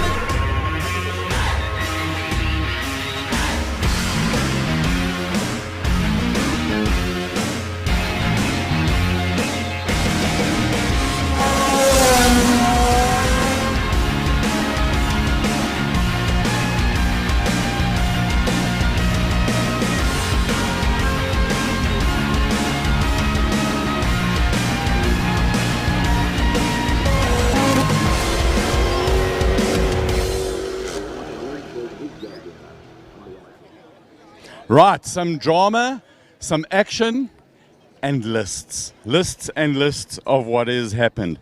These are unsigned lists. I'm led to believe my sources are reliable, they are impeccable, and this is what is what. I have the top list of the top qualifiers for the top 10 shootout of the 2019 Jaguar Simola Hillclimb, the King of the Hill shootout. And I'm going to give you, we're going to read that list. Andre Bezuidenhout is first, and his qualifying time was 35.778. We'll read through them quickly. In fact, Patrick, let's get clever. Let's put visuals to it. We don't want to be a talking head. We do more than that here. So we've got Andre Bezuidenhout in car number 1. The second fastest qualifying time in a 36.5 is Robbie Walk. Then we've got Franco Scribanti in the Kraken. We've got Marco van Zimmeren. And I sat next to that car when he launched just now. I got a blast of exhaust gases in the face. It was unbelievable. The Italian stallion, Franco Di Matteo, in a car he normally runs in V8 racing in South Africa, is fourth. While we're walking down the pit lane, we've got happiness and unhappiness. And the unhappy news for this team, who spent a lot of effort, there's lots of carbon fiber on here. Wilhelm Bart he's been knocked out. He's out of the class top 3, and his qualifying time is 13th, and his best time was a 43.554 in qualifying. So from I'm kind of lost, but there's joy, there's happiness. This rivalry is over. The Kraken is still alive. Garth de Villiers in the Reynard, he was up ahead, is in 6th position. Kyle Mitchell, and this is a good story. Kyle Mitchell has taken over 2 seconds off his time. He's in the Bell and Ross car. Let's just come down here. It's parked behind the Kraken. This is Kyle Mitchell's car, and I tell you what, this is one of it's a surprise. It's an awesome story, car 18, that he made it into the top 10. Another one that also is a bit of a surprise is Peter Zeely in the MR2. I say a bit of a surprise because he's gone a lot faster than he was last year. But it's not, and I'm just looking for him as we walk down the pit lane, it's not so much of a surprise because Fast Freddy is spannering that car and doing the development on it. Where are we? I've just lost my space. 4th place overall, Martin van Zimmeren in this beast. We looked at the exhaust a little bit earlier. I stood at the exit of that thing. I got blasted away. It is lethal. It pumps out huge amount of waste gas that the engine pumps out. An engine basically does a couple of things. It sucks in air, squirts in a bit of petrol, it compresses it, there's a bang, and then it pushes it out. So suck, squeeze, bang, and blow. That, boys and girls, is what an internal combustion engine is all about. The turbocharger just helps the sucking a whole lot. This is the Zeely car. It's beautiful, it's red. Red cars always work for me somehow. Fast Freddy is spannering it. So they've got a new wing on the car. They've done development on the exhaust, on the turbo, on the mapping. Put a lot of work into it. This is Franco Di Matteo's Black Beast. And you know what the cool thing about this is? Guys, I want to show you here at the front. For those of you who know your cars, have a look at this grille. That is an oval. If you look at the headlights, you will recognize those headlights, and that is a Jaguar. Apparently there's a way of saying that is really cool for those of you who follow movies. It's Jaguar. 10th place overall just is one of the old men, one of the finest spirited men in racing in South Africa. Marcel Angel, you've got your Ferrari into the top 10.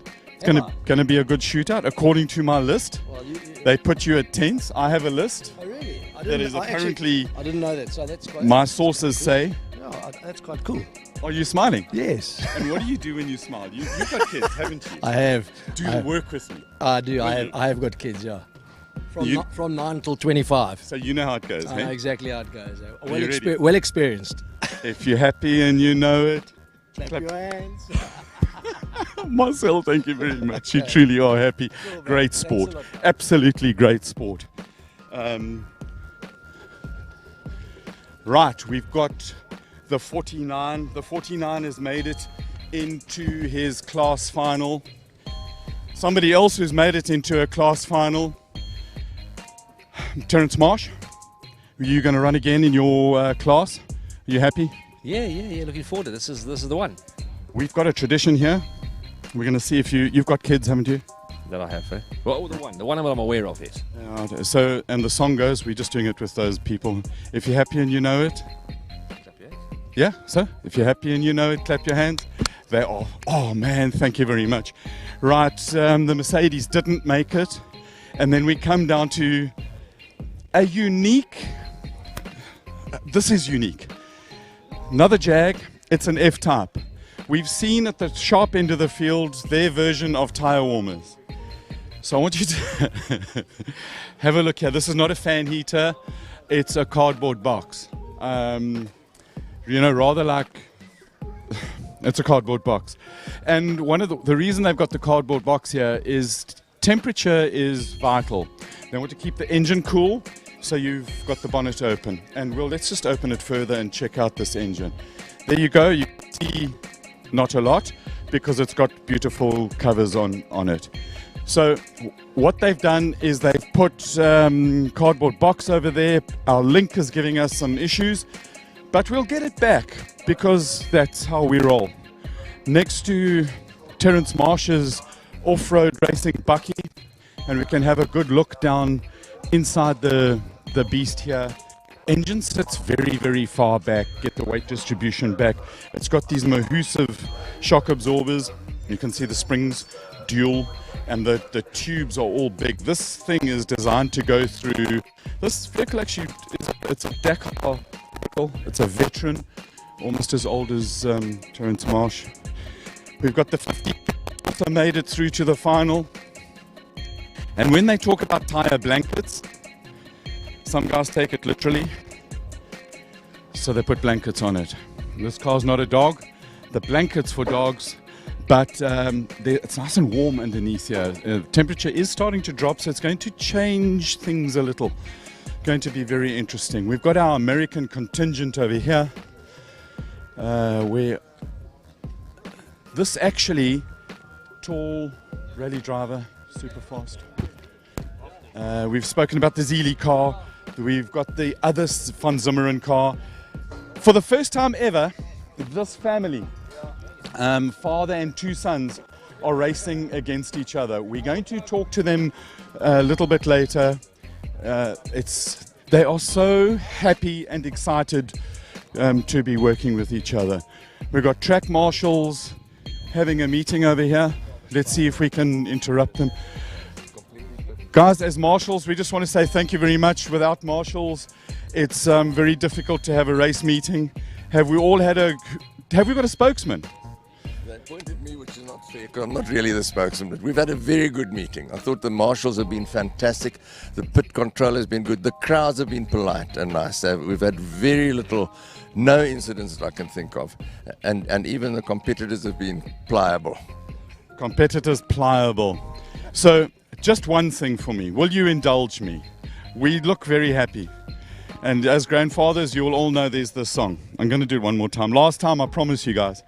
If you're happy and you know it, come on, let's get there. Get the kid happy. Yeah, lovely. Thank you very much, guys. Oh, I love this. Absolutely love this. Right, guys. The Kraken is a crowd favorite. I just want to see what they're doing here.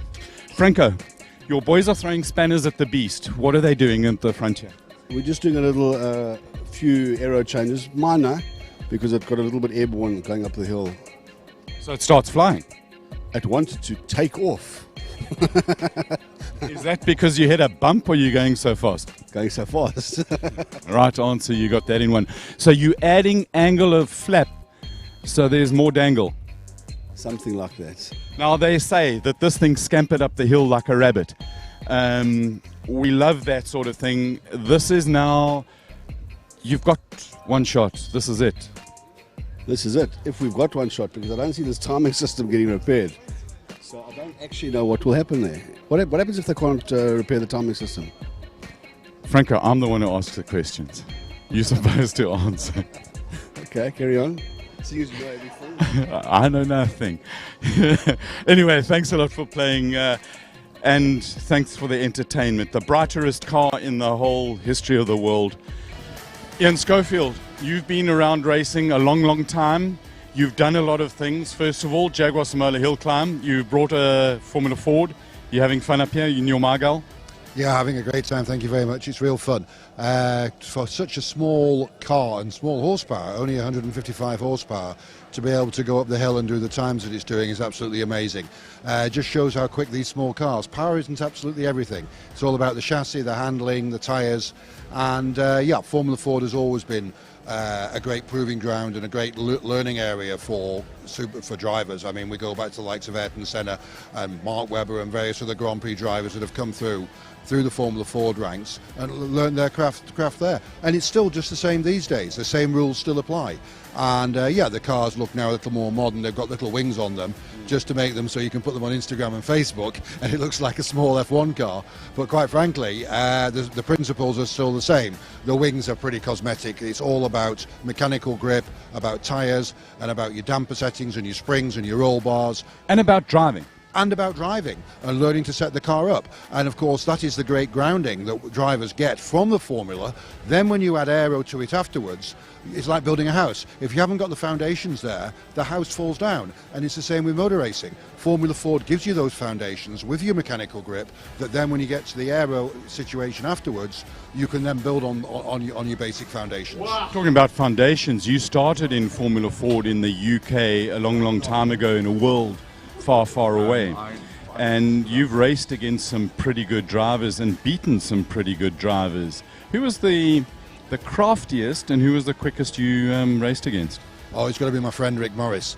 He's an absolute Formula Ford legend. And yeah, craftiest is the right word. He would actually on purpose go off the edge of the track just to throw stones at you, just to put you off in the middle of the corner. And it worked as well until you got used to it. And suddenly you're going along and you're following through a corner. The next thing your visor's full of stones and grass and dirt. And of course, what do? Naturally, you lift off and give him a gap. So yeah, he's the craftiest and the hardest as well. And favourite tracks of all the tracks you've raced on? Wow, that's a good one. The old Kyle Army was fantastic with the long main straight where you could go into a lap in sixth, in the lead, and at the end of the straight you were sixth. So that was great.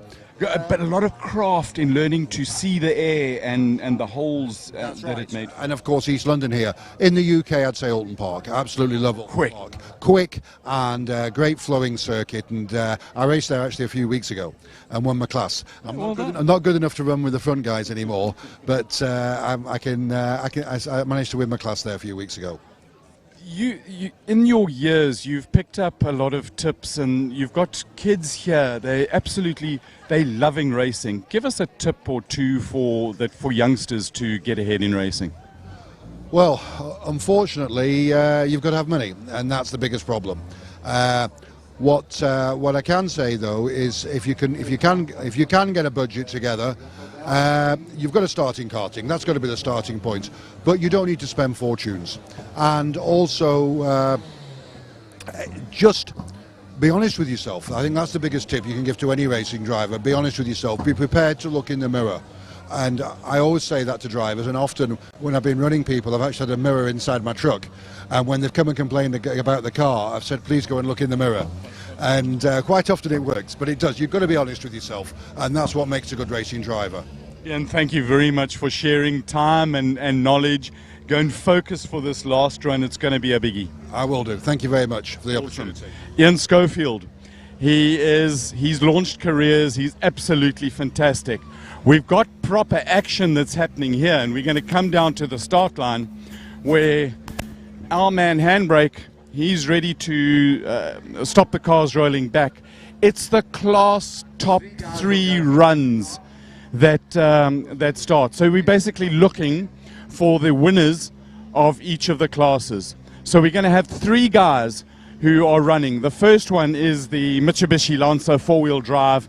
And I tell you what, guys, this is the last of the runs apart from the shootout. We hope that the timing system is going to hold up, guys. We're crossing fingers. And to talk us through the action, we've got some clever people who know a whole lot in a white box on top of a green box. So, to the clever guys in the white box, take it away. Thanks very much. We appreciate that, Cole. And Colin has given you a heads up. It is the top 3 in each one of the classes, and this is Class B3. Road and supercars are our first category. They're going to be on the road, and they're going to shoot things out now for the class victory. This is not the top 10 victory. So in Class B3, Daniel Zeely was 3rd quickest. And in fact, that is not Daniel Zeely. That's Shane Naidu. Shane Naidu's in the Evo, so it doesn't look like Daniel Zeely has made it to the line, although he will still have some time to get there. It is the top 3 that are going to be shooting out here, but it looks like only top 2 going to make it here. Zeely must have had an issue.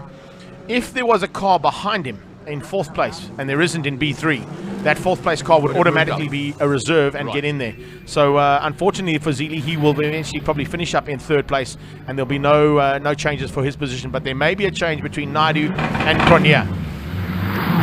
But if you look at the lap times that they were doing, their overall best so far this weekend, Anton Cronje did a 43.3. We got a 47.8 out of Shane Naidu. The class victory should be pretty much in the bag there for Cronje if he finishes this run without any hiccups. Yeah, and a good start from Cronje it was. He got that going very nicely, smooth and low, and he keeps it on that really good line. Now through into the left, he's missed most of the whoop-de-doos there and done a good job. He's looking good. It was a good run there from Shane Naidu as well, just waiting for that time to pop up. Naidu going to be the first man across the line in the class shootouts.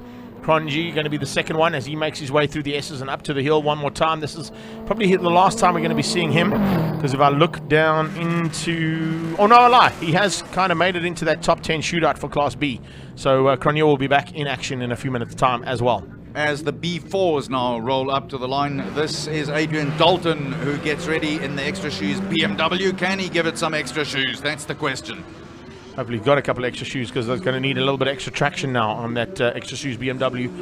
And that is an M3 CSL heading to the top. An amazing vehicle that used to be in the hands of Ricky Giannacaro. Giannacaro stepping out of the German brand and moving across to his Italian heritage and into the Lamborghini.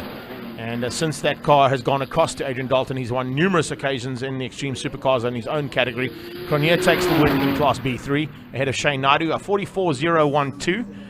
Not quite as quick as what he went earlier on, but it is cool out there, having stood out there for a while waiting for the times. Temperature has dropped down, but if we look at the actual temperature on AccuWeather, it's 19 degrees Celsius, so ambient temperature is pretty much the same as what it has been for the last hour or so, but I'm going to say that track temperature has probably dropped a little bit. Wade Van Zimmer now makes his way up. He'll be the second man out after Dalton.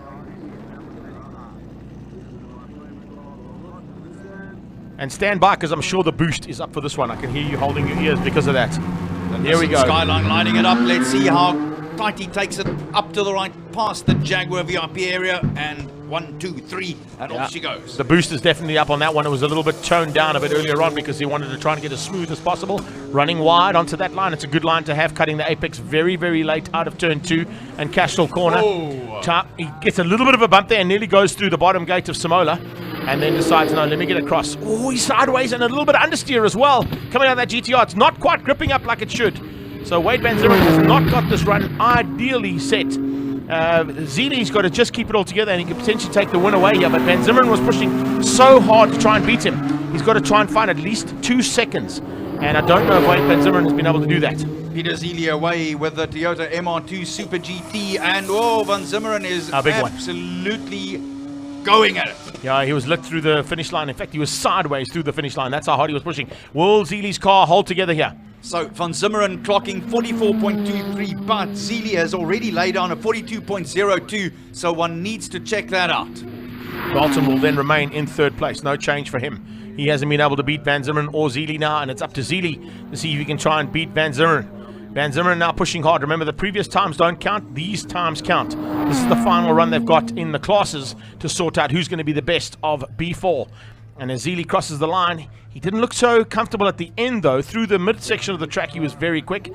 And let's see whether or not he goes up ahead of Wade Van Zimmeren, or is Wade Van Zimmeren going to be the man to take Class B4 honors here in the class title shootout? Right, the safety cars come back after the policeman got resuscitated and set upright again. So in these final runs, every smack over one of the poles costs you 2 seconds. We got 2 cars coming now. We've got the 18, which is Kyle Mitchell in the Bell and Ross car, and after that we got my exhaust car. Thanks, Carl. Thanks for giving us that information. We're about to run B5's top 3. Kyle Mitchell in the Bell and Ross Nismo GT-R Ultima. No, it's not the Ultima. Just kidding. It's the Nismo machine as he heads off there. And Kyle Mitchell was pretty fired up to have made this top 3. He's also pretty fired up to be possibly into the top 10 shootout as well, as he puts this Ballenross Nismo GTR into full effect to get up this hill, and possibly going to be looking to take on Martin van Zimmerman. I'm not sure if he's got the pace to run with the man behind van Zimmerman, that is Franco Scabanti. I've been crazy enough to volunteer to stand in the fire. On here and heading into it. My God, that is violent.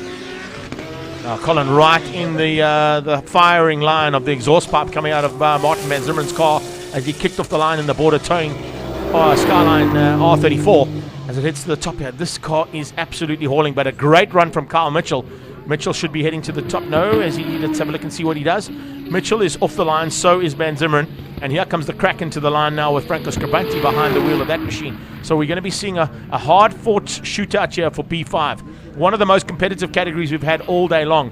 Helen Bart, as I said, you just missing out there, and to the tune of only 1.2 seconds. 1.2 seconds is the difference there. Martin van Zimmerman has posted a time. It's a 40.219. Martin van Zimmerman, 40.219. Kyle Mitchell stays in third on a 40.892. So no changes for 2 and 3 yet. Third place, I think, is going to stay with Kyle Mitchell because Van Zimmerman has beaten him. But who is going to get first place? Is it going to be Scabanti, or is he going to sacrifice the class win, look for the top 10? We'll wait and see. How interesting that he stayed there as wide as he could on the entrance and the apex into that left-hander. Let's watch him here. How tight is it? He's a little bit wide on that line, just saying. But I think what he's doing there is he's just taking it cautiously, not to clip any of those policemen, not to get himself into trouble, and ensure that he gets through there. A little bit of paperwork on the sideline. He comes across the line, and let's see what Scabanti is able to post. I think that was quick enough to beat out Van Zimmerman. I stand to be corrected, but it looked like about a 39 there from Scabanti. It was. Spot on. 39.2. Absolutely spot on. Super stuff. So Franco Scabanti now 39.274. It's not his fastest run, but it's well within. As I said, you've got to be under 40 seconds if you want to be at the top end. So top 3, Franco Scabanti in first place for B5, Martin van Zimmerman in second place for B5, and Kyle Mitchell in the Ballenross machine takes the third place and the third step of the podium as we go straight into B6. No, we don't. We have gone, where have we gone there? We have gone down to, that is Marius Roberts. So why are we onto Marius Roberts? I'm just checking out where Roberts ended up. Marius Roberts. So this would be the A9s. A9s? A9s, yes, A9. A9 is Ashley Oldfield. Yeah, that's right. It was Marius Robertson and Ashley Oldfield that went. But not car 82, William Bower. So maybe it's only Marius Roberts who's...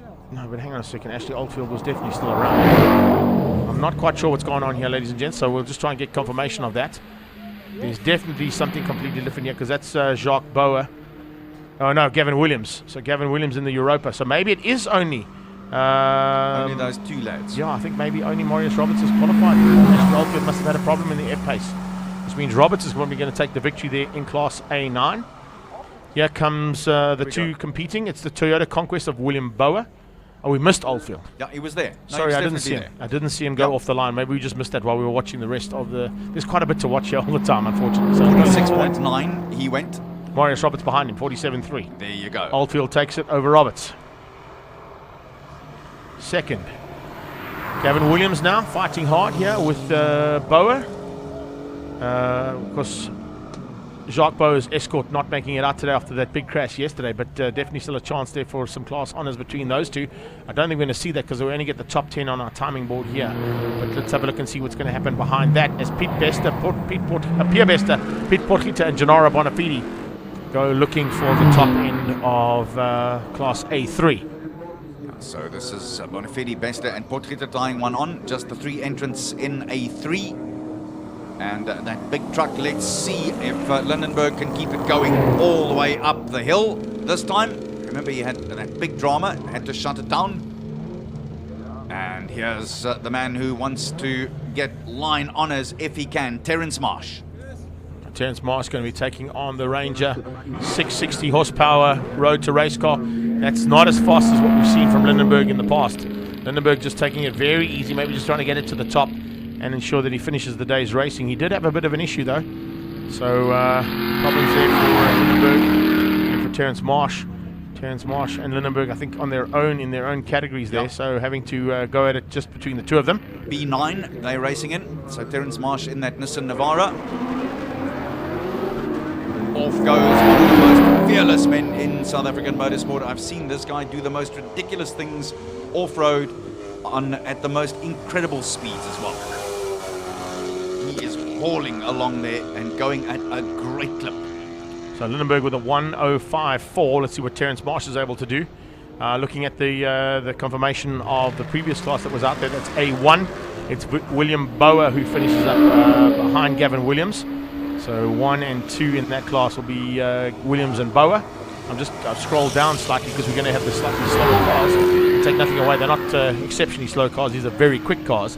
But we're into categories that are not going to be in the top 10 by the end of our timing, because the timing sheet is giving us as they stand. We're not getting the podiums in each of the categories. Here is Mark Cronier pushing hard now, Gavin Cronier behind him. Those two are looking for A7 with Jean van Rensburg in the other F-Type Jaguar. We saw how out of shape that F-Type was. It's going to be Jaguars on top of the podium, 1, 2, and 3, no matter what happens here between the two Croniers and Boa. They have outgone quite victorious in the Mercedes-Benz AMG GTR. Charles Needham in the Super Snake from Shelby, Jacques Wheeler's McLaren, and Paige Lindenberg's Super Snake as well. So literally for class honours there, it is the top 3 and all of them piloting the F-Type SVRs. Oh, Gavin out of shape. The Ginger Ninja throwing it in there properly. Mark Cronier's time 45.4. Waiting for Gavin to cross the top now. He's about to get there. Jean is halfway up the field and halfway up the hill right now. So a super run there from Cronier, 45.4, although he has done a 44.8 already. So it's all about lap times now. They were talking to us at the lunch break. Gavin Cronier goes quicker though. Cronier beats his brother. So it's Gavin Cronier to take the win. Second place is Mark Cronier, and let's see whether or not it's going to be Jean in third, or is Jean going to find something special at the top. We saw how out of shape he was in that third and final run, or the last qualifying run he did. He goes across the top. Has he beaten the two Croniers? That'll be a turnaround for the books. Still got the time to flash the headlights as he goes across. By the way, Terence Marsh doing 53.499, and Van Rensburg ends up with a 47.4. So third place there for him in his SVR. Now we're going into a slightly different category here. It is Owen Bridger versus Rick Lareo, and that should be... trying to pick up where they are. Bridger. There we go. No, that's not them. There we go. It's Class B2. Class B2. Claire Val hasn't made it out, so she has settled for third place. It's Bridger and Jabir who are going to be fighting out now. I didn't see... no, in fact... Darby Hubert leaves the line in that Lotus Exige. He's already gone 43.2 earlier today. Just trying to work out what happened here. Claire Val didn't make it out. Bruce Mayer hasn't gone. Nico Ritz hasn't. It's Owen Bridger versus Darby Jabir. That's it. But just ahead of them, we had Rick Lareo, and he must be on his own because your Honda Brains force broke. Quite right. So Lareo will take the win in Class B6. Sorry, just trying to work out the applications. Oh, there's a problem. Is that the brain? Yeah, the brain crashed out again, and another problem on the car. So maybe I gave you the commentator's curse. Sorry about that one, Johan, but it didn't quite work out for you in the last run you attempted, and you ended up in almost the exact same position you did in the first one. Yeah. Exactly the same thing. Right, just picking up a bit further down here as well. I just want to see. I know I'm going all the way down and affecting on what we've got, but I'm just double checking. Pit Port Hitter is 49.2 third, yep. Which means, is it going to be Pierre Bester, or I don't see Pierre Bester or Gennaro on that timing sheet. Maybe I'm missing it. Just double check with me as we go up here. I will do. Port Hitta's there. I don't have Gennaro, and I don't have Pierre Bester posting a time there. Maybe they're still on their way in. Yeah, so we'll double check on that one. It's for Class A3 I'm trying to look for there. A1 we're done, so I'm going to just tick each one as we go. A5 we've still got to go. A7 is done. A9 is done. Darby Jabir, he'll be a little bit hard. No, in fact, Darby Jabir has still to post a time, and so your Honda Brain is out of there. Rick Lareo is still to post a time there. Darby Jabir goes 47.8. So Jaguar on a 47.8 will put him a little bit slower than what he's done all day. 42.5 from him, but I don't think he had to push it too hard because he was comfortably 3 seconds quicker than Bridger, and Bridger's time might be just I don't know. I think I saw Owen Bridger a bit higher up. Let me just double check that. Oldfield Bridger has beaten Jaguar. 45.0. Bridger has beaten Jaguar, so something went wrong on Davy Jaguar's last run. A little Owen turn up Bridger for the with books. a 1-2 for Davy Jaguar. Unless Davy was sacrificing the class win to keep that car ready to go for top 10, because has he made top 10? Let's check and see, shall we? Davy Jaguar. Where are we? Yes, he has. He's in 9th place. So there we go. I think you're so right. I think he's probably sacrificed it. He's that kind of a guy as well, I've got to tell you.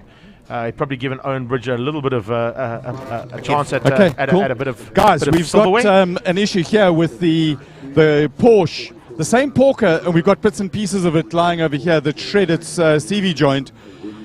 We've got the Zimbabwean Wayne Jardim, who's getting ready to go. The temperatures were getting a little bit high in the car, and they're idling, so they had to cut him. Now he's got to sit and focus and clear his mind, sort of reset things as they get going. Guys, just moving all the little stones off the tires, so we've got as few as possible. And Patrick, if you can get in here, you can see a little bit of the graining. We've got to keep an eye on what's going over there. You can see a little bit of the graining of the tire. So they'll move that a little bit forward and make sure that all the tires are clear. So from his point of view, it's about resetting the mind and about focusing on the 1.9 kilometers that's going up the hill here. Behind me, all the cars have gone quiet. Interesting thing, the lights on the start finish, they have gone out. So it's not so much that the track is closed, but it looks like it's open. So car number 7. Let's have a look at in all my papers that I've got from my impeccable sources, and to those sources, thank you so much. It looks like we're going to have the delay a little bit longer down here. So we've got the single-seaters, or as they call them in certain circles over there around the boxes, the flatties. These are the flat cars. They have to come down the hill because when the normal way of going is they drive up the hill here, they go into the Simola estate, and then they come down. But because most of the people who live in these kind of states drive SUVs and drive like frickin' hooligans, they need to put speed bumps.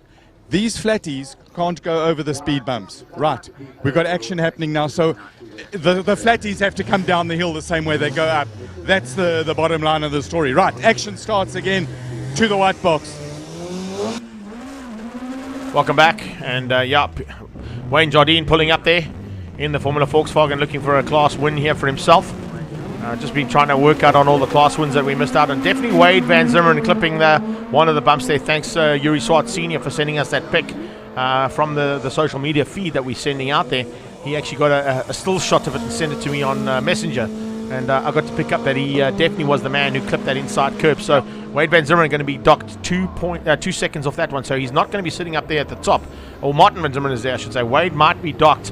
And it could possibly give Peter Zeely, who, if we go down our timing here quickly, might not have done enough. Zeely did a 48, put the 2 seconds onto Van Zimmerman, and he's done a 44, gives him a 46. Van Zimmerman takes the win. Still takes it, yeah. While we're talking about Wade, let's get to Wade Jardim in that Reynard. He's got a good run going, and just ahead of him, Ian Schofield, the veteran.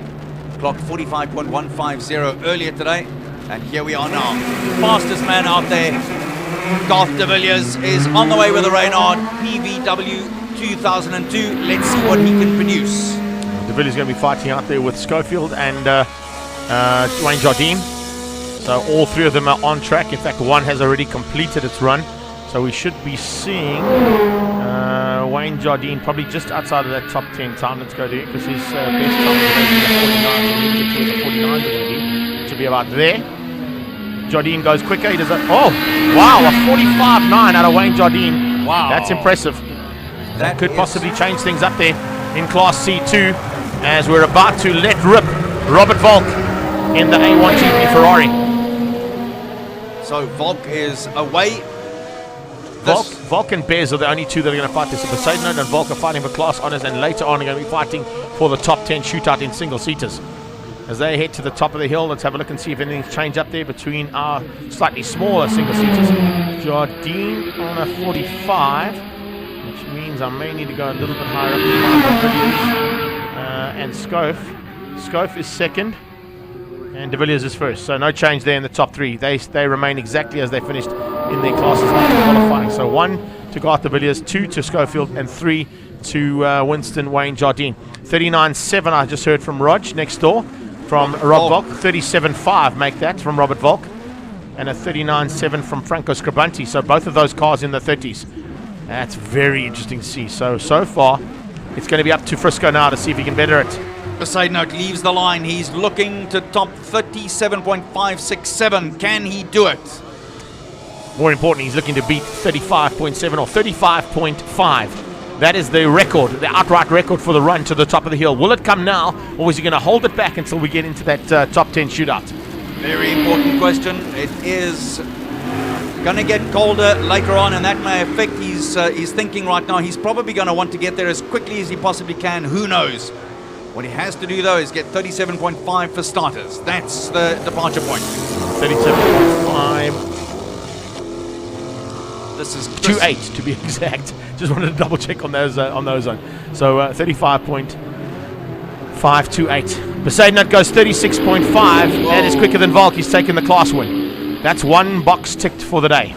Chris Knez is out there in the McLaren Chev, wearing number 2. He's in the top of your picture, and number 13. That's Tom Barrett competing in C4.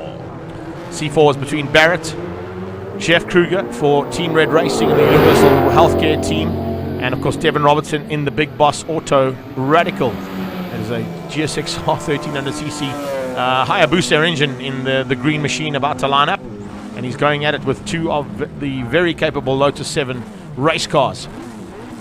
Kruger, the reigning Volkswagen Polo Cup champion, currently leading the 2019 championship, and he's having a really good run. He certainly is, and heading to Cape Town in 5 days' time to go and see if he can maintain that lead in the Falcon Polo Cup. So certainly looking like he's got a chance here for at least the podium. I think he's definitely going to be on the podium for the class. Just want to double check on my sheet. Just squeezed through. So 13, Tom Barrett clocks 54.075. Those are the last 4 times that the last 4 cars over the line have clocked. So number 1, that just confirms that 36.5 for Besaidnout. Let's see what Kruger can come up with. 47.729. That's Good Jeff enough. Kruger. Yeah, he's gone very, very quick indeed. That's a great run. So Kruger will be second. Let's see whether or not we're going to see him go first if Devin Robertson can't get a good lap in here. Well, Robertson's gone 41.6. Okay, good enough. Beautiful. So good enough there for Devin Robertson and the Big Boss Auto team. A great effort and a nice little battle between the two of them. Yeah. Those are 2 ex-Polo Cup champions. Yep. There you go. So 41.6 for the man in car number 15, Devin Robertson. That's a good flying run up there. That's probably one of his fastest times of the day. 47.729 for Jeff Kruger. That'll put him to second, and Barrett will take third place with his run there. And that concludes C4. C3 is done, as we've known. It's Besaidnout and Robert Volk. Mike Verrier doesn't really have to make a run, but he probably will just do one just to have a matter of fact. Well, he doesn't have to. He's taken the class win there in C6, so he'll have the win there. That's done for the Cs. Are we all done here? I think so. I haven't seen Rechard Rutz come out, but he's the only one in Class A4, so he won't have to run that one. Gennaro Bonafide I can't pick up on there, or Pierre Besta and Portkita. I just want to double check on that timing. And also I haven't seen anybody go out in A8 yet. So let's just double check that we didn't miss anything. I don't think we did. I didn't see any of those boys go at it just yet. Gennaro Bonafide. He's definitely not out there in the 29, 31, 32 cars that have gone out. So Bonafide didn't make it out onto the track for whatever reason, which if I look down here, Pete Portkita, here's our R-Class coming. This is going to be Nicholson, Dion Jabir, Briggs, and Sean Watson-Smith. That'll be for Class A8. I In fact, thought that I8 and A8, how's that? Yeah. Can't ask for better than that, eh? It's Mike Briggs who's going to line up first, which means he is third in the class. Then Dion Jaguar should be behind him. And then it's the I-8 of Gordon Nicholson. And just have a look at these times, bud. 49.010, 49.588, 49.950. Does it get closer? 0.8 of a second between these three for the win. Doesn't get much closer. This is the closest class, in fact. There you go. It's the closest class we've got in 3 cars, because very close between those two very exceptional single-seaters. But this is the closest class when it comes to 3 cars, and it's a battle now between Jag and BMW. Briggs is out and giving it stick already. This is Dion Jaguar in the I-Pace EV400. Ditto for Mike Briggs' vehicle. I'm going down to the 49 He's bracket away. to see where we're going to fit in, because they should slot in somewhere down here in about 27th to, well, 23rd to 27th place is where these guys should be slotting in overall, in fact.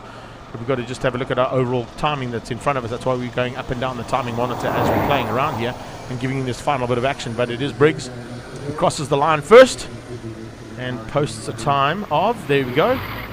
Oh, no, it doesn't. He goes in at 27th place. Good number there. 50.124. So 50.124 for Briggs. Waiting for Jaguar now to cross the line. And Nicholson has got away. Right, so 69, we're looking for that race number to go across the line and give us an update on our timing on the left-hand side. So is the learner going to take the win here, or is he going to show them the way There he around? is. There you go. Dion Jaguar across the line on car 69. It's an I-Pace Jaguar. As we get into the big V8 Masters now, just behind them. So America going to be battling here. Is it going to be 69 who goes ahead of the 50.124 set by car 71 Mike Briggs? Just waiting for it to come onto RC. Dion Jaguar goes 51.009. So not quick enough. Now, is Nicholson done enough? Let's see if Gordon Nicholson has gone better than both of those. So Briggs will be either second. He's gone third. Oh, man, Nicholson beats him. Nicholson to the line. And a 46.639. Personal best for him as well. Yeah.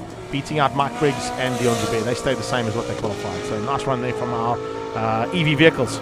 Now we're going a little bit higher up the board. Expecting to see some times coming out of our V8 Masters and out of that Ferrari. Gordon Nicholson, so he's triumphant from BMW.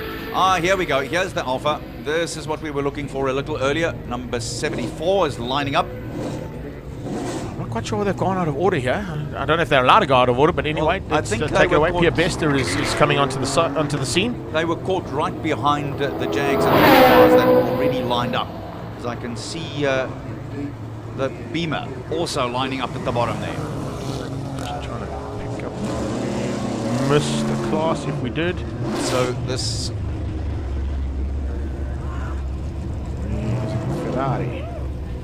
Ferrari should be Marcel Angel, and I don't see Angel. I'm honest. Am I missing something here? I'm just double checking myself. Oh, there we go. There it is. B7. The B7 class now. It's Franco Di Matteo, Marcel Angel, and Enzo Keane. And number 38 out there now. That's Di Matteo. Yeah. He'll be looking to get that Jaguar on top. We'd love to put a Jaguar on top here at the Jaguar event, that is for sure. Across the top, though, we've got the Alpha of Pierre Bester. Here comes John. You see, yeah, there you go. Gennaro Bonafide and Pierre Bester certainly missed the boat. Portkita's put in a lap time, so we'll have to double check on how that finishes up. But let's see, more importantly, what happens with the top end. It should be a little bit higher up on our timing monitor to see what Marcel Angel has done. He's 43.8. Is that good enough to beat out Enzo Keane and Franco Di Matteo? All of these class victories will, of course, be confirmed for you during our prize giving. So the man wearing number 43, Marcel Angel, clocking, where did it go now? 43.8. There you go. 43.8. He does a 43.8, 10th overall so far for Angel. But is Di Matteo quicker than him? He is. Di Matteo finishes 41.076. So Di Matteo takes the win there ahead of Angel. Didn't see Enzo posted time, which means might have to look down there for David Smith. Di Matteo has gone 41.076. So that's a good run for Di Matteo. 38.04. That's a very, very quick run indeed. Let's look at what the Beamer can do as well at the top. Okay, so quick recap there in terms of that. Unofficially, D'Amato takes the win in B7 ahead of Marcel Angel and Enzo Keen. That's how they finish up. We're now into Gennaro Bonafide and Pierre Bester with Richard Rutz also making a run to the line and take nothing away as well from the 370Z. Nissan 370Z there of Graham McLeod. So we're into A5 at the same time. Faraz Ibrahim, I don't think has made it onto the circuit, which means we're now going to get Paul Munro, or maybe Ibrahim might just be behind in the Z4M. In fact, the Z4M has already run. I saw it earlier on. It ran earlier on in the running. So also maybe just getting caught out by how the things have changed up here with us trying to fit everybody in. Paul Munro is in that beautifully turned out Porsche GT3 wearing number 80. About 46, 47 seconds. So just drop that down. There is that's Trappies. That's Francois Fatonda. Yeah. So it looks like Ibrahim didn't make it to the line. So he sacrifices that. Fantonda and McLeod are going to be fighting for honours here with Paul Munro. Munro is already halfway up and about to complete his lap.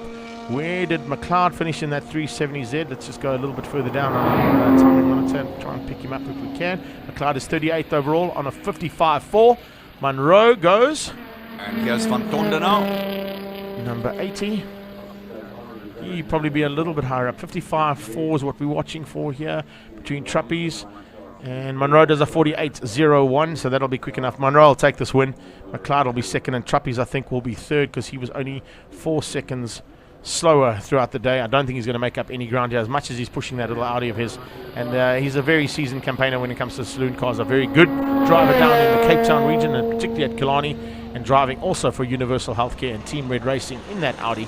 He comes across the line, and Trappies in car 79 has to beat a 48.01. 081, I beg your pardon. And is that going to be the case? Just waiting for the time from the 79 car to pop up there. And Francois Fantonda, nicknamed Trappies, due to the fact that when he had his oval track days, he unfortunately ended up going straight through the set of stairs that the flag man was standing on. That's how he got nicknamed Trappies. Lovely. And yeah, so it didn't quite work out on the day. There he is, Francois Fantonda, 59. No, not good enough. No. McLeod finishes second, Fantonda in third, which means the win in Class A5 goes to Paul Munro. Right, we've done, let's just double check on, while we're looking here, you can just keep an eye on what's happening. I'm just going to look for Gennaro and Portgita's there. Bester is second. Gennaro, I'm positive, is going to be first in that class. Let's just make sure, though. There is Bester. Sorry, it just ran away from me there on the ability to scroll up. Gennaro, 21st overall. So Colin is going to be going there. I'm just going to give you results of A3. Gennaro Bonafide ahead of Pierre Bester and Pete Portita, the top three. That they qualified. So A1 done, A3, 4, 5, 6. A8 is also done. A B2 is done. We're all done. Back down to Colin. Let's see what he's got for us. Right, I'm down here at... This is hard for me, guys. I don't know who's this is harder for, guaranteed you. Wilhelm, you came here with a lot of high hopes. You put a bucket load of effort, research, and hard work into this car. And what happened? Well, it's class final, so the top 10 must still happen, and we are still putting the stuff on the car, so we must go. The class finals, we lost out on that. We just lost time in the sessions earlier today with issues that we had. The last qualifying session, we went quite okay, but the car did not launch, so we lost a little bit of time there, but then I think they cancelled that session altogether for everybody. So it didn't matter because even my time there would have put me fourth. Anyway, I'm 10th, running first now in the top 10 and bolting everything on and let's go. But you didn't come here to win your class, you came to win overall. Yeah. So it's still a tall order because, as I've said, the car was not right up to now. So now, first time that we're putting new rubber on. That will make a huge difference, I think, and hopefully launch control is there. That should, just those two items should make quite a bit of a difference, and we're boosting a little bit more, not too much, but a little bit more. So basically, you're just going to throw the whole thing at it. And you're going to, in the words of one of my colleagues, you're going to rabbit up this hill. Yeah, well, it's now just one run, and it didn't go this weekend the way we planned. But as I said, one run left, so let's throw everything at it. Roger that, and thank you very much, Wilhelm. You are absolutely fantastic. Right, so he's going to go up the hill now.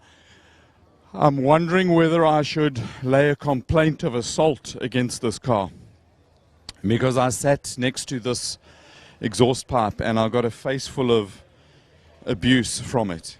It was spectacular. I knew this car was violent. I didn't realize it was quite that violent, and I'm still battling to recover from getting the blast in the face. It was spectacular. It was actually quite lekker, and I would do it again if the reward was. Life's about rewards. I would do it again if there was a proper reward. We are going to go down there a little bit because I want to talk to Wilhelm Bart. The Evo. Right, we've got some... Excuse me, out the way. We've got some V8s coming back up here. Franco Domatio and the MR2. You've got to love this little thing. It is a spectacular little motor car. It really, really is. You've got a smile on your face again, or still? Yeah, well, it's by default that I won the class. I mean, I feel maybe a second would have been good for me, but Peter was fastest all weekend. I think he deserved the win, but rules are rules. He clipped the cones, and if he did clip the cones, well, I got it. So I'm very thankful for everything. I mean, great event. Pity about the timing glitches we had today, but things go wrong in life, and I enjoyed it, and like you say, I've got a smile on my face. And right now, let the partying begin. Yes, for sure. We love Neisner. Let's enjoy it. Oh, I love that. Tell you what, I've got a bit of I need some water to feed the thirst. Franco Domatio has just brought his, just check the grill again. There you go. It's the oval of the Jag. And they are going to go again in the top 10 shootout. And they're going to look for the gas. They put, when we say gas, I've been reliably told, my sources, which are normally impeccable, is that he's got a little bit of nitrous oxide in this thing. Franco's in the car, and when I've got a gap, I'm going to go in there and see if we can chat to him while he's still in the car. Franco, you're still in the car. You're going for the top 10 shootout now. Have you got the gas bottle wide open yet? For the final run, it'll probably be there, yeah. Not now. We just made it fair to everybody that I ran with the V8s, and we kept it as legal as possible. Not legal, but straightforward with the guys. Now we're going for the top 10, so that's when we all or nothing. And this is glory for Italy and glory for Jaguar. Yeah, I think so. I mean, I think we've achieved something that everybody said it was impossible to achieve with a 20-year-old car. Carburetor, normal aspirated, I mean, no traction, no nothing, and it does at times with the boys at the top there, Franco, I'm compiling a list of reasons that drivers give me, and you're a great source. Thank you very much. Thank you very much for Colin. Thank you. Awesome. The reasons that drivers have, I'm not going to call them excuses. These are proper reasons. Right, we are going valid reasons. There's a bucky over there, a racing truck. There's some electrics. There's some SVRs. But with the atmospheric pressure, there's a whole lot of technical stuff they tell me about chakras and stuff in the sky and all of that. We've got a bit of a technical issue going super far down there. The Scribanti Audi. Very interestingly, talking to them earlier, we were having a bit of a chat about how well this car launches. And this is an ex-production racing car. And they were telling me that the reason that they actually bought this car and that it works so well is that Michael Stevens is an engineer. He's a mechanical engineer. He's a race engineer. And he's a brilliant driver. And he's also quite a nice guy. And they package all of that together, and he's really helped them to go so far. But they are back in the VIP. In fact, they're not. We've got to find him. No, he's not there. John Craig is over here. John Craig was a superstar touring car driver back in the day. Now, just have a look. If you can zoom in on his eyes, just check those eyes out. The guy is wired as anything. He's got to take this Kraken up the hill. Fat tire warmers, got to keep the temperature into the tires. This little Radical, Devin Robinson's car, you'll see how small it is. The idea with this English sports car company, Radical, you can't miss it because of the color. They make them small. It's got a motorbike engine in it. This is almost the calm before the storm. We're going to get in here and move out of the way of the guys. The storm being the ultimate top 10 shootout for the king of the hill. It is going to be magnificent. We've got cars coming down the hill. So I'm going to just, like a Christmas present, I'm going to wrap this up and going to send it on to the next person. From the pit lane, toodaloo. Thanks a lot, Colin. You are an absolute star, and really good to have got all of that insight for us right there in the pit lane. So the numbers are now all starting to add up. All the classes have been done, and now we get into the shootout for the top 10 for the 2019 Jaguar Simola Hillclimb title, the 10th edition. So as I look up, the computer also cleans up all the times we start from scratch. This is it. Greg Maloney. This is it. Yes, this is what everybody's come down here for. And I'm just checking. Like, I've got a gazillion messages asking me why there's such a big delay. I have tried to sort of tell everybody that there's been a couple of things that we've been out of our hands, and you can see. I think even Gary van der Spey downstairs has probably got numerous interactions there from people waiting for this part of the day. Yes, the class finals are sorted out. Some guys have sacrificed class finals for top 10 final shootouts, as we saw. And you know what? When you interview somebody and they say they took it by default when the rules are in place, particularly for those outings, it's not by default, Adrian Dalton. You had a phenomenal weekend, buddy. And unfortunately, the two men in front of you, even though they were quicker, you made it into the top three. They unfortunately didn't stick to the rules and clip those little barriers, which count against them. It's not you. Inadvertently, yes. No, 100%. No one wanted to break it's all the part and parcel of the racing. The rules are out there for everybody, and it does count for everybody. So well done. Don't take anything away from the effort that you've put in through that BMW. He was very humble in what he said there, but I've got to say, listen, take the accolade as well, but as we've always said, take it, move on, come to the next one. Yeah, indeed. The fact of the matter is the art of doing the hill climb and racing in general is you've got to put the car in the right space and the right place. And if you haven't, unfortunately, that's the way it goes.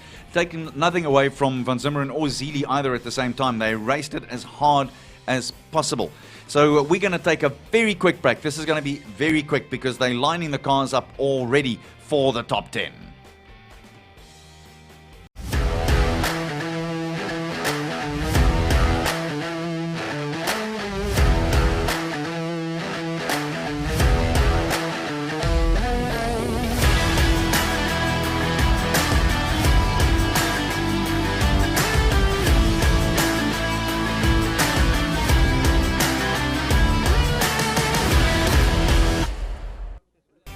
Sorry, there we've come back to us once again here at the Jaguar Simola Hillclimb, the 10th running of this event, and we're into the one that counts more than anything else, the King of the Hill Shootout, Class A Top 10, which is your road going and supercar category.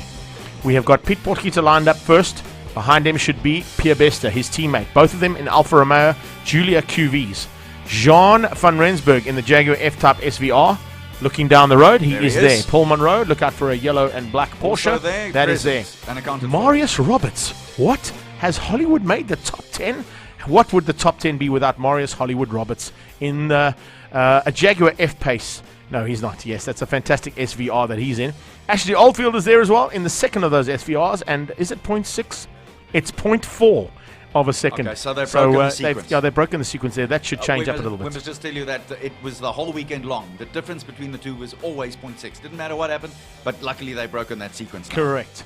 Gennaro Bonafide in the M2 competition BMW is there in fourth place. Then it'll be Gavin Cronje, who's just beaten his brother in the class final ahead of Mark Mark Cronje, his brother, and then Richard Roots tops things out 1.049 seconds quicker than anybody so far in this class. Can he hang on as our last man up the hill in the King of the Hill shootout for Class A?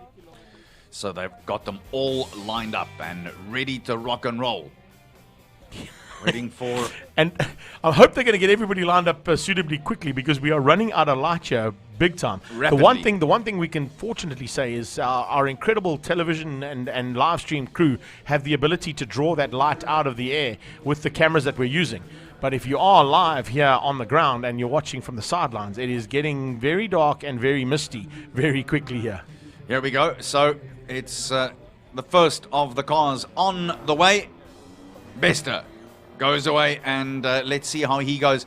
The problem with the light that you're seeing, and not that it's a problem, it's great for television, the television cameras have made the light much, much better than what it looks like out there at the moment. Here we go.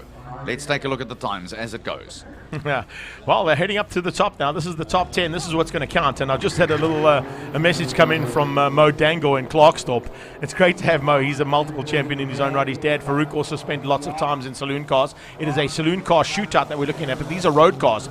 I don't know if we can get speedier cars than what you get from speedy car sales in Klerksdorp. But seriously, I think we need to get Mo and Farouk down here for another run. You better make a plan, brother. Come on. That would be lovely to see the Dangors down here going up, because they are ultra competitive. So we're waiting. It's Piet Potgieter, Pierre Bester, and John van Rensburg. And I have an idea. There we go. Potgieter's gone over the top. He's gone 48.875. 0.005 of a second slower than he went earlier. How consistent come on now. is that? Come on now. That is incredible. Good run there from Piet Potgieter. So our superbike rider in the Alfa Romeo Giulia QV sets the initial bar. Is that going to be bettered by his teammate, or will he beat his teammate? Remember, that's the most important thing in racing. Beat your teammate before you beat anybody else. That way, you ensure that you've got your ride and drive for next year. You can shake on it with the team principal already. Yeah. Paul Munro is en route. So Bester goes 52.421. Oh, Potgieter's beaten him. Yeah. That's the change around for 10th and 9th place. So a little change up there in amongst the Penta Motor Group Alfa Romeos there. Now let's see what we're going to get out of Jean van Rensburg in the F-Type SVR. Bottom of your screen, Marius Roberts is en route as well. Hollywood is flying. And so is Paul Munro. Paul Munro on the top of the screen, Roberts on the bottom. There's a little in-house fight there that's going to be interesting to see whether or not we're going to get Roberts ahead of that very quick Porsche GT3 of Paul Munro. He's been competitive all weekend long. Munro crosses the line, and let's see whether or not he goes to the top. He does. 46.605. Sure he does. Very quick time. That's his fastest of the weekend. 47.083 is his fastest. He's kept it till the last minute, and Munro looks like he could be a top 5 contender. Marius Roberts is going to be the next man across the line as Ashley Oldfield, his teammate, in fact, the exact same car. F-Pace SVRs in full flight up the hill now with Ashley Oldfield. Where has Roberts gone? He looks like he could be potentially 4th or 5th. He goes 47.3. Wow, that's a good lap. That's a good lap. Very nicely done by Marius Roberts. Into second place. Second. Oh, look at what he's doing to that Beamer. He's got it pulling sideways. Gennaro Bonafide. Bonafide Bonafide there. Lighting up those tires, getting those Bridgestones to kick in, get enough rubber on the ground, get enough air around it to clear the smoke, and get the heat into the rubber. Oldfield also now underway, fighting. Oh, look at that. He had a little sideways movement there. He's trying to get as much out of this, using just about as much road as he can. They'll all be aware, though, of these policemen around the way. Here he goes across the top. It's a great run there from Ashley Oldfield. I think that might be just better than what we saw. And it is. He beats Marius Roberts to the tune of 0.6. Unbelievable. Unbelievable. 0.6 of a second there between Oldfield and Roberts. Sasha Martinengo, take that, bud. You called it. We'll give you that one, brother. We'll give you that one. Unbelievable. So Bonafide is going to show his Bonafides up the hill here. Let's have a look at this line. Talk me through this line, Gregory. Yeah, this is a good line from Bonafide. And listen, he's a multiple champion in saloon cars. He's won Polo Cups, I think, twice. He has won saloon car championships in Sahara production cars. He's also won a championship and been very competitive at the front end of GTC. Didn't quite get the win there because it went to Michael Steven 3 years in a row, but he definitely was right there with Michael Steven the entire time. And in this M2 competition, he's been exceptionally competitive right through until the finish line now for the top 10 shootout. Has he gone into the top 5? Let's watch. Bonafide moves up and he goes to the top. Sure, to the top.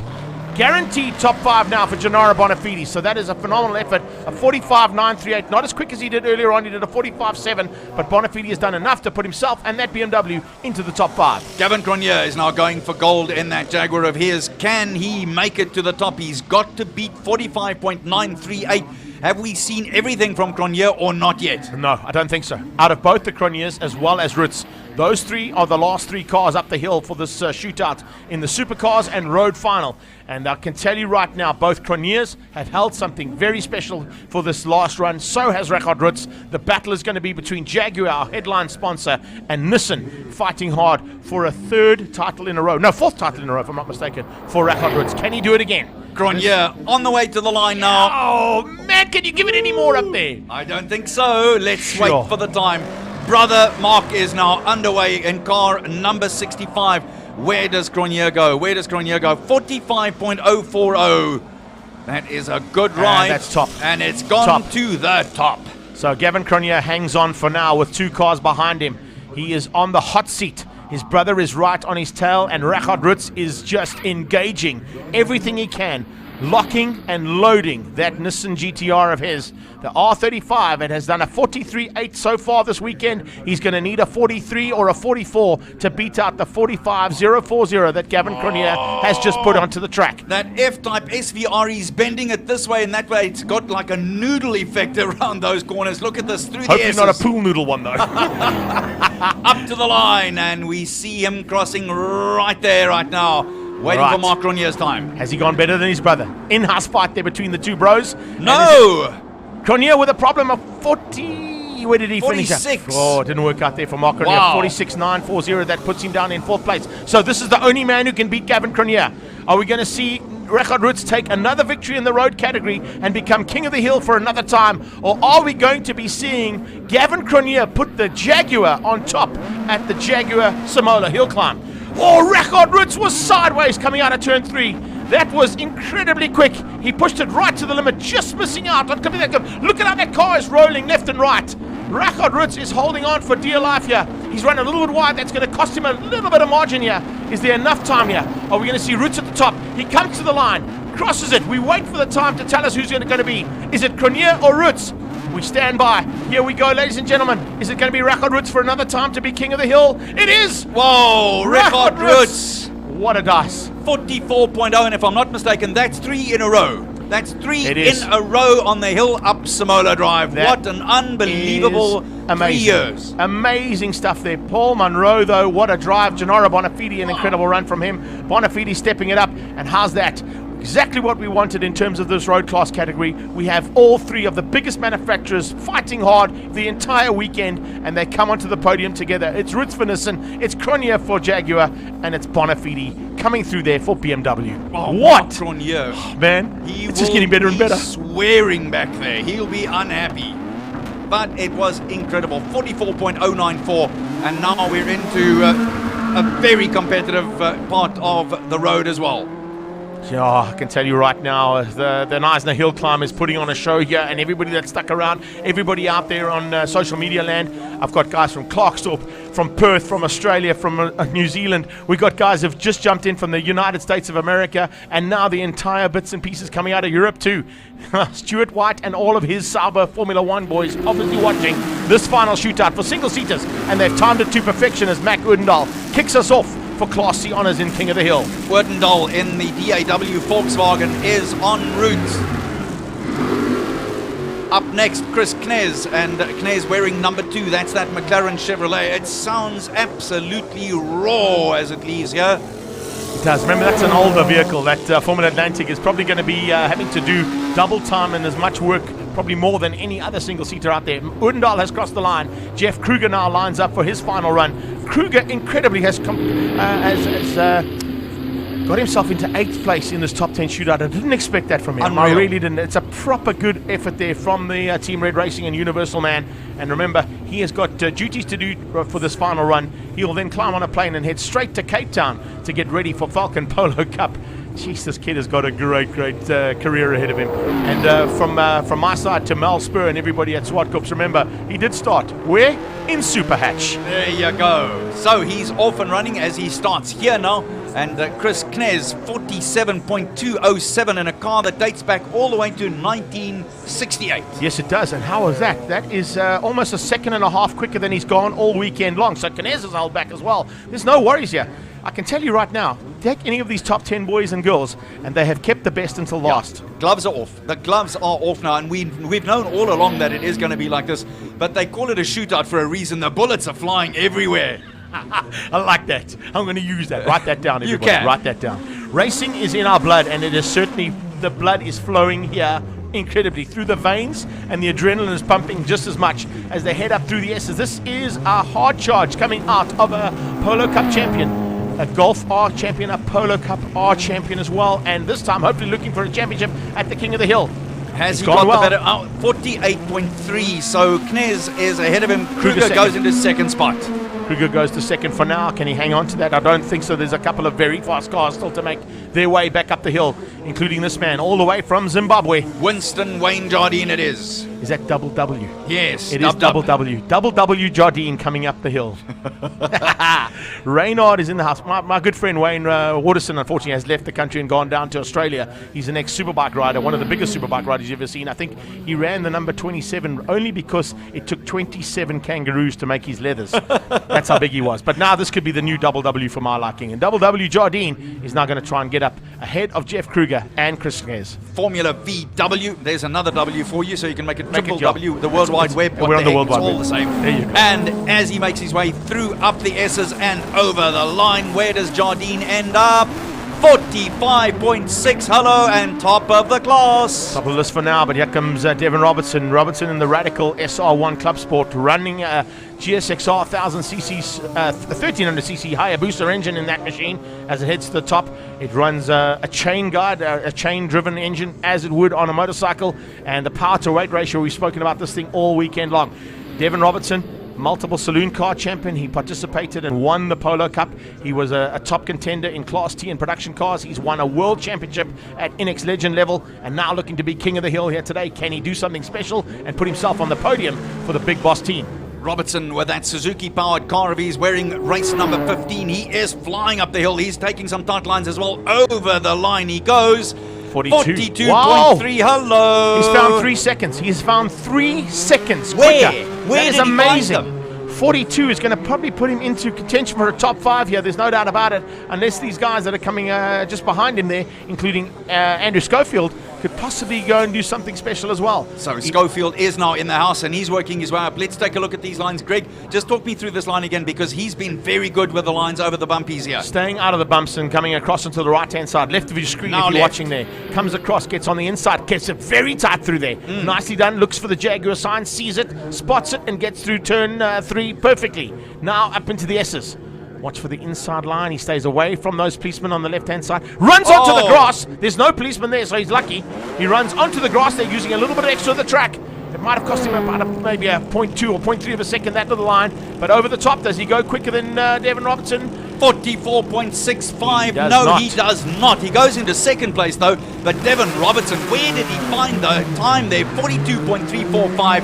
There's another big banger on the way. It's Mike Ferrier, and he starts off in 7th place here on this list. But where is he going to end up at the end when it all counts? That's the important thing. But looking at Devin Robertson's time there, he found those special seconds there, 3 of them.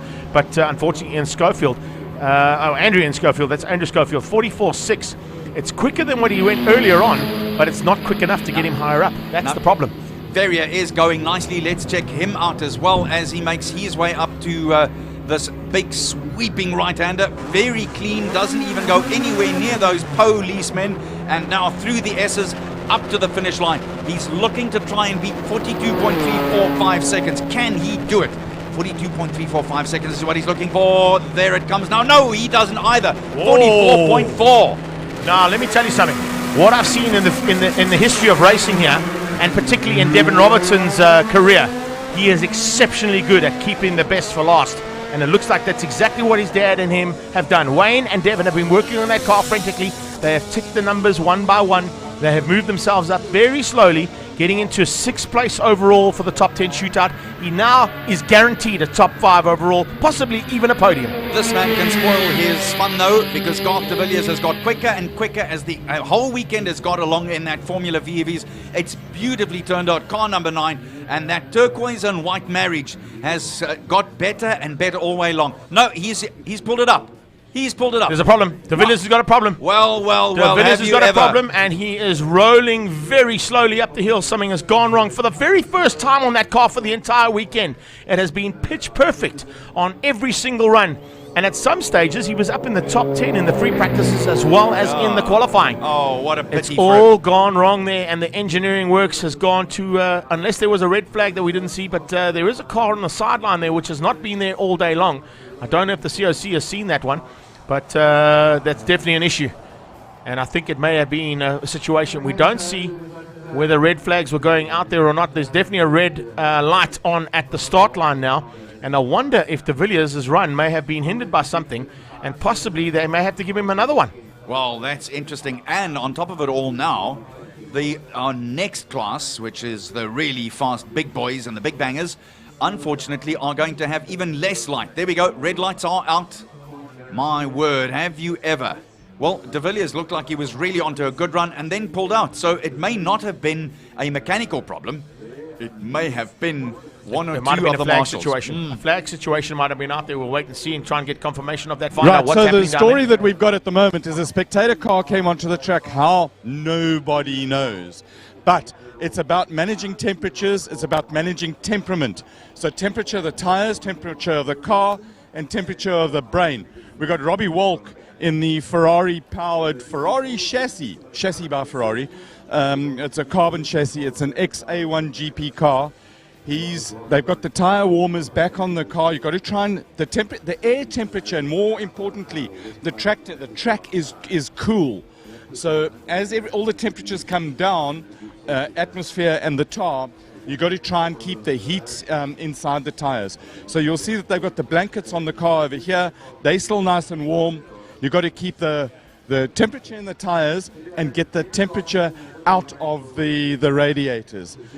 We've got the Gould sitting over there of our learned colleague, Advocate Poseidonhout, number 1. He's reigning champion, King of the Hill, 2 years in a row, fastest time. Earlier he was talking about getting into the low 35s that would satisfy him.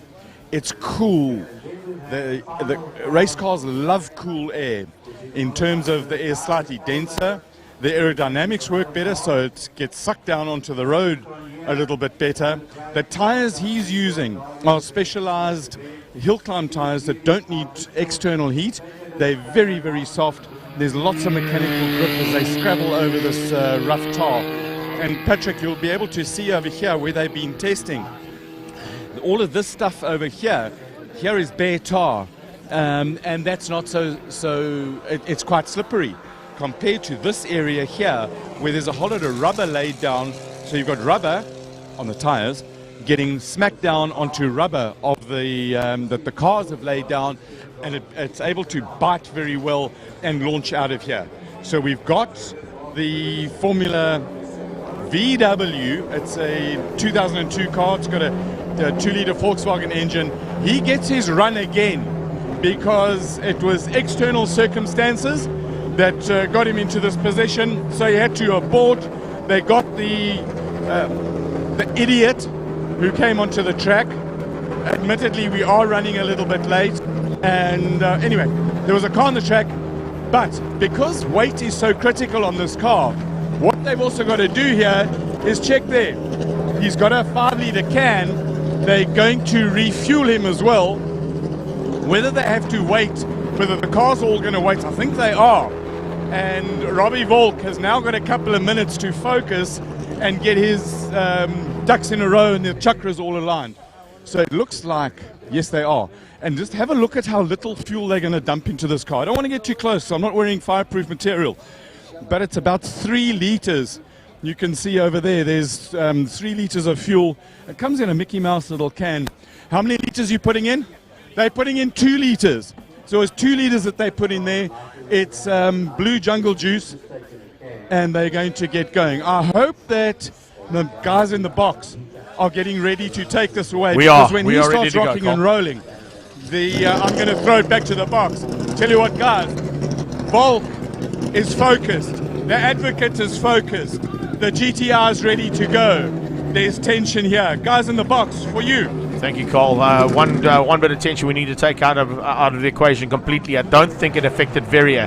Verrier sits in second place. We were concerned about whether it was going to be Verrier and De Villiers. What are the chances of a little 4x4 SUV? I'm not going to mention the brand because we don't want to get any brand wars going on here, but a spectator driving onto the track at the King of the Hill time. I don't know what quite went wrong there, but it doesn't matter. We've got it sorted. He's probably been sent off to Knysna prison and will never be seen again. Have you ever in your life, in any case, these things happen. Garth de Villiers will be thinking, now I've had a half a run, I can correct what I did wrong in that first run and give it stick. He's got two little variables to take into account. Does this fire him up, or has it cost him his concentration? Let's wait and see. No, it's fired him up. He got off the line nicely. It's a good start. Can he put it all together now? It's definitely going to be there. You know, the thinking is going to be there. But as you said, hopefully he's got that same sports psychologist that you had and said, get rid of it, forget about it, and get it done. Build a bridge and get over it. Here's the bumpy parts of the course, so he stays on the far right. Now he'll swing in hard. And whoa, he's thrown that there. He almost lost the back end there. Yeah, that was a little bit of a too early turn in and a very early apex. He kind of missed the line he would normally take. He's made it up through here though. He's got it all sorted out now, heading to the top into the S's as Robbie Volk comes to take up his position. Remember, he is second at the moment. Coming to the line, here we go. De Villiers, can he beat Devin Robinson's 42.345? He's been doing 41s all day. 41.7. Oh, he's done it. De Villiers pips and gets through. Here goes Volk. Volk off the line, looking to go better than a 36.5. He's got to find a second and a 1.1 second to go, the fastest ever up this hill. And this is where the shootout's going to start looking very interesting. Remember, not only have we got an opportunity here to go hardcore for the King of the Hill in Class C, the single-seaters and sports cars, but these are the two cars that could potentially beat the record run that we set last year. We haven't seen Volk go around that corner like that yet, where it's in, around, and hard out. And there again, same story. He is pouring it on right now. I'm loving it. I'm loving every aspect of it. Every line is perfect. Every run is good. He's got to the top. Has he gone quickest and has he broken the record? That's what I'm dying to find out. 56.9. No, not good enough for the record. But he's taken the lead. Yeah, well, now here we are. The good advocate. How good will he be today? The defending champion and the man who's looking for the big win here, but he'll also be looking for that good time of 35.5. Look at it. It's got the death stare there. Look at that race face. Slams that visor down. That literally kicks in race mode, and away we go. It's a great drop off the line. The launch was good. The acceleration is fantastic. He's up to 5th gear as he comes into turn 2. You'll hear him go 1 gear up as he goes up the hill now. Look at it sparking. This is fantastic. Hopefully some cameramen are over there and getting those shots, because that is a magnificent shot of the school F1. Look at the flames out of the back of it. He is not holding anything back here, but he is giving it everything he can. Looking for 35.5. 35.5, that's what he's been thinking. Fastest part of the course now, up and through the S's as he makes his way through. Here's the first S, the second one, and left. You bring him through the line here. He's going to the line for this. Is it a new record run? We've gone across the top. Wait for it. 35. No, it's not. 36.7. That is still an incredible lap, an incredible run. It's not as quick as he did earlier on. He did a 35.7, so he goes a second slower. It's not a new record, but it is a phenomenal run nonetheless for Poseidon to take the win in the King of the Hill for Class C, which is sports cars and single-seaters. By 0.156 of a second. Wow. It is wow. tight. That is brilliant. That is brilliant. Let's get them lined up now, ladies and gents. We are standing by. It looks like... Is that... That looks like Wade Van Zimmern. That looked like it was Wade Van Zimmern. Yes, it is. It is Wade Van Zimmern, who finished in 14th place. So I'm not quite sure why he's up there. Oh, he almost lost it completely. He was hard on the brakes. He was very hard on the brakes there and a little bit out of shape, but this is the kind of driver he is. Remember, this is a drifting champion. He knows exactly how to get that car sideways and keep it sideways and still get drive out of it. And the drive is going to have to be better than this. It's not quite the kind of pace we saw out of Wade earlier on. He's qualified down in 14th place, which means we've got a couple of cars that are not going to be making it into this King of the Hill shootout. We'll wait and see who drops away here slowly but surely. Who's out the window there, buddy? You can have a look and see as he hits the line. Number 19. 19 is Wilhelm Bart. So Scribanti was not available. Jody Van Zimmerman was not available. And Enzo Kuhn was not available as Wilhelm Bart drops the hammer. Rear wheel drive only on that car now, not all wheel drive like we saw earlier on. They've had to do some modifications to the car. Oh, sparks going. And it's going to be lots of sparks. Oh, it's gorgeous. Please tell me Frankie's photos is out there getting these shots of the sparker. Look at this. It's lighting up. Never mind the car. Look at the sparks on this thing. This is fantastic. Mind-blowing action. And there he is. Frankie's on the sideline. I'm sure he got that shot. Wade Van Zimmerman's time. We're waiting for it to come up onto the screen. But it is Wilhelm Bart now throwing caution to the wind.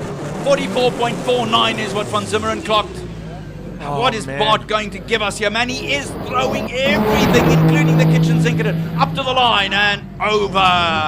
44.4 out of Wade Van Zimmerman. Is that quicker than he's ever gone? A 44.409, a 44.499. No, he was 9/10 of a second. 40.349. What? That is huge from Bart. 3 seconds quicker from Wilhelm Bart. That is mind-blowingly quick. The whole weekend he's been moaning that he hasn't got it right, Well, he's got it right now. Anton Cronje is going next. Cronje is such a good driver, such a solid one. Let's see what he can produce here now. So somebody in the top 10 has fallen out, and Scribanti, Van Zimmerman, Jody, and Enzo Kuhn were not available. That is why Wade Van Zimmerman has been bumped up into the top 10 as the reserve, down in 14th. He's pushed hard. He's up into second so far behind Wilhelm Bart, and Anton Cronje now looking to knock him out of the park. Cronje's best time so far has been a 43.374. Oh, we're going to see something quicker from him here. Has he got something special in the bag here for this last run? We normally see that kind of maneuver from Cronje. He's won our time attack events in the past with a very special run in the last time of asking. And is it good enough to move him up? Let's wait and see as Marcel Angel now comes to the line. Into second place, 43.514 for Cronje in the Subaru. I'll tell you who the car that's out. It's Johan de Bruin. Yep. Johan de Bruin won't be there. He broke the Porsche on the last qualifying run, so that's the reason why we've got Wade Van Zimmerman up there, currently sitting in third place. Angel now on track. Ferrari fans, stand by. There were not a lot of Ferraris here this weekend, but this one certainly was at the top end at almost every time of asking. Fortunately, as an endurance car, he's got lights. And that's going to help him out to try and spot lines because it is exceptionally dark out there. Yep. You can see on the screens it looks very, very light. But, of course, our cameras enhance the light tremendously. And with the team that we've had here from ProVisual the whole weekend, they have done an exceptional job. And we're now bringing it to the line with the last 6 cars. They are really lighting up the place with action as well as camera light. The Ferrari goes across the line. Where does Angel fly to? 45.167. That's only good enough for 4th place right now. That is not good enough. That is not good enough for Marcel Angel in terms of my point of view. Davy Jaguar gets off the line. A little bit of a squirrel off the line there. He's got a 42.5 as his best time. I can tell you right now, the boost is up. Everything is right on that car. And unfortunately there, Marcel Angel going into 4th overall, beg your pardon, with a 45.1. He was doing 43s all weekend long. Didn't quite work out on that last run, but Davy Jaguar certainly wants to make it work out. He has been quickest at a numerous amount of circuits in this car as a circuit racer, but now on the Hillclimb, looking for a top 3 at least in this Lotus Exige. It's powered by a Honda twin turbo, and now looks to go and destroy the front end of this incredible modified class. SS through there, he's through the S's and through the line as well. Where does Hubert go? He squirrel-tailed that from the start. He looked like he was fighting it all the way. 43.013 into second place right now. Nicely done. Second place might give him a top 5. Peter Zeele. Here's a man who's had a great day. Up and down, in fact. Very fast with the diffuser. Even quicker without it. But can the diffuser stay on this car? He goes left, right, perfectly done. Cuts across, gets a little bit of a bump there. That's where he broke the diffuser last time. But he's now got it all sorted out now. Up into turn number 3. MR2 GT, the Toyota, beautifully turned out in its red and white. And it stirs you when you look at it. It's a fast, neat, mean-looking little car through the S's here now. It's a bit of a giant killer, I've got to tell you. This could potentially be the thorn in everybody's side above him. As he comes to the line now, let's see if he goes quicker than anybody else right there that have completed. Wilhelm Bart currently on the bubble with a 40.39. Zeele is a 41.7. It's not quick enough. Into second place. Second place. Yeah, Wilhelm Bart still holds the fastest time here now. Only 3 more to go. 40.349 for Bart. Has he come back from the dead? Because that looks like it right now. Peter Zeele's time of a 41.782 is certainly his fastest lap of the day, or run of the day and of the weekend. A 42.2 was his best since then, so he's down at least half a second there as we've seen Carl Mitchell. Oh, the Bell and Ross Nismo R35 GTR in full flight with lights ablaze, using those lights to find his way up the hill. Is it going to be a day in the sun for him? The sun has gone down, but he's certainly looking to shine. The Nismo is flying along. Let me tell you, he is leaving nothing behind. Over the line he goes. What a drive from Carl Mitchell. I've got to take my hat off to that young man. He has certainly got what it takes to run at the front end of this hill climb and of any time attack and any hill climb anywhere around the world. 40.862 moves him into second place. Mitchell is up into second place for the Bell and Ross team, and here comes the Jag. Well, well, well. So Mitchell into second place. Martin van Zimmeren now. What can he do? He is the third last driver to go underway. Van Zimmeren has got it all to do right now. Stand by for everything to be thrown down the road now for Van Zimmeren from East London. It's the man from Dimitar Racing. The Deltec battery is black. Deltec battery's back. Black Cat comes across the line, and Dimitar, has he gone quickest? There's a very good possibility. It was a very clean run there from Franco Di Matteo. And has he gone quicker than anybody else out there? Franco Di Matteo in the XKR has done a 40.923. We're waiting for his time to pop up there. Carl Mitchell currently sitting in second place on the 40.862. So if he gets that 40.9, he's only going to be third. He's got to go quicker. Here comes Van Zimmeren to the top. Van Zimmeren now piling it on through the S's, throwing that car around like there's no tomorrow, and around and through and over the line he goes as well. A clean run. There you go. Very nice. That is the time set, 40.828. That is not Henny Bosman on our timing monitor. That is actually Franco Di Matteo. So Franco Di Matteo now coming through there on a 40.8. His quickest lap of the weekend, held back for the last one. Here we go. Scribante. The last car is on track here, Arnie. It is coming down to the wire. It is the last two cars of the run for the King of the Hill. Is it going to be Van Zimmeren, or is it going to possibly be Willem Bart? Willem Bart has done it all right. He's timed it to perfection. But remember, Scribante has put in numerous times that have been under the 40-second bracket. He needs one now. Well, he does need one, and he needs a good one. It's tough out there. Remember, he hasn't got any lights, and it's dark already. So Scribante chasing hard. Look at him through the S's. Is he going to keep his shape? He's throwing it hard. It looks like a really good, clean run. Yo, he hasn't clipped any policemen. He's gone across the line. Have we got a new King of the Hill here in the modified class? Is it going to be going to Franco Scribante? It is! Yes! 39.342. He's taken the victory. That is a mind-blowingly good time. It's not as quick as what he's gone all weekend, but he has taken the victory nonetheless. 40.349 from Willem Bart was just not good enough, and Franco Scribante does it again. Wow, but I'm going to just say, I'm just blown away. It is top class action.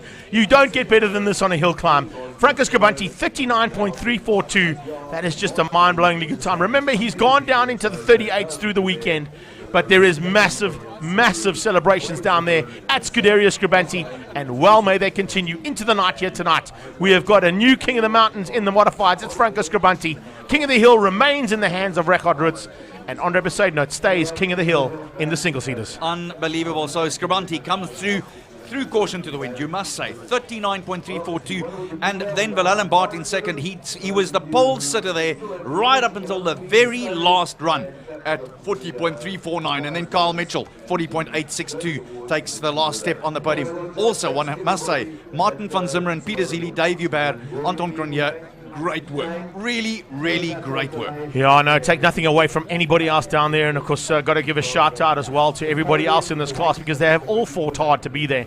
Wade Van Zimmeren gifted an opportunity to come into the top 10. He took it like an absolute demon and put it into single digits after finishing in 14th place overall, and getting that gift of an opportunity with both a couple of drivers, Scribante, Van Zimmeren, and Enzo Kuhn, coming out of contention there.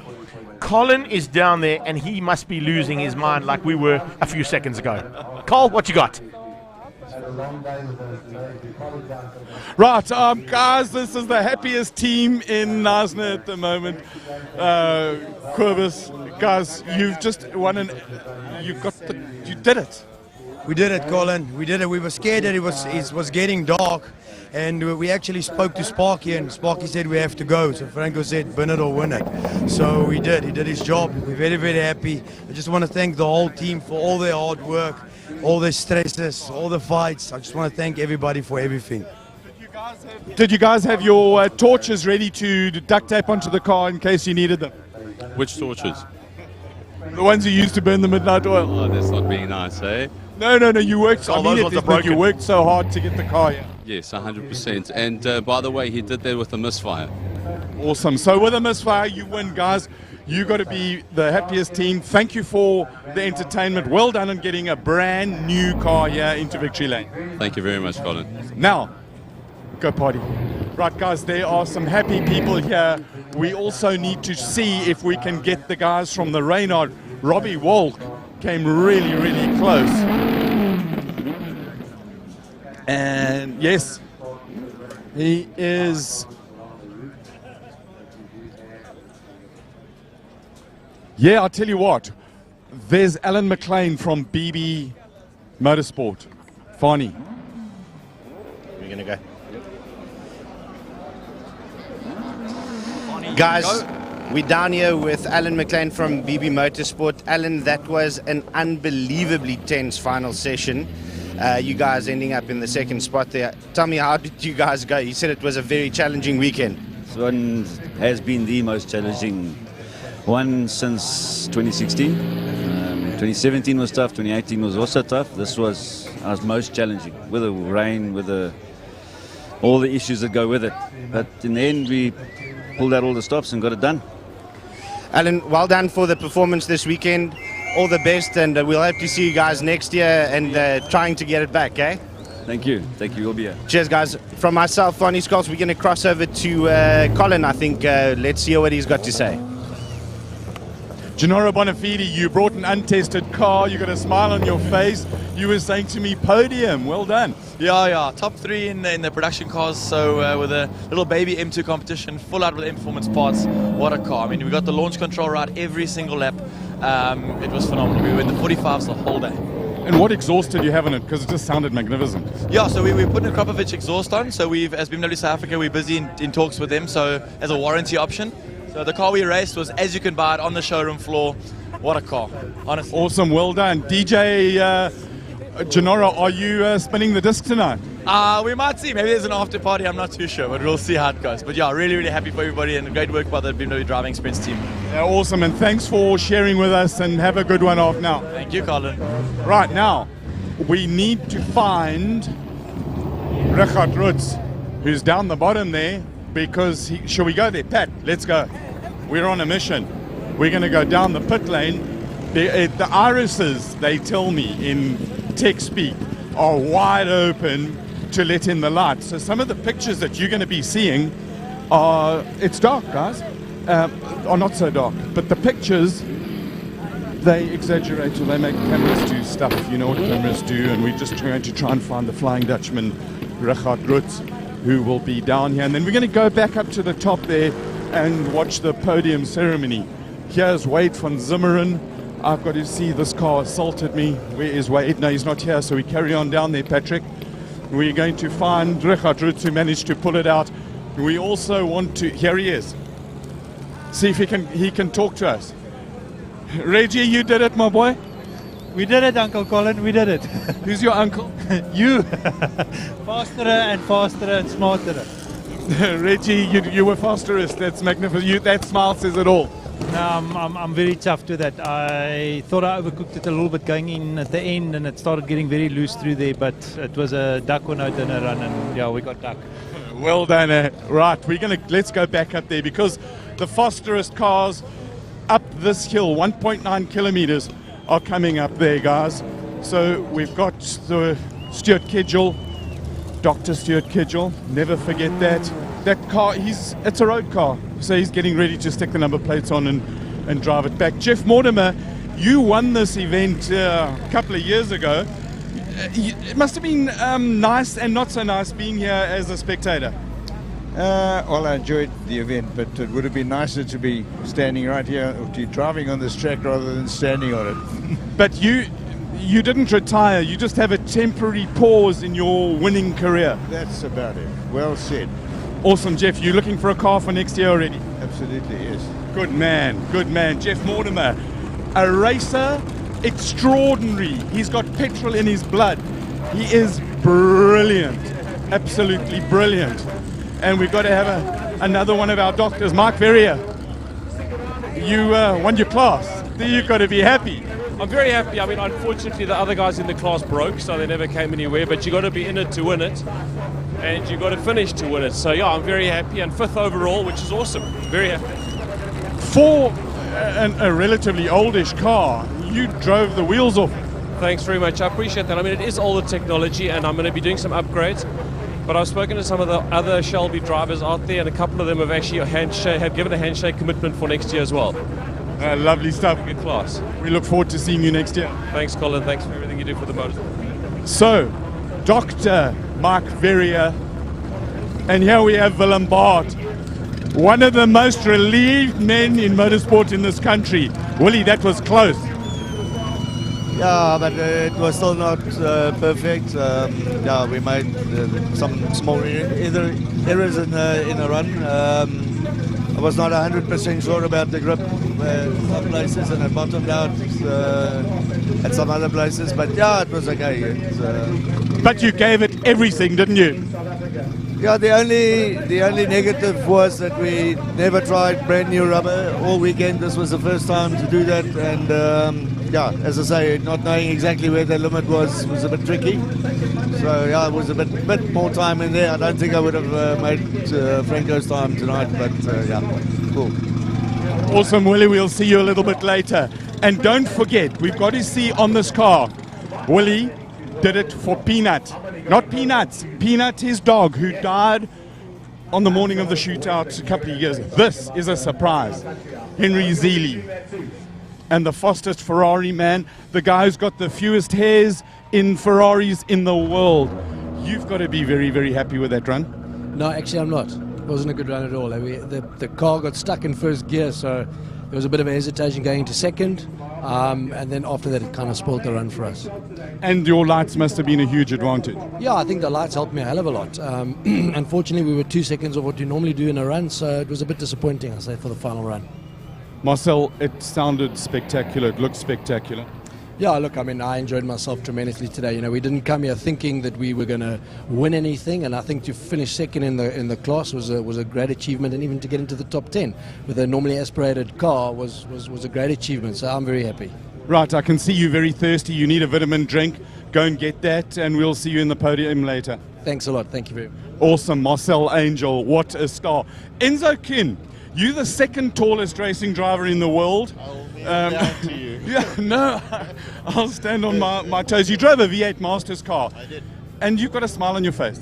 I had a great day. I mean, what an event, and it's in my team. It had a bit of an international flair. As you know, we had the Americans out here. Great camaraderie. We made friends for life, and we had. And I mean, look at this. Look at the spectators. We couldn't have had a better event. It's Sunday night. It's late. They hung around. They're hungry for good, solid racing. Exactly. They stayed here, and I think that proves it. It's great entertainment. It's affordable. It's accessible, and this is what motorsport needs. Awesome, Enzo. Thanks for talking to us. We'll see you up at the podium. Robbie Volk, he hasn't got time. He's stuck focused. That was really, really close with Robbie Volk. Tell you what, guys, we need to go to Arnie. So, Arnie. We're waiting now for the results so that Greg Maloney can do the podiums for you and all the various awards wherever you may be watching throughout the whole world. And we're figuring we've made contact and been on screens with at least 150,000 people over the last 3 days worth of broadcast. So we really are absolutely thrilled that you've stayed with us. Stay with us for the rest of the prize giving. Just to confirm for you though, Franco Scribanti winning in 39.342 seconds, and then Wilhelm Baard in second. This is in the class B5s, and it was incredible racing for Baard to have come out the way that he did after having such a disappointing weekend, according to him, and setting the pace for so long, and eventually ending up second with 40.349 is fantastic. And then Franco Di Matteo in 40.828. And the man who went the fastest of the whole lot, of course, Andre Besaidnout in that McLaren Gould of his. Just some unbelievable racing when you come down to it. On top of it all, with the mishap, I beg your pardon, the mishap with the timing and the time lost there, that, of course, put a whole lot of pressure on the teams to perform here, some of them without lights, and it is now dark outside. I can tell you now that it's just gone past 6 o'clock and it's dark. So we just managed to squeak it in. That's what the scene looks like at the podium area. The drivers and a lot of the public have now been given access to pit lane. They'll be able to filter down here and give the accolades and all the applause to the champions in the various categories. And like we were saying, my co-commentator, a man that I've had great joy and honor to work with over the last 3 days, he really is, he's a walking encyclopedia when it comes to the motor racing scene, the South African drivers, their equipment, the cars they drive, and a whole lot of things. He is really absolutely incredible. He'll be doing the prize giving for us. It's been a real pleasure to spend all this time with you. So our live streaming has been coming your way, and the technical side that the team have put together has worked just about perfectly. It really has been wonderful. So to our director Peter and Fritz, as well as Mr. Brits and the rest of them, they have been absolutely incredible. So we want to say a great big thank you to them, to the whole team that have put together some wonderful work. Young Mr. Jacob Shokwe, ex-radio man these days, and doing wonderful work as well on various platforms and social media streams. Well done to you and to all the other guys. I know that there's been some mad scrambling to get into certain places, and I know that Fani Skors has also done some great things, got us some real insights into things. And then to Colin, and Colin, I can't say enough about how hard you worked and the good stuff that you did for us all day long as well. So we do say thank you that to Colin Hasty and to Fani, particular thanks. To the technical crew, thank you guys, you did a great job. And last but not least, most important, biggest thank you goes to you, our viewer out there, wherever you tuned in. We truly are grateful. So I think we're going to give it a little break, and we're going to stand by for the podium, and we won't go far away. If the podium ceremony starts, we'll be right back on your screen. So whatever you do, stay tuned. Franco, you came, you built, you conquered. Indeed. And what I said in the beginning is, if you don't have wings, you'll never fly. So everybody thought this was quite a joke, but it's practical, and actually starting to think it's quite pretty. It's definitely staying on. It's growing on you. Yeah. You can use it for us. You were sitting on it now. Wall counter, it works, everything's good about it, you know what I mean? We spoke to your team, and I think the relief was just palpable. They worked hard, you drove them hard, and they drove themselves hard to get this here. I don't have to drive those guys, they drive themselves. I mean, they're unbelievable. So, what's next? You mean with this car? Yeah. Well, the next event is that casino, what's it called? Emerald Casino. Yeah. Huge time attack, and I think that'll be a hell of an event. And you've learned a lot now in terms of setup, in terms of driving it, and what to do, how to do, when to do. Yes. Look, this car, a lot of gremlins are starting to creep in again. That very technical, very complicated. But as you know, my guys are so clever that they'll learn it quickly. Awesome. Thanks a lot, and congratulations, Frank. All right, thank you, Stu. Now, the fastest guy and the happiest guy in the world at the moment, Reggie Dagmar, is watching us. Reggie's got his hands full at the moment, and he's looking for the puppies. You always do it for the puppies, don't you? I always do it for the puppies, and if their tails are wagging, even better. Reggie, we spoke to you in the car very briefly. We couldn't see that glint in the eye. It's back. Yeah, I don't think it's sunk in then yet, but it's now that the lights are on, and yeah, I hear the crowd and I feel the vibe. It's on. It's happened. It's awesome, and your team has done a brilliant job. Well done, Reggie. Yeah, they're amazing. They're amazing bunch of guys. Everything happened in the right way. There wasn't one hiccup the whole weekend. When it goes like that, you almost sit and think, what's going to happen? Something's got to happen, but it was faultless. You know, we sit on that theme of team, and it's not just you catch the limelight a lot in terms of you the star, you the driver, and ultimately it all comes down to you. But you can't do it without the building blocks that your guys, your family put into you. No, they're amazing bunch of guys. Look, they screwed up the entry in the beginning. I'll never let them live that down. But between the guys from Nissan SA, Melrose, Nissan NX Gen, and then Motul and everyone else that's behind us, it's been an unbelievable ride. Well done, Reggie, and no doubt you'll have phoned home and, well, they've got the good news because hopefully they're watching. I've already had a voice message of the dogs barking, so I can't wait to get home. Awesome, thank you, Reggie, and well done. Richard Roth, the Flying Dutchman, he's absolutely fast. Where's the advocate? We're looking to approach the advocate. Let's see if we can.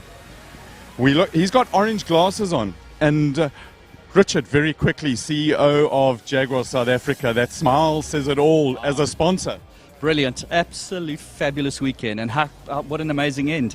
Look at these races right at the end. It was down to seconds and down to the sun settling on this beautiful venue. Yeah. No, we absolutely loved it. And the crowd has stayed late, and the spirit and there's just like a good family vibe. Well, that's what it's about. This is all about passion. And the individuals and the people who pitched here today came to watch this event, just demonstrate that passion. The applause for the guys coming down the hill here at the end was just outstanding. And that's what it is. There's this inert passion. You can feel it. There's energy in these pits. I'm told that in the Simola estate, one of the residents brought his braai out onto his driveway in midday, and he was just there with he and his wife. But by the end of the day, he had 30 of his friends there and was dishing out tequilas. I'm pretty sure that's the way it goes down here. Guys have so much fun, and we can only say thank you to the residents of this gorgeous estate for all of their hard work and their patience with us. I mean, but this event has been outstanding. Yeah. So pleased. Richard, I think we're getting ready with the podium. Thank you for your time. We got to just give you a heads up now on the last count, which I said earlier on this evening. You didn't hear it. It was 200,000 views and hits and engagements that we've had over the weekend on our live feed. It's just gone to 225,000. So the last little interviews had a huge amount of input, and understandably, these boys and girls have pushed hard this weekend. And as I said, we're now just waiting for an opportunity to get the final paperwork. It's fantastic to have all of our drivers and competitors that have pushed as hard as they have this weekend here with us. For all those guys who didn't quite make it, take nothing away. You put on a spectacular show, and I think everybody that's here enjoyed it, and so did those 225,000 people watching from all over the world. So well done, guys. Great job.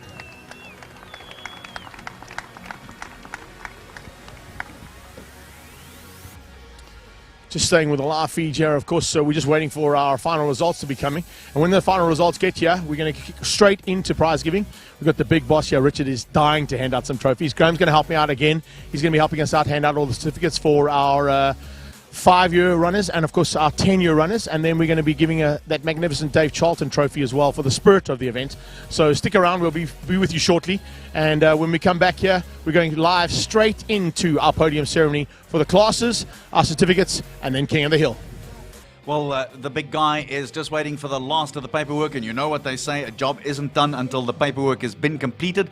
So the timers will be getting those final results of the top 10 and this big bash up the hill, the King of the Hill shootout today on the third and final day of the 10th edition of the Jaguar Simola Hillclimb just outside beautiful Knysna in the Eastern Cape.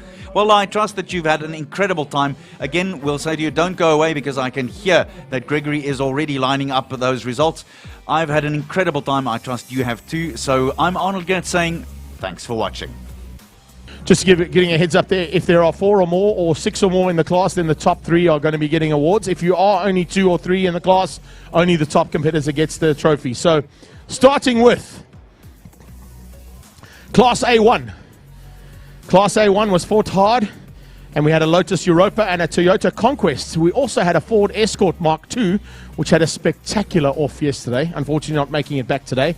I don't think they could find a front windscreen for a 1972 Ford Escort Mark II. That's the reason he couldn't race. But here we go. In first place today, is it second? Second place there. Second place, it's the Toyota Conquest of William Bower.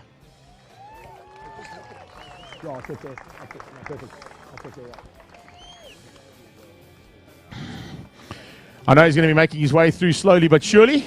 There's a lot of crowd to make the way through this. So, William, as you're making your way, I'm going to call first place up as well. That goes to the Lotus Europa driver, Gavin Williams.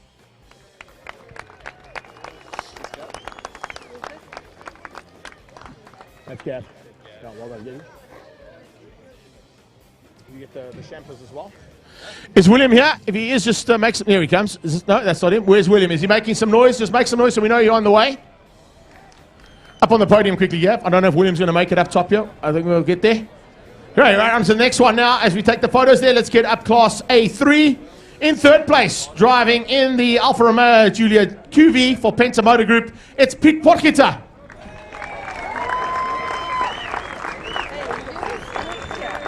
Sorry, my bad. Pete, you're going to just come up and get a handshake, bud. You're not getting the trophy, but you're going to be joined by your teammate as well. Well done. Congratulations to the Penta Motor Group, taking 2 and 3 on the podium there. That goes to Pierre Bester. I'll get it right on the next one, I promise. Here we go. Top of the podium and getting the trophy, though, for BMW in the M2 competition. It's the tallest DJ in the world, Gennaro Bonafide.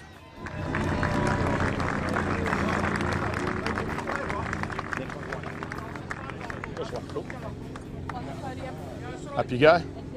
There's your champers, brother. There's your champers. Good job. Quick photo there for you guys. Well done. Congratulations. And top class effort there, guys, in A3.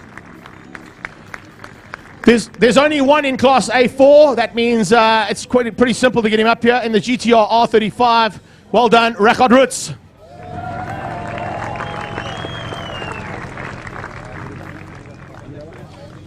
Up you get up on the podium there, Reg. I know you're going to come back again later, but we'll get you up there for your first photos. Good job. Moving into Class A5. Class A5, we have got 2 competitors getting trophies in Class A5. Second place in the Nissan 370Z, and I was so disappointed he never took the top down. Congratulations, Graham McLeod. Winning out Class A5 in his Porsche GT3, a time attack demon, Paul Munro.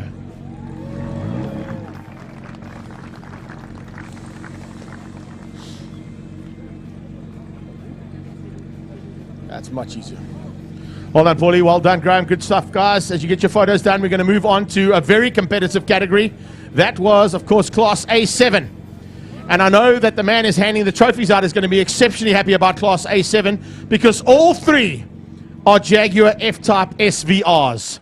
Third place, Jean van Rensburg. Second place, Cronier, Mark Cronier. Which means, okay, well, this was on my, you haven't corrected it the whole weekend. Okay, no worries. It's the R, no problem. It's still a Jag, no worries. And we'll take top of the list for the Ginger Ninja, Gavin Cronier. Sorry, John, he was on here, buddy. No worries. All good. You're happy. It was sideways, but a couple of times. Good job, guys. Well done. Jags all on top of Class A7. Class A8, we're going into 2 of those incredible EV vehicles. And I'm sure they're going to be happy about this as well because it was a very, very tight battle. However, in second place, driving the iPace EV400 with a learner sticker on the back window. Well done, the learner of the weekend, Michael Briggs. Michael actually stuck the learner sticker on himself. It wasn't any of his friends, I promise. And in winning that class, a great effort there in the BMW i8, it's Gordon Nicholson. You can say, there you go.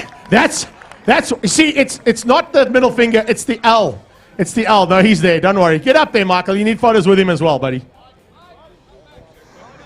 The press are going to shout at you, Mike, if you don't get on top, bud.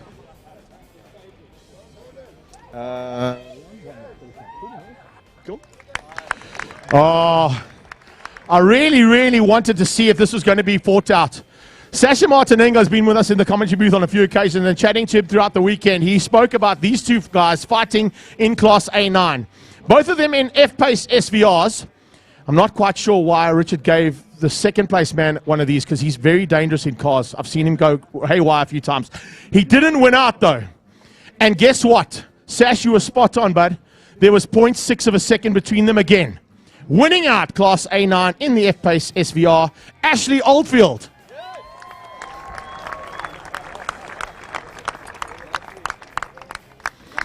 Hollywood, where are you, Hollywood?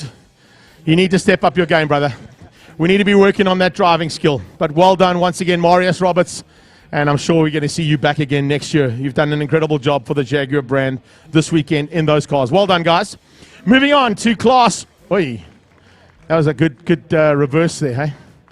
Not many cars can reverse like an F-Pace. That's well done. Good job there, Ash. Well done. Right, move on. Next one is into class B2. Bravo 2. A super effort here, and of course he's the only one who actually finished up. There was a valiant effort put in, though, by Owen Bridger for second in the Type R, but winning the class and taking the win in his Lotus Exige Honda Twin Turbo, Davy Jaber. First. Oh, is it 2? Oh, they're 2. Sorry, my bad. It's this other one. I thought there was only 1 here because I looked down and he already had a trophy. You took the trophy too early, Rich. Come on, work with me, bud. Work with me. Owen Bridger, are you here? You can come up. I've got a trophy for you, brother. Come on, bud. Up you come. This is an ex-Supermoto champion, by the way, so he's gone from 2 wheels to 4. Not too shabby. And pretty quick in a Honda. Hold on, my brother. Good job, man. You picked up the trophy too quick, Rich. There's 2 in this one. Right. 2 in this one means we're going into class B3. And if you are or have followed this battle, it's one that was fought out very, very hard on the hill this weekend. It's the battle between Mitsubishi and Subaru. And this time out, it's the S brand that won out. In second place, though, Shane Naidu. What a great ride in the Evo 9. Congratulations to Shane Naidu for second place in that class. While he's making his way through the crowd, we'll get first place up here as well. The new livery is certainly working, changing from the big white monster that he's always been driving. Anton Cronier taking the win in the Subaru Works STI for AF Hydraulics.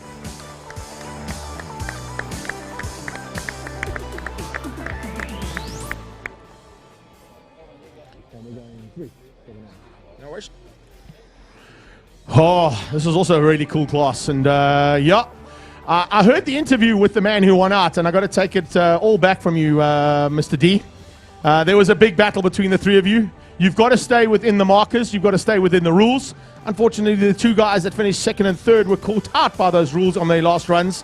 So in third place in that magnificent Toyota MR2 Super GT, Peter Zeely.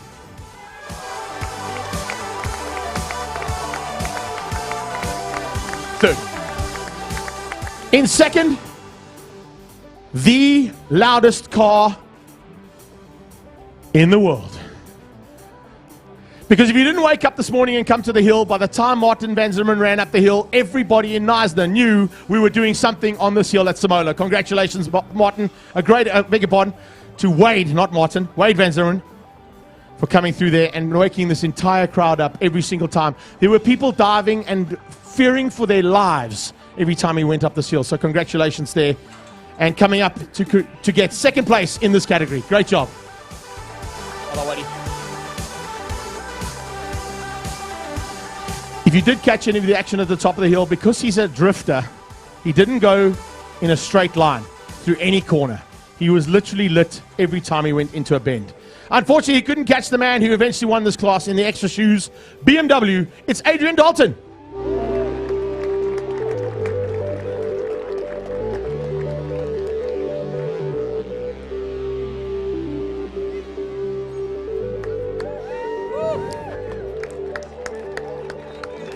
Well done, guys. Great job. We're moving to the next class, which is B5, and it's the top 3 that are going to get awards in B5. If you weren't woken up by Wade, then you hit the snooze button and you were woken up by his dad, Martin, who takes third place in his Nissan Skyline in class B5. Martin, where are you, buddy?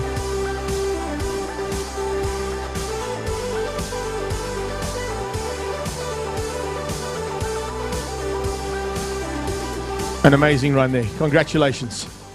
In second place, driving for one of our associate sponsors this weekend, as well as his team in the Nismo R35 GTR for Bell & Ross, it's Carl Mitchell.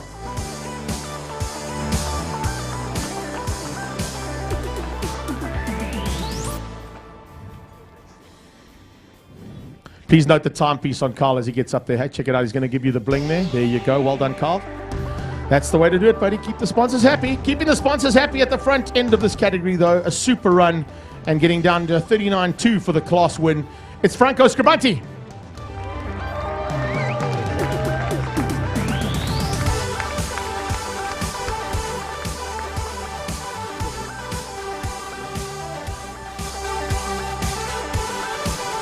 Well done, guys. Unfortunately, we lost the Porsche of Johan de Bruin with 2 breakages on his last 2 attempts, but means that it's a BMW at the top this time, an E30 325IS box shape. And Rick Leroux certainly had a lot of fans out there. Well done, Rick.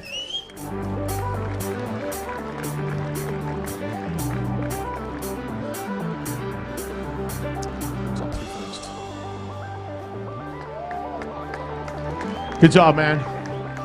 Moving into B7 in 3rd place, driving the V8 Masters APV. Congratulations must go out to a man who has spent oodles of time in various motor cars, both on and off-road. Well done, Enzo Kuhn.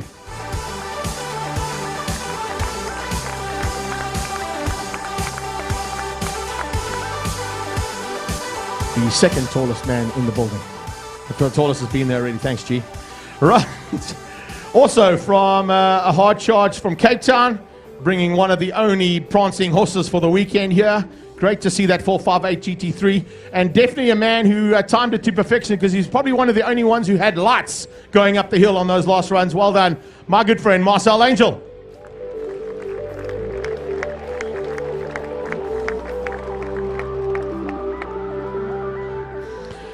The man in front of him is going to be very happy about the next car going to the top of the podium. And he's worked hard all weekend in the Deltec Batteries XKR Jaguar, the Italian stallion, Franco Di Matteo.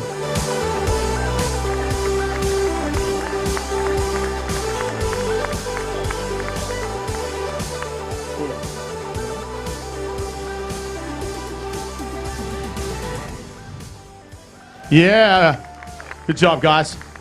Next class is B9, and there were a couple of them out there, only 2 of them, but the top man is only going to get the award.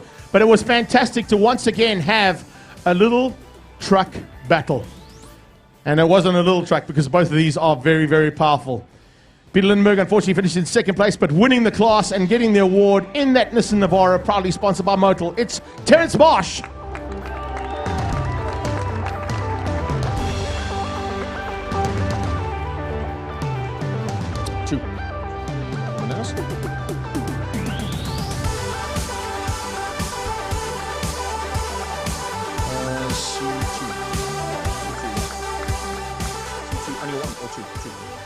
All right, moving into C2 now, starting with our single-seaters. And in 2nd place in the Margale, a great effort there from Andrew Schofield.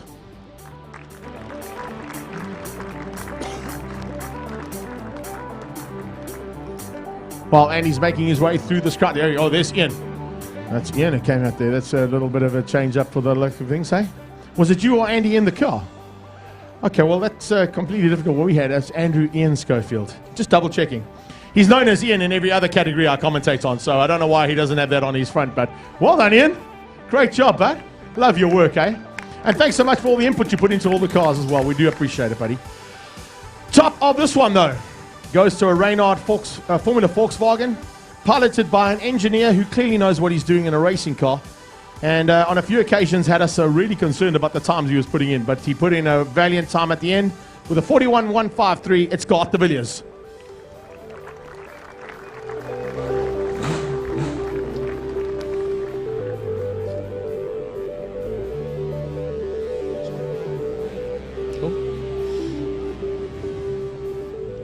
Okay. Well done, guys. Awesome job.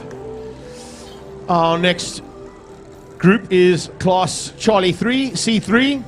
Pretty self-explanatory, with one of the fastest cars up the hill all weekend long. Winning out the class, it's Andre Besaidnout.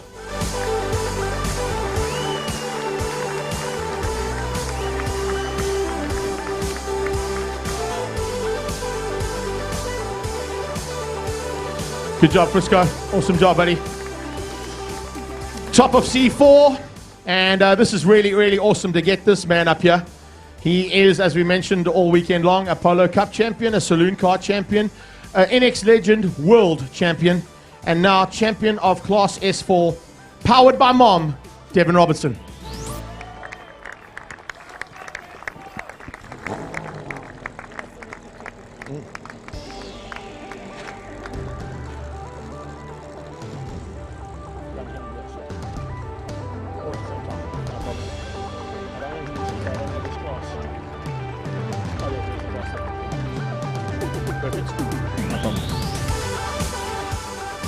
We now move on to the final class, and the only Shelby Can-Am to run up the hill this weekend. A super effort put in by our resident orthopedic surgeon. It's Mike Verrier. Well done.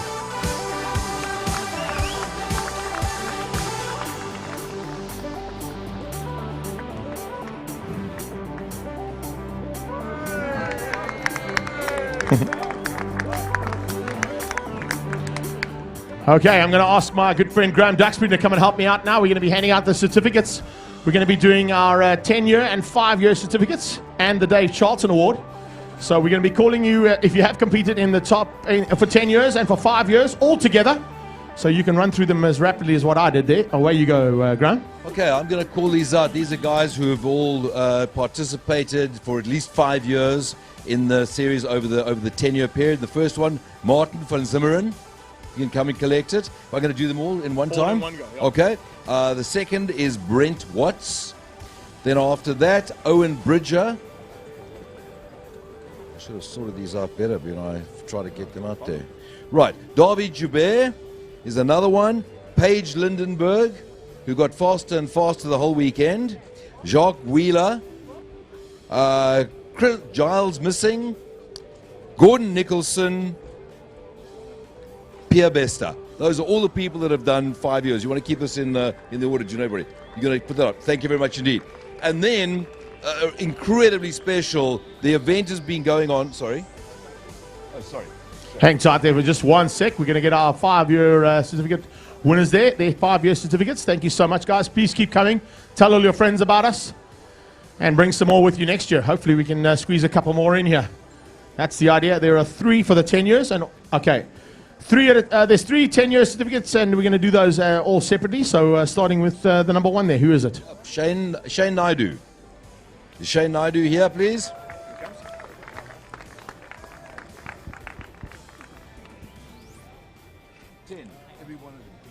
Well done, Shane. Good job, mate. That's awesome, man. And I've got it. There it is. 2009 cap. 2009 cap. He's here for the 10th time. He brought the original cap along. Well done. Good job, Shane.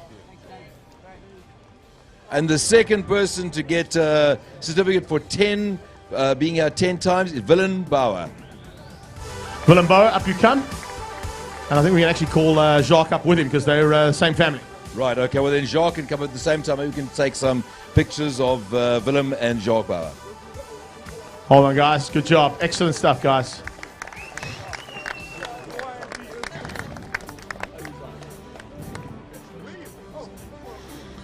Graham, you got the other special award to do now. That is the Spirit of Dave Charlton Award. Right, I guess for those of you last night who were here last night know about the Spirit of the Dave Charlton Award, and this is a trophy that was given to Charlton in a win that he had in Donnybrook, if it's the same, am I correct? Yeah, in 1975, and was given to the club to give out this weekend.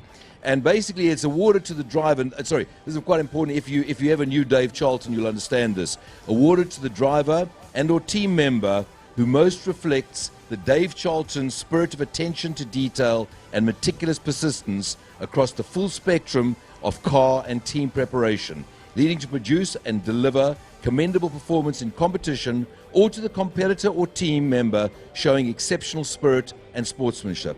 And it gives me great honor to give this to Martin van Zimmeren. Well done, Marty. Awesome job. Definitely a man who's worked hard, and exactly the sentiments on that certificate, Graham. I think you will agree with me there. A top-class effort from the entire team of all 3 of the Van Zimmerens, but the award going out there nicely.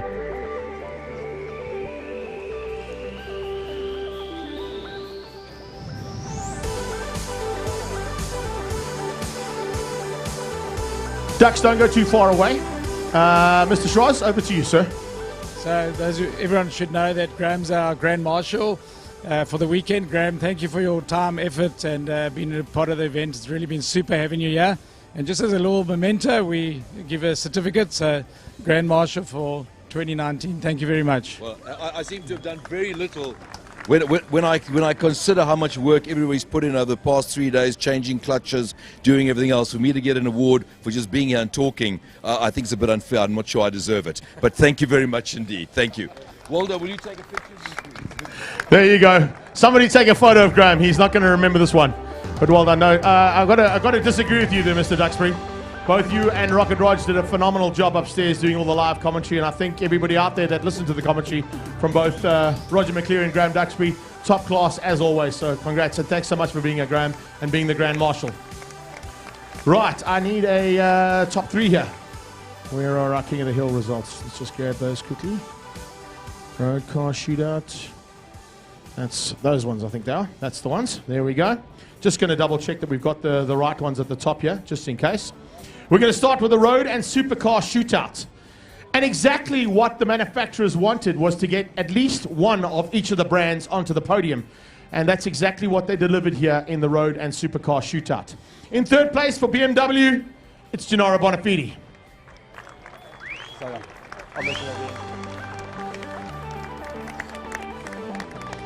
In second place for Jaguar, Gavin Cronier.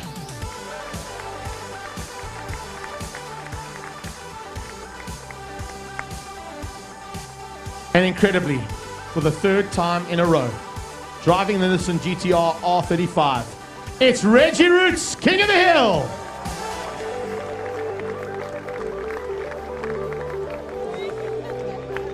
And of course, we are going to allow you guys to have a little celebration. But cameramen, be aware, there may be a little bit of champers being sprayed here, but it's going to be a quick celebration. We definitely want to get you guys celebrating, but as quickly as possible, because we've got 2 more King of the Hills to crown. Make some noise, ladies and gents. Let's hear it for your top 3.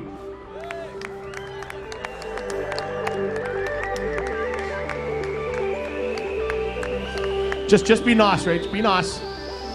Be like Daniel. Oh, that was planned. That was all planned there. Top class, Gennaro Bonafide. Yes, please. Clearly, those guys have never raced against each other in their lives.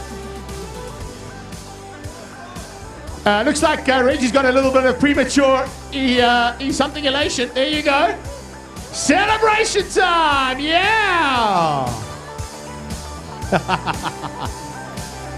Reggie Roots, you biscuit.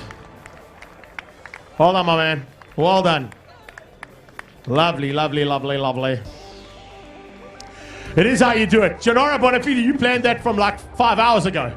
Top class, bud. Love your work. All right, moving on to our single-seaters and sports cars. In third place, driving the incredible little Formula Volkswagen. What a run to the line for this man. Once again, let's get that engineer back up here. Garth de Villiers.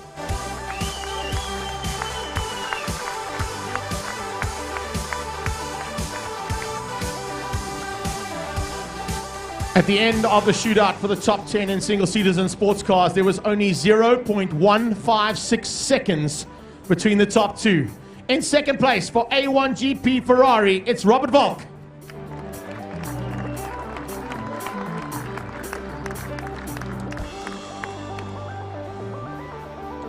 He got exceptionally close to breaking his own record set last year in the final run. It was very, very close between these drivers in this class. But none better than this man this weekend in the Gould GR55. Our good advocate friend, Frisco himself, Andre Besaidnotes.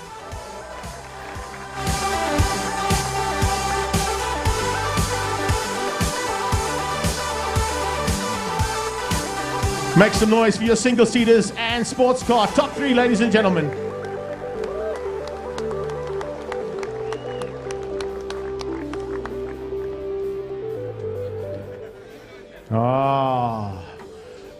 A scholar and a gentleman. Yeah, that's Robert Volk, not Andre. Just kidding. Well done there, Andre. Great stuff. Right. And finally, in the modified saloon car shootout for King of the Hill, third place for the Jaguar Deltec Batteries team in the V8 supercar, the Italian stallion, Franco Di Matteo.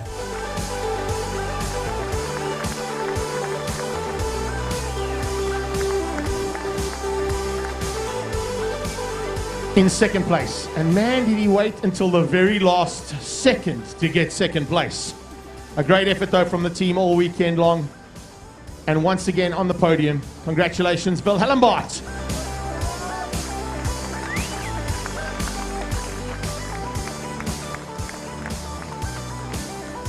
which means that there's going to be lots of social media posts about this incredible car. I'm not quite sure what he's gone with in terms of the name, because there was about 5 million names being touted all down pit lane throughout the weekend. But the one that stuck out the most was given to him by Colin Hasty, and that, of course, was the Kraken. The Nissan R35 GTR Pikes Peak Special. The winner and king of the hill in the modified saloon cars, Franco Scribanti.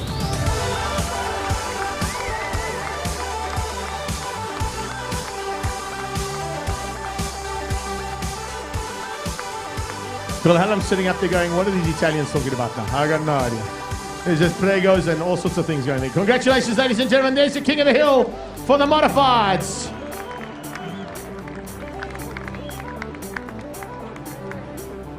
Oh, that's nice. Oh, that's nice. I'll protect you, don't worry. I'll protect you. I can't protect you, though. And if, no, not you. Frankie, you're all on your own, buddy. This time out, it's Franco versus Valhalla, and I think the man with the Moe is going to win. But he's not quite sure how to... Maybe he needs a sword. He normally opens champagne bottles with a sword, Franco. I've seen that on a few occasions. Twist, turn, pop, and go! Yeehaw! We got him. Aren't you lucky I was back here to catch you, hey? Thanks for that. Ladies and gentlemen, that is King of the Hill 2019, the 10th running of the Jaguar Simola Hillclimb. We certainly hope you've enjoyed yourselves. We've had an absolute ball. Go home and tell your friends about us, and if you are driving home, take care then, and bye-bye now. So we are good to go here. Can you believe that the 10th running of the Jaguar Simola Hillclimb is now done and dusted?